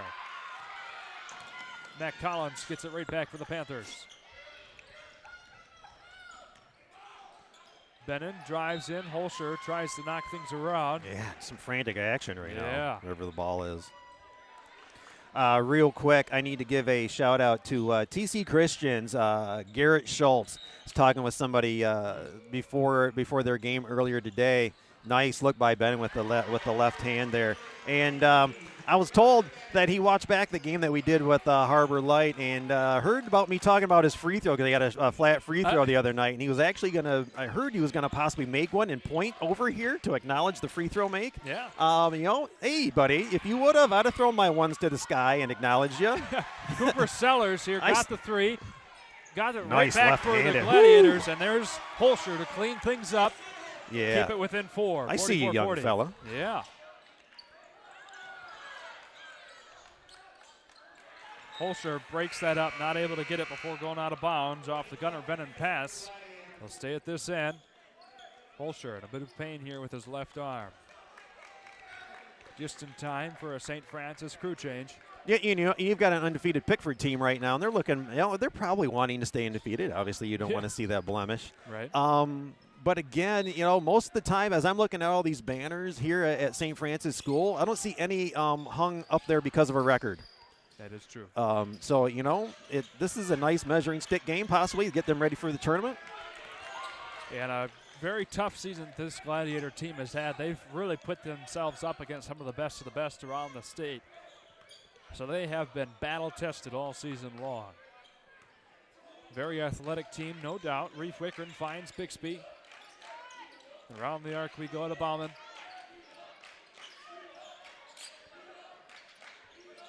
Wickren hanging on to it, looking for the right man to throw it to. Finds Bixby once again, now to Voss. 6:15 to go in the ball game. Still 4 points between the two teams. Bauman goes for the jumper. That one falls off. He tried to get one. Yeah, ooh, he's hurt, and he's a little, looked like he might have been a little hampered getting up. Seems to be okay now. Yeah, thankfully.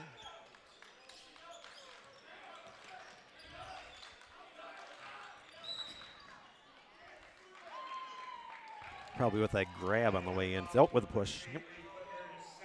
Yep, that'll be coming up on Wickern, her second foul. Ryan comes back in for Bauman. Holscher, who came out there holding his left arm a moment ago, getting some time on the bench. When he was down over here. Yep. Yeah.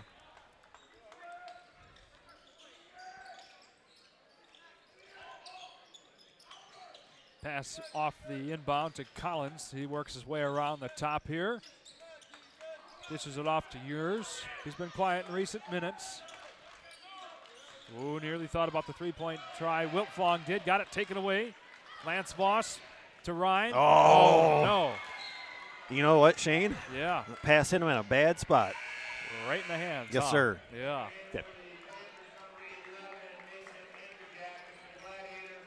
Mason Andrejat comes back in here for the Panthers, as well as Mikey Bowman for the Glads. 5:35 to go in the ball game.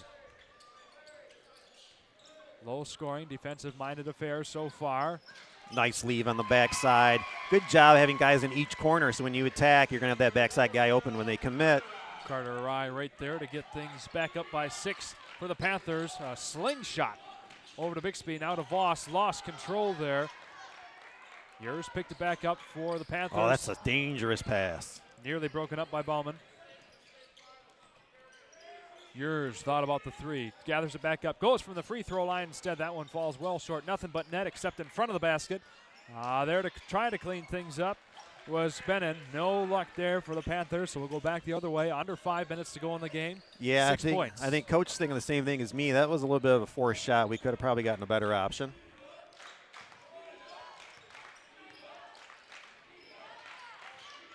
Right there to force the subject once again, Matt Collins. St. Francis gathers it back up. Oliver Hayes with it now. Back over to Wickern. 4.5 to go. Bixby spinning around, working his way into the key. Tries to pound one off the glass. No good. Yeah, and here will be a timeout called by St. Francis. Full variety. So we're going to stay right here. By Pickford. Oh, I apologize, by Pickford. All good. And we're going to thank a couple of our sponsors here, starting with Professional Seamless Gutters. Your hump gutters are always there when you need them to be. So is our good friend Orion Beningo, and that's why he started Professional Seamless Gutters. They offer fast plus experience service and real-time quotes. Their services can end up saving you money via preventing water damage and winter ice dams. But wait, that's not all. There's more. They'll actually answer your phone call. That's Professional Seamless Gutters at 989-619-3407. And ask for Orion and tell them that Next Level Broadcasting sent you. We also want to thank our good friend Tom Clementson at Sky Media 45 for not only sponsoring, being one of our great sponsors for this game, but also providing some great game notes for Eric and I.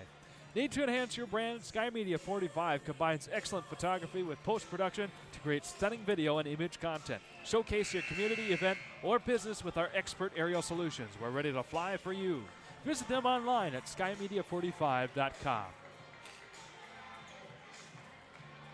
We also want to thank Justin Liptak. Financial investments are very important, but so are the investments of time, patience, and encouragement our young athletes receive from their coaches, teachers, and mentors. Justin Liptak of Traverse City Edward Jones Financial Advisor understands this. That's why he is a proud sponsor of Traverse City St. Francis basketball here on Next Level Broadcasting. St. Francis gets the takeaway here. It'll be Rhines pulls Step up back for the three. Oh, not able to get that one to go. Nice rebound by Sutton. Kicks that one out. Think we're going to get one on Bennon, possibly? Think so. Yes.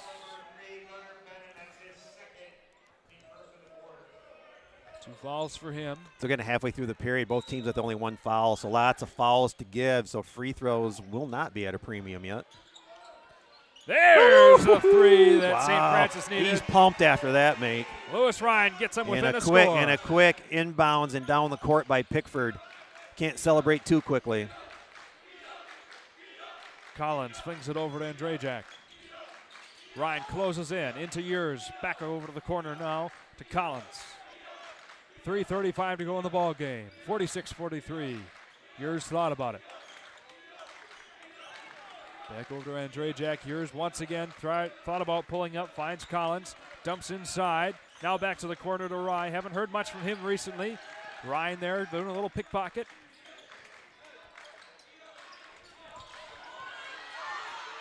Bennon here. Back at the top. Works his way. Finds Collins. That's a good one off the window. Boy, what a timely. It was wide open, but you got off the bank. Ryan trying to trade threes, and he's draw gonna the foul. shoot three. Big moment here for St. Francis to get them back within the score. Just under 3 to go, and a big foul on Ryan. That's his second.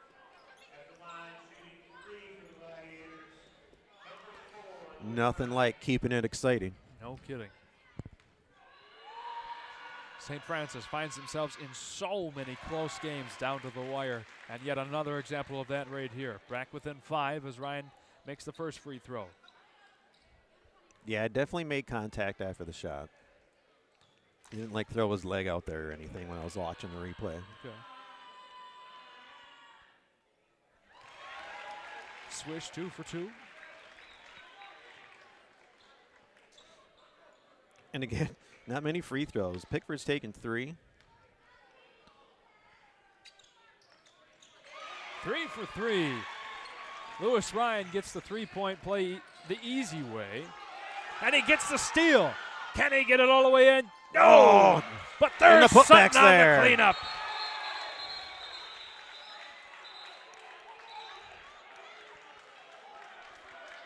We're going to see the replay off this. There you go. Ryan not able to get it. Sutton delivers the mail and goes crashing to the ground. Gets it within 1. The officials stopped because they were making sure because of the way they were landing. He was worried about somebody possibly hitting their head or whatnot. So he was just playing it safe and stopping the play. And that's a great thing. Again, Scott Jones, Alan Hebden, and Shane Petrie here reffing this game, doing a fine job so far. Nice to have the players' safety in mind there. 1 point between the two teams, 49-48. 2:45 to go in this one. The nightcap, the final game of this Northern Michigan Showcase, coming down to the wire as we've got Wiltfong buried in the corner, getting the foul from St. Francis. Well, and again, you've got both teams have fouls to give, so you can almost play in their shorts a little bit. Yeah. Carter apologize. St. Francis, that's J.D. Carlson, picks up the foul there. Each team with only 2 fouls, 2:37 to go. That one was blocked. tipped. St. Francis coming away with it. That's Holscher. Sends it up court to Ryan. He'll let the troops gather.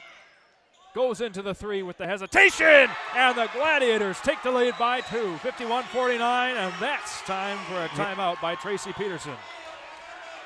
Yeah, huge three. Bring the bench off their seats. Here's a bunch of the replay. fans standing up as we get the replay. Yeah, Right. nice looking. You got that hesitation too. Had the defender fly by him. Got a note here from owner and operator / executive producer tonight, Charles Strail, giving us a stat: 8 straight scored for St. Francis. We have one more sponsor we want to thank. Eric Huffman, you know these folks quite well. You're one of them. Oh, I think I do know that. Maybe the owner as well of the Lake House of Charlevoix. I think I am. Yeah, from the moment you walk into the Lake House, the essence of easy living and life on the water shines through. Offering unique gifts including home accessories and items for your furry friends. Their assortment of gifts and home decor is perfect for your home, cottage, or boat. Come visit the Lake House to commemorate your visit to one of Michigan's premier resort destinations. Located at 403 Bridge Street, or visit them online at thelakehouseCharlevoix.com. Yep. Appreciate it. Yes, indeed. So, ladies and gentlemen, to remind you, it was 32-22 going into the half. St. Francis down by 10. They've since pulled their way back into a 2-point lead, 51-49. 2:25 to go in the ball game. And 6 timeouts up there on the board, so we could be here for a little bit still. We could be, no kidding. I mean, we're ahead of schedule if we're all things considered. It's 8:05. Don't say that too loud. I know. All right. Collins brings it across the logo. Wiltfong. Nice finds setup. Collins once again. Yeah, and a nice three. design off a timeout. 52-51, the 1-point lead back in favor of Just the Panthers. trading. Closer for the opposing three. That one not able to go. Just trading barbs back and forth. And that'll be a timeout, I believe. And we are going to step away. Yes, indeed it is. All right, we're going to step out here. 30-second variety called by Coach Peters. We'll be back after this. One of the many privileges of being an insurance agent with Farm Bureau Insurance was the ability to be at all of my son's basketball games. I loved watching him from middle school all the way up to varsity basketball. And now, I'm proud to continue that support for Gladiator basketball. At the Carter & Associates Agency of Farm Bureau Insurance of Michigan, we're rooting for the Glads. Go Glads!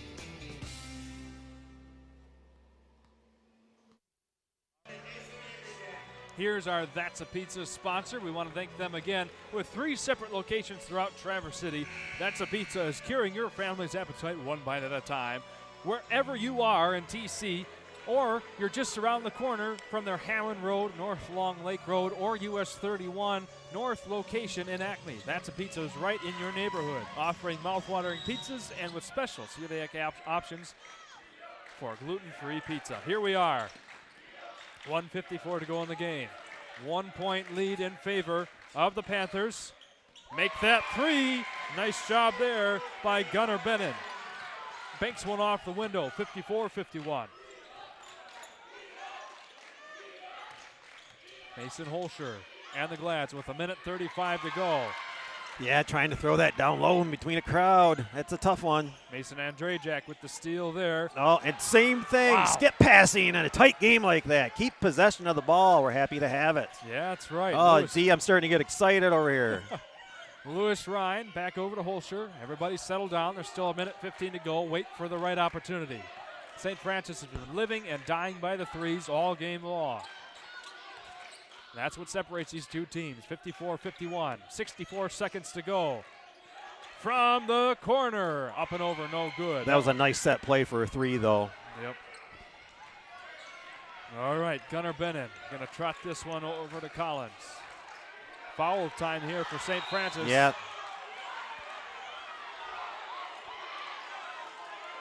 I think they're going to talk and see what they're going to say happened first, because it was a possible over and back, possible foul, possible travel. Let's see what we're going to call. The foul against St. Francis coming up on Cooper Sellers. That'll be his first. So far, he just had that one big 3 in the first half. St. Francis needs to get the foul There it is. Coach called a timeout. All right. Yeah, you get caught way up here. You pick up your dribble without knowing what you're going to do with it, and then with the high pressure situation, not only are you going to have that one guy in your face, sometimes they'll rotate a second guy over again, cut off those short passes. Okay, we're going to step aside real quick, be back after this. Hi, it's Kevin Klein from TVC Airport. We're proud to help keep you connected to high school sports in Northern Michigan, so you can stay in the game all season long with TVC, your Northern Michigan connection.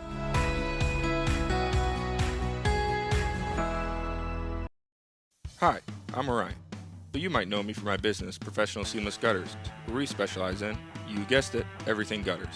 New installations, replacements, cleaning, leaf guards, rain chains, and much more. But unlike other service providers, when you call Professional Seamless Gutters, you get me, Orion, not some bum intern or call center recording. So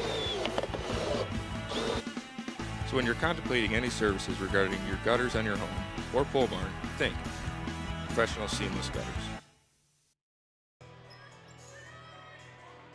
Alrighty, as we come back in to the final seconds of this game, no replay. We want to thank all of our sponsors while we have a moment. TVC Cherry Capital Airport, Professional Seamless Gutters, Culver Meadows, That's a Pizza, Carter & Associates, Farm Bureau, Justin Liptak, Edward Jones Advisors, Next Level Sandbag, The Lake House, Sky Media 45, and Noah's Ark Sports Academy. 42 seconds to go in this ball game. A close three-point affair.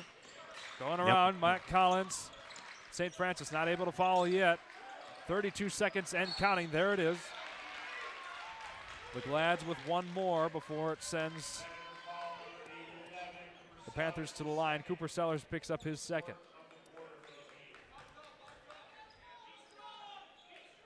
Pickford trying to spread the floor. They had guys in the corners there looking to drive and they're trying to get a pass out, but he had some good collapsing by the Glads too. Ooh, dangerous. Yes. Wow. Living dangerous. Skip pass, too. Man, you're living dangerously. There's finally the foul with 20.2 seconds to go. Again, another 10 seconds off the clock here. And that'll be against. Yeah, but they had to, if they weren't getting anything off the inbounds, they had to get to, they at least get to 5 and stop the clock. Yeah. Get a rebound off a missed free throw. Be against the big man, J.D. Carlson, his first foul, or fourth foul, rather. Yeah, and that goes in for Carter Ures. Got a 4-point game, 20 seconds to work with for St. Francis on the other side of this.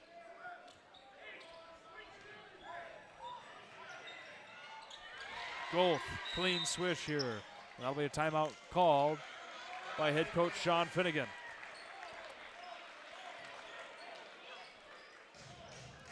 We are going to stick right here, ladies and gentlemen.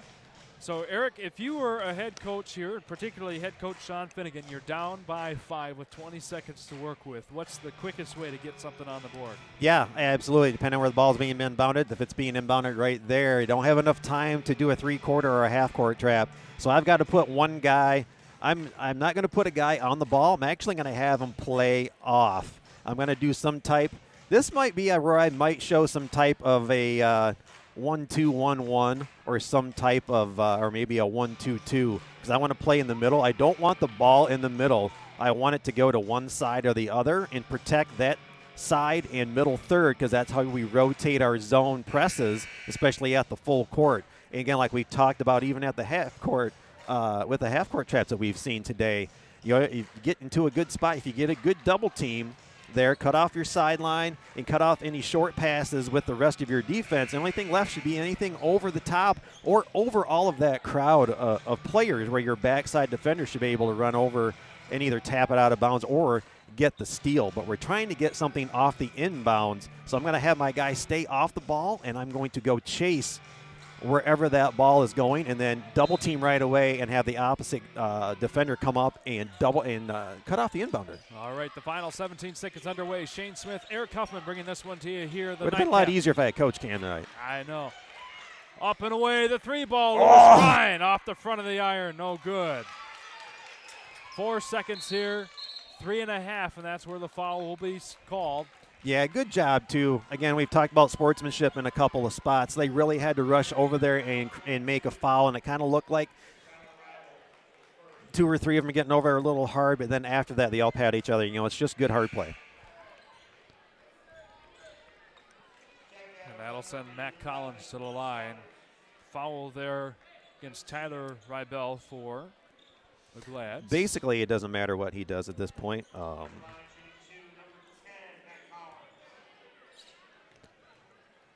With a 5-point lead, yeah, this is pretty much academic from here on out. Yep.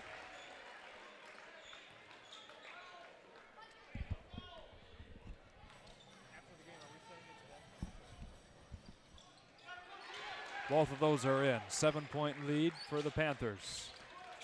Holscher with 2 seconds. Gives it off to Ryan. And that's it, ladies and gentlemen. The Panthers come away in a big game, remain undefeated, 20-0. And unfortunately for the Gladiators, they lose yet another close game. Very hard fought between these two, but just come up a little bit short. Eric Huffman is going to go through the scoring update. Yeah, I'll do it real quick here. Unofficially, for St. Francis, Voss with 2, Bixby with 2, Wickern with 3, Ryan 14 tonight. Nice job. Bauman with 7, Sutton with 2, Sellers with 3, Holscher 14 as well. Good job by him. And J.D. Carlson with 4 points to round that out. For your Pickford Panthers, Rye with 9, Bennett with 17, Wiltfong with 7, Collins with 13, and Years with 12. That does it for the Pickford Panthers and your Northern Michigan Showcase. All right, before we call tonight, we're going to send it one last time to our game break desk here. Christian Swinsicki and Noah Backus are going to have some thoughts for us, as well as interview winning head coach Tracy Peterson. We'll be back. I may have to go say hi to him out there. There you go. We'll be back on the other side of this. Hi, I'm Orion. But you might know me for my business, Professional Seamless Gutters, where we specialize in, you guessed it, everything gutters. New installations, replacements, cleaning, leaf guards, rain chains, and much more. But unlike other service providers, when you call Professional Seamless Gutters, you get me, Orion, not some bum intern or call center recording. So when you're contemplating any services regarding your gutters on your home or pole barn, think Professional Seamless Gutters.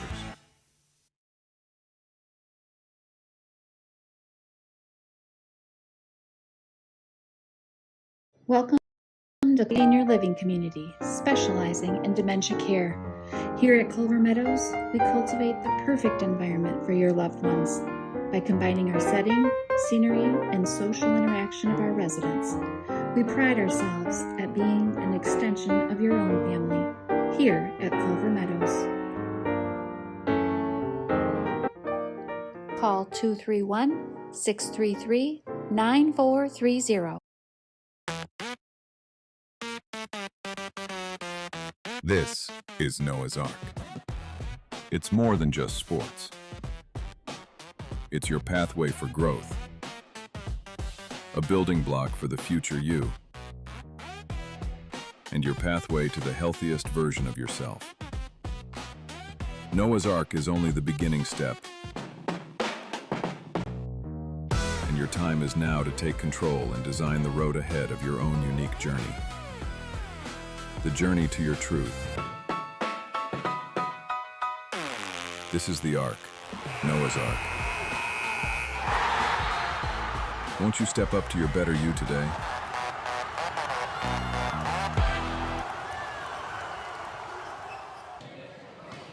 Next Level Broadcasting here from courtside. Noah Backus, Christian Swinsicki here in Traverse City St. Francis Gym. What a night, what a slate of games we had, and boy, oh boy, the main event was just that was a lot better than I think any of us had ever anticipated. I mean, at halftime, it looked like Pickford was kind of going to control this entire game, but coming in the second half, TC really cleaned up their turnovers and shifted. They actually won the turnover battle and made Pickford give up the ball a lot in some unfortunate situations, which clawed TC St. Francis back. All credit to them, used the home court advantage, but Pickford, talk about a resilient win. Coming in undefeated, going against a big school in St. Francis, and St. Francis sent everything at them. I mean, it was a tough battle, and I love to see Pickford get that win and continue this amazing streak that we see here. We're going to have Coach Peterson and Gunner here from Pickford here in just a moment, but it's just a massive win for them, and we were talking about before we came back on air how important of a win this is as they are getting ready to come down set here. But I mean, we like you mentioned, they lost the turnover battle against TCSF. Yeah, yep. In the second half. I mean, yeah, they lost that. They lost the turnover battle. It shifted completely. Pickford was completely on control in that second half. Went the exact opposite way. Yeah, and in the third period, right, third quarter, all of a sudden, here comes St. Francis. They take a lead. Yep. The crowd wakes up. Yep. The student section wakes up. And everything is just, it looks like it's kind of falling apart. Yeah. But Pickford stayed in it. So they were able to have a good, strong set of coaching and good Peterson. playership. Yeah, and as we wait for them to get over here. All credit to him. Had those guys composed in that last big game out of Mac, number 10. We won't be talking to him, but great end of the game stretch. Couple big threes. Coach cooked up a play. I'm going to ask him with 2 minutes to go. Cooked up a play to get Mac a shot over here, kind of put him back in the lead, and I kind of felt like that really helped Pickford kind of just settle in as it was almost unraveling right in front of their eyes. 100%. And even looking at Traverse City St. Francis and Coach Sean Finnegan and what they did on the back half, right? Wow. They were to be able to be down double digits. Yep. Multiple times in this game. Yes. And then to come back, anytime it seemed like, okay, they pulled it back to 4, and they pulled it back to 5, Just down 10, clawing their down way 11. at. And it was really that half-court press that we were seeing, that 1-2-2, was just kind of giving Pickford too many looks, and they just didn't know what to do with it. So kind of discombobulated. All credit to Sean Finnegan with the adjustments at halftime and on the backs of Hosher as well. Number 12, junior guard, really stepped up and kind of really clawed his team back in that fight. But right now, it looks like we got the we could take the both coach of them and the right player. now. Come on in, yeah. guys. Come on in. Oh, yeah. You guys are good to come on in. Grab the mics for him. Grab the we can get you mics some for him. headsets here. We're going to bring number 3, Gunner, in. Let's get some Senior faces in. and some Welcome, voices. welcome, with gentlemen. this. Welcome. Good Coach, job. Hey, good welcome. Good game. Great game for you guys. We're going to hand you a mic as well. Oh, here you go, Coach. All right. Coach Peterson and Gunner here with us from courtside. An amazing game. I mean, at one point, you guys were up double digits multiple times. Yeah. And then it just seemed like Traverse City St. Francis just couldn't go away, Coach. And what's your mindset when you're up double digits and then you're losing? Yeah, it was kind of a roller coaster type game there. They got hot, worked their way back into it, took the lead, and then we had to claw back into it. Yeah. It's just that's just the type of game that we want to play this time of year. So yeah, just Coach, had to fight our way to win it. You talk about this year in a whole, undefeated in this year. Obviously, super hard to not focus on that going into games like this in a big game with Traverse City St. Francis. How do you get your team to kind of just humble and take this game possession one at a time? Well, it's one of those things where this is a huge opportunity for us, right? To come down here and kind of show everybody that we're a pretty good team. So they really didn't need much. Okay. Gunner, I mean, I just took a look down at your jersey. I was about to say it's been a real game for you. At one point, I looked over. You had some clogs, you had something to really stuff up the nose. And then the next thing, I'm looking down and it's bloody jersey. You really put it all on the court today. I mean, what is your mentality when you're up double digits and then you're down? And now, I mean, Coach gave a great answer, but on the court, what is that mindset? I mean, you're trying to stay a leader on the court.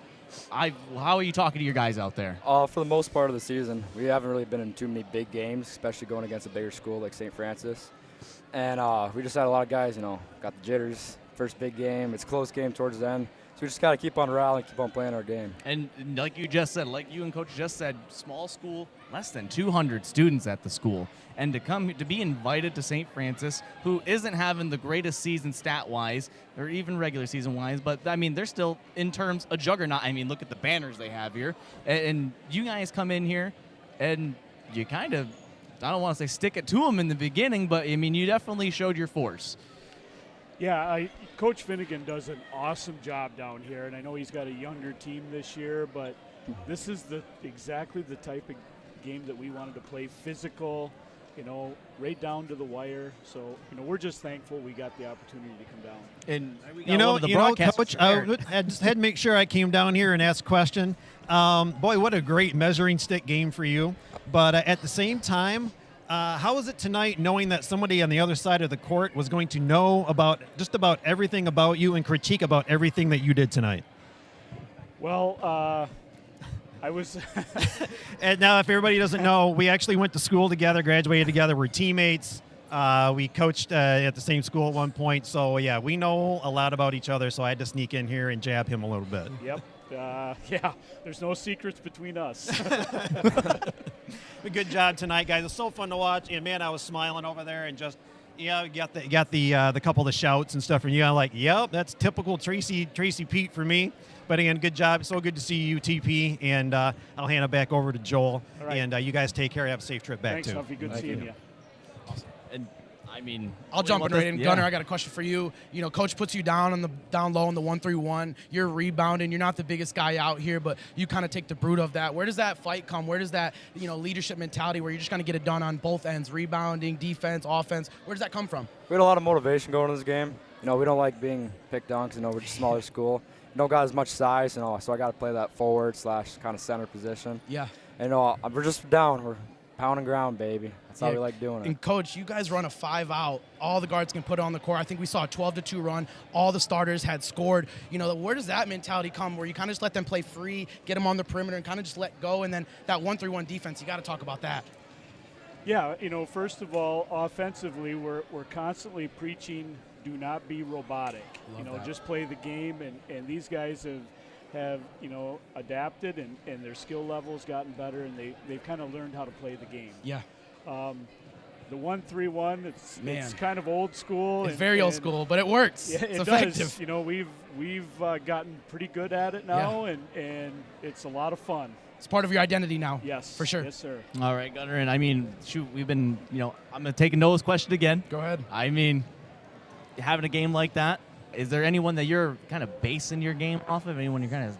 What do you model? Any NBA player out there? Any college team that you kind of model? We always like to give those questions to players that normally don't, and what do you kind of model your game after?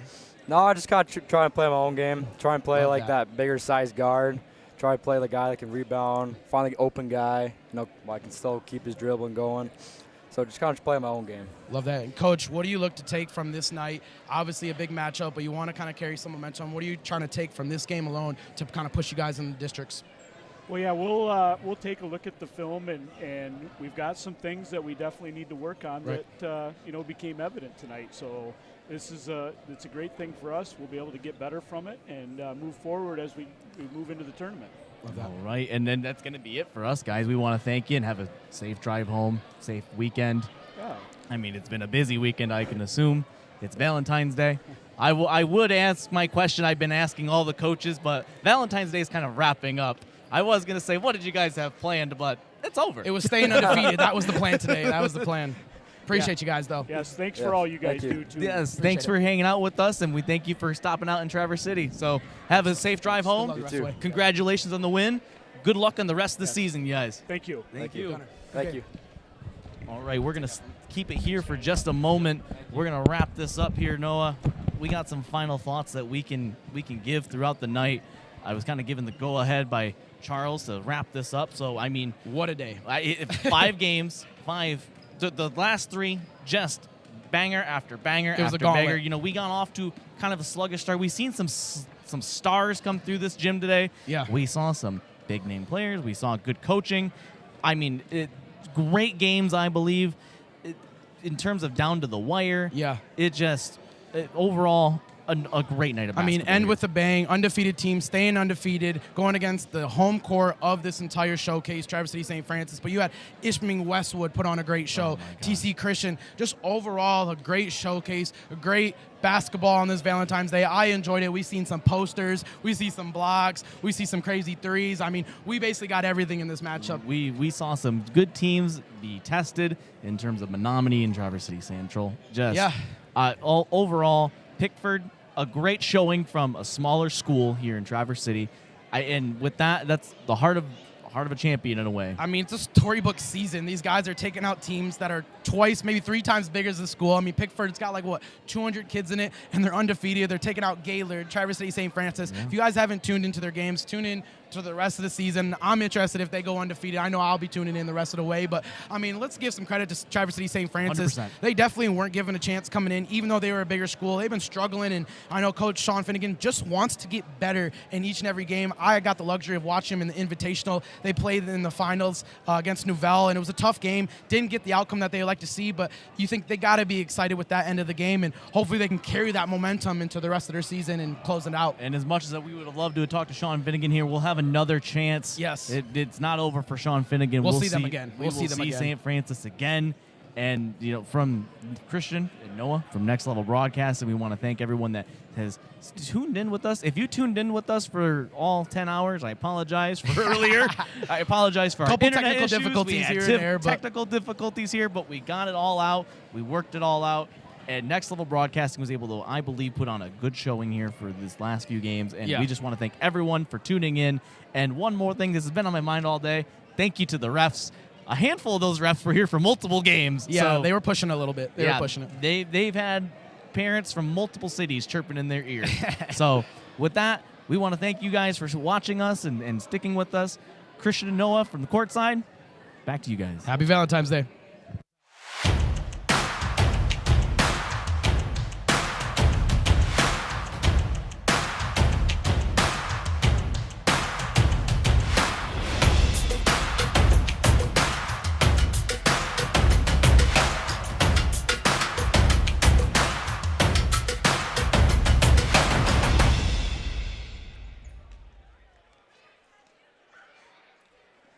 Alrighty, welcome back in, ladies and gentlemen. For one last final word from Eric Huffman and I, it's been an honor to bring this whole entire event to you. What a great day of basketball we had.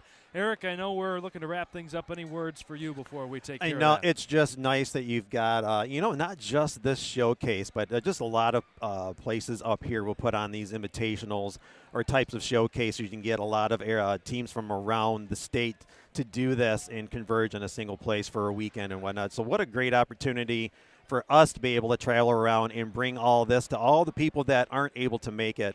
And what just a great day of fun basketball. Again, not every day I get to see an old buddy come in here and coach a game in front of me. But man, just good day of basketball all the way around. Ladies and gentlemen, it's been a true honor to be able to bring this to you with the entire Next Level Broadcasting crew. There's like a dozen of us here. And before we go, we want to thank all of our sponsors one last time, because without them and without you, the viewers, none of this would be possible. We want to thank TVC, Cherry Capital Airport, Professional Seamless Gutters, Culver Meadows, That's a Pizza, Carter and Associates Farm Bureau, Justin Liptak, Edward Jones Advisors, Next Level Sandbag, The Lake House, Sky Media 45, and Noah's Ark Sports Academy. For Eric Huffman, it's been a pleasure with you all day always, long. buddy. Appreciate you.